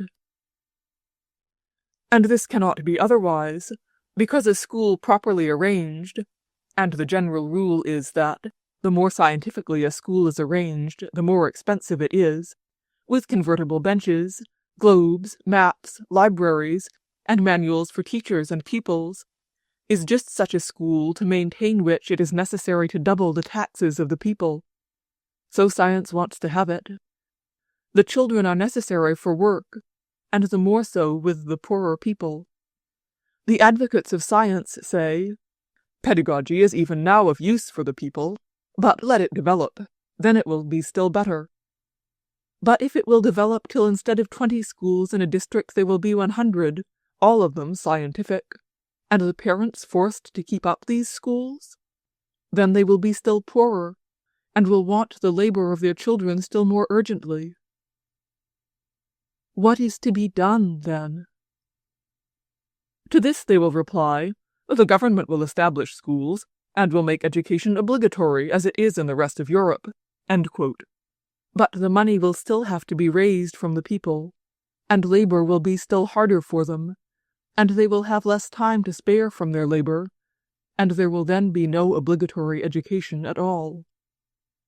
There is, again, only one escape: for a teacher to live in the conditions of a workman, and to teach for that compensation which will be freely offered him.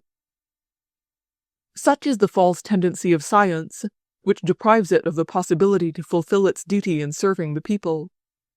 But this false tendency of our educated class is still more obvious in art activity, which for the sake of its very meaning ought to be accessible to the people.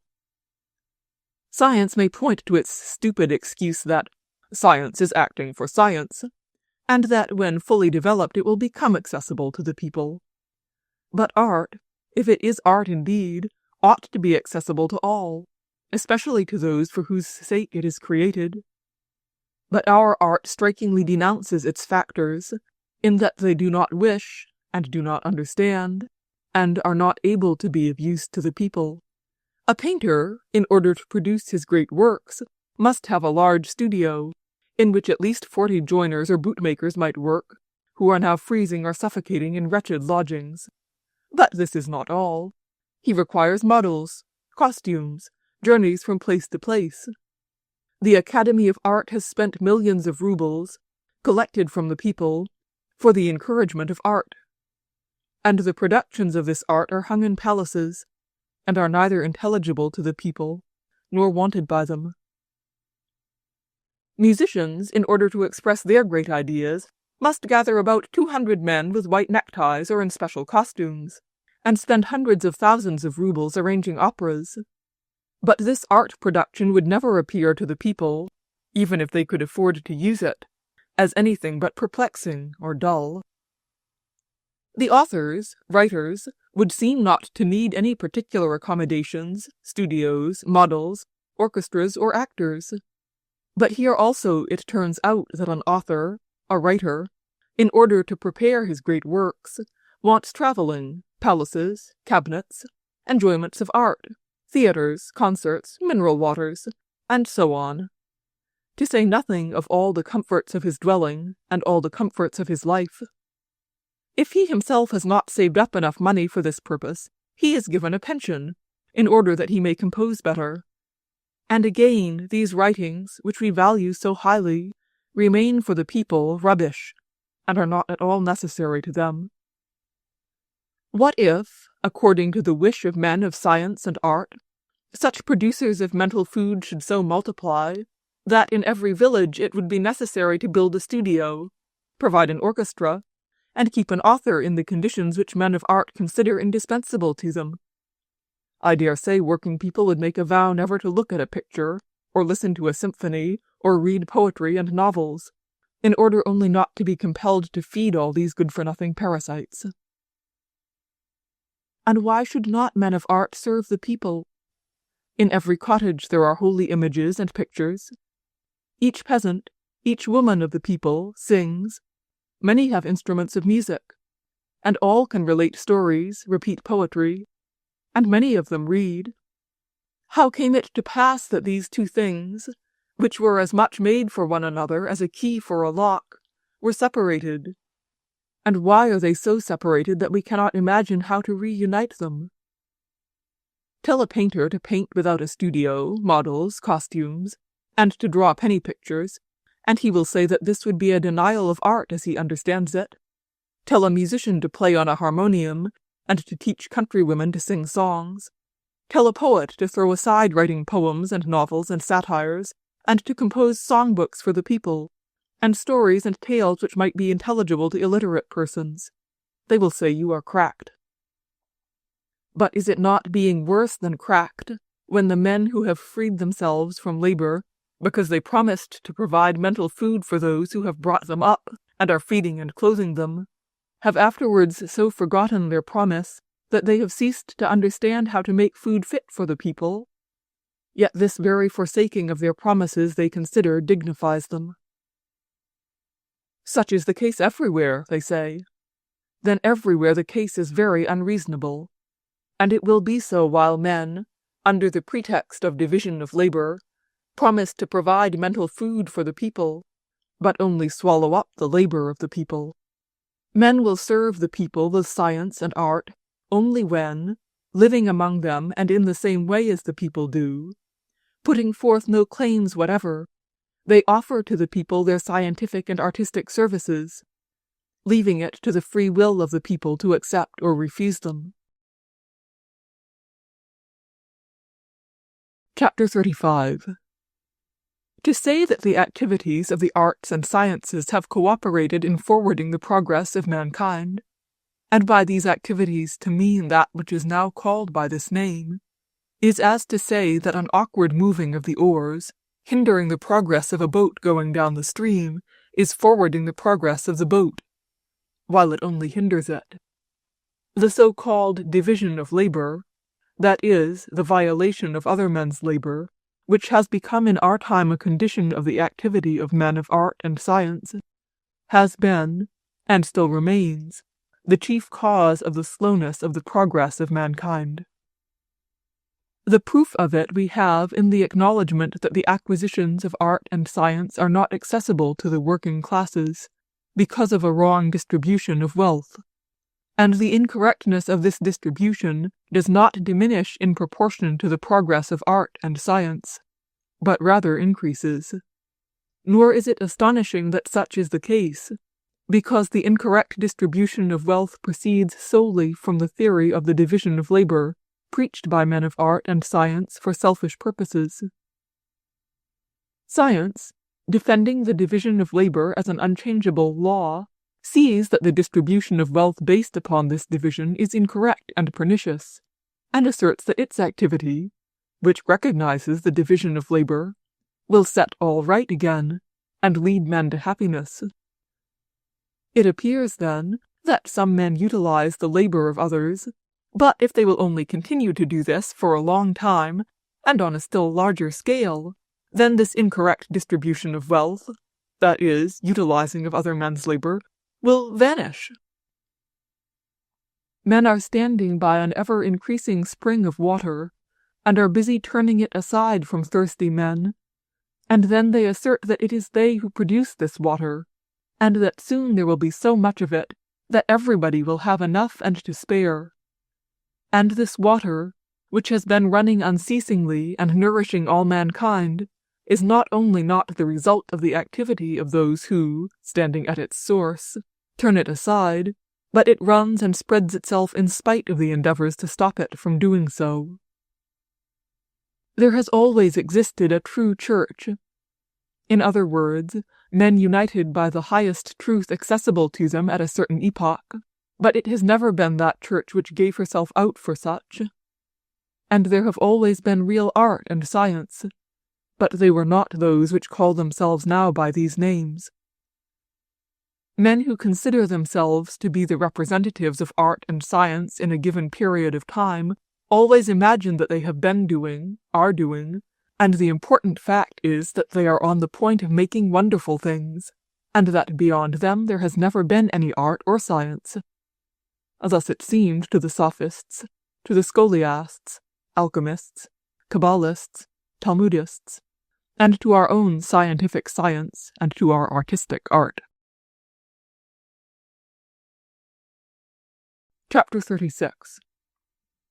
But science, art, you repudiate science, art, that is, you repudiate that by which mankind live. I am always hearing this. People choose this way to put aside my arguments altogether without analyzing them. He repudiates science and art. He wishes to turn men back again to the savage state. Why then should we listen to him or argue with him? But this is unjust.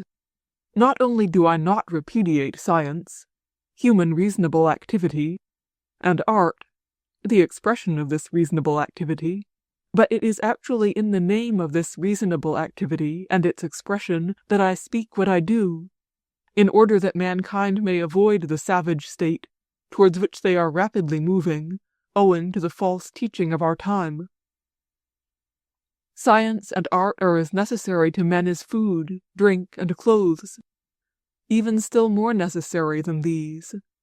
But they become such, not because we decide that what we call science and art are necessary, but because they are truly necessary to men.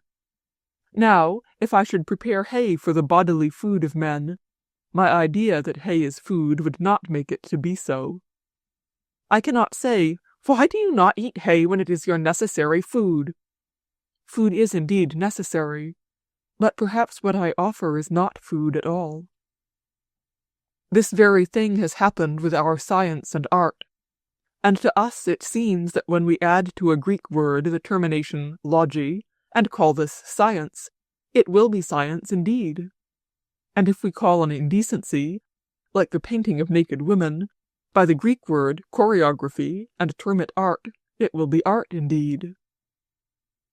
But however much we may say this, the business which we are about, in counting up the insects, and chemically analyzing the contents of the Milky Way, in painting water nymphs and historical pictures, in writing novels, and in composing symphonies, this, our business, will not become science or art until it is willingly accepted by those for whom it is being done.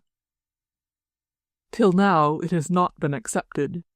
If some men only were allowed to prepare food, and all others were either forbidden to do it, or be rendered incapable of producing it, I dare say that the quality of the food would deteriorate.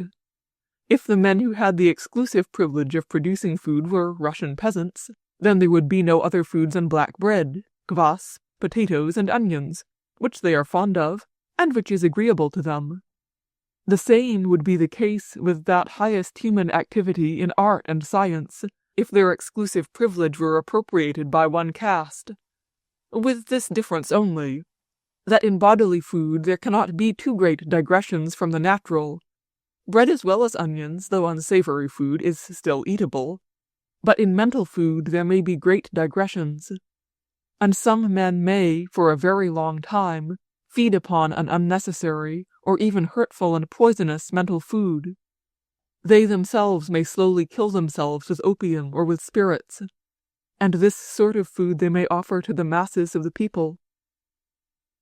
This very thing has happened to us, and it has happened because men of art and science are in privileged conditions, because art and science in our world are not that mental activity of all mankind, without any exception, who separate their best powers for the service of art and science, but it is the activity of a small company of men, having the monopoly of these occupations, and calling themselves scientists and artists, and therefore they have perverted the very conceptions of art and science, and lost the sense of their own calling, and are merely occupied in amusing a small company of parasites, and saving them from burdensome dullness.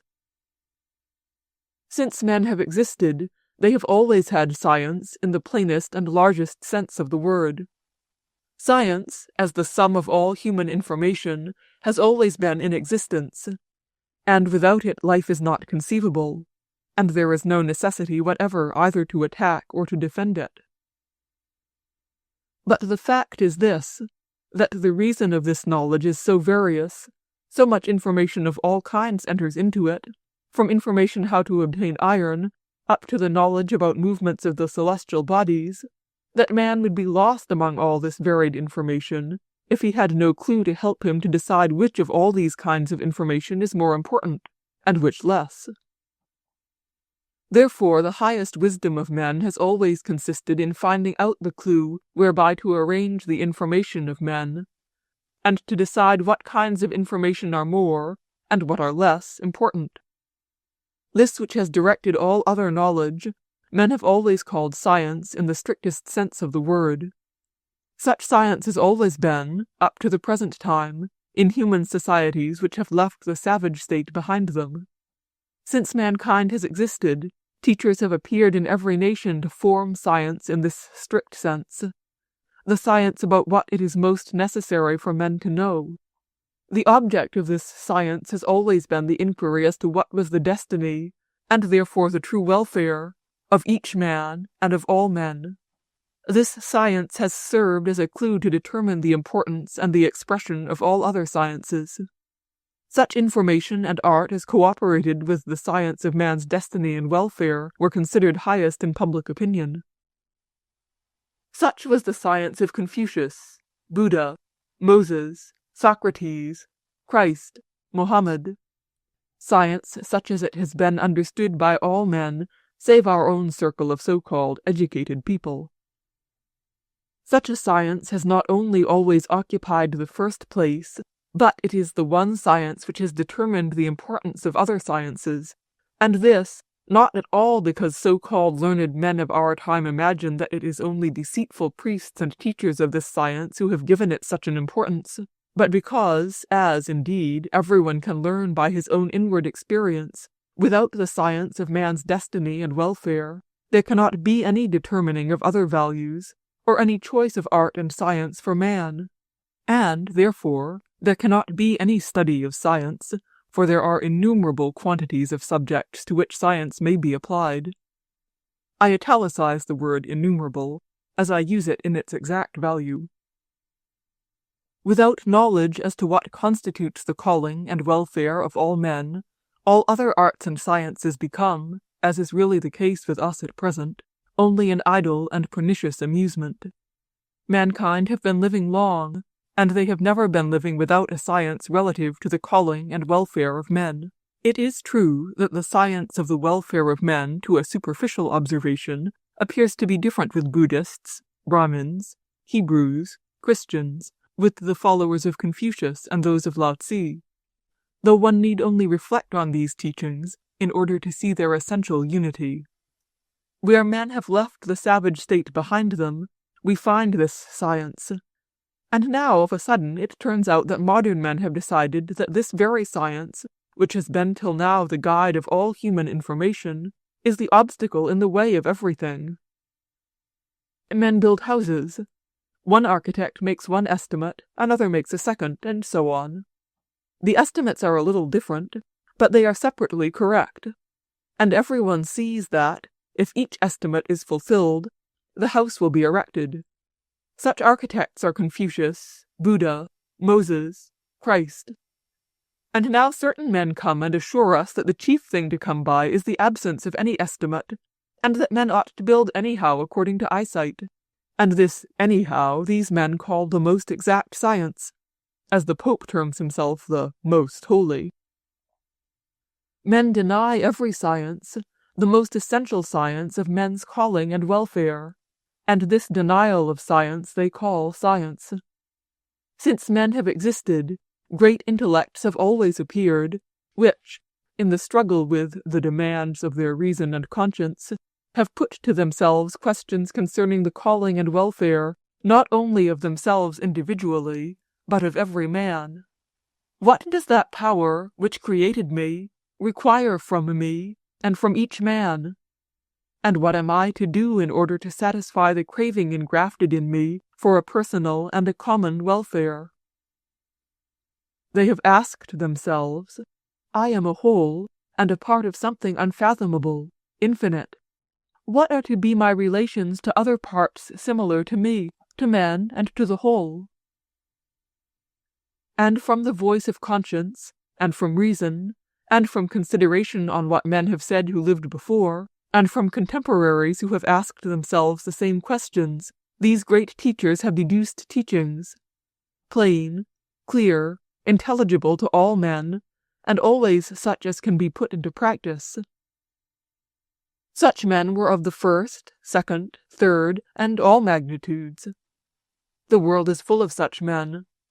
All living men put to themselves the question, how am I to reconcile my own demands for personal life with conscience and reason, which demand the common good of all men? And out of this common travail new forms of life are evolved slowly, but unceasingly, satisfying more and more the demands of reason and conscience. And of a sudden a new caste of men appears, who say, all these are nonsense, and are to be left behind. This is the deductive way of thinking, though wherein lies the difference between the inductive and the deductive way of thinking, nobody ever has been able to understand. And this is also the method of the theological and metaphysical periods.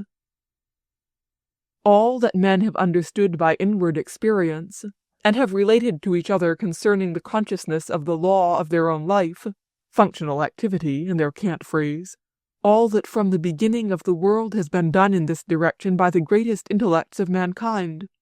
All of these are trifles, having no weight whatever. According to this new teaching, you are the cell of an organism, and the problem of your reasonable activity consists in trying to ascertain your functional activity.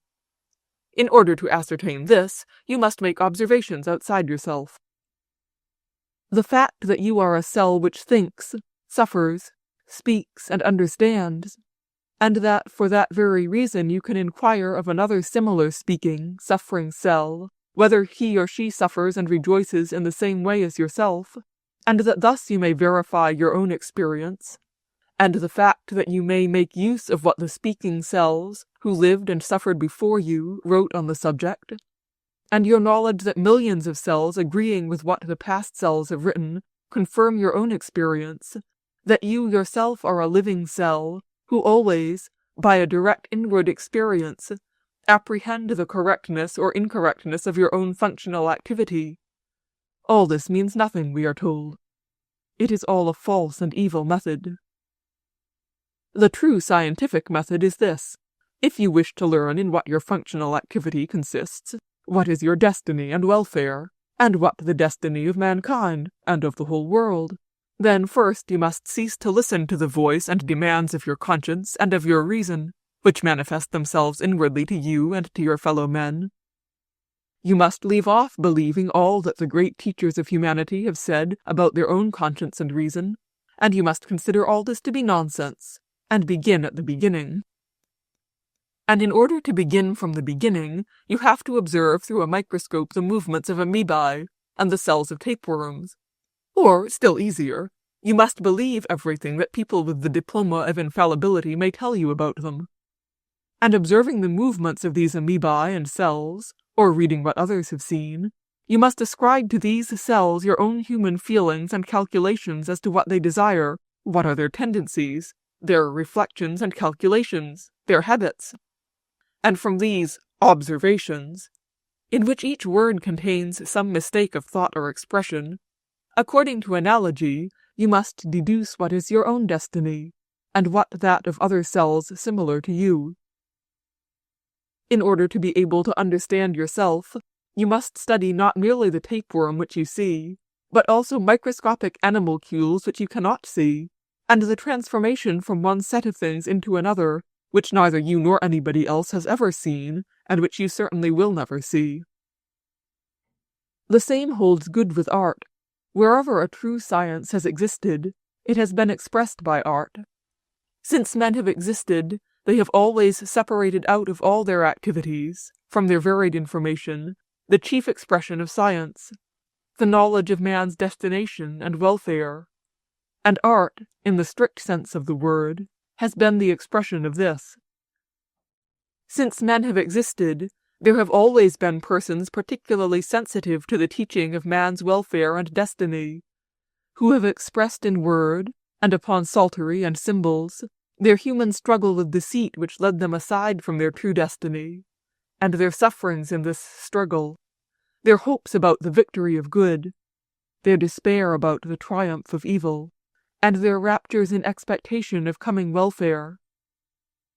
Since men have existed, the true art, that which has been valued most highly by men, had no other destiny than to be the expression of science on man's destiny and welfare. Always down to the present time art has served the teaching of life, afterwards called religion, and it has only been this art which men have valued so highly.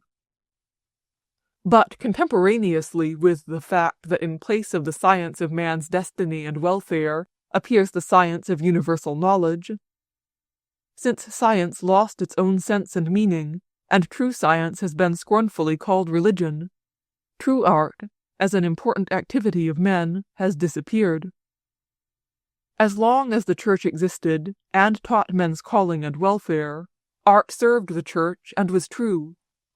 But from the moment it left the Church, and began to serve a science which served everything it met, art lost its meaning, and, notwithstanding its old-fashioned claims, and a stupid assertion that art serves merely art itself and nothing else, it has turned out to be a trade which procures luxuries for men, and unavoidably mixes itself with choreography, culinary art, hairdressing, and cosmetics, the producers of which may call themselves artists with as much right as the poets, painters, and musicians of our day.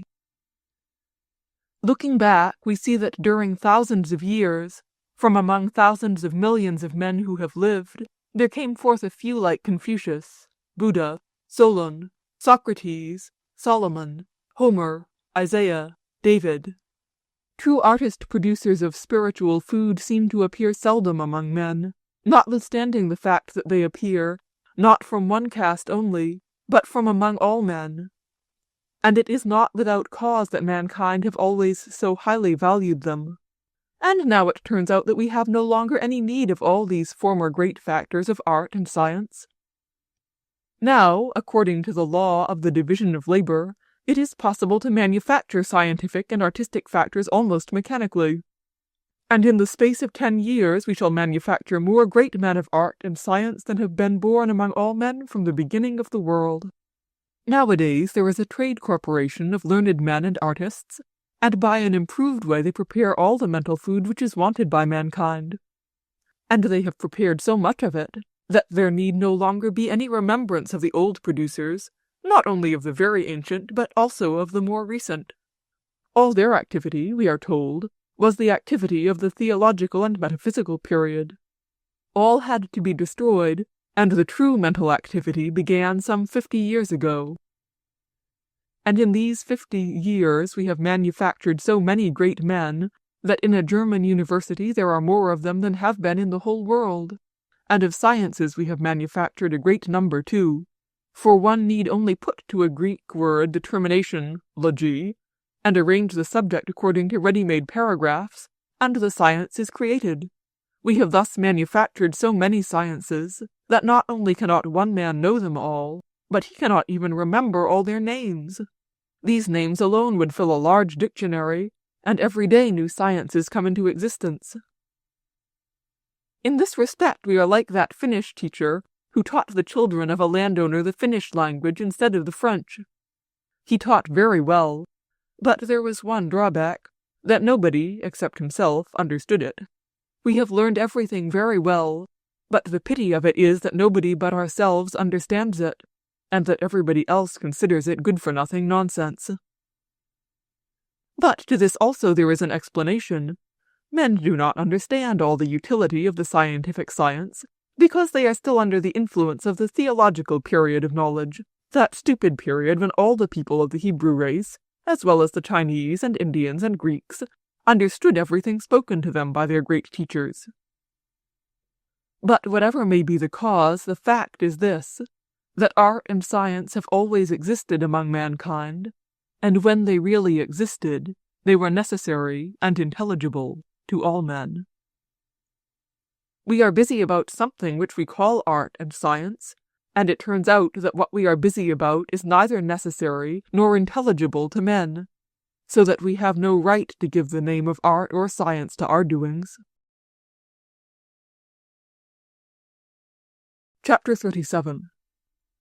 But it is said to me, "You only give another narrower definition of art and science, which science does not agree with, but even this does not exclude them, and notwithstanding all you say, there still remains the scientific and art activities of men like Galileo, Bruno, Homer, Michelangelo, Beethoven, Wagner, and other learned men and artists of lesser magnitude who have devoted all their lives to art and science." Usually this is said in the endeavor to establish a link, which in other cases they disown, to connect the activity of the former learned men and artists with the modern ones, trying to forget that new principle of the division of labor, by reason of which art and science now occupy a privileged position. First of all, it is not possible to establish any such connection between the former factors and the modern ones. Even as the holy life of the first Christian has nothing in common with the lives of popes, thus the activity of men like Galileo, Shakespeare, Beethoven, has nothing in common with the activities of men like Tyndall, Hugo, and Wagner. As the Holy Fathers would have denied any connection with the popes, so the ancient factors of science would have denied any relationship with the modern ones. Secondly, owing to that importance which art and science ascribe to themselves, they have established a very clear standard by means of which we are able to determine whether they do or do not fulfill their destiny, and we therefore decide, not without proofs, but according to their own standard, whether that activity which calls itself art and science has, or has not, any right thus to call itself. Though the Egyptians, or Greek priests, performed mysteries known to none but themselves, and said that these mysteries included all art and science, I could not, on the ground of the asserted utility of these to the people, ascertain the reality of their science, because this said science, according to their ipse dixit, was a supernatural one. But now we all have a very clear and plain standard, excluding everything supernatural. Art and science promise to fulfill the mental activity of mankind, for the welfare of society, or even of the whole of mankind. Therefore we have a right to call only such activity art and science which has this aim in view, and attains it. And therefore, however those learned men and artists may call themselves, who excogitate the theory of penal laws, of state laws, and of the laws of nations, who invent new guns and explosive substances, who compose obscene operas and operettas, or similarly obscene novels, we have no right to call such activity the activity of art and science, because this activity has not in view the welfare of the society, or of mankind, but on the contrary is directed to the harm of men. In like manner, however these learned men may call themselves, who in their simplicity are occupied during all their lives with the investigations of the microscopic animalcule, and of telescopical and spectral phenomena, or those artists who, after having carefully investigated the monuments of old times, are busy writing historical novels, making pictures, concocting symphonies and beautiful verses, all these men, notwithstanding all their zeal, cannot, according to the definition of their own science, be called men of science or art. First, because their activity in science for the sake of science, and of art for art, has not in view man's welfare, and, secondly, because we do not see any results of these activities for the welfare of society or mankind. The fact that sometimes something useful or agreeable for some men comes of their activities by no means gives us any right, according to their own scientific definition, to consider them to be men of art and science. In like manner, however those men may call themselves who excogitate the application of electricity to lighting, heating, and motion, or who invent some new chemical combinations producing dynamite or fine colors, men who correctly play Beethoven's symphonies, who act on the stage, or paint portraits well, domestic pictures, landscapes, and other pictures, who compose interesting novels, the object of which is merely to amuse rich people. The activity of these men cannot be called art and science, because this activity is not directed, like the activity of the brain in the organism, to the welfare of the whole, but is guided merely by personal gain, privileges, money, which one obtains for the inventing and producing of so-called art. Therefore this activity cannot possibly be separated from other covetous, personal activity which adds agreeable things to life, as the activity of innkeepers, jockeys, milliners, prostitutes, and so on, because the activity of the first, the second, and the last do not come under the definition of art and science, on the ground of the division of labor, which promises to serve for the welfare of all mankind. The scientific definition of art and science is a correct one, but, unluckily, the activity of modern art and science does not come under it.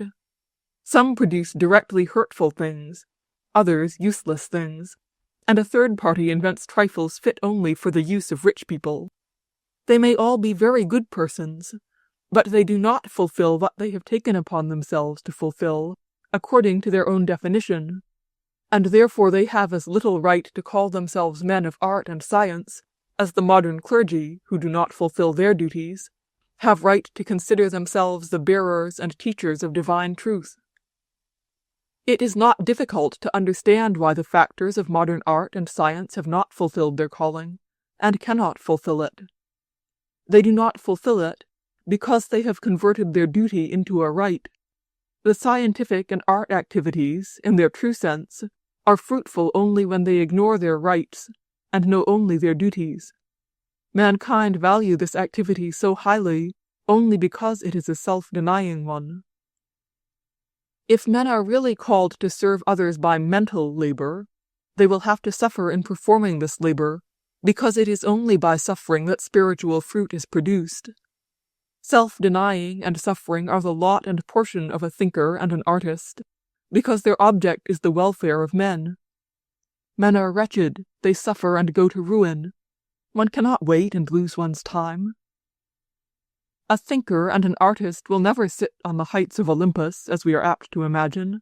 He must suffer in company with men in order to find salvation or consolation. He will suffer because he is constantly in anxiety and agitation. He might have found out and told what would give happiness to men, might have saved them from suffering, and he has neither found it out nor said it, and tomorrow it may be too late. He may die, and therefore suffering and self-sacrifice will always be the lot of the thinker and the artist. He who is brought up in an establishment where learned men and artists are created, but in reality they create only destroyers of art and science, and who obtains a diploma and is well provided for life, will not become a thinker or an artist.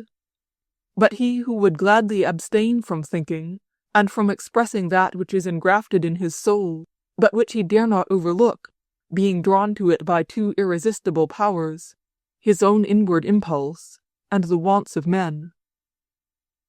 Thinkers and artists cannot be sleek, fat men enjoying themselves in self-conceit. Spiritual and mental activity, and their expressions, are really necessary for others, and are the most difficult of men's callings, a cross, as it is called in the Gospel.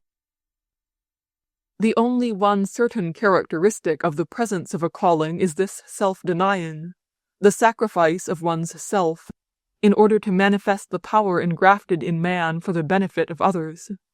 To teach how many insects there are in the world, and to observe the spots on the sun, to write novels and operas, can be done without suffering. But to teach men their welfare, which entirely consists in self-denial and in serving others, and to express this teaching powerfully, cannot be done without self-denial. The Church existed in her purity as long as her teachers endured patiently and suffered, but as soon as they became fat and sleek, their teaching activity ended. Formerly, say the people, priests were of gold and chalices of wood. Now chalices are of gold and priests of wood. It was not in vain that Jesus Christ died on a cross. It is not in vain that sacrifice and suffering conquer everything. As for our art and sciences, they are provided for. They have diplomas, and everybody only thinks about how to provide still better for them. That is, to make it impossible for them to serve men. A true art and a true science have two unmistakable characteristics. The first, an interior one, that a minister of art or science fulfills his calling, not for the sake of gain, but with self-denial. And the second, an exterior one, that his productions are intelligible to all men, whose welfare he is aiming at. Whatever men may consider to be their destiny and welfare, science will be the teacher of this destiny and welfare, and art the expression of this teaching. The laws of Solon, of Confucius, are science. The teachings of Moses, of Christ, are science. The temples in Athens, the Psalms of David, church worship, are art. But finding out the fourth dimension of matter, and tabulating chemical combinations, and so on, have never been and never will be science. The place of true science is occupied in our time by theology and law. The place of true art is occupied by the church and state ceremonies in which nobody believes, and which are not considered seriously by anybody. While that which with us is called art and science is only the production of idle minds and feelings, desirous to stimulate similarly idle minds and feelings, and unintelligible and dumb for the people, because they have not their welfare in view. Since we have known the lives of men, we have always and everywhere found a ruling false doctrine, calling itself science, which does not show men the true meaning of life, but rather hides it from them. So it was among the Egyptians, the Indians, the Chinese, and partially among the Greeks, (sophists), and among the mystics, Gnostics, and Kabbalists, in the Middle Ages in theology, scholasticism, alchemy, and so on down to our days. How fortunate indeed we are to be living in such a peculiar time, when that mental activity which calls itself science is not only free from errors, but, we are assured, is in a state of peculiar progress. Does not this good fortune come from the fact that man cannot and will not see his own deformities? While of the sciences of theologians, and that of Kabbalists, nothing is left but empty words, why should we be so particularly fortunate? The characteristics of our times and of former times are quite similar. There is the same self-conceit and blind assurance that we only are on the true way, and that only with us true knowledge begins. There are the same expectations that we shall presently discover something very wonderful, and there is the same exposure of our error, in the fact that all our wisdom remains with us, while the masses of the people do not understand it, and neither accept nor need it. Our position is a very difficult one, but why should we not look it in the face? It is time to come to our senses, and to look more closely to ourselves. We are, indeed, nothing but scribes and Pharisees who, sitting in Moses' seat, and having the key of the kingdom of God, do not enter themselves, and refuse entrance to others. We, priests of art and science, are most wretched deceivers, who have much less right to our position than the most cunning and depraved priests ever had. For our privileged position there is no excuse whatever. We have taken up this position by a kind of swindling, and we retain it by deceit. Pagan priests, the clergy, Russian as well as Roman Catholic, however depraved they may have been, had rights to their position because they professed to teach men about life and salvation. And we, who have cut the ground from under their feet, and proved to men that they were deceivers, we have taken their place, and not only do not teach men about life, we even acknowledge that there is no necessity for them to learn. We suck the blood of the people, and for this we teach our children Greek and Latin grammars, so that they also may continue the same parasitic life which we are living. We say, there have been castes, we will abolish them. But what means the fact that some men and their children work, and other men and their children do not work? Bring a Hindu who does not know our language, and show him the Russian and the European lives of many generations, and he will recognize the existence of two important definite castes, of working people and of non-working people, as they are in existence in his own country. As in his country, so also among us, the right of not working is acquired through a peculiar initiation, which we call art and science, and education generally. It is this education, and the perversions of reason associated with it, that have brought to us this wonderful folly, whence it has come to pass that we do not see what is so plain and certain. We are eating up the lives of our brethren, and consider ourselves to be Christians, humane, educated, and quite in the right. Chapter 38. What is to be done? What must we do?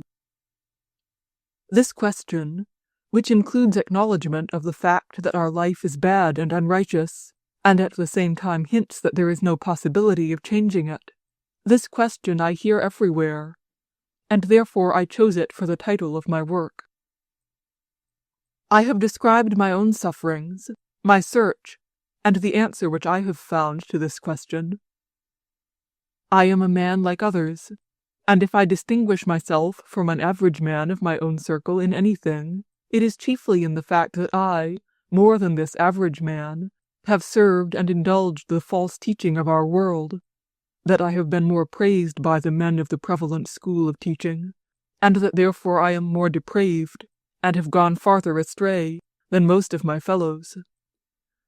Therefore I think that the answer to this question which I have found for myself will do for all sincere persons who will put the same question to themselves. First of all, to the question, what is to be done? I answer that I must neither deceive other men nor myself, that I must not be afraid of the truth, whatever the result may be. We all know what it is to deceive other men, And notwithstanding this, we do deceive from morning to evening. Not at home, when I am in. Very glad, when I am not at all glad. Esteemed, when I do not esteem. I have no money, when I have it, and so on. We consider the deception of others to be evil, particularly a certain kind of deception, but we are not afraid to deceive ourselves.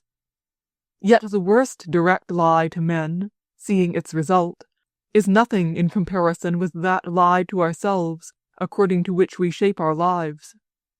Now, this very lie we must avoid if we wish to be able to answer the question, what is to be done? Indeed, how am I to answer the question as to what is to be done, when everything I do, all my life, is based upon a lie, and I carefully give out this lie to others and to myself as truth?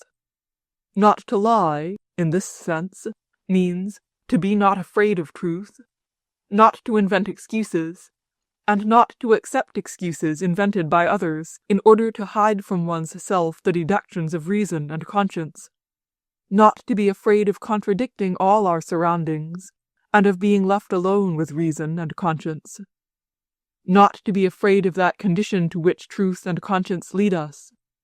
However dreadful it may be, it cannot be worse than that which is based upon deceit. To avoid lying, for men in our privileged position of mental labor, means not to be afraid of truth. Perhaps we owe so much that we should never be able to pay it all, but however much we may owe, we must make out our bill. However far we have gone astray, it is better to return than to continue straying. Lying to our fellows is always disadvantageous.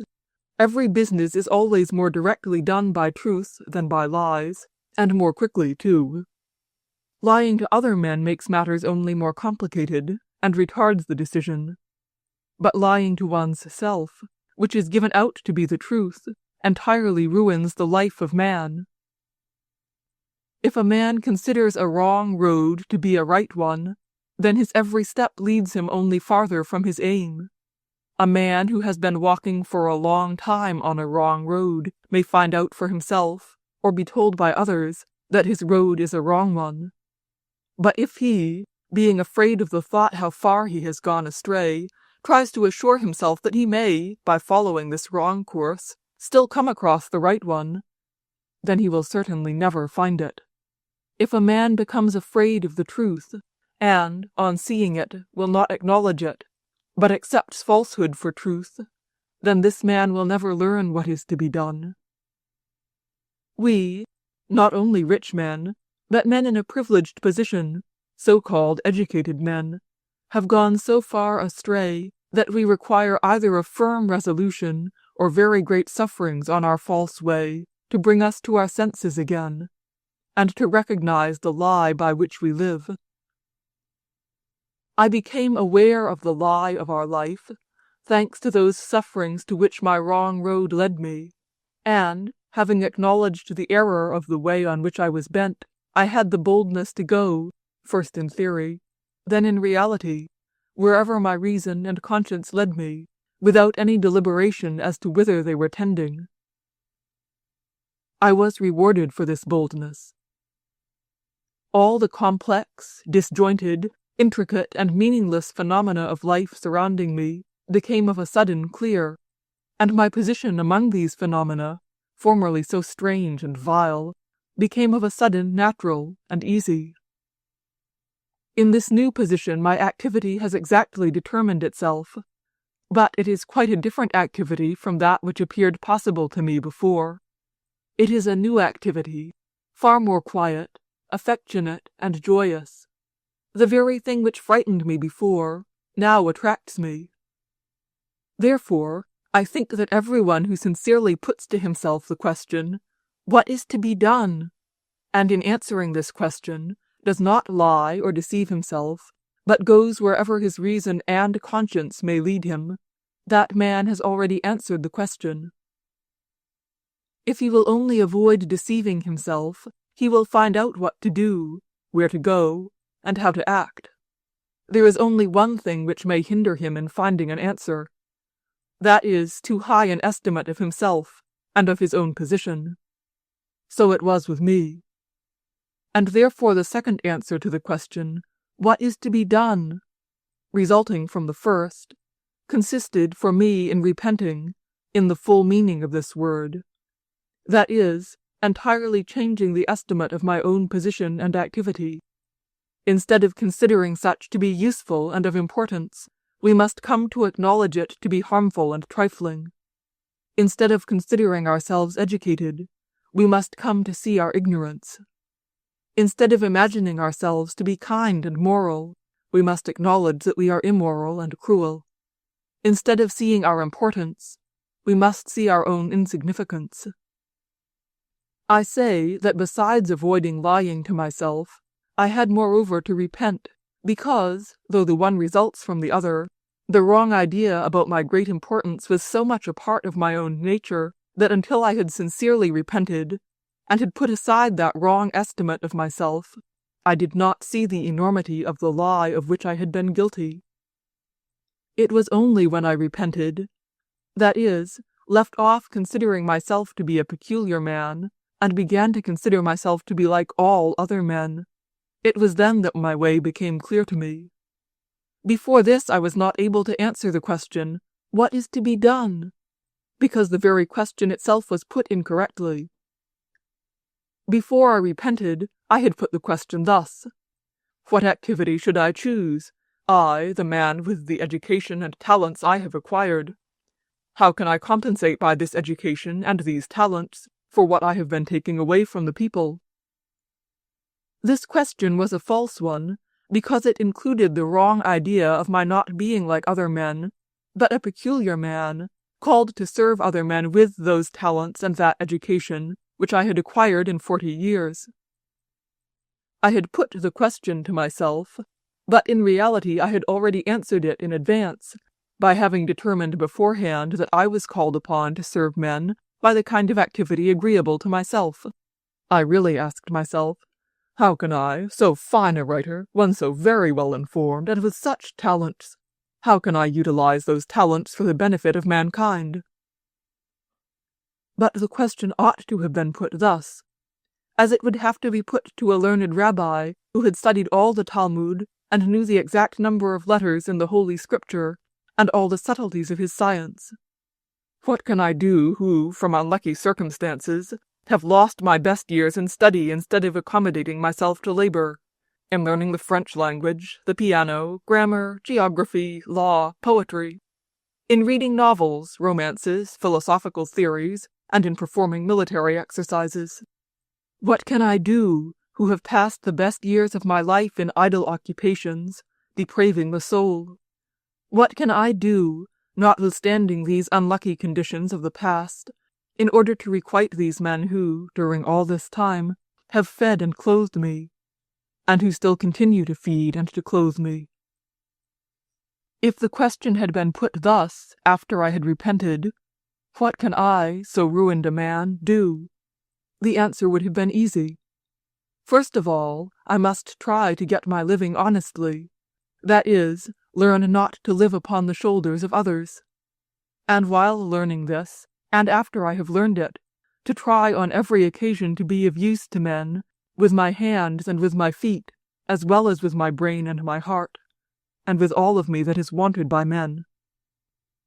Therefore I say that for one of my own circle, besides avoiding lying to others and ourselves, it is further necessary to repent, to lay aside pride about our education, refinement, and talents, not considering ourselves to be benefactors of the people, advanced men, who are ready to share our useful acquirements with the people, but acknowledging ourselves to be entirely guilty, ruined, good-for-nothing men, who desire to turn over a new leaf, and not to be benefactors of the people, but to cease to offend and to humiliate them. Very often good young people, who sympathize with the negative part of my writings, put to me the question, what must I do then? What have I, who have finished my study in the university or in some other high establishment, what have I to do in order to be useful? These young people ask the question, but in the depths of their souls They have already decided that the education which they have received is their great advantage, and that they wish to serve the people by this very advantage. Therefore, there is one thing which they do not do: honestly and critically examine what they call their education, asking themselves whether it is a good or a bad thing. If they do this, they will be unavoidably led to decry their education and to begin to learn anew, and this alone is what is wanted. They will never be able to answer the question as to what there is to be done while they put it wrongly. The question should be put thus: how can I, a helpless, useless man, recognizing the misfortune of having lost my best years in studying the scientific Talmud, pernicious for soul and body, how can I rectify this mistake and learn to serve men? But the question is always put thus: how can I, who have acquired so much fine information, how can I be useful to men with this my information? Therefore, a man can never answer the question, what is to be done, until he leaves off deceiving himself and repents. And repentance is not dreadful, even as truth is not dreadful, but it is equally beneficent and fruitful of good. We need only accept the whole truth and fully repent in order to understand that in life no one has any rights or privileges, and that there is no end of duties, and no limits to them, and that the first and unquestionable duty of a man is to take part in the struggle with nature for his own life and for the lives of other men. And this acknowledgment of men's duty forms the essence of the third answer to the question, what is to be done? I have tried to avoid deceiving myself. I have endeavored to extirpate the last remnant of the false estimate of the importance of my education and talents, and to repent. But before answering the question, what is to be done, there stands a new difficulty. There are so many things to be done that one requires to know what is to be done in particular, and the answer to this question has been given me by the sincere repentance of the evil in which I have been living. What is to be done? What is there exactly to be done? Everybody keeps asking.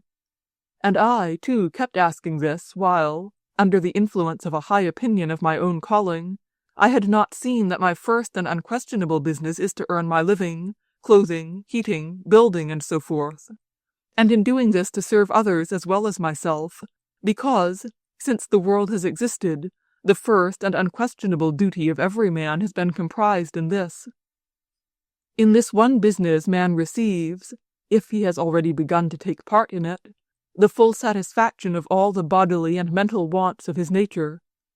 To feed, clothe, take care of himself and of his family will satisfy his bodily wants. To do the same for others will satisfy his spiritual. Every other activity of man is only lawful when these have first been satisfied. In whatever department a man thinks his calling lies, whether in governing the people, in protecting his countrymen, in officiating at divine services, in teaching, in inventing the means of increasing the delights of life, in discovering the laws of the universe, in incorporating eternal truths in artistic images, the first and most unquestionable duty of a reasonable man will always consist in taking part in the struggle with nature for preserving his own life and the lives of other men. This duty must always rank first, because the most necessary thing for men is life, and therefore, in order to protect and to teach men, and to make their lives more agreeable, it is necessary to keep this very life. While by not taking part in the struggle, and by swallowing up the labor of others, other lives are destroyed, and it is folly and impossible to endeavor to serve men while destroying their lives. Man's duty to acquire the means of living through the struggle with nature will always be unquestionably the very first of all duties, because it is the law of life, the violation of which unavoidably brings with it a punishment by destroying the bodily or mental life of man. If a man, living alone, free himself from the duty of struggling with nature, he will be at once punished by the perishing of his body. But if a man free himself from this duty by compelling other men to fulfill it for him, in ruining their lives, he will be at once punished by the destruction of his reasonable life, that is, of the life which has a reasonable sense in it. I had been so perverted by my antecedents, and this first and unquestionable law of God or nature is so hidden in our present world, that the fulfilling of it had seemed to me strange, and I was afraid and ashamed of it, as if the fulfillment, and not the violation, of this eternal and unquestionable law were strange, unnatural, and shameful. At first it seemed to me that, in order to fulfill this law, some sort of accommodation was necessary, some established association of fellow thinkers, the consent of the family, and life in the country, not in town. Then I felt ashamed, as if I were putting myself forward in performing things so unusual to our life as bodily labor, and I did not know how to begin. But I needed only to understand that this was not some exclusive activity, which I have to invent and arrange, but that it was merely returning from the false condition in which I had lived to a natural one, merely rectifying that lie in which I had been living. I had only to acknowledge all this, and all the difficulties vanished. It was not at all necessary to arrange and accommodate anything, nor to wait for the consent of other people, because everywhere, in whatever condition I was, there were men who fed, dressed, and warmed me as well as themselves, and everywhere, under all circumstances, if I had sufficient time and strength, I was able to do these things for myself and for them.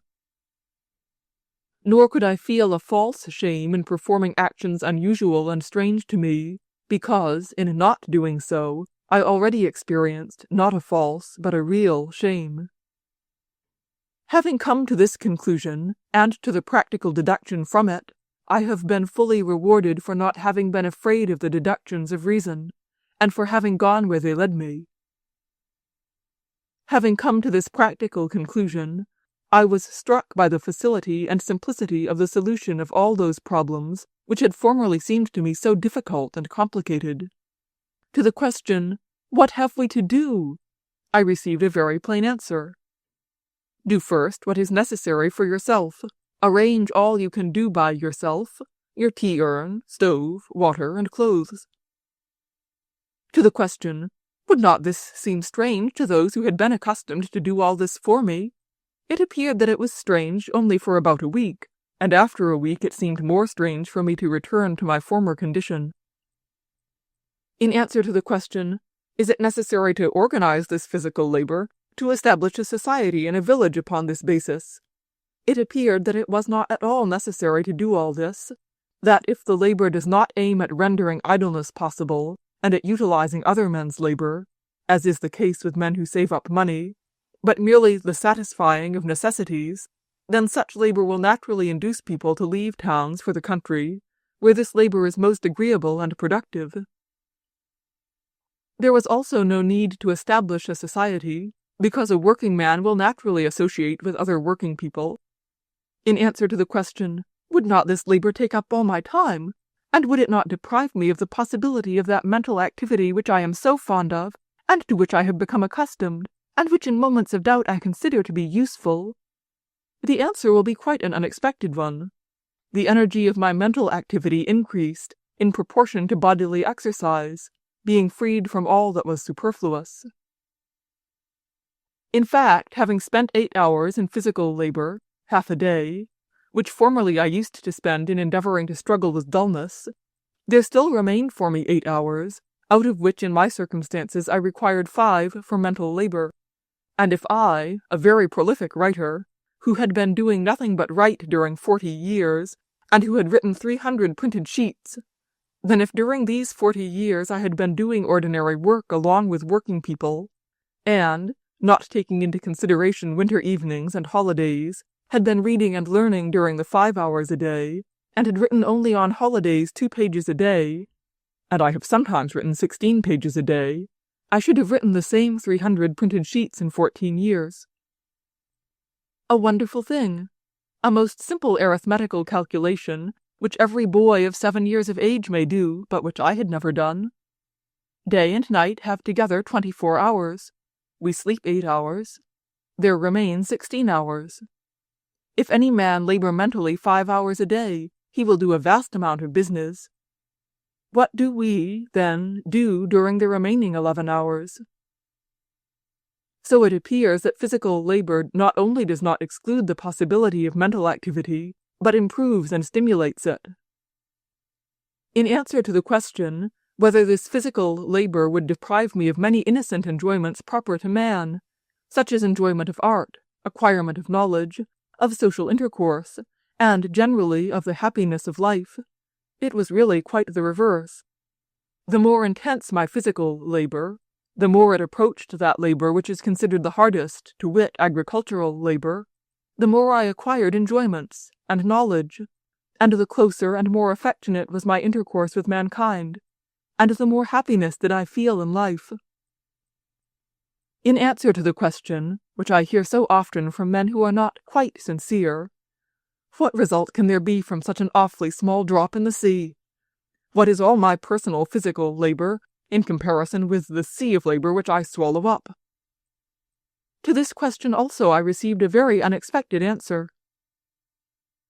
It appeared that, as soon as I had made physical labor the ordinary condition of my life, at once the greatest part of the false and expensive habits and wants which I had while I had been physically idle ceased of themselves, without any endeavor on my part. To say nothing of the habit of turning day into night, and vice versa, of my bedding, clothes, my conventional cleanliness, which all became impossible and embarrassing when I began to labor physically.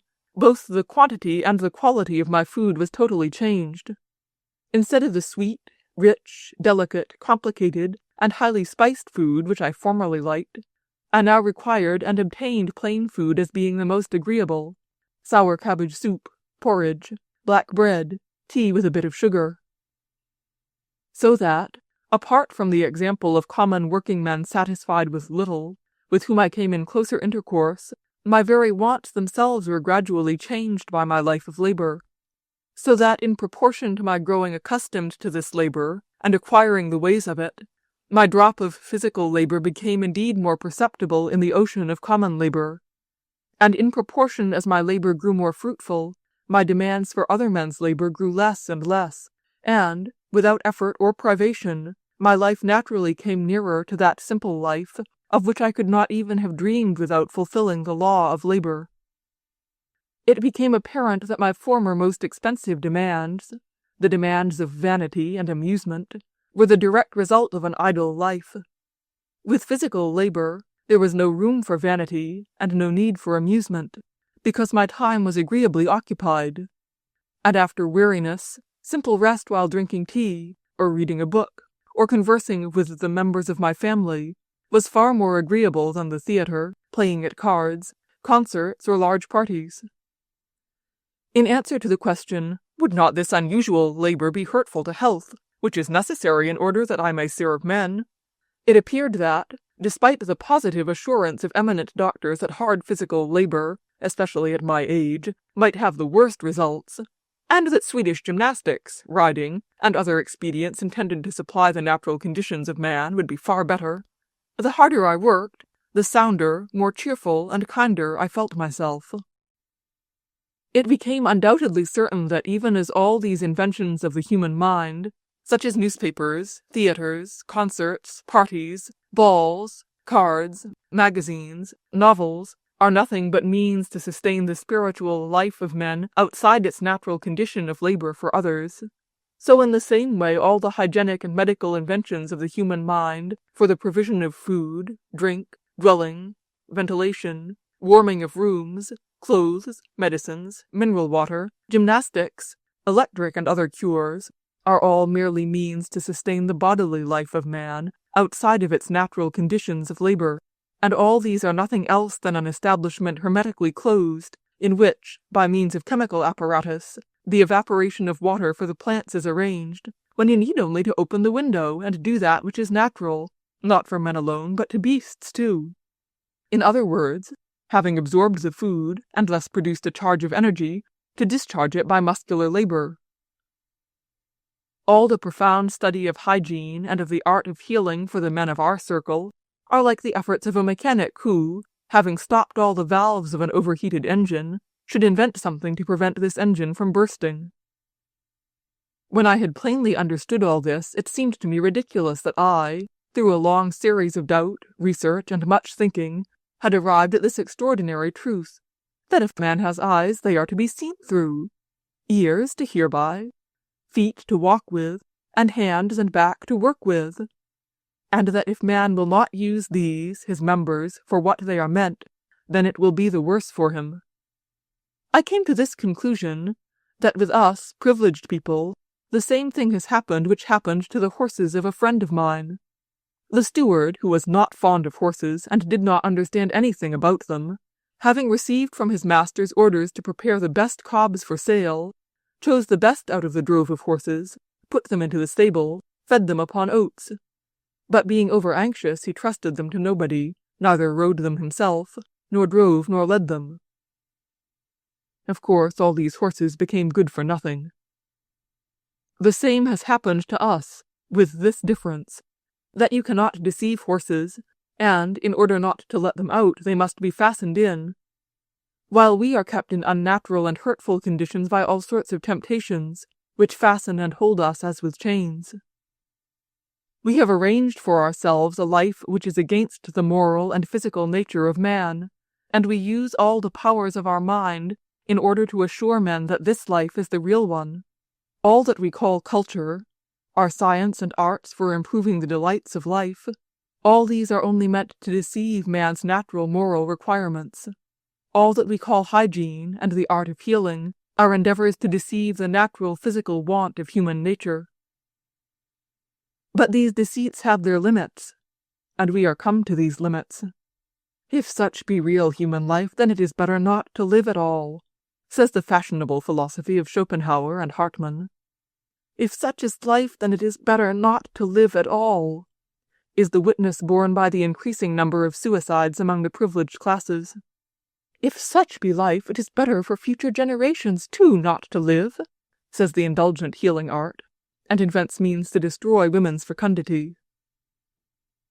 In the Bible, the law to human beings is expressed thus: "In the sweat of thy face shalt thou eat bread," and "In sorrow thou shalt bring forth children." The peasant Bondarev, who wrote an article about this, threw great light upon the wisdom of this sentence. During the whole of my life, two thinking men, Russians, have exercised a great influence over me.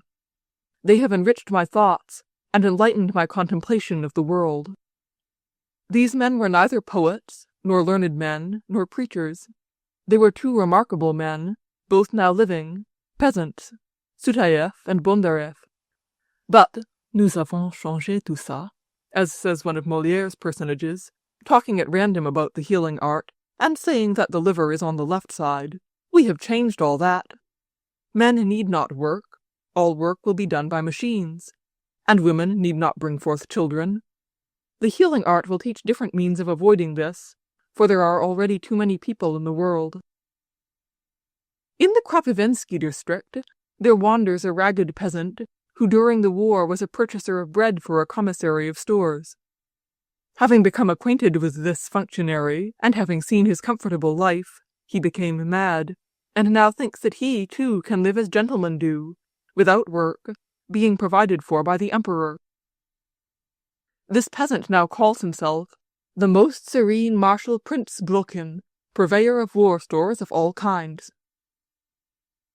He says of himself that he has gone through all ranks, and for his services during the war he has to receive from the emperor an unlimited bank account, clothes, uniforms, horses, carriages, tea, servants, and all kinds of provision. When anybody asks him whether he would like to work a little, he only answers, "Oh, thanks, the peasants will attend to all that." When we say to him that the peasants also may not be disposed to work, he answers, "Machines have been invented to ease the labor of peasants. They have no difficulty in their business." When we ask him what he is living for, he answers, "To pass away the time." I always consider this man as a mirror. I see in him myself and all my class. To pass through all ranks in order to live to pass away the time, and to receive an unlimited bank account, while peasants attend to everything, and find it easy to do so because of the invention of machines. This is the exact form of the foolish belief of men of our class.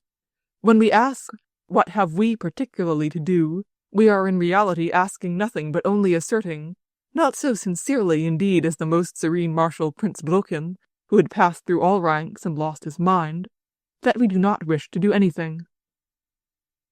He who has come to his senses cannot ask this, because from one side all that he makes use of has been done, and is being done, by the hands of men. On the other side, as soon as a healthy man has got up and breakfasted, he feels the inclination to work, as well with his feet as with his hands and brain. In order to find work, he has only not to restrain himself from labor. Only he who considers labor to be a shame, like the lady who asked her guest not to trouble herself to open the door, but to wait till she called a servant to do it, only such persons can ask what is there to be done in particular. The difficulty is not in inventing work. Everyone has enough to do for himself and for others, but in losing this criminal view of life, that we eat and sleep for our own pleasure, and in gaining that simple and correct view in which every working person grows up, that man first of all is a machine which is charged with food, and that therefore it is shameful, difficult, and impossible to eat and not to work. That to eat and not to work is a most dangerous state, and as bad as incendiarism. It is necessary only to have this consciousness, and we shall find work, and this work will always be pleasant, and capable of satisfying all the wants of our soul and body. I picture to myself the whole matter thus. Every man's day is divided by his meals into 4 parts, or 4 stages as it is called by the peasants. First, before breakfast. Secondly, from breakfast to dinner. Thirdly, from dinner to poldnik, a slight evening meal between dinner and supper. And fourthly, from poldnik to night. The activity of man, to which he is drawn, is also divided into 4 kinds. First, the activity of the muscles, the labor of the hands, feet, shoulders, back, hard labor by which one perspires. Secondly, the activity of the fingers and wrists, the activity of skill and handicraft. Thirdly, the activity of the intellect and imagination. Fourthly, the activity of intercourse with other men. The goods which man makes use of may also be divided into 4 kinds. First, every man makes use of the productions of hard labor, bread, cattle, buildings, wells, bridges, and so on. Secondly, the productions of handicraft, clothes, boots, hardware, and so on. Thirdly, the productions of mental activity, science, art. And, fourthly, the intercourse with men, acquaintanceship, societies. I thought that it would be the best thing so to arrange the occupations of the day that one might be able to exercise all these 4 faculties, and to return all the 4 kinds of production of labor which one makes use of, so that the 4 parts of the day were devoted, first to hard labor, secondly to mental labor, thirdly to handicraft, fourthly to the intercourse with men. It would be good if one could so arrange his labor, but if it is not possible to arrange thus, one thing is important, to acknowledge the duty of laboring, the duty of making a good use of each part of the day.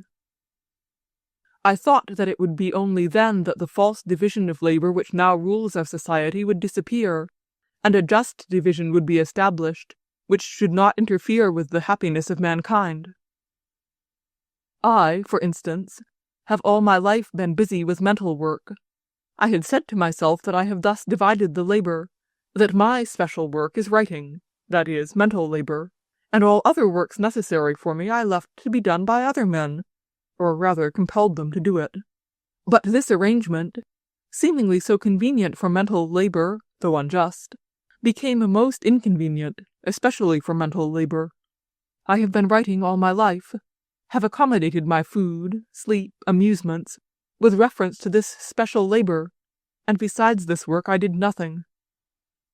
The results of which were, first, that I had been narrowing the circle of my observation and information, and often I had not any object to study, and therefore, having had to describe the life of men is a continual problem of every mental activity, I felt my ignorance, and had to learn and to ask about such things, which everyone not occupied with a special work knows. Secondly, it happened that when I sat down to write, I often had no inward inclination to write, and nobody wanted my writing for itself, that is, for my thoughts. but people merely wanted my name for profits in the magazines. I made great efforts to write what I could. Sometimes I did not succeed at all. Sometimes succeeded in writing something very bad, and I felt dissatisfied and miserable. So often and often weeks passed, during which I would eat, drink, sleep, warm myself, and do nothing, or do something of no use to anybody, i.e., commit the worst and meanest crime, scarcely ever committed by a man of the working class. But since I have acknowledged the necessity of physical labor as well as hard labor, and also that of handicraft, everything is quite different. My time is occupied, however humbly, but certainly in a useful way, and pleasantly and instructively for me. Therefore I, for the sake of my speciality, leave off this undoubtedly useful and pleasant occupation only when I feel an inward want or see a direct demand for my literary work, and this caused the quality, and therefore the usefulness and pleasantness, of my special labor to improve. Thus it has happened that my occupation with those physical works, which are necessary for me as well as for every man, not only do not interfere with my special activity, but are a necessary condition of the utility, quality, and pleasantness of this activity. A bird is so created that it is necessary for it to fly, to walk, to peck, to consider, and when it does all this, it is satisfied and happy. Then it is a bird. Exactly so with a man when he walks, turns over heavy things, lifts them up, carries them, works with his fingers, eyes, ears, tongue, brain. Then only is he satisfied. Then only is he a man. A man who has come to recognize his calling to labor will be naturally inclined to that change of labor which is proper for him for the satisfying of his outward and inward wants, and he will reverse this order only when he feels an irresistible impulse to some special labor, and when other men require this labor from him. The nature of labor is such that the satisfying of all men's wants requires that very alternation of different kinds of labor which renders labor easy and pleasant. Only the erroneous idea that labor is a curse could lead men to free themselves from some kinds of labor, that is, to seize other men's labor, requiring from other men that forced occupation with a special labor which is called nowadays the division of labor.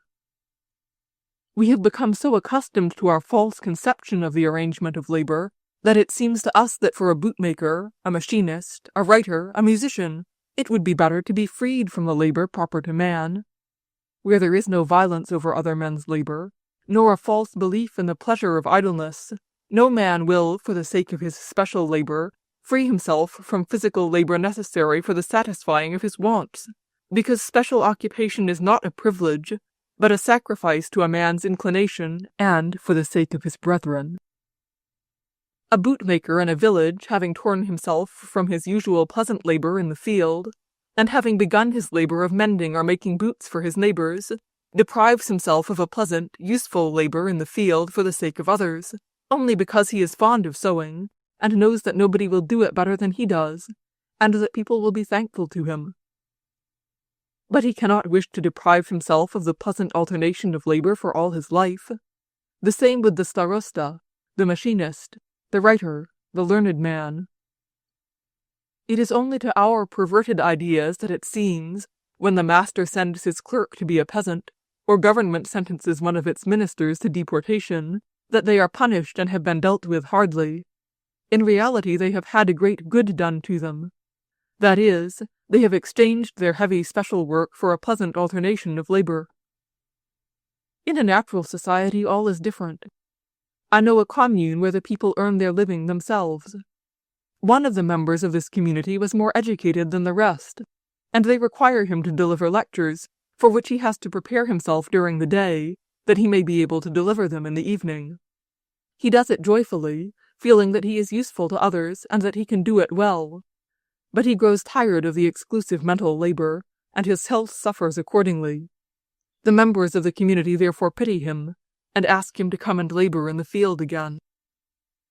For men who consider labor to be the essential thing and the joy of life, the ground, the basis of it, will always be the struggle with nature, not only in agricultural labor, but also in that of handicraft, mental work, and intercourse with men. The divergence from one or many of these kinds of labor and specialties of labor will be performed only when a man of special gifts, being fond of this work, and knowing that he performs it better than anybody else, will sacrifice his own advantage in order to fulfill the demands which others put directly to him.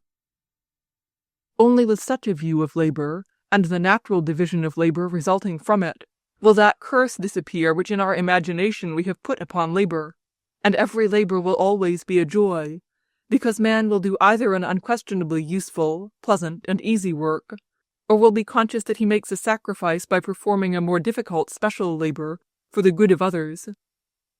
But the division of labor is, it is said, more advantageous. Advantageous for whom? Is it more advantageous to make with all speed as many boots and cotton prints as possible? But who will make these boots and cotton prints? Men who from generation to generation have been making only pinheads? How, then, can it be more advantageous for people? If the object were to make as many cotton prints and pins as possible, it would be so. But the question is how to make people happy. The happiness of men consists in life, and life is in labor. How, then, can the necessity of painful, oppressing work be advantageous for men? If the question were only for the advantage of some men, without any consideration of the welfare of all, then it might be most advantageous for some men to eat others. They say it is savory. The thing most advantageous for all men is what I wish for myself, the greatest welfare and the satisfying of all my wants which are engrafted in me, those of body as well as those of soul, of conscience and of reason. Now for myself I have found that for my welfare and for the satisfying of these wants, I need only to be cured of the folly in which I, as well as the Krapivensky madman, have lived, consisting in the idea that gentlefolk need not work, and that all must be done for them by others, and that, producing nothing, I have to do only what is proper to man, satisfy my own wants. Having discovered this, I became persuaded that this labor for the satisfying of my own wants is divisible into various kinds of labor, each of which has its own charm, and is not only no burden, but serves as rest after some other labor. I have roughly divided labor, not in the least insisting on the propriety of such a division, into 4 parts parallel to the 4 parts of the laborer's day's work, divided by his meals, and thus I try to satisfy my wants. These are, then, the answers to the question, what shall we do, which I have found for myself?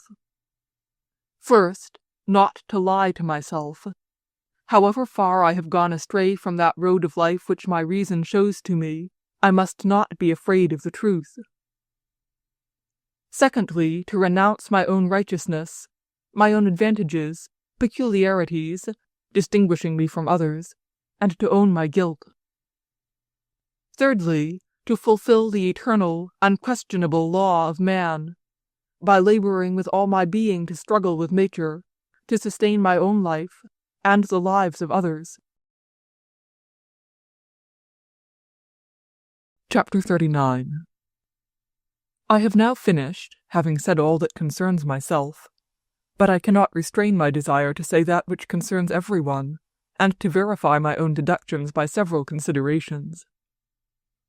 I wish to explain why I think that a great many of my own class must arrive where I myself am, and I must also speak of what will result if even a few men arrive there. In the first place, if men of our circle, our caste, will only seriously think the matter out themselves, the younger generation who seek their own personal happiness will become afraid of the ever-increasing misery of lives which obviously lead them to ruin.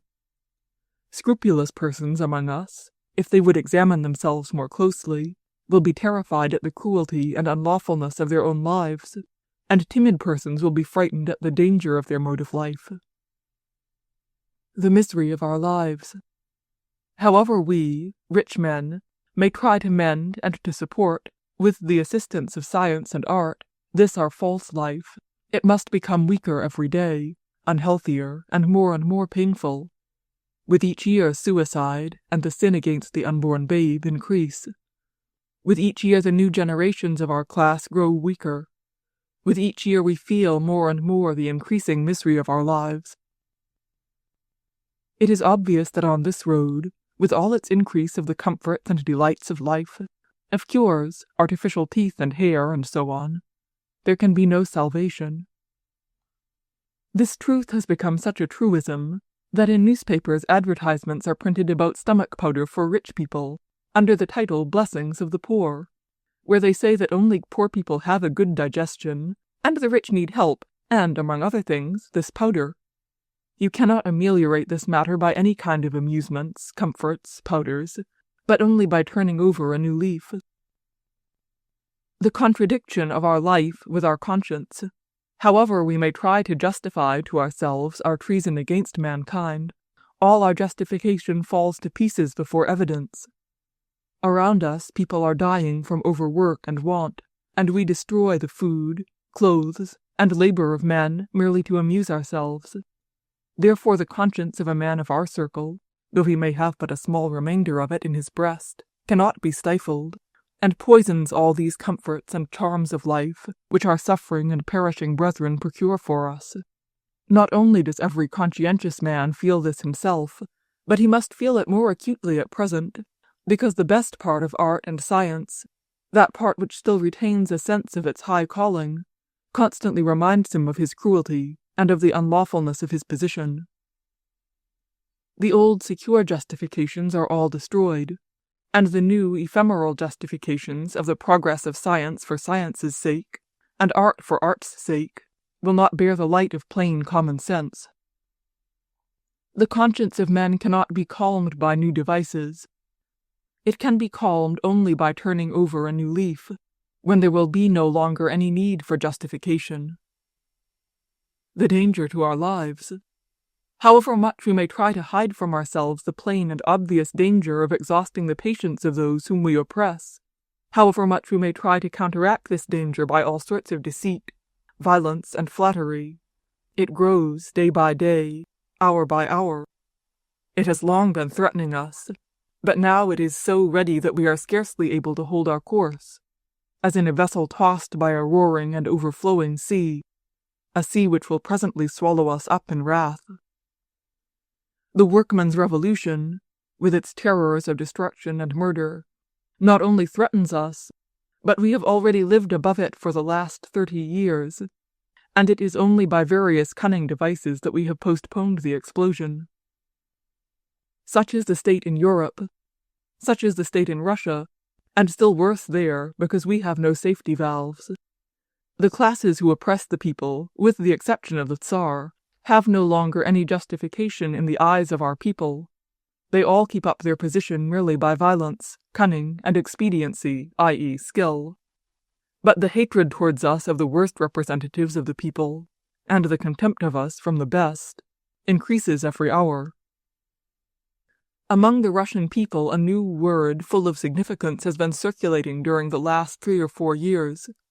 By this word, which I never heard before, people are swearing in the streets, and by it they give us a definition: parasites.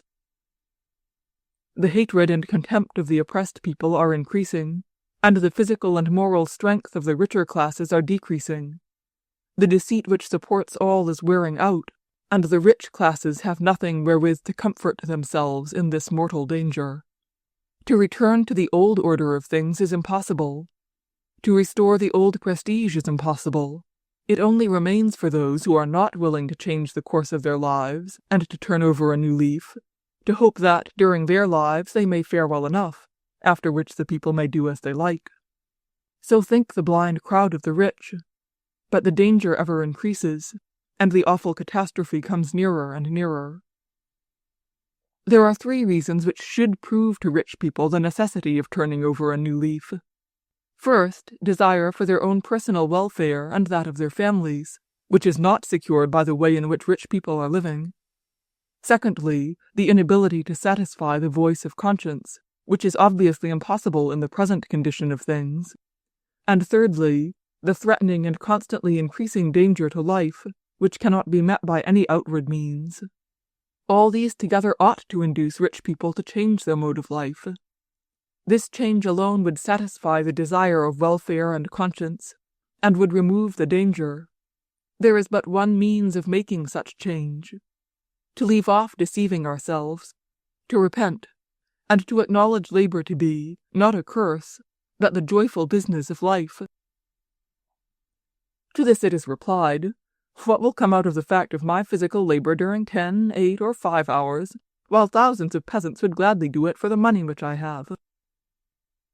The first good result would be that you will become livelier, healthier, sounder, kinder, and you will learn that real life from which you have hidden yourself, or which was hidden from you.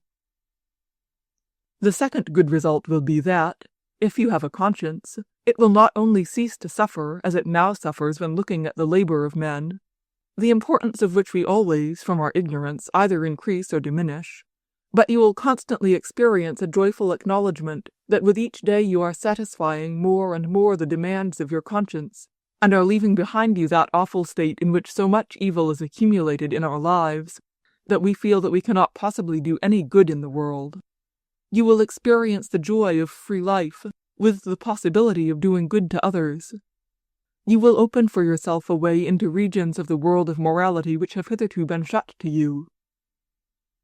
The third good result will be this, that, instead of constant fear of revenge upon your evil deeds, you will feel that you are saving others from this revenge, and are principally saving the oppressed from the cruel feeling of rancor and resentment.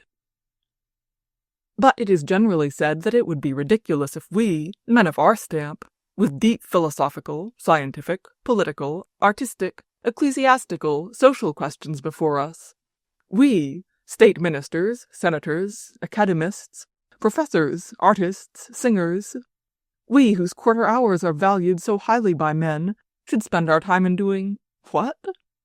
Cleaning our boots, washing our shirts, digging, planting potatoes, or feeding our chickens and cows and so on. In business which not only our house porter or our cook, but thousands of men besides who value our time, would be very glad to do for us. But why do we dress, wash, and comb our hair ourselves? Why do we walk, hand chairs to ladies, to our guests, open and shut the door, help people into carriages, and perform hundreds of actions which were formerly performed for us by our slaves? Because we consider that such may be done by ourselves, that they are compatible with human dignity, that is, human duty. The same holds good with physical labor.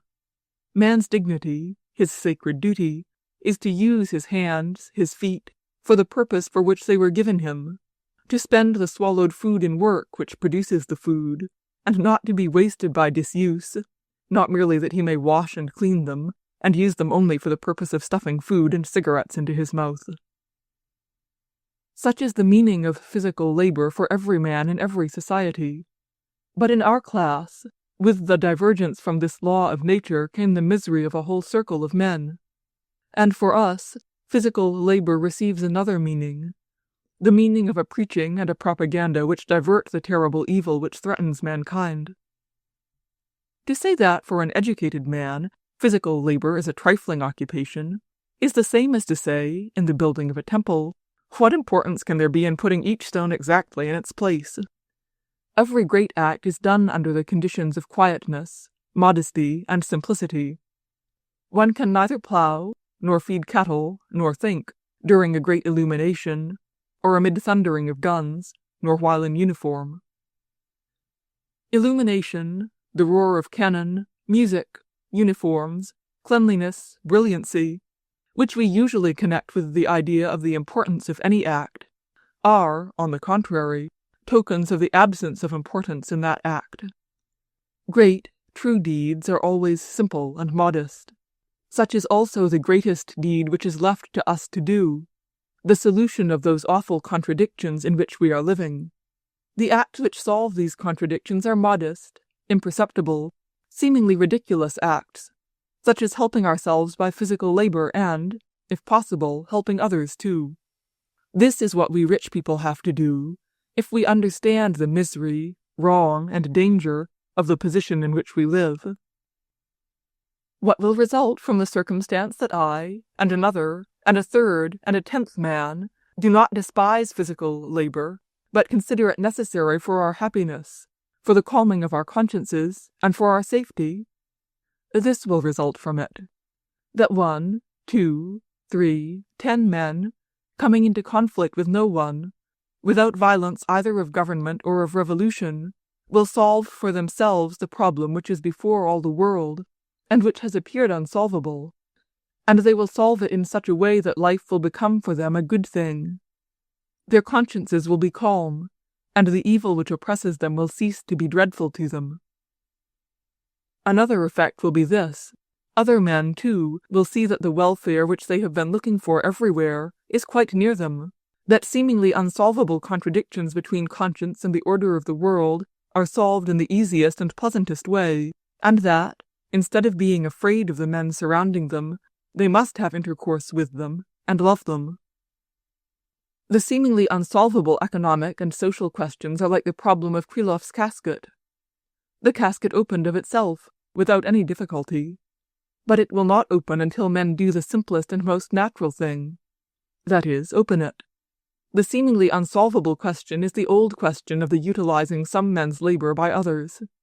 This question in our time has found its expression in property. Formerly, other men's labor was used simply by violence, by slavery. In our time, it is being done by the means of property. In our time, property is the root of all evil, and of the sufferings of men who possess it, or are without it, and of all the remorse of conscience of those who misuse it, and of the danger from the collision between those who have it and those who have it not. Property is the root of all evil, and at the same time, property is that towards which all the activity of our modern society is directed, and that which directs the activity of the world. States and governments intrigue, make wars, for the sake of property, for the possession of the banks of the Rhine, of land in Africa, China, the Balkan Peninsula. Bankers, merchants, manufacturers, landowners, laborers use cunning, torment themselves, torment others, for the sake of property.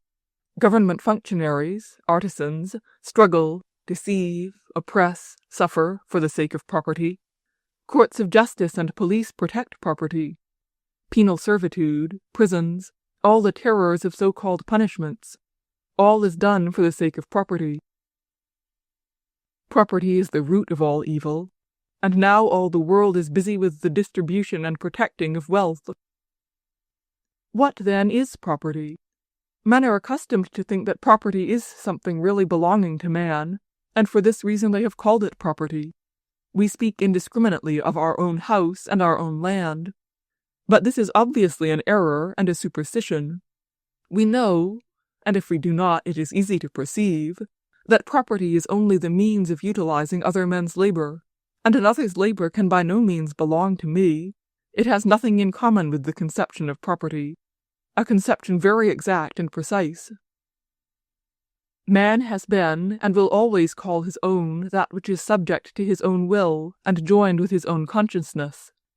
As soon as a man calls his own something which is not his body, but which he should like to be subject to his will as his body is, then he makes a mistake, and gets disappointment and suffering, and compels other people to suffer as well.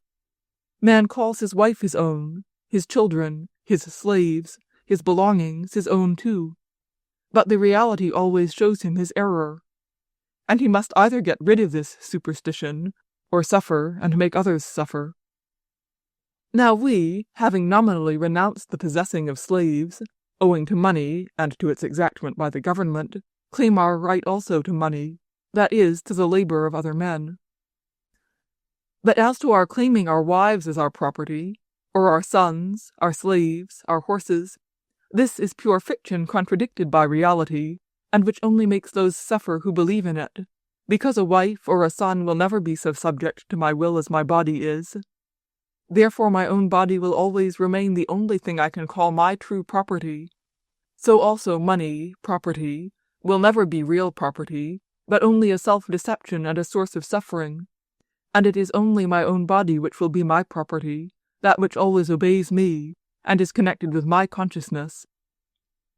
It is only to us, who are so accustomed to call other things than our body our own, that such a wild superstition can appear to be useful for us, and without evil results. But we have only to reflect upon the nature of the matter to see how this, like every other superstition, brings with it only dreadful consequences. Let us take the most simple example. I consider myself my own, and another man like myself I consider my own too. I must understand how to cook my dinner.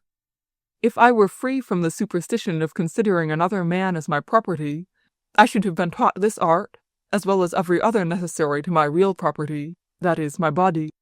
But now I have taught it to my imaginary property, and the result is that my cook does not obey me, does not wish to humor me, and even runs away from me, or dies, and I remain with an unsatisfied want, and have lost the habit of learning, and recognize that I have spent as much time and worry about this cook as I should have spent in learning the art of cooking for myself.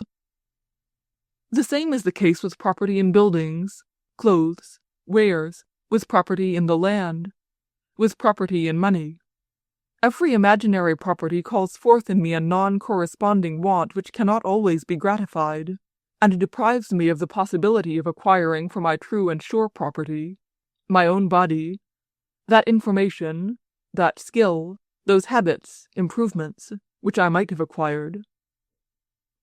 The result is always that I have spent, without gain to myself, to my true property, strength, sometimes my whole life, on that which has never been, and never could be, my property. I provide myself with an imaginary private library, a private picture gallery, private apartments, clothes, acquire my own money in order to purchase with it everything I want. And the matter stands thus, that I, being busy about this imaginary property, which is not and cannot be my property, however I may call it, and which is no object for activity, leave quite out of sight that which is my true property, upon which I may really labor, and which really may serve me, and which always remains in my power. Words have always a definite meaning until we purposely give them a false signification. What does property mean? Property means that which is given to me alone, which belongs to me alone exclusively, that with which I may always do everything I like, which nobody can take away from me, which remains mine to the end of my life, and which I ought to use in order to increase and to improve it. For every man such property is only himself. It is in this very sense that imaginary property is understood, that very property for sake of which, making it impossible for this imaginary property to become a real one, all the sufferings of this world exist. Wars, executions, judgments, prisons, luxury, depravity, murders, and the ruin of mankind. What, then, will result from the circumstance that 10 men plough, hew wood, make boots, not from necessity, but in acknowledgment that man needs work, and that the more he works, the better it will be for him? This will come out of it, that 10 men, or even one single man, by thought and in deed, will show men that this fearful evil from which they are suffering is not the law of their destiny, nor the will of God, nor any historical necessity, but is a superstition not at all strong or overpowering, but weak and null, which one need only leave off believing in, as in idols, in order to get rid of and to destroy it, even as a frail cobweb is swept away. Men who begin to work in order to fulfill the pleasant law of their lives, who work for the fulfillment of the law of labor, will free themselves from this superstition of property which is so full of misery, and then all these worldly establishments which exist in order to protect this imaginary property outside of one's own body will become not only unnecessary for them, but burdensome, and it will become clear to all that these institutions are not necessary, but pernicious, imaginary, and false conditions of life.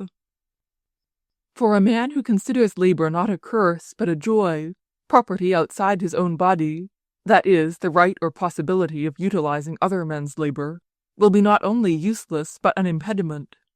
If I am fond of cooking my dinner, and accustomed to do it, then the fact that another man will do it for me will deprive me of my usual business, and will not satisfy me so well as I have satisfied myself.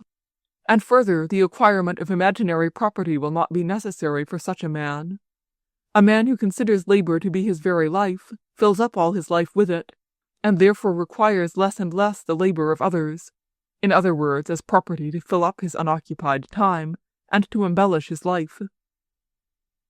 If the life of a man is occupied by labor, he does not require many rooms, much furniture, various fine clothes. He does not require so much expensive food, or locomotion, or amusements.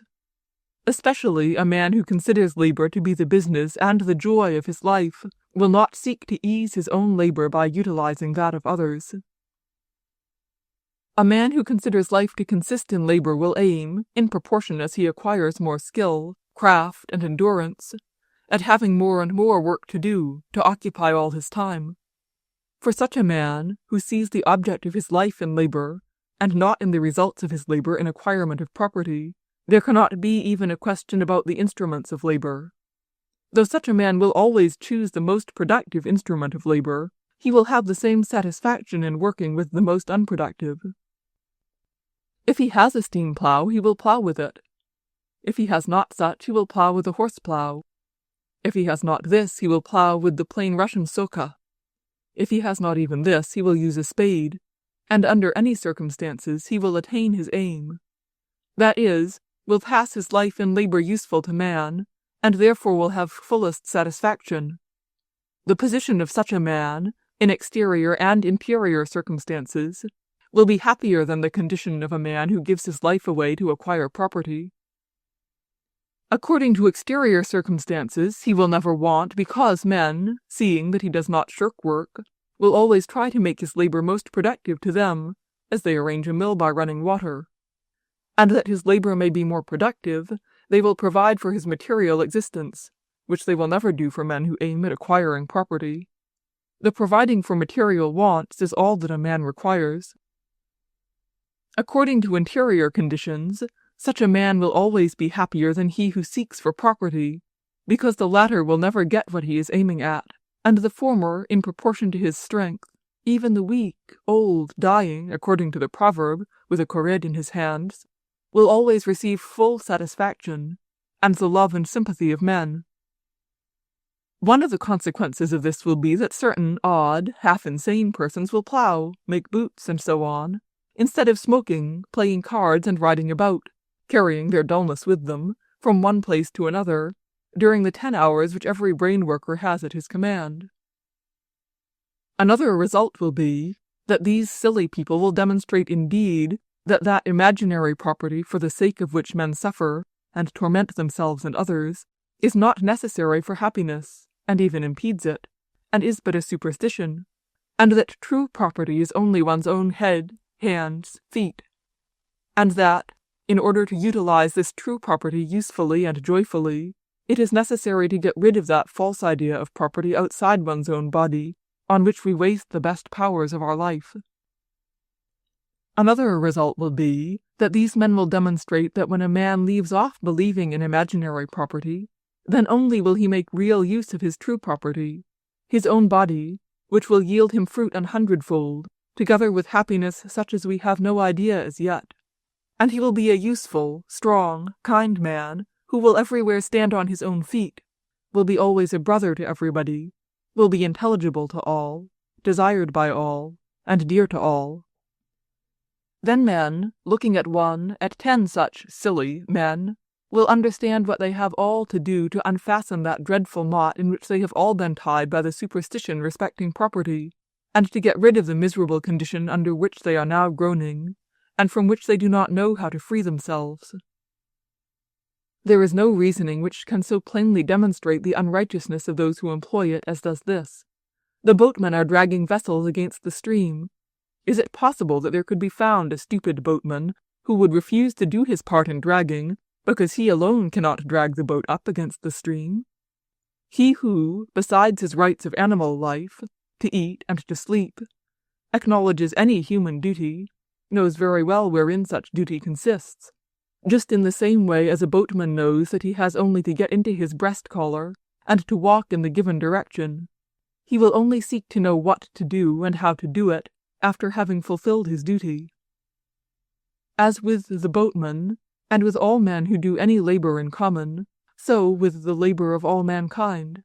Each man need only keep on his breast-collar and go in the given direction, and for this purpose one and the same reason is given to all men, that this direction may always be the same.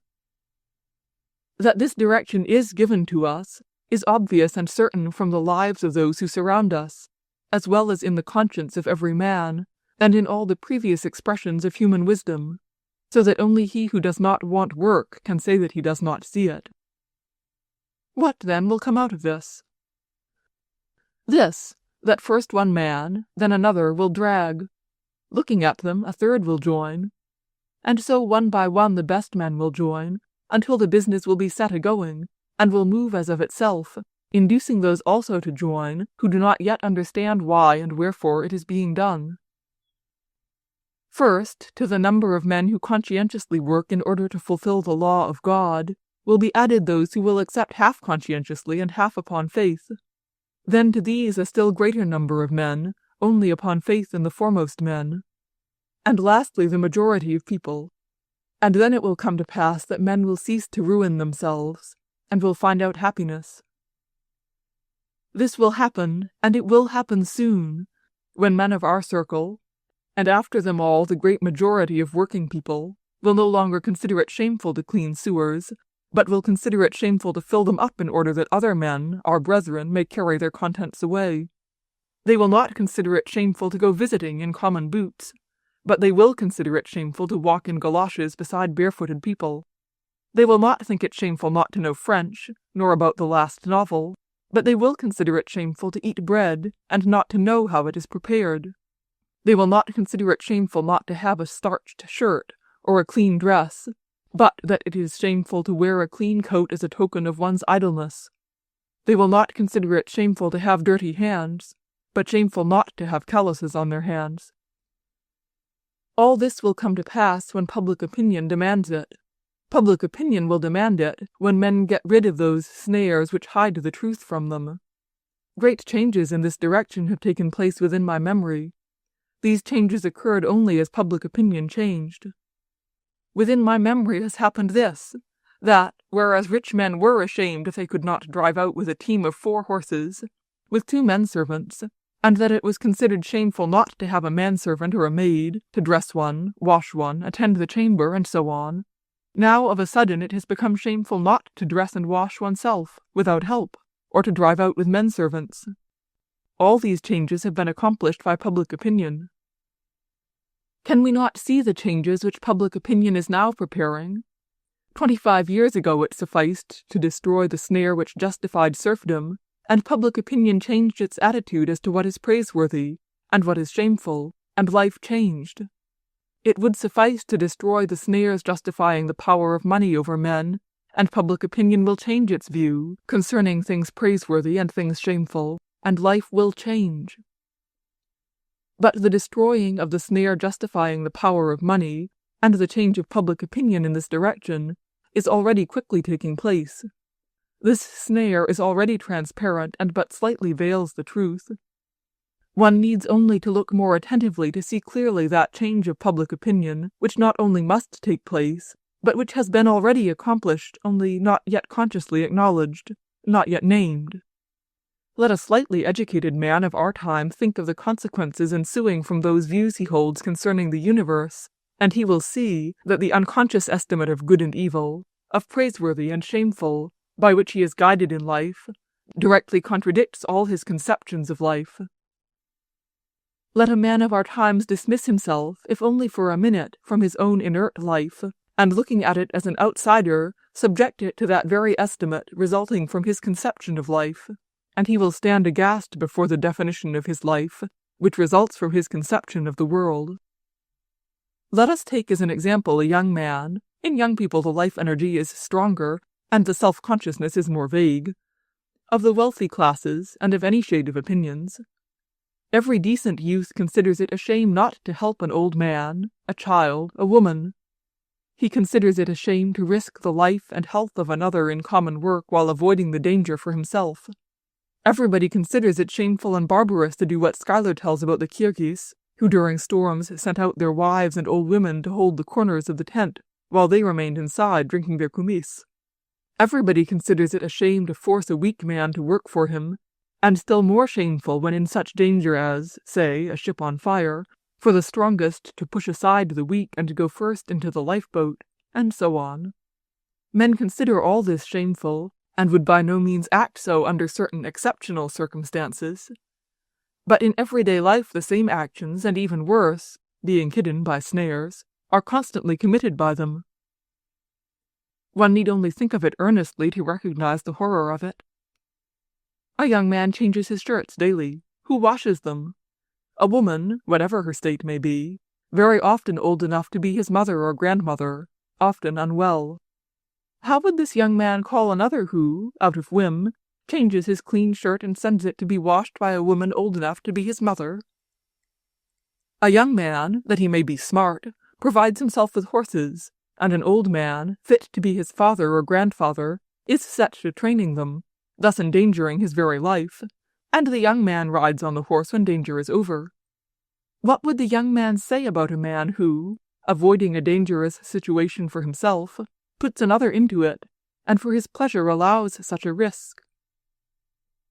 Yet the whole life of the well-to-do classes consists of a chain of such actions.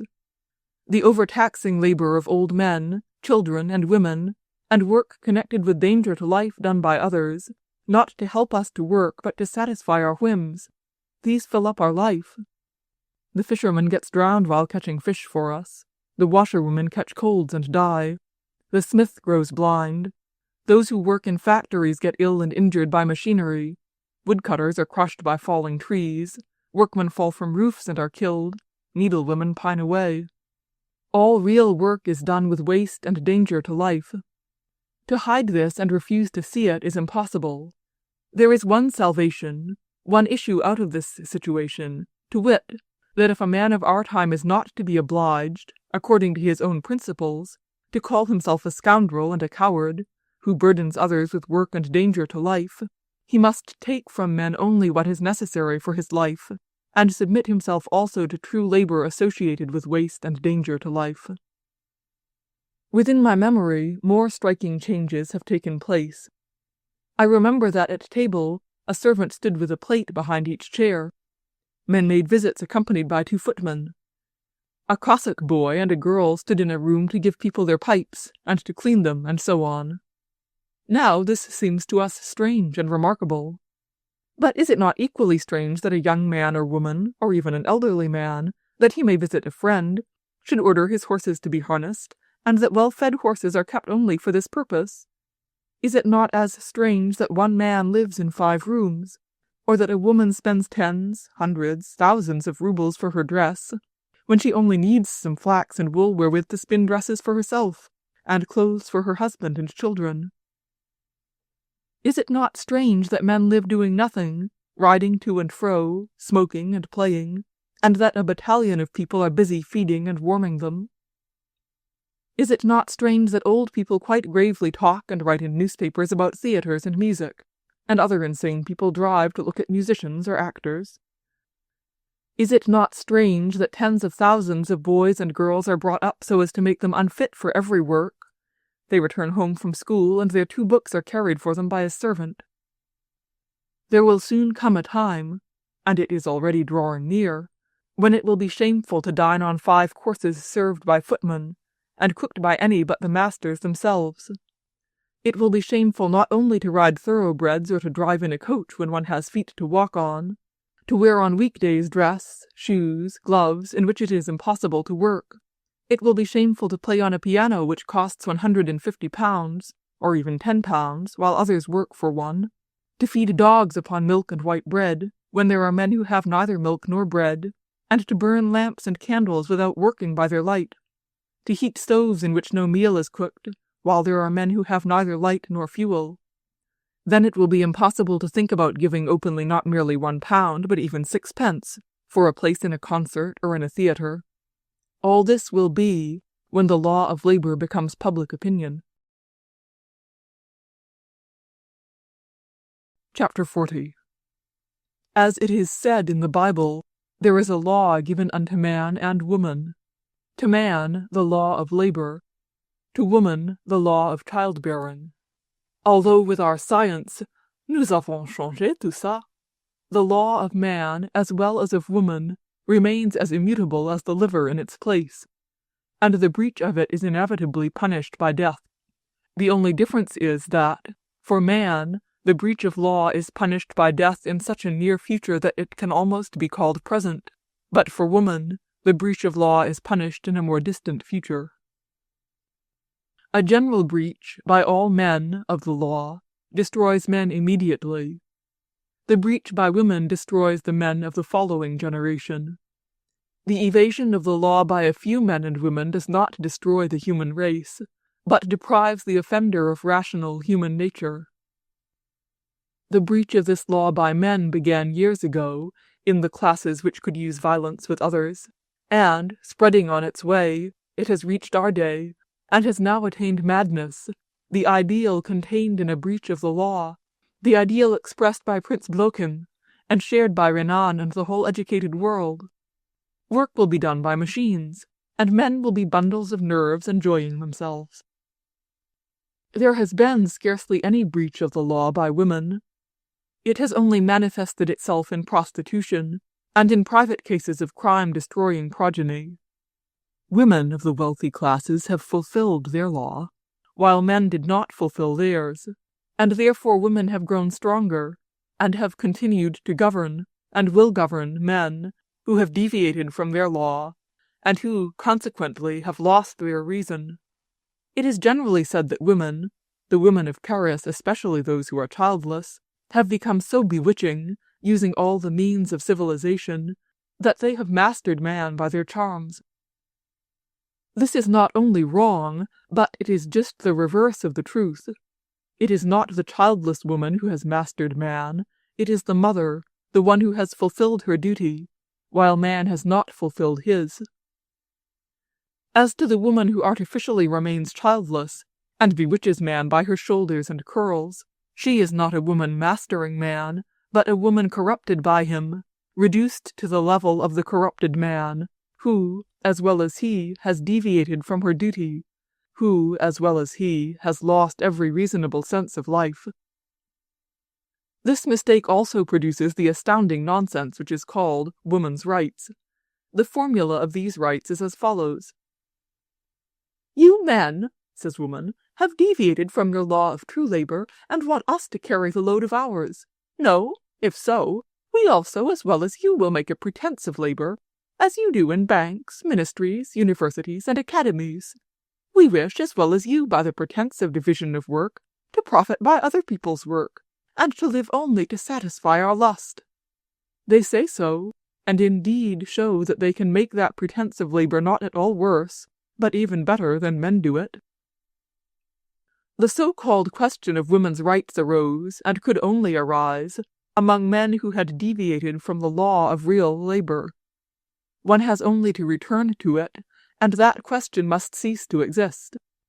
A woman who has her own particular, inevitable labor will never claim the right of sharing man's labor, in mines or in plowing fields. She claims her share only in the sham labor of the wealthy classes. The woman of our class was stronger than man, and is now still stronger, not through her charms, not through her skill in performing the same Pharisaic similitude of work as man, but because she has not stepped outside of the law, because she has borne that true labor, with danger of life, with uttermost effort, true labor, from which the man of the wealthy classes has freed himself. But within my memory has begun also the deviation from the law by woman, that is to say, her fall, and within my memory it has proceeded farther and farther. A woman who has lost the law believes that her power consists in the charms of her witchery, or in her skill at a Pharisaic pretense of intellectual labor. Children hinder the one and the other. Therefore, with the help of science is always helpful to everything wicked, within my memory it has come to pass that among the wealthy classes, scores of means of destroying progeny have appeared, and these means become a common attribute of the toilette. And behold, women, mothers, some of them of the wealthy classes, who held their power in their hands, let it slip away, and place themselves on a level with women of the street. The evil has spread far, and spreads farther every day, and will soon grasp all the women of the wealthy classes, and then they will be on a level with the men, and together with them will lose every reasonable sense of life. There will be no return for this class then. But there is yet time, for there still remain more women than men who accomplish the law of their life. Therefore there are still reasonable beings among them, and thus some of the women of our class hold in their hands the possibility of salvation. If only women would understand their worth, their power, and would use these for the work of salvation of their husbands, brothers, and children, the salvation of all men. Women, mothers of the wealthy classes, in your hands is the salvation of men of our world from the evils from which it suffers. Not those women who are occupied by their figures, bustles, head-dresses, and their charms for men, and who, against their will, by accident and in despair bear children, and then give them over to wet nurses. Nor yet those who go to different lectures, and talk of psychometrical centers of differentiation, and who also try to free themselves from bearing children not to hinder their folly, which they call development. But those women and mothers who, having the power of freeing themselves from childbearing, hold strictly and consciously to that eternal, immutable law, knowing that the weight and labor of that submission is the aim of their life. These women and mothers of our wealthy classes are those in whose hands, more than in any others, lies the salvation of the men of our sphere in life, from the calamities which oppress them. You women and mothers who submit consciously to the law of God, you are the only ones who, in our miserable, mutilated circle which has lost all semblance of humanity, know the whole true meaning of life according to the law of God. And you are the only ones who, by your example, can show men the happiness of that submission to God's law of which they rob themselves. You are the only ones who know the joy and happiness which takes possession of one's whole being, the bliss which is the share of every man who does not deviate from God's law. You know the joy of love to your husband, a joy never ending, never destroyed like all other joys, but forming the beginning of another new joy, love to your child. You are the only ones, when you are simple and submissive to God's law, who know, not the farcical pretense of labor, which men of your world call labor, but that true labor which is imposed by God upon men. And you know the rewards for it, the bliss which it gives.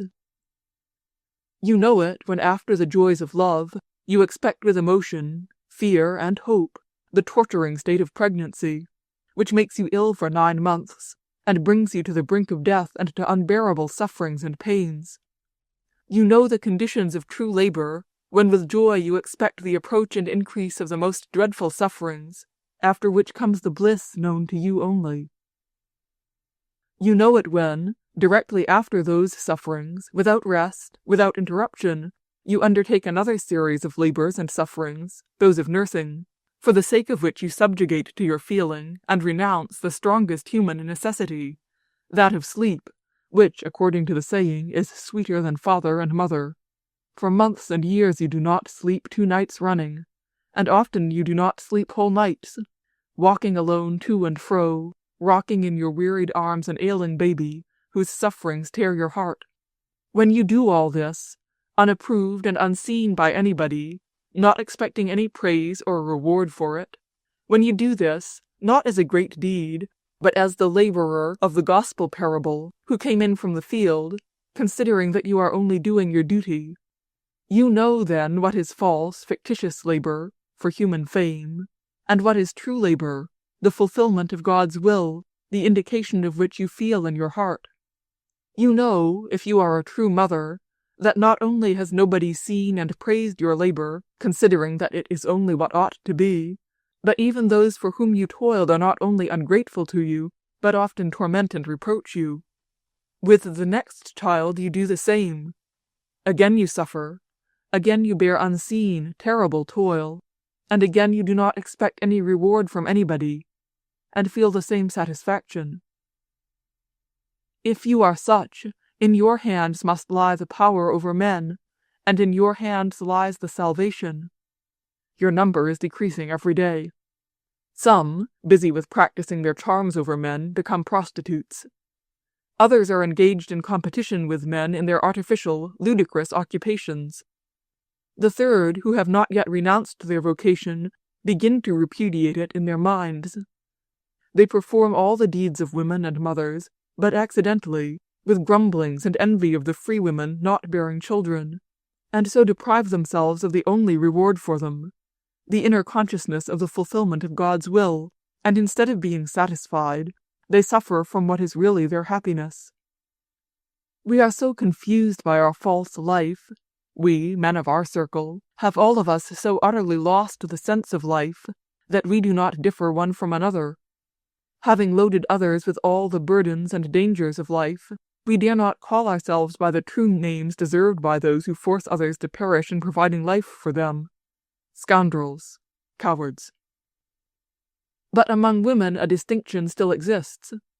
There are women, human beings, women, presenting the highest manifestation of a human being, and there are women, prostitutes. This discrimination will be made by succeeding generations, and we, too, cannot help making it. Every woman, however she dresses, however she calls herself, however refined she may be, if being married she abstains from bearing children, is a prostitute. However low a lost woman may be, if she consciously devotes herself to bearing children, she does the best and highest work of life in fulfilling the will of God, and she has no superior.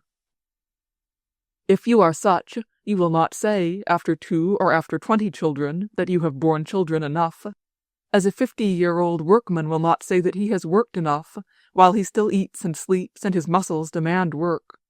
If you are such, you will not cast the trouble of nursing and care on a strange mother, any more than a workman will give the work which he has begun and nearly finished to another man, because in that work you put your life, and because, the more you have of that work, the fuller and happier is your life.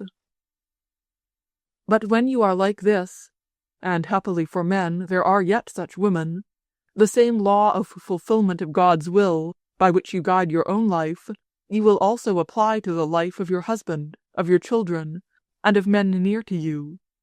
If you are such, and if you know by experience that only self-denied, unseen, unrewarded labor, with danger of life, and uttermost effort for the life of others, is the mission of man which gives satisfaction, you will claim the same from others.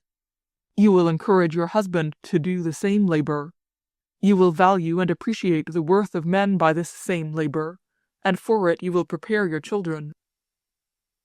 Only that mother who looks on childbearing as a disagreeable accident, and upon the pleasures of love, comfort, education, sociability, as the meaning of life, will bring up her children so that they shall have as many pleasures, and enjoy them as much as possible, will feed them luxuriously, dress them smartly, will artificially divert them, and will teach them, not that which will make them capable of self-sacrificing man's and woman's labor with danger of life and uttermost effort, but that which will deliver them from that labor, which will give them diplomas and idleness. Only such a woman, who has lost the significance of her life, will sympathize with that false, sham man's labor, by means of which her husband, freeing himself from man's duty, may profit, together with her, by the labor of others. Only such a woman will choose a similar husband for her daughter, and will value men, not for what they are in themselves, but for what is attached to them: position, money, the art of profiting by the labor of others. A true mother who really knows God's law will prepare her children for the fulfillment of it. For such a mother it will be suffering to see her child overfed, pampered, overdressed, because all this, she knows, will hinder it in the fulfillment of God's law, experienced by herself. Such a woman will not teach that which will give her son or daughter the possibility of delivering themselves from labor, but that which will help them to bear the labor of life. She will not want to ask what to teach her children, or for what to prepare them, knowing what it is, and in what consists the mission of men, and consequently knowing what to teach her children, and for what to prepare them. Such a woman will not only discourage her husband from false, sham labor, the only aim of which is to profit by other people's work, but will view with disgust and dread an activity that will serve as a double temptation for her children. Such a woman will not choose her daughter's husband according to the whiteness of his hands and the refinement of his manners, but, knowing thoroughly what is labor and what deceit, will always and everywhere, beginning with her husband, respect and appreciate men, in claiming from them true labor with waste and danger of life, and will scorn that false, sham labor which has for its aim the delivering of one's self from true labor. And let not those women say who, while renouncing the vocation of women, desire to profit by its rights, that such a view of life is impossible for a mother, that a mother is too intimately connected by love to her children to deprive them of sweets, smart dresses, or entertainments, or not to fear their being unprovided for if the husband has no fortune or secure position, or not to be afraid for the future of the marrying daughters and sons who have not got an education. All this is a lie, a burning lie. A true mother will never say this. You cannot keep yourself from the desire to give them sweets, toys, to take them to the circus. But surely you don't give them poisonous berries to eat. You do not let them go out alone in a boat. You do not take them to a café chantant. Why then can you restrain yourselves in this case and not in that? Because you do not tell the truth. You say that you love the children so much that you fear for their life. You are so afraid of hunger and cold, and that is why you appreciate so much the security which your husband's position provides for you, though you consider it unlawful. You are so afraid of future eventualities, calamities for your children which are very distant and doubtful, and you therefore encourage your husband to do things unjustifiable in your opinion. But what are you doing now to secure your children in their present conditions of life from the unfortunate eventualities of the present life? Do you spend much of your time during the day with your children? You do well if you spend 1/10 of the day. The remaining time they are under the care of strangers, hired people, often taken from the street, or they are in institutions, open to the dangers of moral and physical infection. Your children eat, they are nourished. Who cooks their dinner and what from? Mostly you know nothing about it. Who instills moral principles into them? Neither do you know that. Then do not say that you are suffering evil for the good of your children. It is not true. You do evil because you like it. A true mother, the one who in bearing and bringing up children sees her self-sacrificing vocation of life and the fulfillment of God's will not say it. She will not say it because she knows it is not her business to make of her children what she herself or current opinions require. She knows that children, i.e., the following generations, are the greatest and most sacred thing which is given to men to behold in reality, and to serve with all her being this sacred cause is her life. She knows herself, being constantly between life and death, and ever rearing the feebly flickering life, that life and death are not her business. Her business is to serve life, and she will not therefore search for distant paths of this service, but will only endeavor not to avoid the near one. Such a mother will bring forth and nurse her children herself, and above all things else will feed and provide for them, will work for them, wash and teach them, will sleep and talk with them, because she makes that her life work. Only such a mother will not seek for her children external security through her husband's money or her children's diplomas, but she will exercise in them the same capacity of self-sacrificing fulfillment of God's will which she knows in herself, the capacity for bearing labor with waste and danger of life, because she knows that only in that lie the security and welfare of life. Such a mother will not have to ask others what is her duty. She will know everything, and will fear nothing, for she will always know that she has done what she was called to do. If there can be doubts for a man, or for a childless woman, about the way to fulfill God's will, for a mother that way is firmly and clearly drawn. And if she fulfills it humbly, with a simple heart, standing on the highest point of good, which it is only given to a human being to attain, she becomes the guiding star for all men, tending to the same good. Only a mother can before her death say to him who sent her into this world, and to him whom she has served by bearing and bringing up children, beloved by her more than herself, only she can peacefully say, after having served him in her appointed service, "Now lettest thou thy servant depart in peace." And this is that highest perfection to which, as the highest good, men aspire. Such women who fulfill their mission are those who reign over reigning men, and serve as a guiding star to humanity, those who prepare new generations of men and form public opinion, and therefore in the hands of these women lies the highest power of men's salvation from the existing and threatening evils of our time. Yes, women, mothers, in your hands, more than in those of any others, lies the salvation of the world. Note to Chapter 40. The vocation of every man and woman is to serve other people. With this general proposition, I think all who are not immoral people will agree.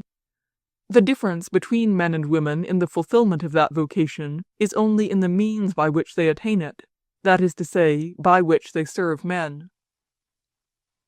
Man serves others by physical work, procuring food, by intellectual work, studying the laws of nature in order to master it, and by social work, instituting forms of life and establishing mutual relationships between people. The means of serving others are various for men.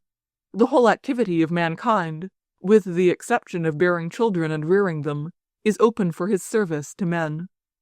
A woman, in addition to the possibility of serving men by all the means open to man, is, by the construction of her body, called, and inevitably attracted, to serve others by that which alone is excepted from the domain of the service of man. The service of mankind is divided into two parts.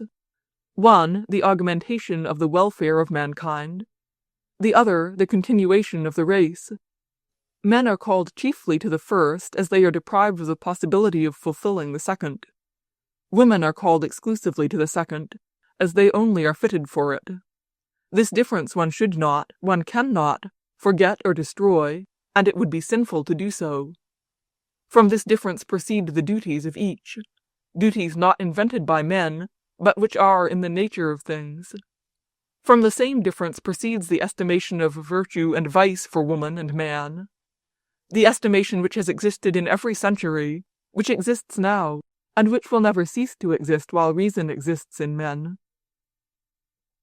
It always has been the case, and it always will be, that a man who spends a great part of his life in the various physical and mental labors which are natural to him, and a woman who spends a great part of her life in the labor of bearing, nursing, and rearing children, which is her exclusive prerogative, will alike feel that they are doing their duty, and will alike rise in the esteem and love of other people, because they both fulfill what is appointed, because such is the substance of the matter. The vocation of man is broader and more varied, the vocation of woman more uniform and narrower, but more profound. And therefore it has always been, and always will be, the case that man, having hundreds of duties, will be neither a bad nor a pernicious man, even when he has been false to 1 or 10 out of them, if he fulfills the greater part of his vocation. While woman, as she has a smaller number of duties, if she is false to 1 of them, instantly falls lower than a man who has been false to 10 out of his hundreds of duties. Such has always been the general opinion, and such it will always remain, because such is the substance of the matter. A man, in order to fulfill God's will, must serve him in the domain of physical work, thought, and morality. In all these ways he can fulfill his vocation. Woman's service to God consists chiefly and almost exclusively in bearing children, because no one except herself can render it. Only by means of work is man called to serve God and his fellow men. Only by means of her children is a woman called to serve them. Therefore, that love to her own children which is inborn in woman, that exclusive love against which it is quite vain to strive by reasoning, will always be, and ought to be, natural to a woman and a mother. That love to a child in its infancy is not egotism, it is the love of a workman for the work which he is doing while it is in his hands. Take away that love for the object of one's work, and the work becomes impossible. While I am making a boot, I love it above everything. If I did not love it, I could not work at it. If anybody spoils it for me, I am in despair. But I only love it thus while I am working at it. When it is completed, there remains an attachment, a preference, which is weak and illegitimate. It is the same with a mother. A man is called to serve others by multifarious labors, and he loves those labors while he is accomplishing them. A woman is called to serve others by her children, and she cannot help loving those children of hers while she is rearing them to the age of 3, 7, or 10 years. In the general vocation of serving God and others, man and woman are entirely equal, notwithstanding the difference of the form of that service. The equality consists in the equal importance of one service and of the other, that the one is impossible without the other, that the one depends upon the other, and that for efficient service, as well for man as for woman, the knowledge of truth is equally necessary. Without this knowledge, the activity of man and woman becomes not useful but pernicious for mankind. Man is called to fulfill his multifarious labor, but his labor is only useful, and his physical, mental, and social labor is only fruitful, when it is fulfilled in the name of truth and the welfare of others. A man can occupy himself as zealously as he will to increase his pleasures by vain reasoning, and with social activity for his own advantage. His labor will not be fruitful. It will be so only when it is directed towards lessening the suffering of others through want and ignorance, and from false social organization. The same with woman's vocation. Her bearing, nursing, and bringing up children will only be useful to mankind when she gives birth to children, not only for her own pleasure, but when she prepares future servants of mankind, when the education of those children is done in the name of truth and for the welfare of others. That is to say, when she will educate her children in such a manner that they shall be the very best men possible, and the very best laborers for others. The ideal woman, in my opinion, is the one who, appropriating the highest view of life of the time in which she lives, yet gives herself to her feminine mission, which is irresistibly placed in her, that of bringing forth, nursing, and educating the greatest possible number of children, fitted to work for people according to the view which she has of life. In order to appropriate the highest view of life, I think there is no need of visiting lectures. All that she requires is to read the Gospel, and not to shut her eyes, ears, and, most of all, her heart. Well, and if you ask what those are to do who have no children, who are not married, or who are widows, I answer that those will do well to share man's multifarious labor. But one cannot help feeling sorry that such a precious tool as woman is, should be bereft of the possibility of fulfilling the great vocation which it is given to her alone to fulfill. Especially as every woman, when she has finished bearing children, if she has strength left, will have time to occupy herself with help in man's labor. Woman's help in that labor is very precious, but it will always be a pity to see a young woman fit for childbearing occupied by man's labor. To see such a woman is the same as to see precious vegetable soil covered with stones as a place of parade or as a walking ground.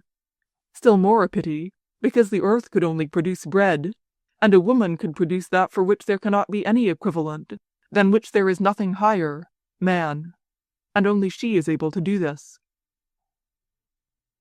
End of What Shall We Do by Leo Tolstoy.